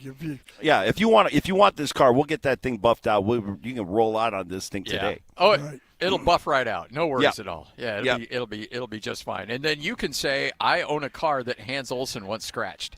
And you can tell your friends or your family about it. It increases the value of that. As cheap as Hans is, you know. Well, this is what Hans did. Is he scratched it and then went into Jake and says, "Hey, that car's used. I want a big discount on it." Yeah. Yeah. I got a couple of questions for Coach Scotty, if you will, indulge me here. You mentioned that you're headed to Arlington, right? You do your thing. Sure. All right, just jump along for the ride here, Scotty G. Hey, so Scotty, we're going to be okay. So, Olympus had this deal with, since he's been on TV with the basketball and all that stuff. So he's got a voice, I know. And a face, for. Oh yeah, so, yeah. And he has that one. He has kind of a. What's that deal you always do? Ah! Right now. Yeah, right now. Right now. Right So now. this is what we're talking about right now as we're getting ready for tomorrow's game, Coach. This is an interesting factor for me. And Scotty G, as you're heading to Arlington for this big game. And BYU, if I understand this right, got there yesterday, and they're acclimating to – and I think this is a benefit for BYU. The fact that they played the 11 o'clock game last week. Right, so their time clocks, and they, let's be honest, they showed up a little late for that game. Well, right? Yeah. Well, they forgot the first 14 points. Yes, and you have to give the other team a little credit because they did a good job of capitalizing, linebacker coverage and with the back out and screening off the cover guy and. So they had a good game plan, but once BYU kind of got in the rhythm of the game, that they were going to take it over. But it took them probably midway through the first quarter before they figured out, well, we got a game here. This is the thing that I don't know if I wouldn't say it concerns me, but this is interesting to me because this is in some ways like a bowl game. But you don't have as much time as you have in a bowl game for preparation. Exactly You're going to a storied venue, an NFL field. There's a lot of things that are part of the hoopla, if you will, that is part of a championship game. How do you manage your players in this situation, or are you looking at your senior leaders, your vets, and putting it on them to keep guys in line in a situation like this? I would tell you that there's two ways to look at it. Okay, so I attended Utah's practice on a Wednesday, I think of last week, when they were on a short week. Yeah, I remember right? Right. Because they played, I forget this on Friday. Yeah. So they were very careful about keeping their players healthy. Yeah. And they had very light, just trying to keep everybody healthy. And then their best defensive lineman was out, 93. Yeah. Or not 90. Yeah, it was Daly. Yeah, Daly. Yeah. And the guy playing behind him is not ready. So he got not ready for prime time. You saying or not? He wasn't healthy. Well, he's healthy, but he's not ready for prime time. He's not ready for prime time. Yeah. And so he got exposed in the game. And so he's a sophomore, and he's going to be really good. Yeah. But he's going to be, he was thrown into the fire, and so they were just the way I looked at their practice is they were trying to keep everybody healthy. Yeah. And not and not doing just going through their routine. Doing their teaching, but not at a, would you say, somewhere in between a walkthrough and a full contact. Yeah, not a high-paced thing, but you could tell that, but by the drill work, that, hey, we want to make sure we go into this game. We got fresh legs. We've got, we got the players as healthy as we can get them. Now, when I went down to BYU, they weren't saving anything. Yeah, that was this week, right? Yeah, that you were down there. Yeah, it would be Tuesday. I guess it was. Yeah, Tuesday. Yeah, Tuesday or Wednesday. Yeah, Tuesday. But they were fast. They were aggressive. They were tempo. Kind of a different approach. But they also weren't doing a lot of hitting. So as we say in the business, to thud, right? Yeah, but it was fast. Yeah. I mean, and they've been kind of trained that way from the very beginning. They run off and on the field. You don't see anybody walking. It's just kind of the way this team has been brought up of what is expected. So they naturally do it because they've done it from the very beginning. Yeah. But also they're very conscious of cheap hits, doing anything stupid.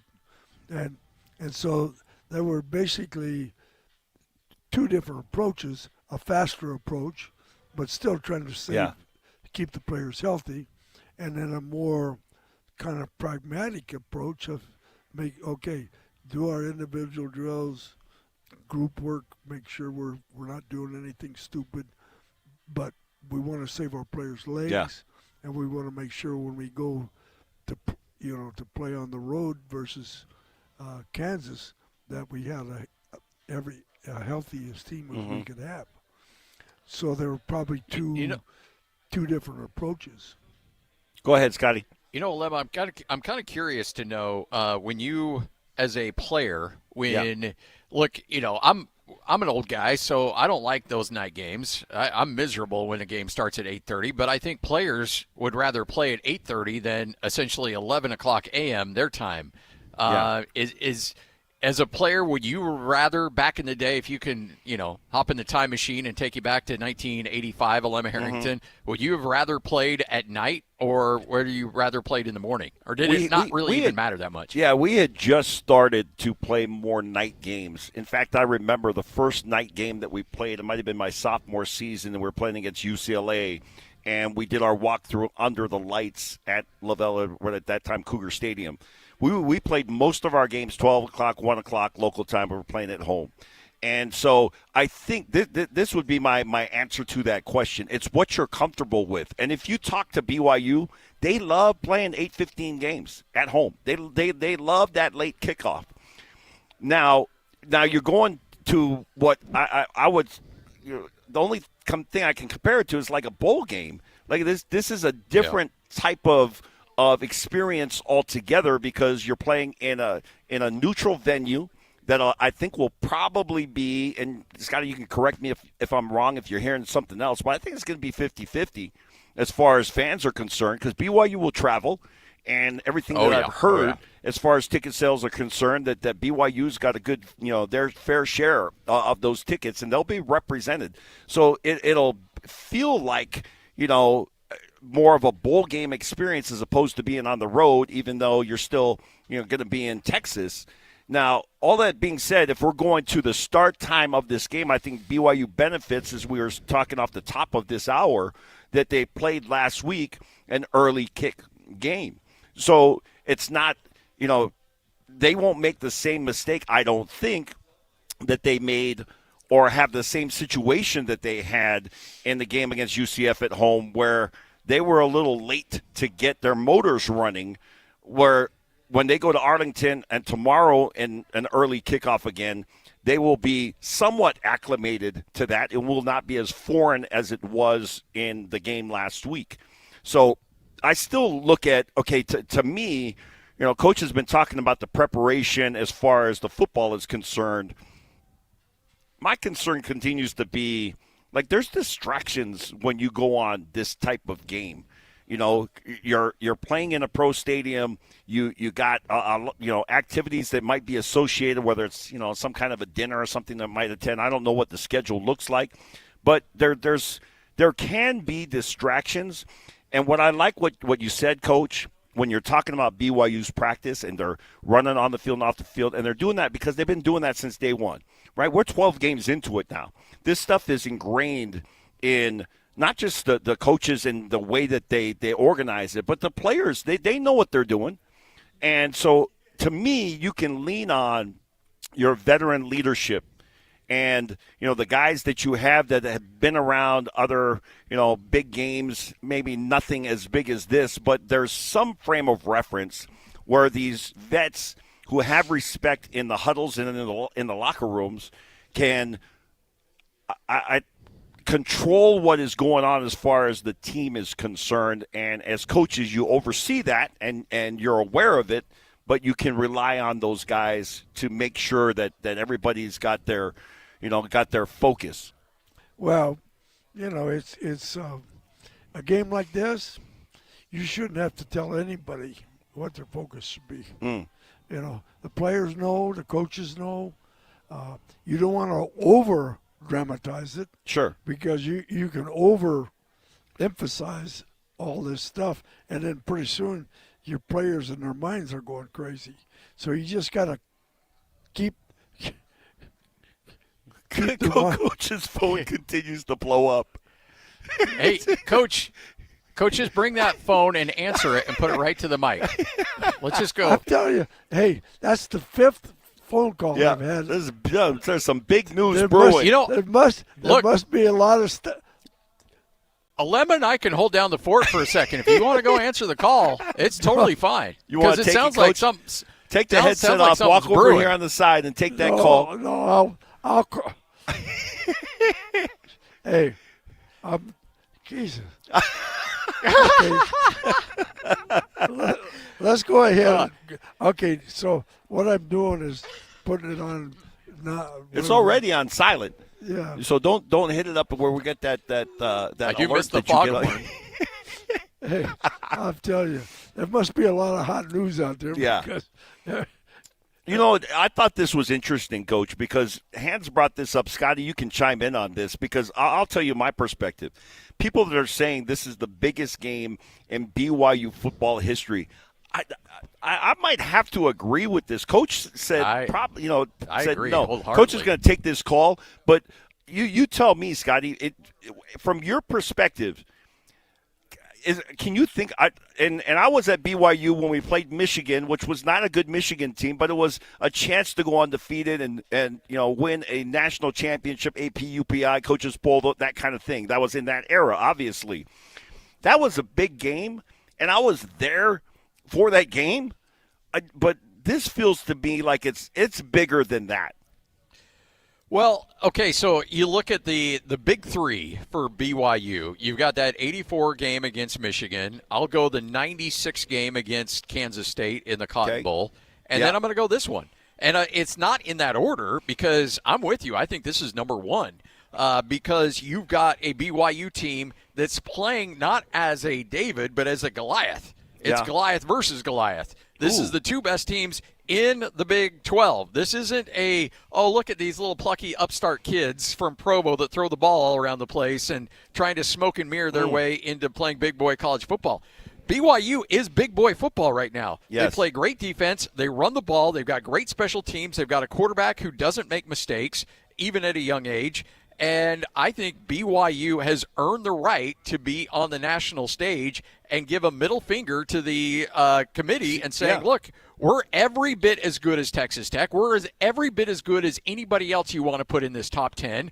Let's go. And if BYU wins this game, that is a massive statement for where they're at. Obviously, they're in, but it also is just like a stamp of authenticity of how good BYU football has become over the last 2 years. Right. Yeah. Yes. No, I would agree. And Coach, your thought, and I agree. BYU and Utah, they all played in some big games over the years. But I look at as I'm trying to rank these, and I'm thinking, I don't know if I can think of a game. And I remember that the Kansas State game, the Cotton Bowl, and how big that was. And to some degree, it was trying to, with Steve Sarkisian at the helm, and the things that surrounded that game, because you were basically bumped out of the what is the CFP now, the Bowl Alliance at the time, and so there was an importance to that game. But even you winning that game didn't elevate you to a chance like, oh, now you're in consideration for the national championship. That's not what the formula would even allow at the time. Whereas this time around, you win this game, and now it's wide open for you to win a national title because you're in the 12-team playoff. Well, the way I look at it, there's probably 4 teams out there that are untouchable. Mm-hmm. I don't see anybody beating Ohio State because they're just so much better than everybody else. And then Indiana? Indiana's built a lot like Texas Tech. Mm. You know, they're physical, they're tough. They got good players in the right spots. They understand how to win. They understand how to play the game, and they're physically tough group. I think they're difficult. I think Georgia is very difficult because of their speed and how they go about their business, and knowing Georgia kids, how they go about their business, because with Georgia kids, football is a way of life. Yeah. I mean, that is their life. It's the most important thing to them is football.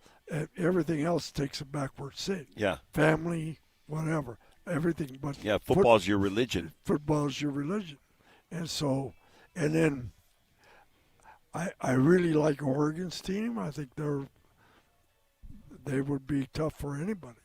I mean, so if you get by this Texas Tech game, then your next opponent, you're going to keep going up.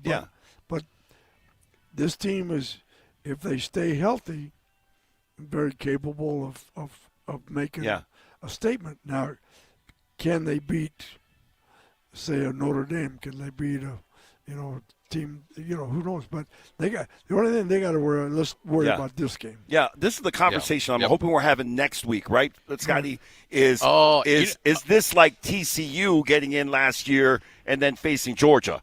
I mean, is that what we're going to see? But we'll save that conversation for next week. Yeah. This week it's all about right. I do want this to marinate with you for a second, because you've been down at BYU since this new crew of the game presentation, marketing group.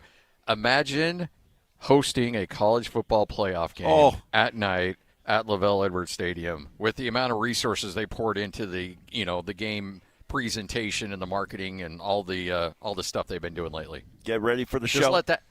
Let that marinate for a little bit. We'll take a break, come back. Hans and Scotty, it is a Football Friday. Alema Harrington, Ron McBride back at Tim Daly Mazda. So it's a perfect world. You can go and meet Alema. You can go meet Coach, and you don't have to worry about me or Hans being a part of it. So you don't have to worry about us, uglying up the whole thing. You've got the two legends there. You can go in, check out the vehicles, all priced to move. These Mazdas are incredible. You got the 50, which I drive. My wife drives a 90. I'm telling you, we're a Mazda family. And I'm proud to represent that brand because it's such a great vehicle. They do such a great job at Tim Daly Mazda Southtown. If you're dealing with some issues, credit, upside down, don't worry about it. They've seen worse. And they're going to do everything they can to get you into a vehicle that you're proud to drive, you can enjoy driving, and you can afford to drive. It's all there. Tim Daly, Mazda Southtown, right here on 97.5, the KSL Sports Zone.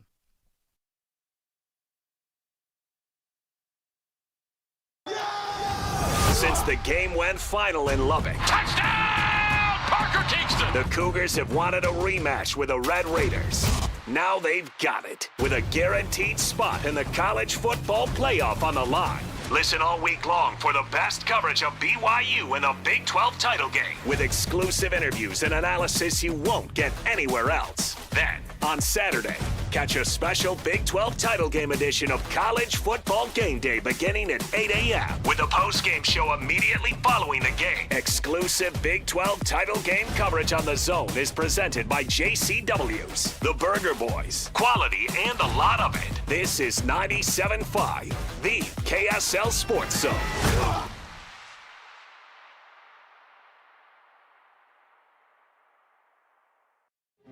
You know who doesn't get enough credit during the holidays? You.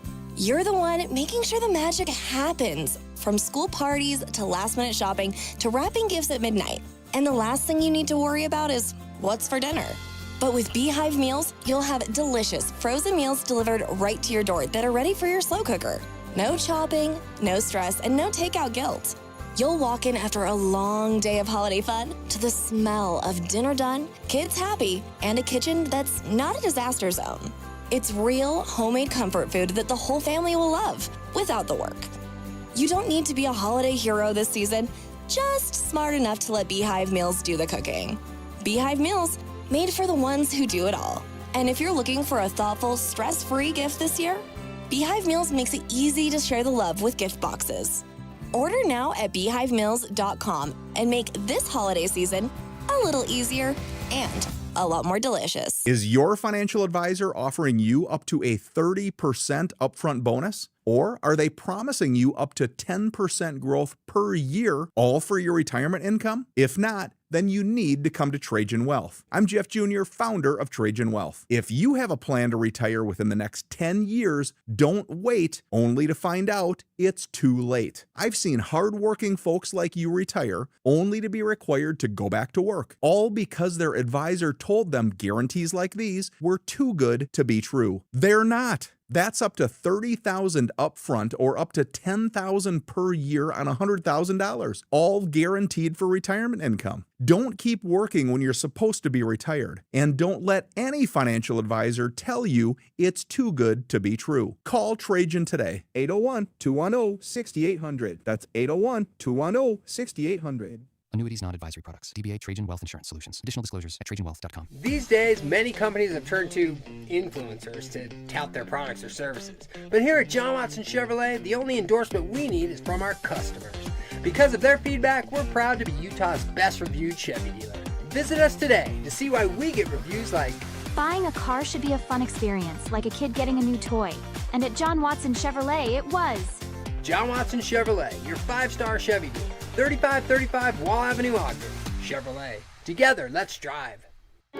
At University of Utah Health, we're mapping DNA to find the cause and the cure. Because 1 in a million is really just one. One person facing one incredibly difficult diagnosis. Looking for one thing: hope. Learn more at uofuhealth.org. Hey, this is Chris with JCW's. Drop in for one of our delicious gourmet burgers made with 100% choice ground chuck. We're in Lehigh, American Fork, Provo, South Jordan, and Harriman. JCW's, quality and a lot of it. All college football, all day. It's a Football Friday right here on The Zone. Whether it's the Utes, Cougars, or Aggies, we've got you covered. This is a Football Friday edition of Hans Olsen and Scotty G, presented by Mountain Land Supply on 97.5, the KSL Sports Zone. I don't know about that, Lloyd. Hans and Scotty, 97.5, the KSL Sports Zone. It's a Football Friday. Alema Harrington, Ron McBride down at Tim Daly Mazda Southtown. I'm here in Tampa, Florida, where it is a balmy 82 degrees outside. Wow. I don't hate this at all. Yeah. I do not hate this at all. Although there's good places in Tampa, and then there's not so good places in Tampa, and I'm in one of those not so good places. So we're just going to make sure that Uber drives right up to the hotel, and we're going to get on out of here. Yeah, just enjoy the weather while you can. Yeah, exactly. So when you play a team, I mean, Coach, you said something that I think is really important here, because as a coach, you're, not only your X's and O's guy, but you're also a psychiatrist. You're also a motivational speaker. Like, you have all that stuff you have to do. So you mentioned you can get a team too hyped up. How do you walk that line? Because these guys are going to be foaming at the mouth. They want revenge. They want to get in the college football playoff. How do you make sure that those emotions stay in check so, again, they're not out of control and play themselves out of this game early? Yeah, you just try to keep them relaxed, but keep them ready and do as you can have them walk through the magic mud or whatever.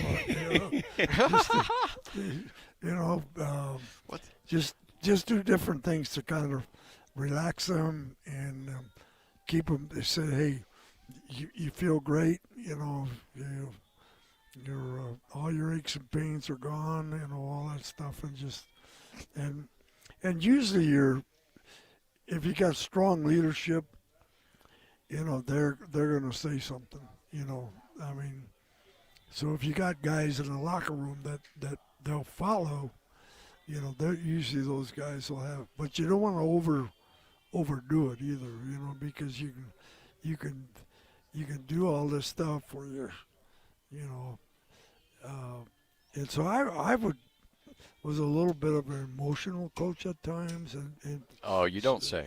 Yeah, so sometimes maybe I overdo it a little bit, but they were used to it, because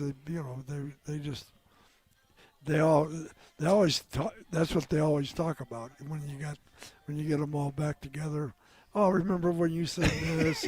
I mean, they remember. Oh yeah, they remember all that stuff. They bring it up, like when we just had this deal in Hawaii with people from Riverside, people from Utah, people from Weber State, and people from Long Beach. They all had stories. Yeah. Remember when you said yeah. this? Remember when you said this? Remember when you did this? Or it's so. Yeah, so they always bring up, just really dumb stuff that they remember, Yeah. Hey, Those are the things that stand out. When your playing days are done, those are the things that when you get together as, former players and you're exchanging stories, it's those things. And sometimes those things can relax you as you're getting ready for a big game like this. This is what I like about this BYU team, because I think that there's going to be punches and counter punches in this game. I like what I've seen from BYU in their ability to be able to take a punch and then come back with the counter punch. They've had several games this year where they've had to come from behind to win. They have been able to maintain composure throughout games, with the exception of the Texas Tech game. So you fall back on, and even if you go beyond Texas Tech and then you start talking about Cincinnati and the things that you did to close out the season so you don't repeat what happened last year, to me that's growth and maturity and the continued evolution of these guys. And I'll say this, and I don't know how accurate this is, because this is, in large part is me consuming the cut and, the various, pieces of media that are coming out of BYU. But if I'm looking at the transfer portal and what BYU acquired, the biggest asset, and maybe not fair to say the biggest, one of the biggest assets that they acquired was Tanavasa. This kid is a rock star, in not just on the field, but in the locker room. His ability to command attention, respect from the rest of the locker room has been huge, I think, for this team. Maybe, specifically the defense, but generally speaking, the team. What an acquisition for BYU this year to get him. Yeah, and it took him a minute. Yeah. Well, he's there because Kalani was his home teacher. This is how it works, people. Yeah. Yeah. So that's why you make your monthly visits, folks. You never know when it's going to pay off. You never know. Because I did ask Kalani, I said, how'd you get Tanavasa? And he said, I was his home teacher.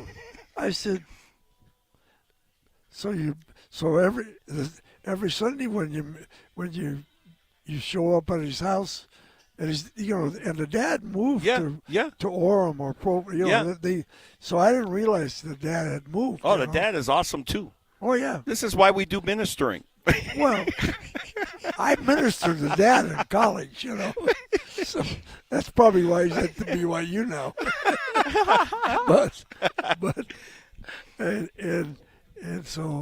but he's a great kid. Yeah. He was, and he was well respected at Utah. Yeah. And they all kind of listened to what he had to say. And, well, I think he brought a certain level of toughness and tenacity that Utah has always been known for, and I'm stereotyping here, Lemma, so don't get too upset at me. But when we think of Utah, we always think of tough, nasty, line of scrimmage dominance. Yeah. And BYU hasn't been quite that, but this year they have been in spades. And I think Tanavasa has brought a little bit of that mentality to BYU, where look, we're not going to smoke and mirror this thing. We're coming at you, and we're going to hit you square in the mouth. The guys who are most notable or noticeable are Jack and Glasgow. And Glasgow. Yeah. I mean, but in large part, I mean, linebackers will tell you just this, just like a running back will tell you about the offensive line. Linebackers will tell you this. If that guy can take up 2 blockers and allow me to roam, then that makes me look good. But it's because of those guys up front. Yeah, well, Tanavasa can take credit for a lot of it. Yeah, but to me, the most noticeable dudes are Glasgow and Jack. Yeah, and when Jack wasn't healthy for a couple of weeks, the defense wasn't quite as good. Mm-hmm. And then when one all of those a sudden, weeks was Texas Tech. Yeah. Yeah. And so when he got back to full speed, then you noticed him running people down everywhere because he felt good. And Glasker's the same type of player. I think the key for Tanavasa is eat up two guys mm-hmm. and don't let them get down to the second level. Yeah. They have that. The other backer has showed up quite a bit lately, so they're a really good football team. Are they good enough to beat this team? Yes. Are they good enough to meet this football team if they make some mental errors? No. Mm-hmm. So they're going to have to play a clean game. So this is my question to you as a coach. Because I can look, and I understand, and everybody listening knows this about me. I'm looking at this through blue goggles, right? I'm the BYU homer. 50-50, but I'm looking, baby. I'm looking at the BYU game against Texas Tech, and I'm thinking, muff punt, okay, that was an error. Won't do that again. JoJo Phillips' first game back, okay, drop ball in a critical situation, not going to happen again. Okay, Jack Kelly, a little banged up. He's going to play better. He's healthy now. L.J. Martin, he was a little banged up. He's going to play better. BYU almost has an interception early on before Texas Tech gets really rolling. If you get the interception there, then this whole complexion of the game changes, right? So as a coach, are you looking back and are you talking to the kids like, we did this, otherwise we would have won? Well, or are you saying – No, you don't. So you don't want to dwell on the negatives. Yeah. But you have to make the negatives be positive. Okay. In other words, how you word things. Okay. For instance, if we got to do a better job of fielding a punt, well, we're going to put you in some situations here where it's going to be difficult for you to field the punt, and we're going to help you to be more. And all fielding the punt is concentration. So what you're doing is put it in this guy's mind something positive. Mm-hmm. But if you keep telling him, oh, that play was really a negative, and you keep bringing it up, he's going to make that same mistake again. Yeah, I'd highlight last week's punt return for a touchdown. Oh yeah, right. Well, look at this. Look at the difference here. Okay, we got this one that went for a touchdown because everybody did the right thing. Right. You concentrated. You brought the ball in when you caught it. The blockers were all in good position. You didn't let the punter bring you down? Yeah. Right? Exactly. So but you got to frame it in a positive way and try not to be negative, mm-hmm. So you got to try to frame it in a way that because sometimes you really get mad at players for different things. Why did you do this? And then players say, I have no idea. Yeah, and all of these guys have had bounce backs from that game. I think you're right. You focus on, okay, you go to last week and the punt return for a touchdown. You go to JoJo Phillips and his, getting a foot down in bounds and making some big plays to keep drives alive. Those are the things that you carry that momentum into tomorrow. And now you get guys are riding high and feeling confident. It's like, man, we got this. So yeah, and the nice thing about Kalani is he has a lot of experienced assistant coaches. Mm-hmm. Gary Anderson's been around several blocks. He understands how he understands the temperament of the locker room. He understands how the kids think, Sione Puja's was in the league for 10 or 11 years, and he understands how people think, just on and on. Jay Hill, same thing. They understand what's going on. In my opinion, a guy that doesn't get a lot of love is Harvey. Coaching the running back, coaching LJ through his whole career, right? Well, Harvey's kind of an unassuming guy. Yes, he is. Very quiet. But he's very good. I mean, this LJ Martin is a special kid. And it's not something, the great running backs, it's not taught. You have it. Yeah. You had the vision. The first time I watched the kid in practice last spring, I didn't know. Yeah, and he had changed numbers too. Yeah. It's like, who's this kid? Yeah. So I'm watching, the Moa kid and the other guys, and all of a sudden this one guy is a standout. His footwork, his vision, his eyes. And I'm saying, who's that guy? I don't recognize him. And so I said, who's that kid? Oh, that's L.J. Martin. He was hurt last year or whatever. I said, he's in a league by himself.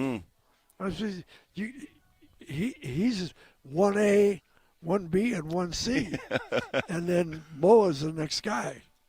But this guy was just footwork, vision, eyes, change of direction, lower body strength, the whole thing, just a natural guy, And sometimes you guess right, and then the guy shows up and he's better than what you thought. Mike Anderson, I can remember, I thought, well, this guy's really good. And the first day that I saw him in person, I said, this guy's great. Yeah. And he just, the great running backs stand out. Yeah, they're born like that. And LJ was that as a true freshman. To get on the field as a running back in anybody's system as a true freshman is not. That's a tall task. Right. But that's how good he was, and he's continued to just improve his skill set to the point where he's a Sunday back. Yeah. Oh, there's no doubt. Yeah. Yeah, he's definitely he'll make it in the NFL, and he'll stick around. The problem is with running backs, they just run out of, they run out of juice because they either get beat up. Well, you take so many hits. Yeah, I can remember when I was at Atlanta for their pre-camp that one year. They had 3 backs that were all in their later years, and none of them looked like they wanted to play. Yeah. I said, and they all had big names. Yeah. But I said, I told the line coach, I said, there's not one of those 3 guys that wants to play. Yeah. I said, they just want to exist. I'll give you a perfect, local example, Stanley Havili, right? Yeah. One of the great running backs coming out of Cottonwood, goes to USC, into the NFL, and hits a line, goes up, he takes a hit from a linebacker and shatters his shoulder. Yeah. Right? I mean, that's the kind of hit you take in the NFL. So you got to be built for it. And certainly LJ is built for it. And the question then becomes, okay, does he have the ability to stay in the league for an extended period of time? We don't see that. But if you're LJ Martin, it's like, I just want the opportunity. And he's provided that for himself. To say something about Stanley, so when my son-in-law was coaching at SC when he was there, so I'd go down. He was the leader of the team. Yep. He was the spokesman for the team. He was the guy all of them listened to, and he was a producer. Yep. And I tell you what, you watch him in practice. He knew how to practice. He knew how to play. And he wasn't the primary ball carrier. Yeah, this is the Reggie Bush era. Yeah, he was a fullback. Right. But he was well respected. Yes. Because of Hands and Scotty, 97.5, the KSL Sports Zone. Got to take a quick break, gentlemen, and we will wrap up this thing. Coming up next, some final thoughts on what BYU needs to do to punch their ticket into the college football playoff. We'll hit it next. 97.5, the KSL Sports Zone. Listening to The Zone for decades. Yes! But now you can watch the guys break down your favorite teams. Some viewers may find the following video disturbing. Viewer discretion is advised. Catch the video stream of DJ and PK, Jake and Ben, Hanson, Scotty, and JJ and Alex right now at KSLSports.com or by searching KSL Sports on YouTube. Utah's best sports radio is on air, online, and on the KSL Sports app. This is 97.5, the KSL Sports Zone.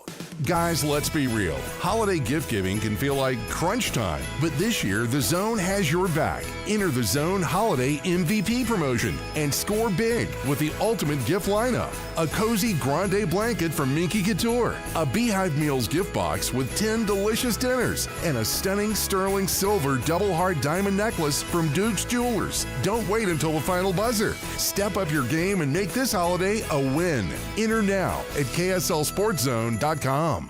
This holiday season, you can make a difference. Hercules First Federal Credit Union is raising funds for their Christmas project, bringing joy to foster children in Salt Lake City and supporting the Humane Society of Utah to help pets in need. Your generosity can change lives. Visit HerculesCU.com to learn more and donate today to make this season brighter for a child and a pet.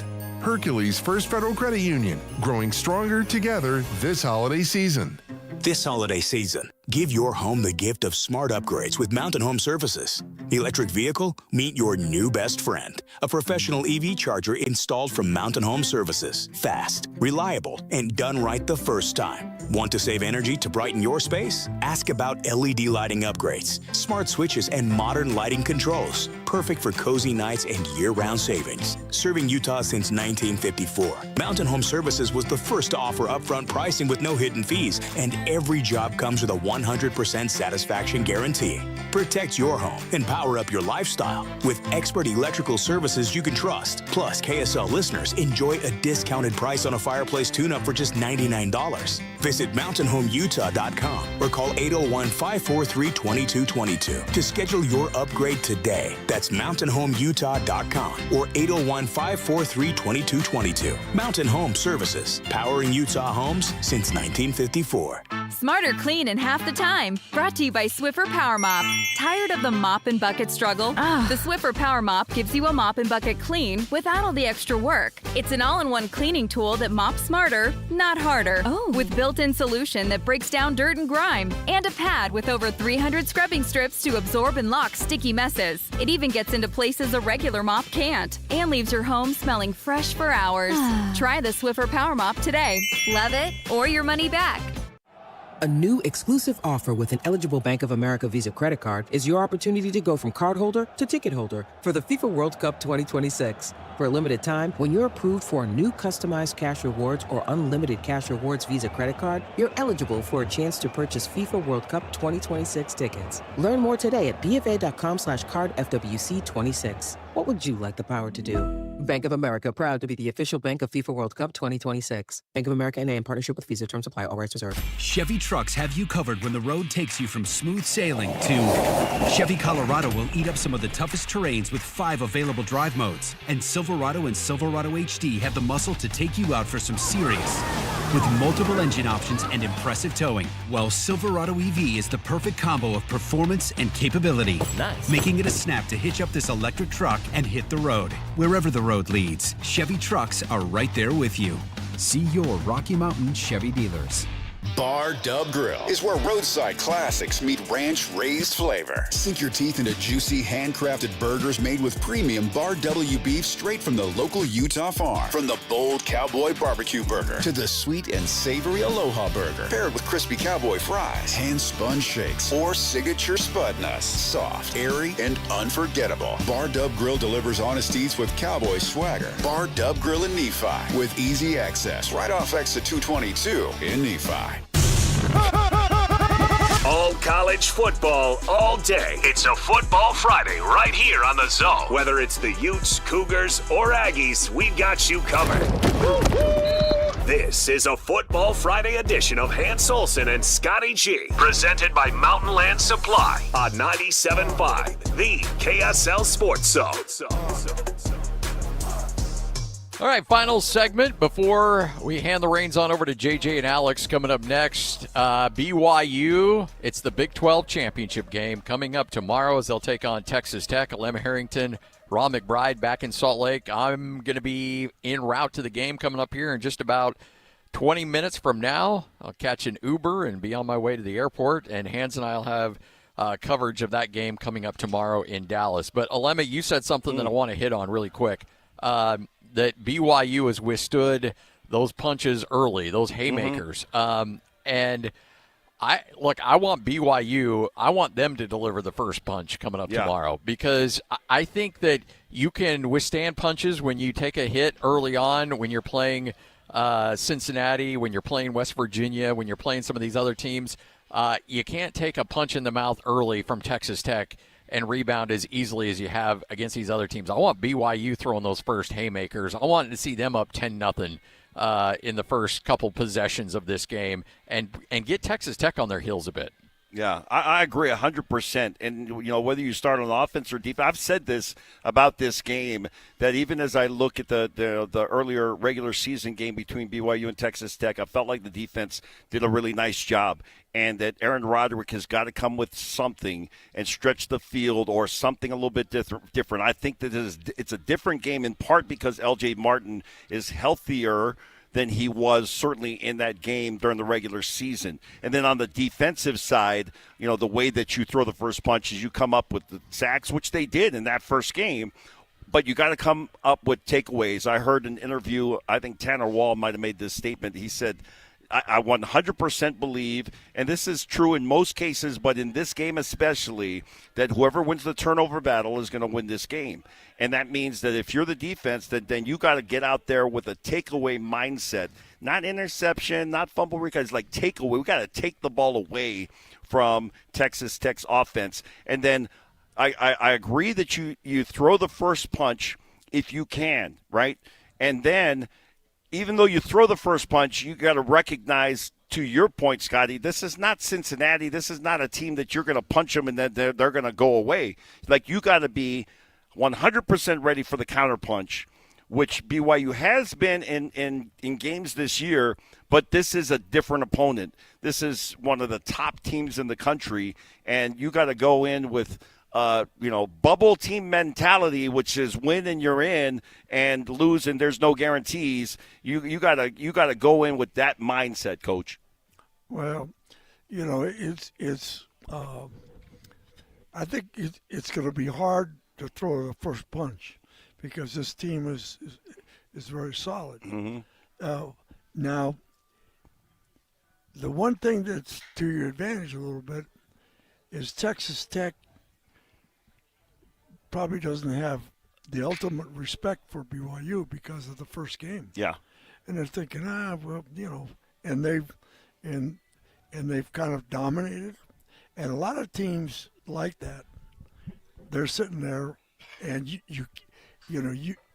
get up on them, and then at halftime they realize they're in a game and it's too late. And so what I do is I look for what the first two quarters are. If it's a 0-0, 7-0 game at half, I think you got yourself a game. And then they're trying to wake themselves up. But if you get behind early, then that's tough. But I think a lot of it's going to be just the little things that matter. What you do in the special teams, what you do if you need to get a turnover. You need to, You need to be really good on third downs. You need to keep the ball moving. You need to take away the things that are positive. And the offensive and defensive lines are the key. So to the offensive lineman, I would say, if you're listening or TJ's listening, hey, it's on you, dude. Show up. And I would say, yeah, show up. Do your stuff, man. Get to the second level. No excuses. That's the deal. Yeah. Let's go. And the same way the defensive front. Keep the guys off the second level. Let Jack and Gasker and those guys do their job. And what you do is you'll have a victory. And the other thing I would say, there you go. I'm really, really proud of how they handled Sataki's situation. And whatever Kyle's going to do today at 5:30, whenever it is, I want Kyle to make the decision. I don't want somebody to push him someplace because he doesn't deserve to be pushed anywhere. He's done be your own man, dude. And if you want to stay, you stay. And don't worry about it because, and for my part, I'll support you in whatever you want to do. And I tell you what, if he decides to step down, you got Morgan is more than ready. Yeah. And I don't see a lot of changes in the coaching staff, but Kyle, you've earned You earned it. You earned this. Yeah. You've earned it. Absolutely. You've earned every step. Hey. So, hey. There you go. Hans and Scotty coming up next. JJ and Alex, 97.5, the KSL Sports Zone. Want to get the latest info on Utah's newest sports franchise? Sign up for the Utah Mammoth newsletter. Get exclusive analysis, plus the latest news and notes on the Utah Mammoth. Sign up today at KSLSports.com for the Utah Mammoth newsletter. Hockey fans, let your voice be heard with the Utah Mammoth Fan Forum. Visit the Utah Mammoth page on KSLSports.com to connect with the team, other fans, and our KSL Sports insiders. Start chatting today in the Utah Mammoth Fan Forum on KSLSports.com. You gave years, maybe decades to your job. You showed up, worked hard, and planned for retirement. But now, the company's changed. Or maybe you've taken a buyout or been forced into early retirement. So, what happens next? I'm Jeff Jr., founder of Trajan Wealth. And if you've built up a 401k or thrift savings plan, now is the time to ask, is that money really working for you? Many workplace retirement plans offer limited options and even less guidance. At Trajan Wealth, we help people just like you roll over their accounts into IRAs with more flexibility and personalized investment strategies built around your goals. For households with $500,000 or more, let us build you a personalized plan. We operate on veteran values, service, trust, and doing what's right. Your next chapter starts now. Call Trajan today, 801-210-6800. That's 801-210-6800. Advisory services offered through Trajan Wealth, LLC, an SEC-registered investment advisor. See website for details. Make game day yours with the Utah Mammoth app. Get your tickets, order food and drinks without leaving your seat, track live stats, and stream every game with Mammoth Plus, all in one place. It's the ultimate game day essential, designed for Mammoth fans. Stay connected to your hometown team and never miss a moment. Download the Utah Mammoth app today on iPhone and Android. Turn on push notifications and make every day game day. Tusks up. Five guys walk into a JCW's and order burgers. A pastrami, a mushroom Swiss, a guacamole bacon, a hickory barbecue, a ribeye steak, 2 onion rings, 3 french fries, a strawberry, mint, peanut butter, chocolate, and marshmallow shake, and not one left to tip. Because at JCW's, we don't ask for it. We think the price you see should be the price you pay. And all that, would you like to leave a tip stuff, is for the birds. JCW's. Quality and a lot of it. Open in American Fork, Lehigh, Provo, South Jordan, and Harriman.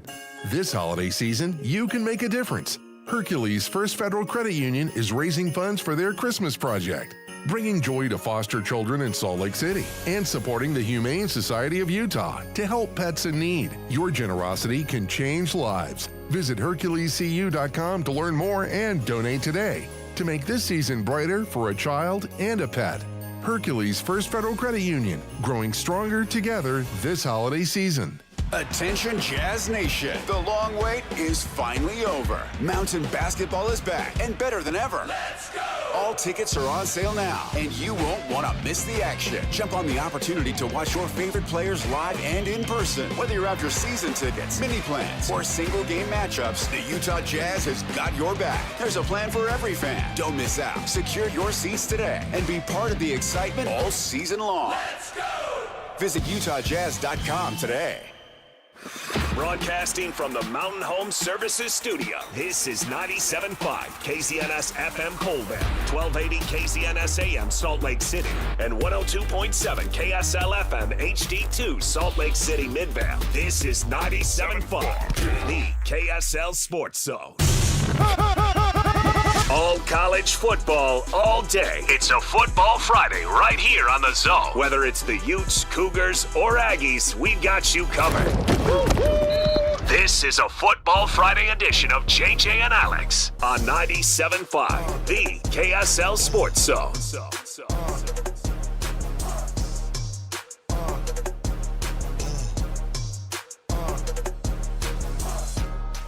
Welcome on in, everybody. Happy Football Friday to you. Happy Friday.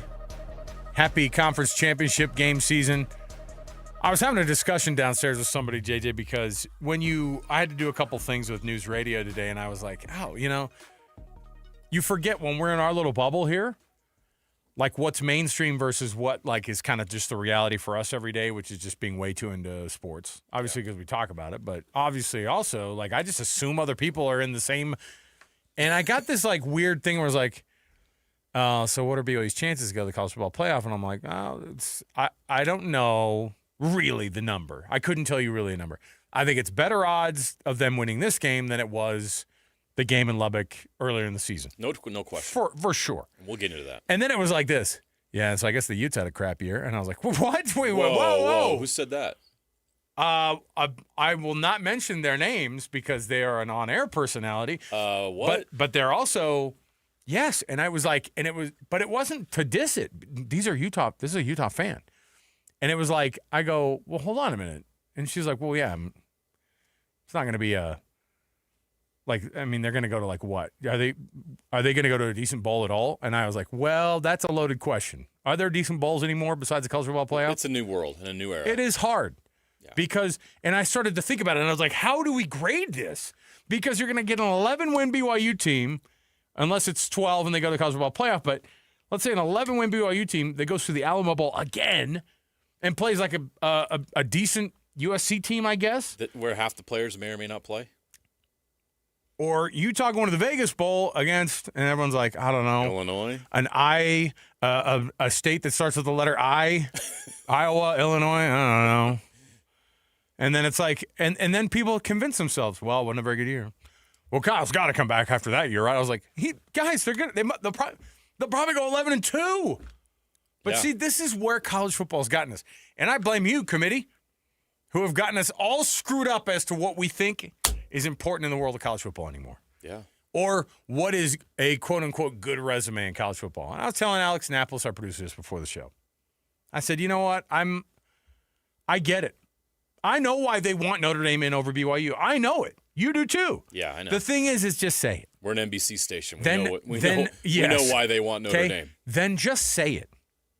Then just say that your principles on the list are, hey, we're trying to put together the best matchups, but we're also trying to put together really good ratings on television. And just freaking say it. Because now I would at least go, man, you're not going to beat them on the ratings point of view. You know what I mean? So then you know that you have to win a conference championship to be able to go from anywhere. Or have a gold helmet. That's kind of cool. Got a gold helmet. I go to the playoff whenever I want. I can lose games. That Rudy movie was awesome. Just tell me what the real parameters are. Yeah. Don't fake it with us and don't go, well, we feel. Don't say that. Because you won't be able to feel a thing come Tuesday that makes any difference. Just tell us why you pick the teams that you do. All right? So, with that negative start to the show, I want to say what's up on a Football Friday. Napolis is our producer. He does a phenomenal job. We got a lot of folks that we're going to be chatting with today. And, of course, we got lots to get into because we got boots on the ground in Dallas, of course. And we've also got just tons to talk about. But we have a short day to do it, JJ. So, let's pack it in. Happy Football Friday to you, my guy. Yeah. This is as exciting as our jobs get, man. I'm excited for the weekend. We've got championship games. We'll know who the college football playoff participants are. We'll know where our teams are going bowling. Yes. Aggies, Utes, Cougars are all going bowling no matter what happens this weekend. Yeah, absolutely. And the Heisman Trophy race is going to be decided this weekend. I'll be busy working on that Putting as your well. vote in? I've got to make a decision by Monday. Are we allowed to talk about that stuff with you? Or I can't tell you who your votes I are like or who I think. I can speculate on what the popular opinion might be. I cannot tell you where I'm at. I can't even mention the names of where I'm at in the process other than saying I will say this. I can say this. I'm wide open right now. There that's is good. no That's good to know. clear, definitive. Last year Travis Hunter kind of had a generational season. There were. I mean, Ashton Genty was a great candidate. Yeah, but he had a generational season, and before that, what Jaden Daniels did was remarkable. And you had a couple of other guys that were in the mix, right? Bo Nix and others. And then the year before that, it was Caleb Williams. Recently it's been pretty clear, and there's been that spectacular player that's really stood out. I cannot say that this year. Yeah, it's going to be more difficult, more challenging to come up with who I think is going to be the winner. It's a bunch of guys. So I got a lot of work to do this weekend. It's a bunch of guys, and I'm disappointed because Vegas had none of these guys top of the list. Okay, How dare they? And that's exciting. That's great. Right. I love it. The guys who we thought were going to be the Heisman Trophy candidates are not. And on Saturday, you've got Ohio State versus Indiana with two quarterbacks that are vying to be finalists for the Heisman Trophy. That's pretty exciting. I think just as a nice nod for a great last 4 games of the season, you got to put Arch Manning at least in your top 3. Okay, he's just had a great year. Well, I mean, they beat Florida. Oh wait, they didn't. No, they didn't beat Florida. Right? Since then, he has been. They dominated Kentucky. Mississippi State. Yeah. No. Okay. Sorry, Texas fans. Let's kick the program off here officially. There's holes in your resume. I'm sorry. I know. Let's kick the program off officially. We got ourselves going here. We're getting excited about a Football Friday. We've got, like I said, boots on the ground in Dallas for the college football for a trip to the college football playoff with a win. And that is, of course, where we've got a couple of our colleagues down there. Let's kick the program off, as we always do with the cut. And let's get to Sam Farnsworth, one of our buddies, of course, who's going to be down there in Texas. Right now, he's there. So let's get it going right now. It's time for the biggest story of the day. This is what made the cut with JJ and Alex on 97.5, the KSL Sports Zone. Trajan Wealth brings you this portion of the program. Trajan Wealth, Trajan Wealth, for all your trusted local needs in retirement. And, of course, any of our discussions that we have about the Big 12 championship game featuring BYU and Texas Tech is brought to you by the Burger Boys at JCW's. Quality and a lot of it. Sam Farnsworth, what's going on, Sam? How are things down there in the great state of Texas? Pretty good. Well, I'm a little concerned because you just said boots on the ground. I realize I'm in Texas. I don't own a pair of boots. Better get out there. And am I supposed to? Do I need to have boots, Alex? Do I need to go find me some real cowboy boots? Here's the thing. You'll go into like a Tony Lamas or like a Justin Boots, okay? And you'll walk in there. And here's the problem with getting a new pair of boots is tomorrow when you walk into Jerry World and you walk in with those boots and they're not very comfortable yet, and everyone's going to look at you and they'll look at you from the feet down and be like, this Yankee just showed up and just put some boots on. I think someone told him he had to buy some boots to go down to cover the game. But no, don't throw down $500 on the snakeskin boots. Don't get the boots just you're because not going to impress anybody down there. What about the hat? Do I need a 10-gallon hat? You look even worse. Sam, you look even worse in a hat. You look like Yosemite Sam. By the way, I don't know. There will be people in cowboy hats, but nobody you should take seriously. So okay, yeah, I don't even. I'm trying to think who would have a cowboy hat on, and it's no one you need to mess with. Okay, so Sam, we're trying to figure out this game. We're trying to figure out this BYU team right now with Texas Tech and BYU 2.0. Obviously, there's a lot to be made about the fact they're not playing in Lubbock. But what's the biggest thing about this team now? What has BYU done to change where they're at right now as a team versus when they took them on back in October and got their butts handed to them down there in Lubbock? Well, I think, they're going to be healthier this time. I think that's a big difference maker, clearly. They played, I can rehash that game. Obviously, you guys probably have a ton, but they played Texas Tech better than any opponent has all season. Even if the experts out there want to say it was such a one-sided game when, I get it. BYU lost the turnover battle there. But their defense was solid. And so, the on-field product from that game till now, I think what we've seen from this team is a lot of the ability to put games away, to come from behind. They even trailed early against UCF, ended up winning by 20, right? Things like that, just going through more in-game experience and winning more games. But I think the thing that the biggest difference maker coming into this weekend, the thing that gives me, I guess, more optimism about BYU than anything else that's happened this season was, to me, this past week, with all of the drama and emotion and everything that this team went through with the Kalani Sitake saga, it almost felt like they're 12-1 on the season now. It almost felt like they got the biggest win of the year with getting Sitake to stay in Provo, right? And I just feel like that in and of itself has generated a momentum of its own inside of this team. We all heard what Tanner Wall and Chase Roberts said at that press conference, and how much they loved Coach Sitake, how much they needed to have him come back, even though they're not coming back to the team next year. For me, it just felt like, wow, this team has a different energy and drive and fire, and I think we're going to see a different fight and fire from these players on the football field tomorrow than we've seen all year. Does that mean they're going to win? I don't know. We'll see. But I feel like they're going to play maybe the most complete that they've played all year. It just feels that way with the momentum that they built just rallying with Coach Sitake. I think that'll give them a boost, everything that happened this week. And I think the most important thing with BYU right now, Sam, is they are healthy. I'm glad you brought that up because they were not themselves in that prior game. And I think we're going to see a much different BYU team, a healthier team, especially with some star players, LJ Martin and Jack Kelly. But one problem that BYU's had this year, one Achilles heel, has been slow starts. You cannot afford to have a slow start against Texas Tech. And honestly, they had one in the last game and could not overcome that. They've been able to overcome the other slow starts, but not against Texas Tech. Can you put a finger on that? What's up with BYU's slow starts this year? Falling behind 14-0 in games, having to come from behind in games. What has been the reason or the common link there that you've seen as you've watched these games, cut up highlights, and analyzed everything with BYU? I still even have a hard time putting an exact finger on it. Like last week's game against UCF, it felt like they just came out because they had locked up the spot in the Big 12 title game the night before with Arizona State's loss. It felt like they just kind of came out like kind of waltzing in. Well, we're going to win this game anyway. We're already going to the Big 12, and then they needed a wake-up call, right? They needed a wake-up call, and they stepped on the gas. But like you said, against this Texas Tech team, there's no way. There's no way you can come from behind.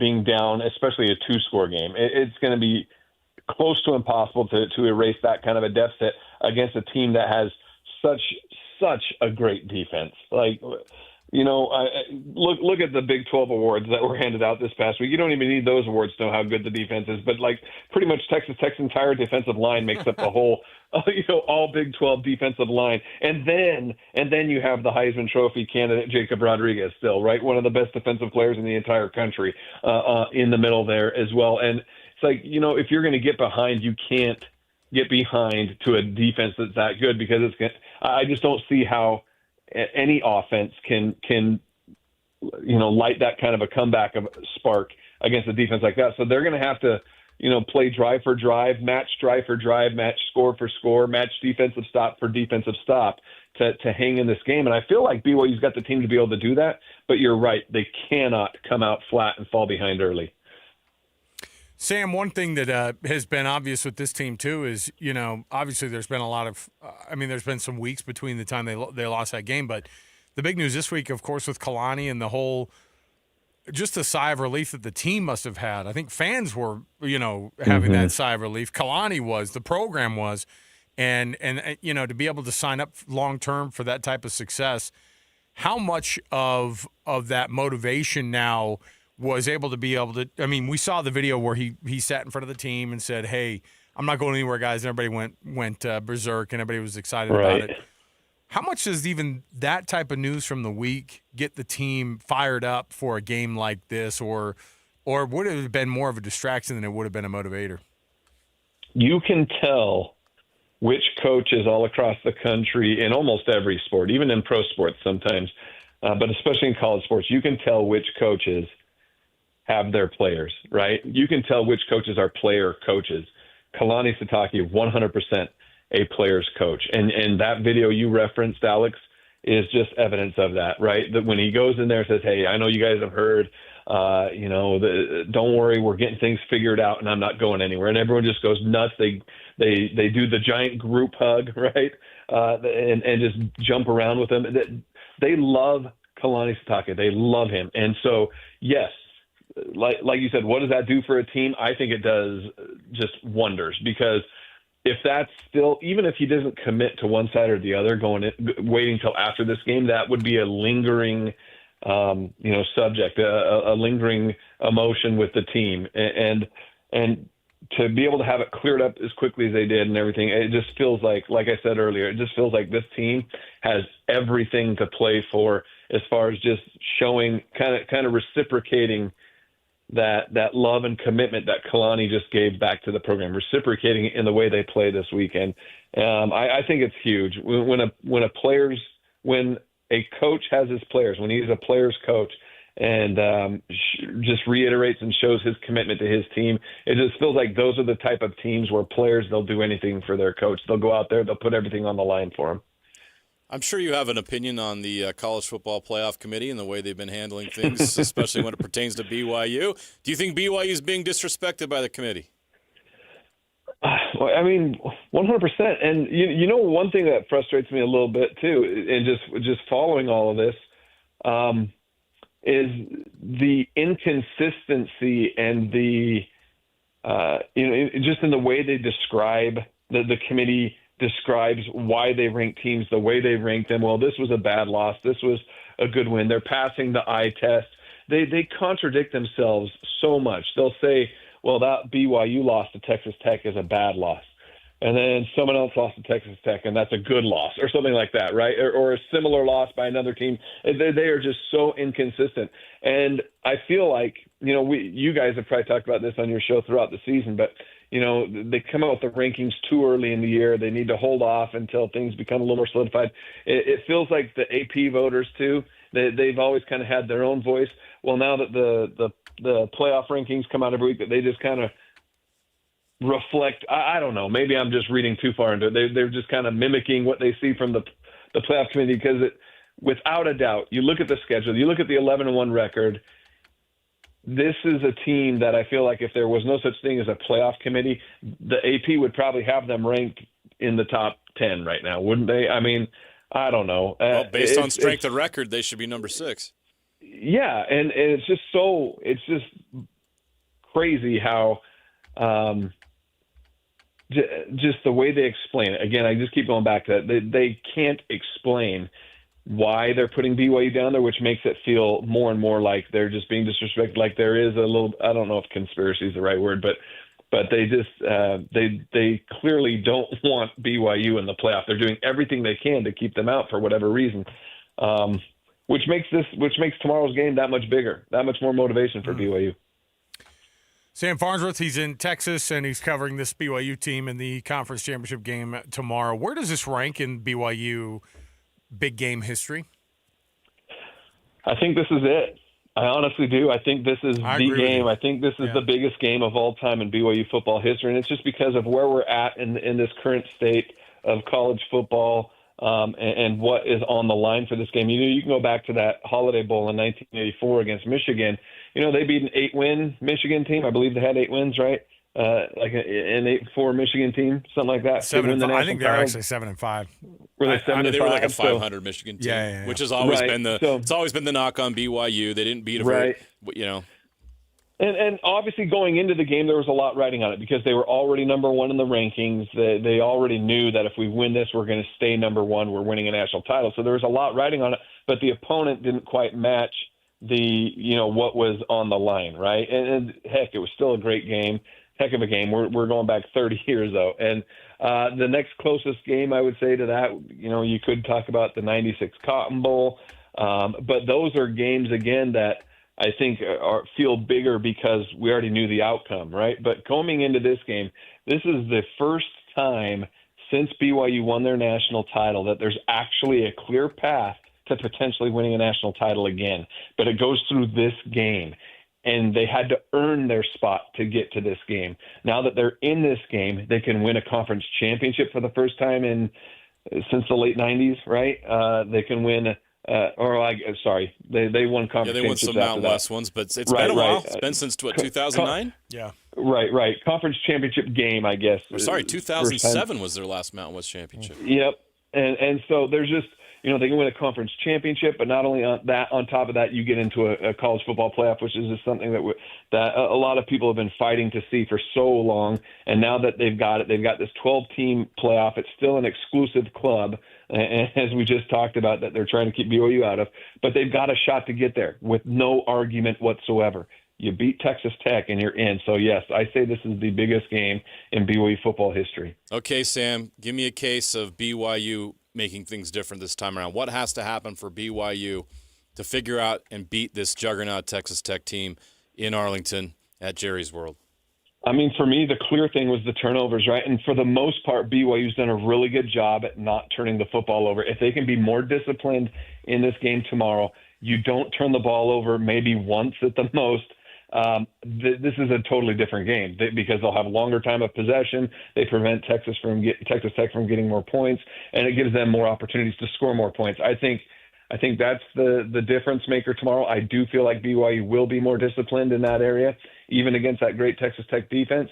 And I think that's going to give them a shot. And I keep going back to this, and I know this is just hunch more than anything else, but I just really feel like this team is going to play and fight with some sort of firepower that we haven't seen yet all year. And a combination of all that I just said, I feel like it's going to be, a one-score game, whether it's like 3, 4, 7 points, somewhere in that ballpark. I think that's the final score is going to be a one-score game. Sam, we appreciate it. Have fun down there in Texas, and don't sprain anything trying to get those new boots fitted up. What's your barbecue game plan? Oh, you'll have to help me out. Hurtados? Yeah, you gonna do Hurtados? The Cougar Sports Saturday guys hit up Hurtados, and they were very excited about it. I was talking to Travis Hodson, our producer, about that. I said, hey, I think we need to go to Hurtados. That's what JJ recommends, and JJ has a very strong track record. So I think we need to stick with that. And then I think there's a place down there, What a Burger? It's classy. Well, that's a given. It's classy. It's get the patty melt at Whataburger. I will say we grabbed Torchy's on the way in. Have you guys been to Torchy's? Yeah. Yes. I've never been, so it's fine. But it was good. Yeah, it's fine. Yeah. The thing about Whataburger is it's just a nostalgia thing. It has nothing to do with whether or not you want to have a good It's meal. the in and out of the Southwest. Yeah, and and so when I was a kid, it was like you could get. I mean, that's where we hung out after school because you could get 5 burgers for $5. Gosh, man, we were so fat back in the day. That was the Whopper when I was in high school. Oh yeah, absolutely. Sam, have fun down there, and Thanks, we're looking guys. forward to the coverage, and we'll tune in, of course, for KSL Sports Live this weekend and see all the updates, everything going on. Thanks, man. Have fun, have a good time, and you guys travel well. There you go. Appreciate it. Thanks, everybody. guys. There you go. Highest ticket price, by the way, of all the conference games, not Georgia and Alabama. Nope. Not number 1 Ohio State and number 2 Indiana. Nope. It's the number 4 Texas Tech Red Raiders and the number 11 BYU Cougars for the highest priced. You know what that is? That's the Mormon inflation right there. Well, they're not going to get money on alcohol sales, so they got to get it through the ticket sales. Is that what you're saying? Ticket sales. No, well, I'm just saying, like, I'm joking. Here's the thing. Like, I don't know if LDS folks can get hit with the cheapskate thing anymore. No, we've stepped up our game. I get it. No, that stereotype's getting blown out of the water these days. It is. Here's the thing, too. How about the person who's going all in and buying that ticket to this game, and then BYU gets to a playoff? Let's say they get to the college football playoff. Oh, man. And they got to go to Eugene. They got to go to. Well, let me tell you what. They win this game. They might be. They're hosting. not going to Eugene. You think they'd be hosting? 100%. So they'd be you think they'd be a 7 or an 8? Because I think that's probably where. If you beat the number 4 team in the country in a championship game, the only team you've lost to, and you go back and beat them, how do they not vault them up 4 spots? If Alabama wins their conference championship game against Georgia, which I think, by the way, we've forgotten that they went to Georgia and won that game. Somebody forget that? Well, they've got Georgia's number for some reason. Let's say they beat Georgia. And then Alabama would be in similar that situation. But see, then you would have something interesting. It would be like Oregon's not playing this weekend. Right. Oklahoma's not playing this weekend. Mhm. Notre Dame's not playing this weekend. Miami's not playing this weekend. Well, Miami should not be anywhere near this discussion. It's well, just thanks ridiculous. to ESPN, they are. Thanks, Heather Dinich. Appreciate you doing the Lord's work out there. Doing the Lord's work, forgetting the Lord's University. How dare you? Oh.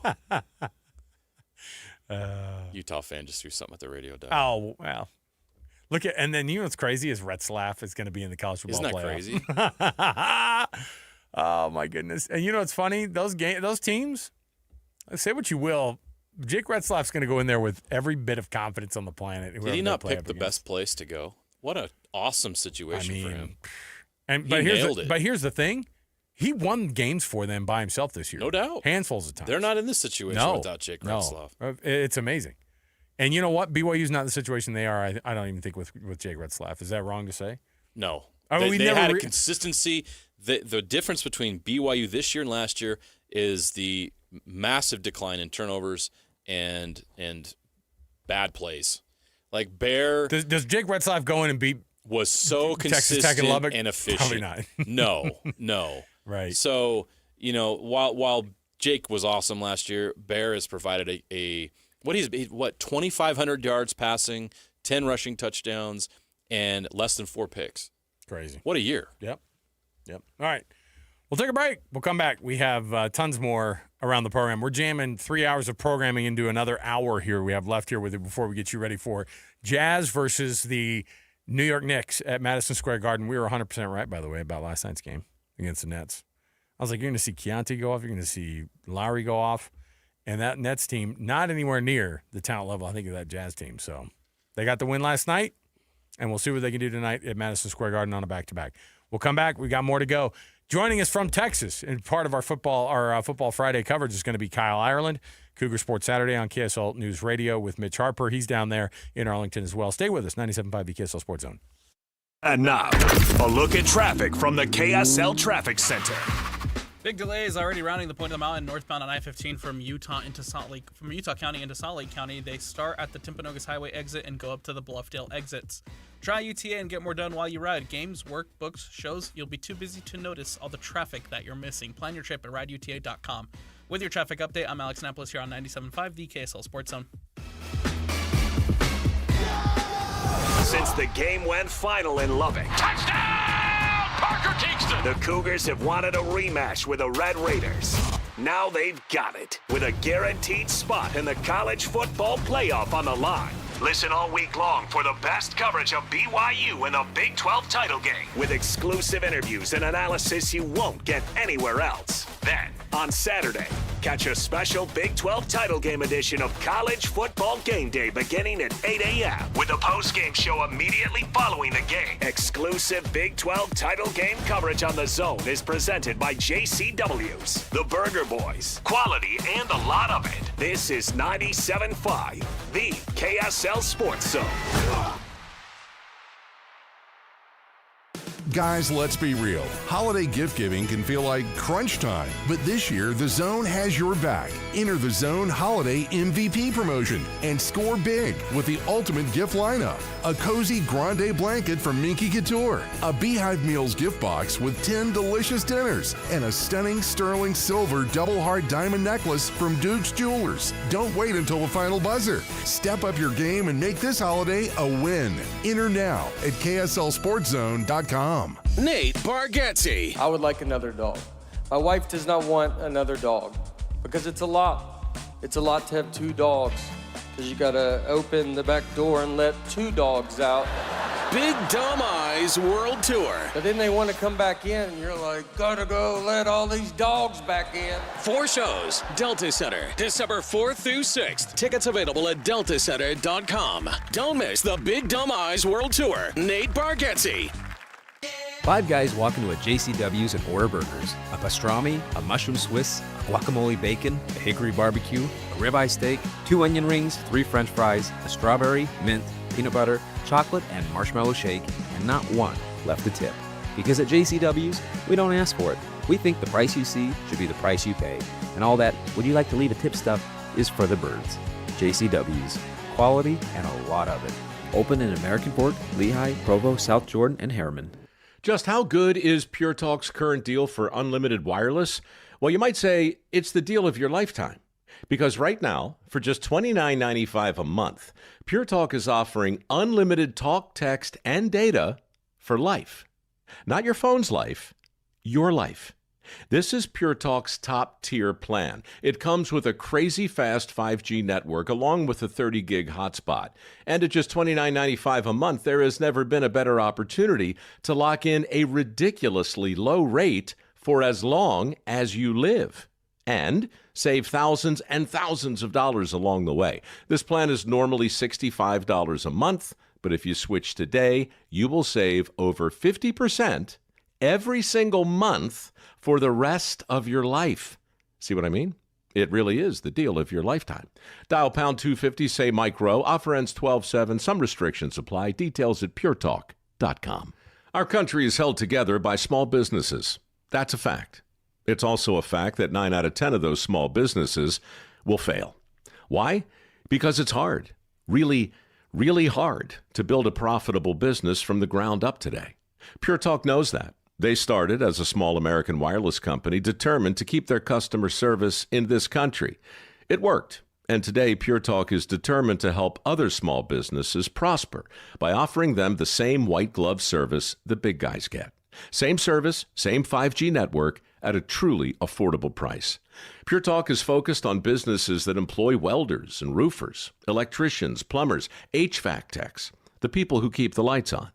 If that sounds like your business, give Pure Talk Business a try and see just how much you could save. Dial pound 250, say micro, to switch to an American wireless company who understands the power of small business. Pure Talk. Hey, Doug, I was wondering if I could test drive a sweet new Kia Telluride. Weren't you here yesterday? Was I? And the day before? People tell me I have one of those faces. All right, but this is the last one. Get up to $5,000 off MSRP on all new 2025 Kia Tellurides. Discounted price includes $2,000 customer cash through KFA. Additional discounts applied from Doug Smith Kia. No one knows Kia like Doug. This week, the KSL Sports Zone congratulates Utah High School Players of the Week winners. Student athletes bringing the hustle, heart, and character to the game. And a big thank you to the sponsors who make this program possible. John Watson Chevrolet, Hercules First Federal Credit Union, Mr. Mac, Trucordia, Rockwell Watches, and Mo Bettas. Their support powers recognition for our rising stars. The 2025 KSL Sports Zone Utah High School Players of the Week. This is your Cougars at 30 update. Presented by Kenny J's Barbecue on 97.5, the KSL Sports Zone. BYU safety Tanner Wall talks about the rematch with Texas Tech in the Big 12 championship game. The way that we're preparing for this game and the mindset that we're taking with us down to Arlington, we're expecting to go in there and play our best ball. From our perspective, we want it a lot more. Like, this means so much to us and to our coaches and to our program and to our fans. And so we're going to go out there and execute, and we got a lot of belief and trust in all of our guys and know that we're going to play our best. That is your Cougars at 30 update. We continue to preview this Big 12 championship game between BYU and Texas Tech. Kyle Ireland of Cougar Sports Saturday joins us next on JJ and Alex, 97.5, the KSL Sports Zone.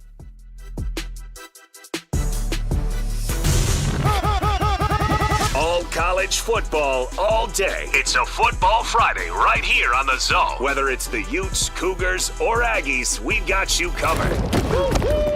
This is a Football Friday edition of JJ and Alex on 97.5, the KSL Sports Zone.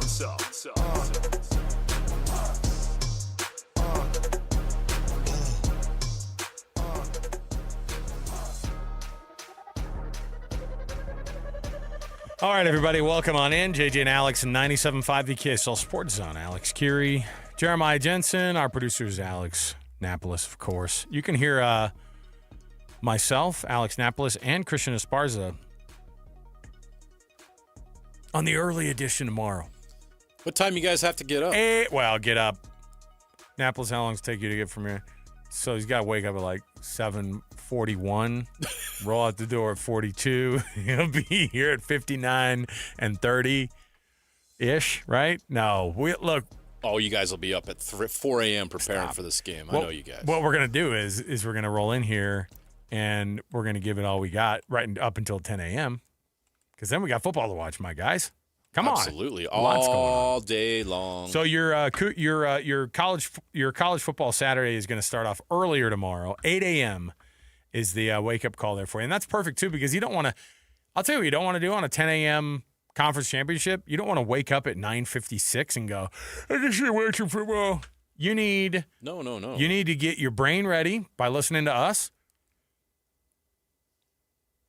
And you're going to get yourself a fat croissant at your favorite local bakery. Whip yourself up a nice, mean breakfast burrito. Come on. Get your mind right. Get your and game then on. for all you obsessed golfers, Real Golf Radio still goes off at 10 a.m. like nothing ever happened, okay? Get all the football lovers, 8 a.m. to 10 a.m., football game starts. Real Golf Radio fires up from 10 to noon. So there you go. So programming change tomorrow to get you ready for that college football or for the Big 12 championship game. All right. Joining us on the program right now as we get you ready for the rest of your week here. And I also still want to mention also, it is, of course, that time of week to remind you, you have your Hercules Hero of the Week award that every week, if you jump into that thing and you dump in a nomination, we read those winners off every Thursday. And this week's winner was Andy Toulson, man. That was awesome. Enjoy the beehive meals, Andy. Yeah, it's great. And again, a guy who's like, no. He'll probably donate to somebody else. Come on. Too good a heart. But if you want to nominate somebody for being an awesome youth sports volunteer in your area, just go to kslsports.com/contest, and then you nominate that person. We read the winners off every week right here on the program. And then it's all brought to you by the good folks at Hercules First Federal Credit Union and Beehive Meals, and they get a prize from both. Let's jump in here. Kyle Ireland, of course, he and Mitch Harper host Cougar Sports Saturday together every Saturday on KSL News Radio. And tomorrow, of course, they're covering this game top to bottom. I think there's a little special Friday programming on KSL News Radio for you guys because the game is so early. So, Kyle, welcome to the program, man, and welcome to Texas as well. How are you? Hey, thanks, JJ and Alex. Appreciate you guys having me on. I'm doing well. We're just down here in Texas right now, and it's one of those days where I'm feeling like I'm moving a little slow. Had a lot of brisket, had some barbecue the last couple of days. So I know you guys are all about that food life as well. So it's been good slow. living here. I love the idea, like you're like you're walking slow through the streets because you're like Kyle's got the meat sweats, is what you're saying. Meat sweats during the winter. It's fine. Look, it's all good. Yeah, it's much better to eat barbecue here in December than it is in July. I'll say that. No, much. I agree. I've done both. I know. I agree. There's it's something fine. to be said about that. So, Kyle, let's talk about this football game. There's so many things that are not a part of the actual game itself that surround this whole matchup with Texas Tech and BYU and where this game sits historically. And I love all those things. I love all the aspects. I want to talk about the actual game itself. From a game plan perspective, from X's and O's standpoint, what's the biggest concern that BYU should have about this Texas Tech team in round two? I think it's the same exact concern that they had the first time these two teams matched up, and it's that front seven of the Texas Tech defense. They're outstanding. If they're not the best in the country, they're one of the top teams in the country on the defensive line, and that linebacker group led by Jacob Rodriguez, who is a Heisman finalist in my opinion. And I just think that BYU, the way that they ended up planning out from an offensive standpoint in that game, going max protect, just focusing on really just trying to limit the hits and the impact of the Texas Tech defense on Bear Bachmeier. They just have to have a better game plan this time around. And I know Aaron Roderick, after that game, he said that, there are things that he wished he would have done differently. And obviously that's the case with the result that they had in Lubbock with the 29-7 loss. But they've got to air it out a little bit more. They've got to be able to utilize their run game a little bit more. And hopefully that's going to be the case for BYU with a healthy L.J. Martin. And you've also got Sione Moa coming back. But it's really just limiting the impact of that front seven, in my opinion. How much was health a factor in that first game, do you think? I think it was massive. I mean, just L.J. Martin, I think that his injury alone and the lack of depth behind him going into that game. I mean, you think back to Sione Moa's injury as their backup. He hasn't played since the ECU game the first month of the season, and then LJ had only had a week off with that bye week before the Texas Tech game after he was injured against Iowa State. And we've seen over the last 3 games for BYU how much better he's been. He had a career high performance 2 weeks ago against Cincinnati, and then had a nice game against UCF as well in the regular season finale. So I think as much success as BYU has had this season, you have to credit it to LJ Martin. And, obviously he ends up becoming the offensive player of the year for a reason in the Big 12 conference, because he has had such an outstanding. BYU wants to win this game tomorrow. If they want to have, their college football playoff hopes alive, it's got to be based off of, LJ Martin carrying that load and that weight. I would imagine that there are lots of BYU fans making the trip, despite the fact that their pocketbooks might take a massive hit for it. And I was talking about this downstairs with you remember Tim Hughes from KSL News Radio, who was like, "How are BYU fans or anybody who's got this thing going on? You go to a conference championship game, you win that thing, you got to go the next week to wherever it is. Then if you win that game, you're bankrupt."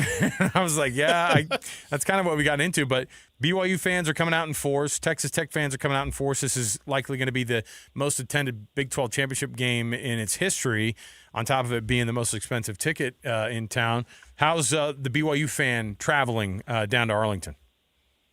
Yeah, we've seen a decent number of royal blue wearing clad people out here, but I would say that it's still going to be a pro-Texas Tech crowd. Obviously, it's only a few hours away from Lubbock, and that fan base also is excited about this opportunity. They haven't won a conference championship outright since the 1950s, and so both these teams are, with fan bases that have been desiring to be in the position that they are in right now, to be able to play for a conference championship, for a spot to challenge, these other blue blood programs for, the right to play for a national title. And that's all that BYU fans, Texas Tech fans have wanted and hoped for years. And so it's finally here. I think BYU fans are excited for the opportunity to come watch this team. It's also like, BYU's had some special moments in the state of Texas. You think back to even the first game that was at AT&T Stadium where the Cowboys play, where this game is going to be out tomorrow, where BYU took down Oklahoma in 2009. So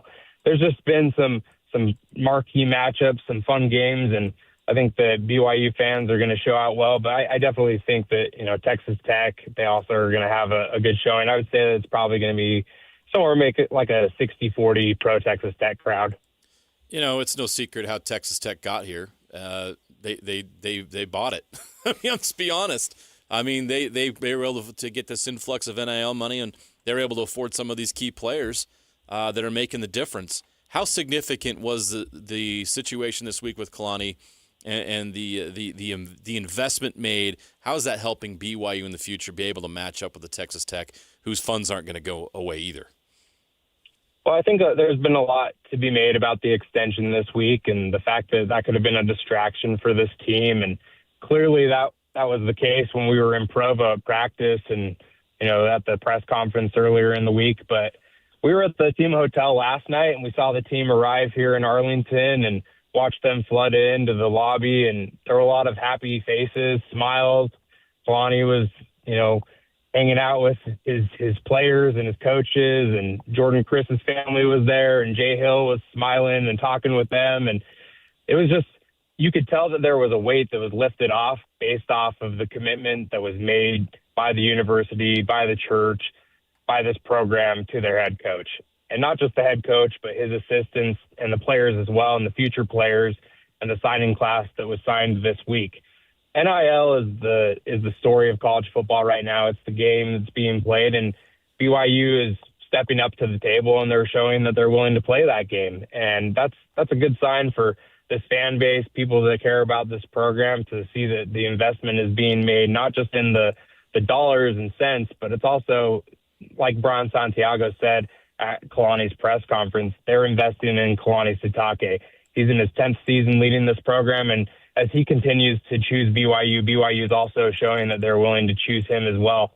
I don't think BYU is ever going to get to the point where they're going to, be outbidding the teams like Texas Tech, who are going to just, have all that oil money behind them and just really be willing to pay $40 million for their rosters. And maybe that gets to a point where things are inflated and BYU has to kind of keep pace with it. But I don't think BYU is ever going to be the top dog in that game. But BYU has shown with basketball and now with football that they're willing to be neck and neck and fighting for those things as well. Kyle Ireland, he's covering this game down in Texas, of course. He and Mitch Harper, you can hear them. What time's that fire up for you guys on News Radio today, this special you guys have going on? Yeah, so we're going to go head down over to Globe Life Field, the home of the Texas Rangers, right now to check out the Fan Fest that they have going on at 6 o'clock Central Time tonight. And then after that, we'll be on the air from 7 to 9 Mountain Time live on KSL News Radio. We'll continue to preview things just like you guys have been on KSL Sports Zone and get people ready for tomorrow's big game. It's going to be a big one. Kyle, we appreciate it, man. Thanks again for hanging out with us. Thanks, guys. Have a good one. There you go.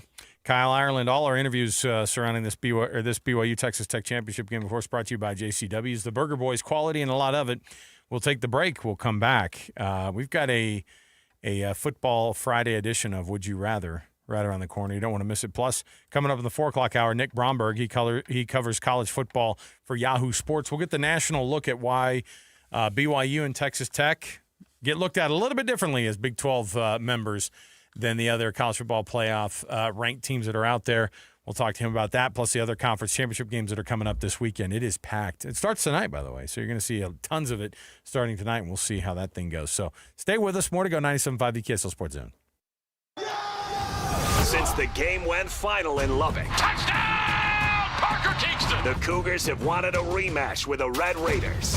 Now they've got it, with a guaranteed spot in the college football playoff on the line. Listen all week long for the best coverage of BYU in the Big 12 title game, with exclusive interviews and analysis you won't get anywhere else. Then, on Saturday, catch a special Big 12 title game edition of College Football Game Day beginning at 8 a.m. with a post-game show immediately following the game. Exclusive Big 12 title game coverage on The Zone is presented by JCW's The Burger Boys. Quality and a lot of it. This is 97.5, the KSL Sports Zone.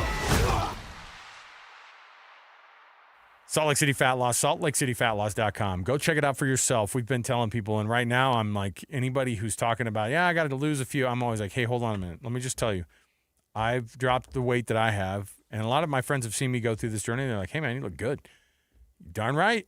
Salt Lake City Fat Loss. And I'm telling you, if you're thinking about doing it right now, how about $400 off the program that, we've been telling people about $200 off all year, JJ, but $400 off now. Yeah, Merry Christmas. And you don't have to start it up until the actual first of the year. And so get it going right now through December 31st. You got to go, and you got to call them, and you got to get this thing going. Go to saltlakeCityFatLoss.com and find out details. Yeah, this is Ozempic-like weight loss results. I lost 40 pounds in 60 days, and I did it naturally.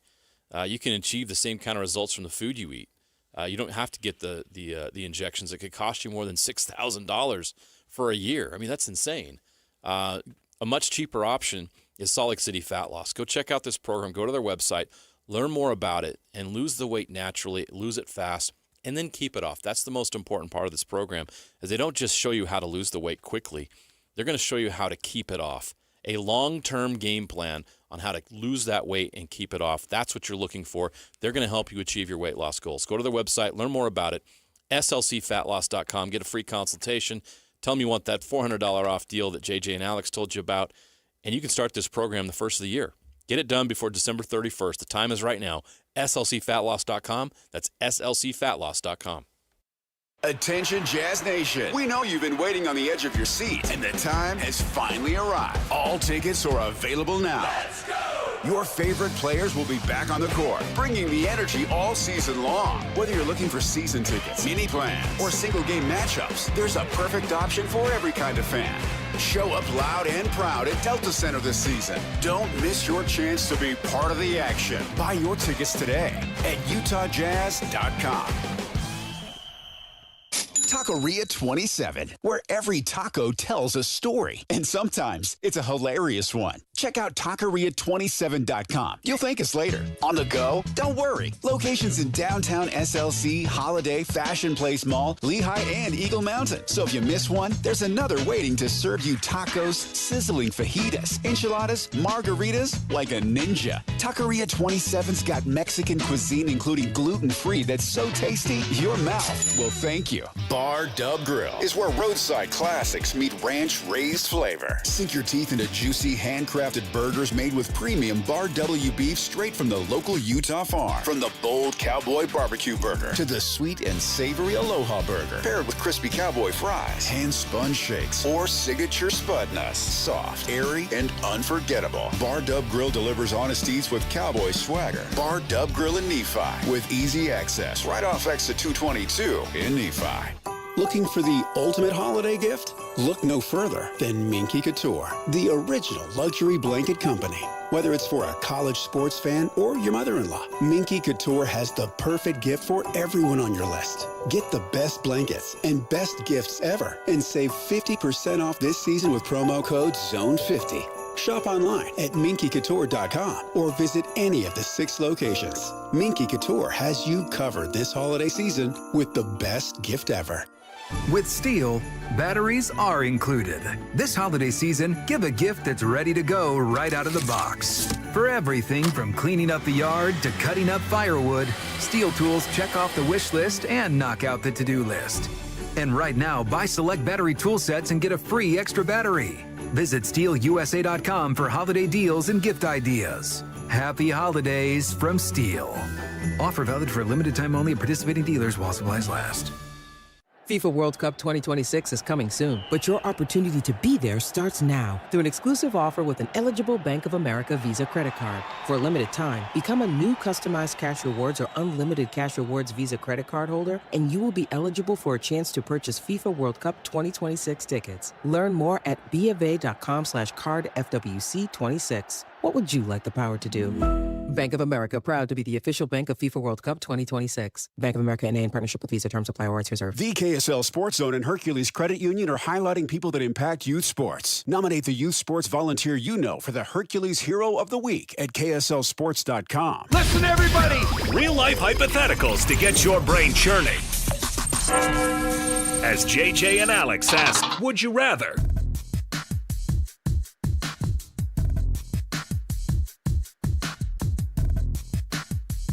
Oh, I thought you meant like, oh, I got some huge tickets to give away. Like, this is a mammoth ticket. Kind of like the giant checks we give away on Game Night Live. Is that what you're talking about? Like big, giant mammoth tickets. Mammoth tickets we're giving away. No, we're giving away mammoth tickets. That's what we're doing. On a Football Friday, we're getting you ready for it. By the way, how about the Florida Panthers in dead last place in the East? Just where you had them, right? I know. In the Atlantic Division, at least. When things settle with college football and stuff, we need to dig into that. I know. We don't have time today to talk about the Florida Panthers. Where's the Windhorse meme? What's going on in Florida? Yeah. What's going on in South Florida? But I've got tickets for you right now for the Mammoth versus the Panthers who are coming to town. And we're just hoping to add to that, to the sadness going on in South Florida. Let's see if the Mammoth can get the W over the Florida Panthers next Wednesday at Delta Center. Give us a call right now, 801-575-ZONE. That's 801-575-ZONE, 801-575-9663. Get a pair of tickets to see the Utah Mammoth and the Florida Panthers next week at Delta Center. All right, JJ, here's what I got in front of me. Ready for this? Yeah. What's interesting about college football is they are giving – you asked the question before we went to break. You're like, how can the College Football Playoff Committee, full of a bunch of people who don't do this full time, they're coming in and going, all right, tell me what I need to know, right, from their full-time gigs doing other things, because this is a quote-unquote voluntary position. Here are the conference championship games that are going on right now this weekend, okay? So tonight you've got Kennesaw State, Jackson State. Great. Good for you guys. Let's move past what conference is that? I think that's the old Conference USA, isn't it? It yes. is. I think it is, actually. The old Conference USA. I mean, them and the Pac-12 has just been ravaged, right? Troy goes to James Madison. Let me give you a little hint on that game. James Madison's a 24-point favorite in that game, so they'll roll. We'll see. Now, this one is of high interest. The American is that's on ABC tonight, between North Texas and Tulane. And then the Mountain West Championship game on Fox at the same exact time between UNLV and Boise State. of those games that are on the Friday, the one that piques your interest the most is North Texas Tulane. But now hold on a minute, because that UNLV Boise State game, not at all. a rematch from last year's championship. All right. If the Mountain West had a shot at a big at a playoff spot like they did last year, what's crazy is, and I watched UNLV Boise State last year for a number of reasons. North Texas is 24th, Tulane's 20th. UNLV and Boise State are not ranked. I don't know when the last time that there was an unranked Mountain West championship game. Neither team ranked. Crazy. Okay, I'm going to throw BYU and Texas Tech out because we have to cover that for our job, so you're not allowed to say that one. Georgia, Alabama, Duke, Virginia, Indiana, Ohio State. The one that you can only pick one to watch tomorrow. Which one's it going to be? Georgia, Alabama. Really? Not the number Indiana, one Ohio State. That's number one versus number two, man. Yeah, but Indiana. It doesn't do anything. And both of those teams are going to be in the college football playoff. Doesn't matter. If college football had an expansion team, wouldn't Indiana feel like the expansion team? It's like, this is the year the Jags made a great story. This brand new college football program came out of nowhere. When I was a kid, the Panthers made the Super Bowl pretty early in their because what were they? They were like 1996 or 1994 or whatever they were made. Yeah. And then they go to the Super Bowl. I think the Jags made an AFC Championship game in like their third year. Yeah, and I remember the Panthers playing the Cowboys to go to the Super Bowl, and I was like, these guys aren't allowed to do this yet. Right. Indiana feels a little bit like that. You get my point. Like, if it was Ohio State, Michigan, or Ohio State, Penn State, I have a completely different opinion. If Alabama gets the doors blown off them by Georgia, which I'm could hoping happen, for. I think everybody is. They go from 9 to what? Doesn't matter because they're not going to be in the playoff. 14? 13? Why wouldn't they still try to go, well, hold on a minute. No. You don't think 3 losses? JJ. One of them was the Florida State. You know the same committee that I do, though, don't you? I do. They'll go down to 10, and they'll go, well, they played in that conference championship game. I know the committee will try to make a case. They split the season series against Georgia. Well, then all of a sudden Texas enters the picture. Oh, they will. You're laughing. They will. You're laughing because who else has 3 losses in the SEC? Yeah. What's the difference between Alabama and Texas? Right now, it's just the fact that Alabama beat Georgia, a higher-ranked opponent. So let's say they lose by 2. Then would they stay? in? You'd think they'd be totally out. Well, they're 9th right now. They'd be the ones they can only afford to drop 2. If they drop 1 spot, they'd be in. If they drop 2, but they're not going to bump Notre Dame out. No, heavens no. But they are trying to figure out a way. If BYU wins on Saturday, that's the committee's worst nightmare. Oh yeah, it blows up all of their plans because they're going to have to say, "All right, is it Notre Dame that's out? Yeah. Is it Oklahoma? Is it Alabama? Even if they lose to Georgia, I love it. So there's going to be some chaos if BYU wins. So obviously we have our biases here that BYU wins. Even Utah fans got to be pulling for it a little bit because it's going to blow things up and make a path for the Big 12. Why not? You need to be a Big 12 fan this weekend. I know that sucks if you're a Utah fan, but you got to be a Big 12 fan because it's good for the conference if 2 teams get in. It wasn't that long you took your Pac-12 sticker off your truck. You put that Big 12 one on there and be a big fan. Let's go. All right. What about the Pac-12 Calvin peeing on? Oh, yeah, peeing on the Big 12 Which one's that one? Logo? Yeah. Yeah, no, that's classy stuff. Yeah. All right, we'll stay right here. We got more to go. Nick Bromberg's going to come join us on the flip side of this one, talking all things college football. So not just the Big 12 championship game, although we'll ask him about it. I bet he can't wait for Duke versus Virginia. But he's fired up. I know. All the other conference championship games that are in the hopper as well. Stay with us. 97.5 the KSL Sports Zone. Every child deserves a warm, joyful holiday season. But many families in Utah are struggling right now. KSL's Quarters for Christmas is here to help. With your support, we can provide coats and shoes to kids who need them most. Every dollar goes directly toward winter clothing for Utah children. Please join us in making a difference. Donate today at kslquarters.com. That's kslquarters.com. The Utah Mammoth and Smiths are teaming up to get you to the game. With qualifying Smiths purchases, you can score single goal view tickets, hot dog and a bottle of water included for just $15. The catch? These tickets go fast. Download the Utah Mammoth app, enable push notifications, and be the first to know when new tickets are released. Shop at Smiths, then snag your seat for $15. Simple. Grab the Utah Mammoth app today and watch for the next release. Tusks up. Only one type of burger. For every pallet. Fries are extra. Large in size. We've got the shakes. Going over the brim. Hey, this is Chris from JCW's. Put a positive, delicious spin on your day at any one of our 5 locations. In Lehigh, American Fork, Provo, South Jordan, or Harriman. JCW's, quality and a lot of it. Monday on KSL, you found it, the perfect holiday present right there online. I purchased a meditation device. So you pay and wait for it to be delivered. But what if it never comes?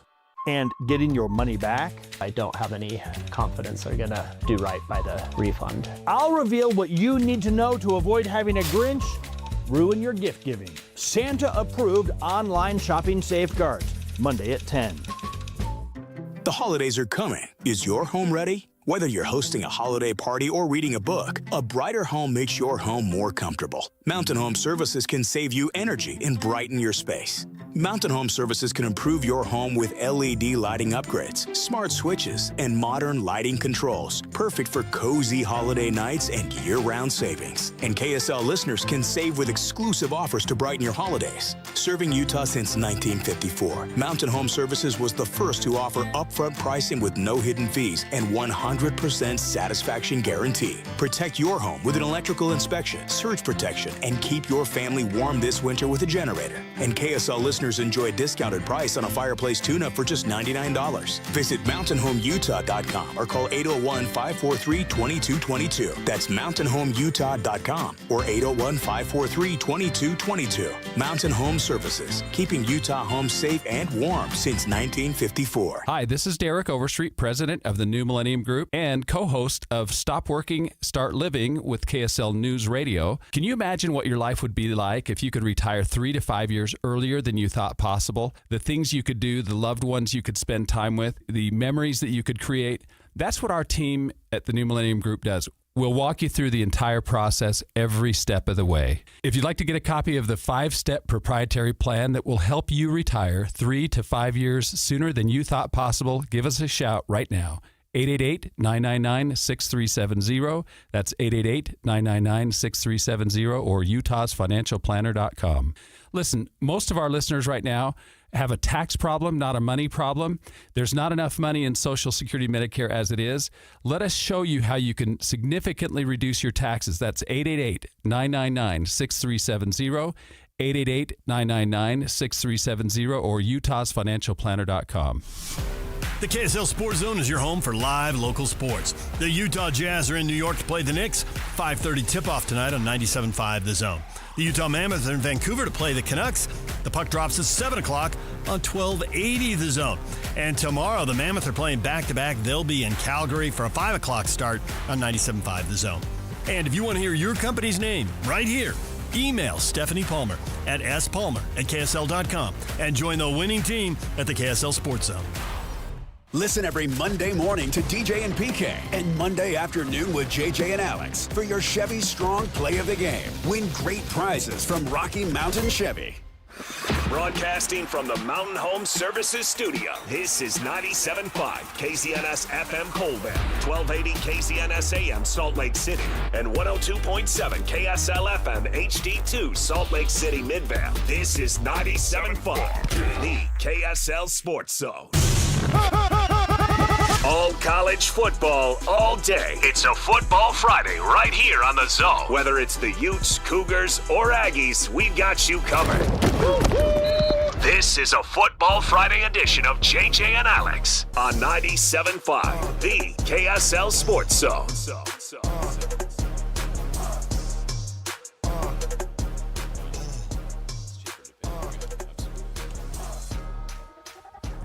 Welcome back, everybody. Happy Football Friday to you. Alex Curie, Jeremiah Jensen, thanks for being with us on the program. It's a conference championship edition of the program. We just hit up a couple of our colleagues who are down in Texas for the conference championship between Texas Tech and BYU last hour. Let's jump in this hour, and this is our final segment of the day because we got to get ourselves ready for the Utah Jazz coming up at the bottom of the hour. Pre-game from Madison Square Garden, or the game's going to be fired up at Madison Square Garden. Pre-game's going to start up at 4:30 right here on your home of the Utah Jazz, 97.5, the KSL Sports Zone. Let's jump in right here, though. Top of the hour, Nick Bromberg. He covers college football for Yahoo Sports. Let's get into it right now. It's time for the biggest story of the day. This is what made the cut with JJ and Alex on 97.5, the KSL Sports Zone. Doug Smith brings you this portion of the program. An incredible selection of Kia, Subaru, Chevy, Jeep, Dodge, or Ram, and now the Mitsubishi brand is in the family of the dealerships in American Fork, Spanish Fork, and in Linden. Nobody knows cars like Doug. Joining us on the program right now, he covers college football for Yahoo Sports, Nick Bromberg. Nick, thanks for being with us, man. Hey, thanks for having me. We were just talking about the plethora of all the conference championship games across the board. What's the one that kind of bends your ear the most? I'm going to make you pick on for a Friday for tonight's games and also for tomorrow. Okay, so I got to go with Tulane and North Texas tonight. And it's also just the fact that we are guaranteed to now have a 12-team playoff. We're going to have two teams with basically new coaches. Obviously, Ole Miss has already promoted Pete Golding. He's going to be coaching. But then whoever wins this game is going to have a coach that's leaving for a bigger job, whether it's Tulane's John Summerall or North Texas' Eric Morris. And I am very intrigued the fact that North Texas is a slight road favorite here. Tulane's hosting because they were the ranked team last week. And so North Texas is one bad quarter away from South Florida from an undefeated season. So I'm really fascinated to see them against Tulane. And then tomorrow, I'm torn because chaos theory, I want to talk about the ACC game because of just what a Duke win, does Oh my to this. gosh. Yeah. And it stinks because it's the same time as what's probably going to end up being our Heisman decider. Yeah. Because that to me is what's unfortunate about that game is, we can throw the playoff implications out the window. We know that whoever loses is going to be on the opposite side of the bracket, whether it's the 2 seed or the 3 seed. I don't know if it really ultimately would matter. But, you look at it and there's going to be there's thousands of Heisman voters. And there's going to be so many people who watch this game and are torn between Julian Sayin and Fernando Mendoza. I'm a voter. I'm right. I'm torn. And so I'm sitting here going, what if a guy has a tipped interception? You can't hold that against him. It's like, you really have to sit there and watch this and say, okay, is this going to really be my tie-breaking game here and go with the winning quarterback for the Heisman Trophy? Nick, I'm also a Heisman Trophy voter, so I'm with you on that. I'm going to be watching that very closely. And I know we have to be careful about what we say about the voting or where we lie. I'll say it for you guys. Jacob Rodriguez for Heisman. It's fine. You guys can say it. It's fine. But I want to get your take because it feels like the most wide open Heisman race in quite a while. It's the last few there's been like at most 2 or 3 guys. You're like those are the guys. This year feels pretty wide open. Like you could make a case for a number of guys. Do you remember it being this wide open, or is that how you see it? Or do you feel differently about that? No, I was looking back at some Heisman stuff earlier this week, and I was very surprised a couple years ago how close it turned out in 2023 with Jaden Daniels over Michael Penix. Yeah. I thought Jaden Daniels was the clear runaway winner that year, and I voted for him. And I think, let's just take our votes out of this, and let's look at the betting odds. You've got 3 guys that are 2 to 1 or better to win the Heisman Trophy, and I think that speaks to the point of just this parity here. And so we know it's going to be likely one of Sayin, Mendoza, or Diego Pavia, and I think the Pavia wrinkle is kind of interesting here because, the reports this week that Vanderbilt was exploring, quote-unquote, a 13th game. And obviously, Utah would have had to be one of those opponents if they could have gotten somebody to play. It would have been amazing. It would have been very fun. And, the more I thought about it, I was like, you know what?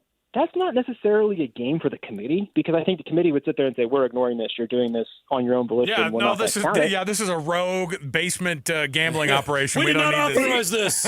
Exactly. It'd be like, hey, we have nothing to do with this. We're not counting it. But I think it's the Heisman game for Diego Pavia because he's at such a disadvantage here not playing a 13th game with the 2 guys he's up against, where that would, to me, had the bigger impact of you can sway some people if Pavia goes out and, has 400 total yards again against a top 15 opponent if you could figure out someone to play.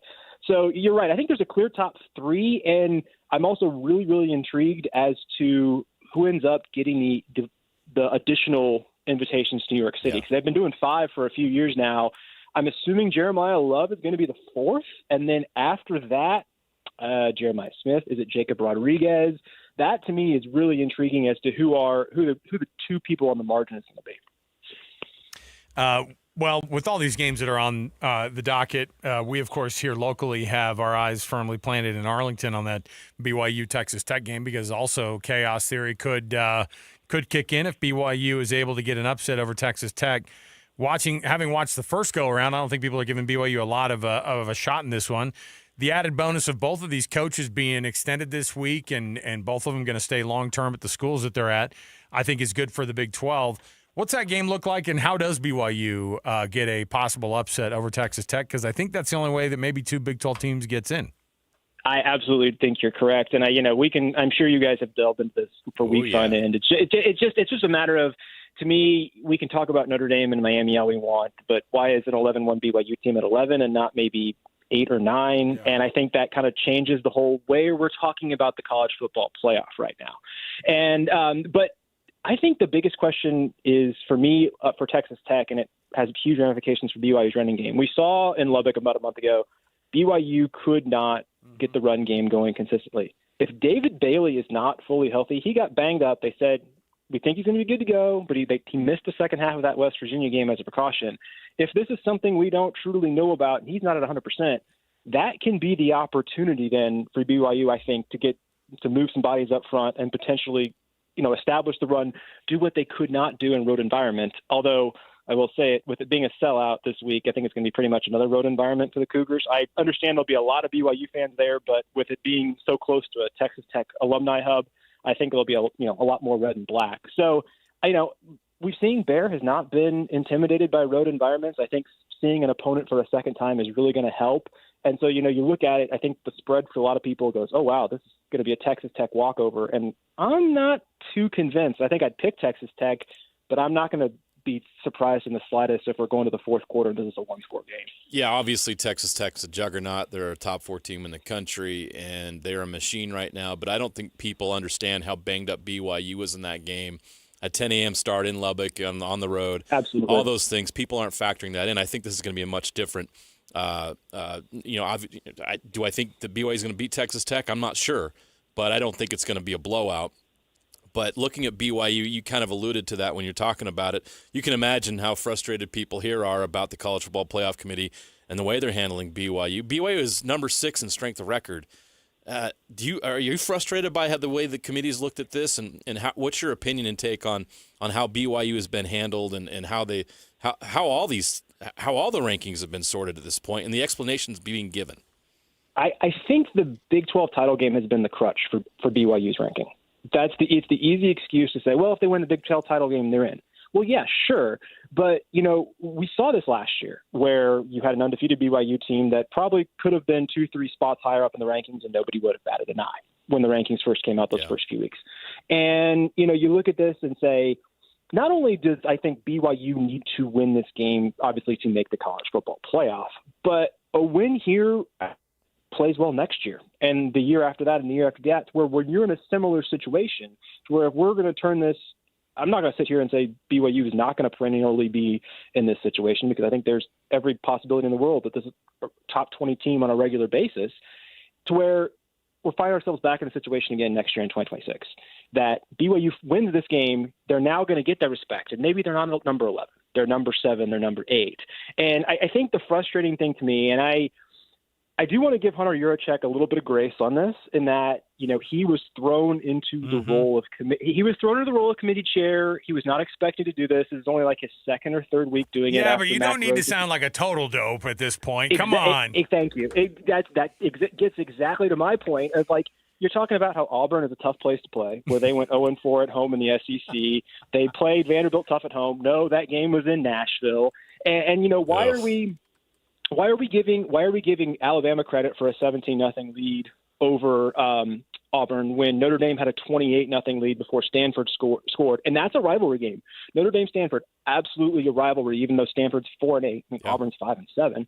And to me, it looks like what they're doing here, I think the simplest way to explain it, and the committee could never say this publicly, you swap Notre Dame and Alabama because you are giving yourself the excuse to where if Alabama goes out tomorrow and loses 27-20, 24-21, something within that one-score margin, they lose to Georgia, you can drop Alabama to 10, still keep them in the college football playoff, assuming, of course, that Texas Tech beats BYU. BYU beats Texas Tech. This scenario is thrown out the window. BYU's in, and whoever's at number 10 is out. But, you're looking at a situation where you can say Alabama drops one spot to number 10. We ding them for the conference championship loss, but we don't drop them out of the playoff. And the byproduct of that, too, is it moves Notre Dame back up one more spot to avoid any potential Alabama-Oklahoma rematch at 8-9. And Notre Dame is now no longer up right next to Miami. If BYU loses, they're obviously going to drop down. Miami would jump to 11. You would not have number 10 Notre Dame, number 11 Miami next to each other with the Miami head-to-head win in week 2 looming large. It's such an awkward year, and it's interesting because BYU was on the edge last year, and they felt slighted because they beat SMU in their beat building. SMU, had the same resume, same record, and exactly. And everybody looked, and then afterward, we all kind of went, maybe they should have gotten a little bit more of a nod. And then you go, well, this year if you're 11-1, then they won't keep you out. Oh, and then you have what you have, and I think that it just takes. I think just to your point too is that it just takes a little bit extra. You've got to build that brand over a longer term. That's for the Big 12 and for these individual schools as well. I grew up in the state of Texas, and it still takes a minute for people to wrap their head around Texas Tech being a power and rather than just a one-off. It needs to be a long-term situation, and I think they could pull it off. I think BYU needs to be like that. Of course, here in the Salt Lake area, they want Utah to be the same way, and they certainly have the potential to be that, and they have that branding of winning a couple of Pac-12 championships. That makes a difference. People think about you more when you have those types of resumes. And so I think that it does take, to your point, a lot more of just kind of winning going forward to make it happen as well. Well, no, and I agree with the Texas Tech point. I mean, I'll fully say I'm biased. Half my side of the family, all Texas Tech grads. So I've been watching Texas Tech football my entire life. But, you look at Georgia and Texas Tech, what Texas Tech is doing to Big 12 opponents and what Georgia has some really good wins in the SEC, don't get me wrong. But if the resumes are flipped, again, Texas Tech's probably the number 3 team, or just blind test. Texas Tech has a real good case to be the 3 team and not Georgia right now. So you look at it from that perspective, and we were going to the committee. We were supposed to take all this stuff out, and clearly we've gotten to the point where these ranking shows are doing way more harm than good because we never get a consistent opinion. But then we're also never going to get rid of these ranking shows because it's content for ESPN, and it's something for us to be talking about like we are right now every week because they did it. It's like following the March Madness plan. I think would be fantastic. Give us one with 2 or 3 weeks to go in the season, and then give us the final one and leave us all guessing. But we know that's never going to happen. Before we cut you loose, I'd love to get your thoughts on this Big 12 championship game. How do you see it coming out? What's going to be the key for either team to get this win and with so much on the line on Saturday? I don't think Texas Tech can get away with kicking field goals again. I think they've got to score touchdowns. You cannot count on BYU only putting up 7 points. I think BYU gets to 20. That's the danger zone for Texas Tech if they're kicking field goals once again. And also, too, I think the floor is higher for BYU. As you said, BYU was really banged up in this game, and you can't count on the special teams mistakes happening like they did earlier in that game, where just absolutely just sent the boulder running down the hill, and you knew it was over from there. Avoid the special teams mistakes. I think something like 31-24, maybe even 31-27. I think ultimately Texas Tech does win this game, but it's not going to be the landslide it was a month ago. Nick Bromberg, he covers college football for Yahoo Sports. Appreciate the breakdowns from the Nashville perspective, Nick, and we're looking forward to this one, and we'll have you on again, man, at some point. Thanks for being with us. Thanks, Nick. Sounds great. Thanks for having me. Yeah, absolutely. There you go. All right. We got a couple minutes here, JJ, to break down a little bit of the Utah Jazz. Before we do, though, your thoughts on how this one goes down tomorrow at 10 a.m. at Texas Stadium. We don't call it Texas Stadium anymore. We call it AT&T Stadium. And Texas Stadium got torn down anyway when I was a kid. So you could look at this and say, well, BYU's the team that's more desperate. They need to they need a win to get in the college football playoff, and we all know it. The committee's not going to see it differently. But you also have to consider that this is a massive deal for Texas Tech. They've never won a Big 12 championship. They haven't won a conference championship since, the 50s, 60s, 70s? Outright conference championship, 1955. There you go. This is a big deal for Texas Tech. This is what they spent all that money for, and they know what's at stake. They win this game, they not only make the college football playoff, obviously, they'll get a bye, and they'll have a chance to really put themselves in a great position to compete for a national championship. So both teams have a lot at stake here. I want to pick BYU because for obvious reasons. This Texas Tech team is just, we haven't really seen good. it.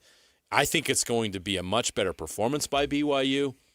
Can BYU run the ball against that team? If BYU has to beat them with throwing the football, I think they can get some moments there, but I'm not sure they could do it consistently like Arizona State was able to. And even then, Arizona State needed to score at the end to win that game. I think Texas Tech wins, but this is going to be a very close game. It's going to be a battle down to the very end. And it's going to be heartbreaking for BYU if that's the case because, in my opinion, they're deserving of being in the college football playoff this year. I'm looking forward to it. The more I think about it, because initially, and all the entire time I've been trying to think about this game, I haven't given BYU a chance in my head.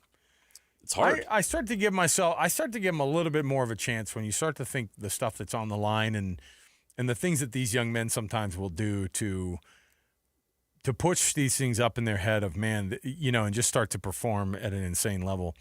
And, if the edge of this game, I think Texas Tech has been performing really, really well. But it's not something that they have done consistently in their history either, even in the recent history. So this team has been exceptional this year. This team does not have a history of going to games like this. BYU doesn't have a history of going to games like this either. They've never done it. Well, I mean, at this level. It's a new world. And so why not look at it from that perspective and say, okay, BYU's got nothing to lose. Throw it all out there. Put it all on the line. I still think Texas Tech's going to win by a touchdown. Yeah. So there you go. And I hope on Monday we come back here. We're talking about dead wrong. Yeah, a talking dream about scenario for BYU. Yeah, and we're getting ready for a first round college football playoff game hosted at LaVell in Stadium. Provo. Wild. That'd be wild. Okay, we've got ourselves a matchup between the Utah Jazz and the New York Knicks tonight at Madison Square Garden. The win at the Nets last night wasn't a shock, but man, they are just shooting the lights out right now. And to have a 30-point and 29-point performance from Lauri Markkanen and Keontae George, respectively, like.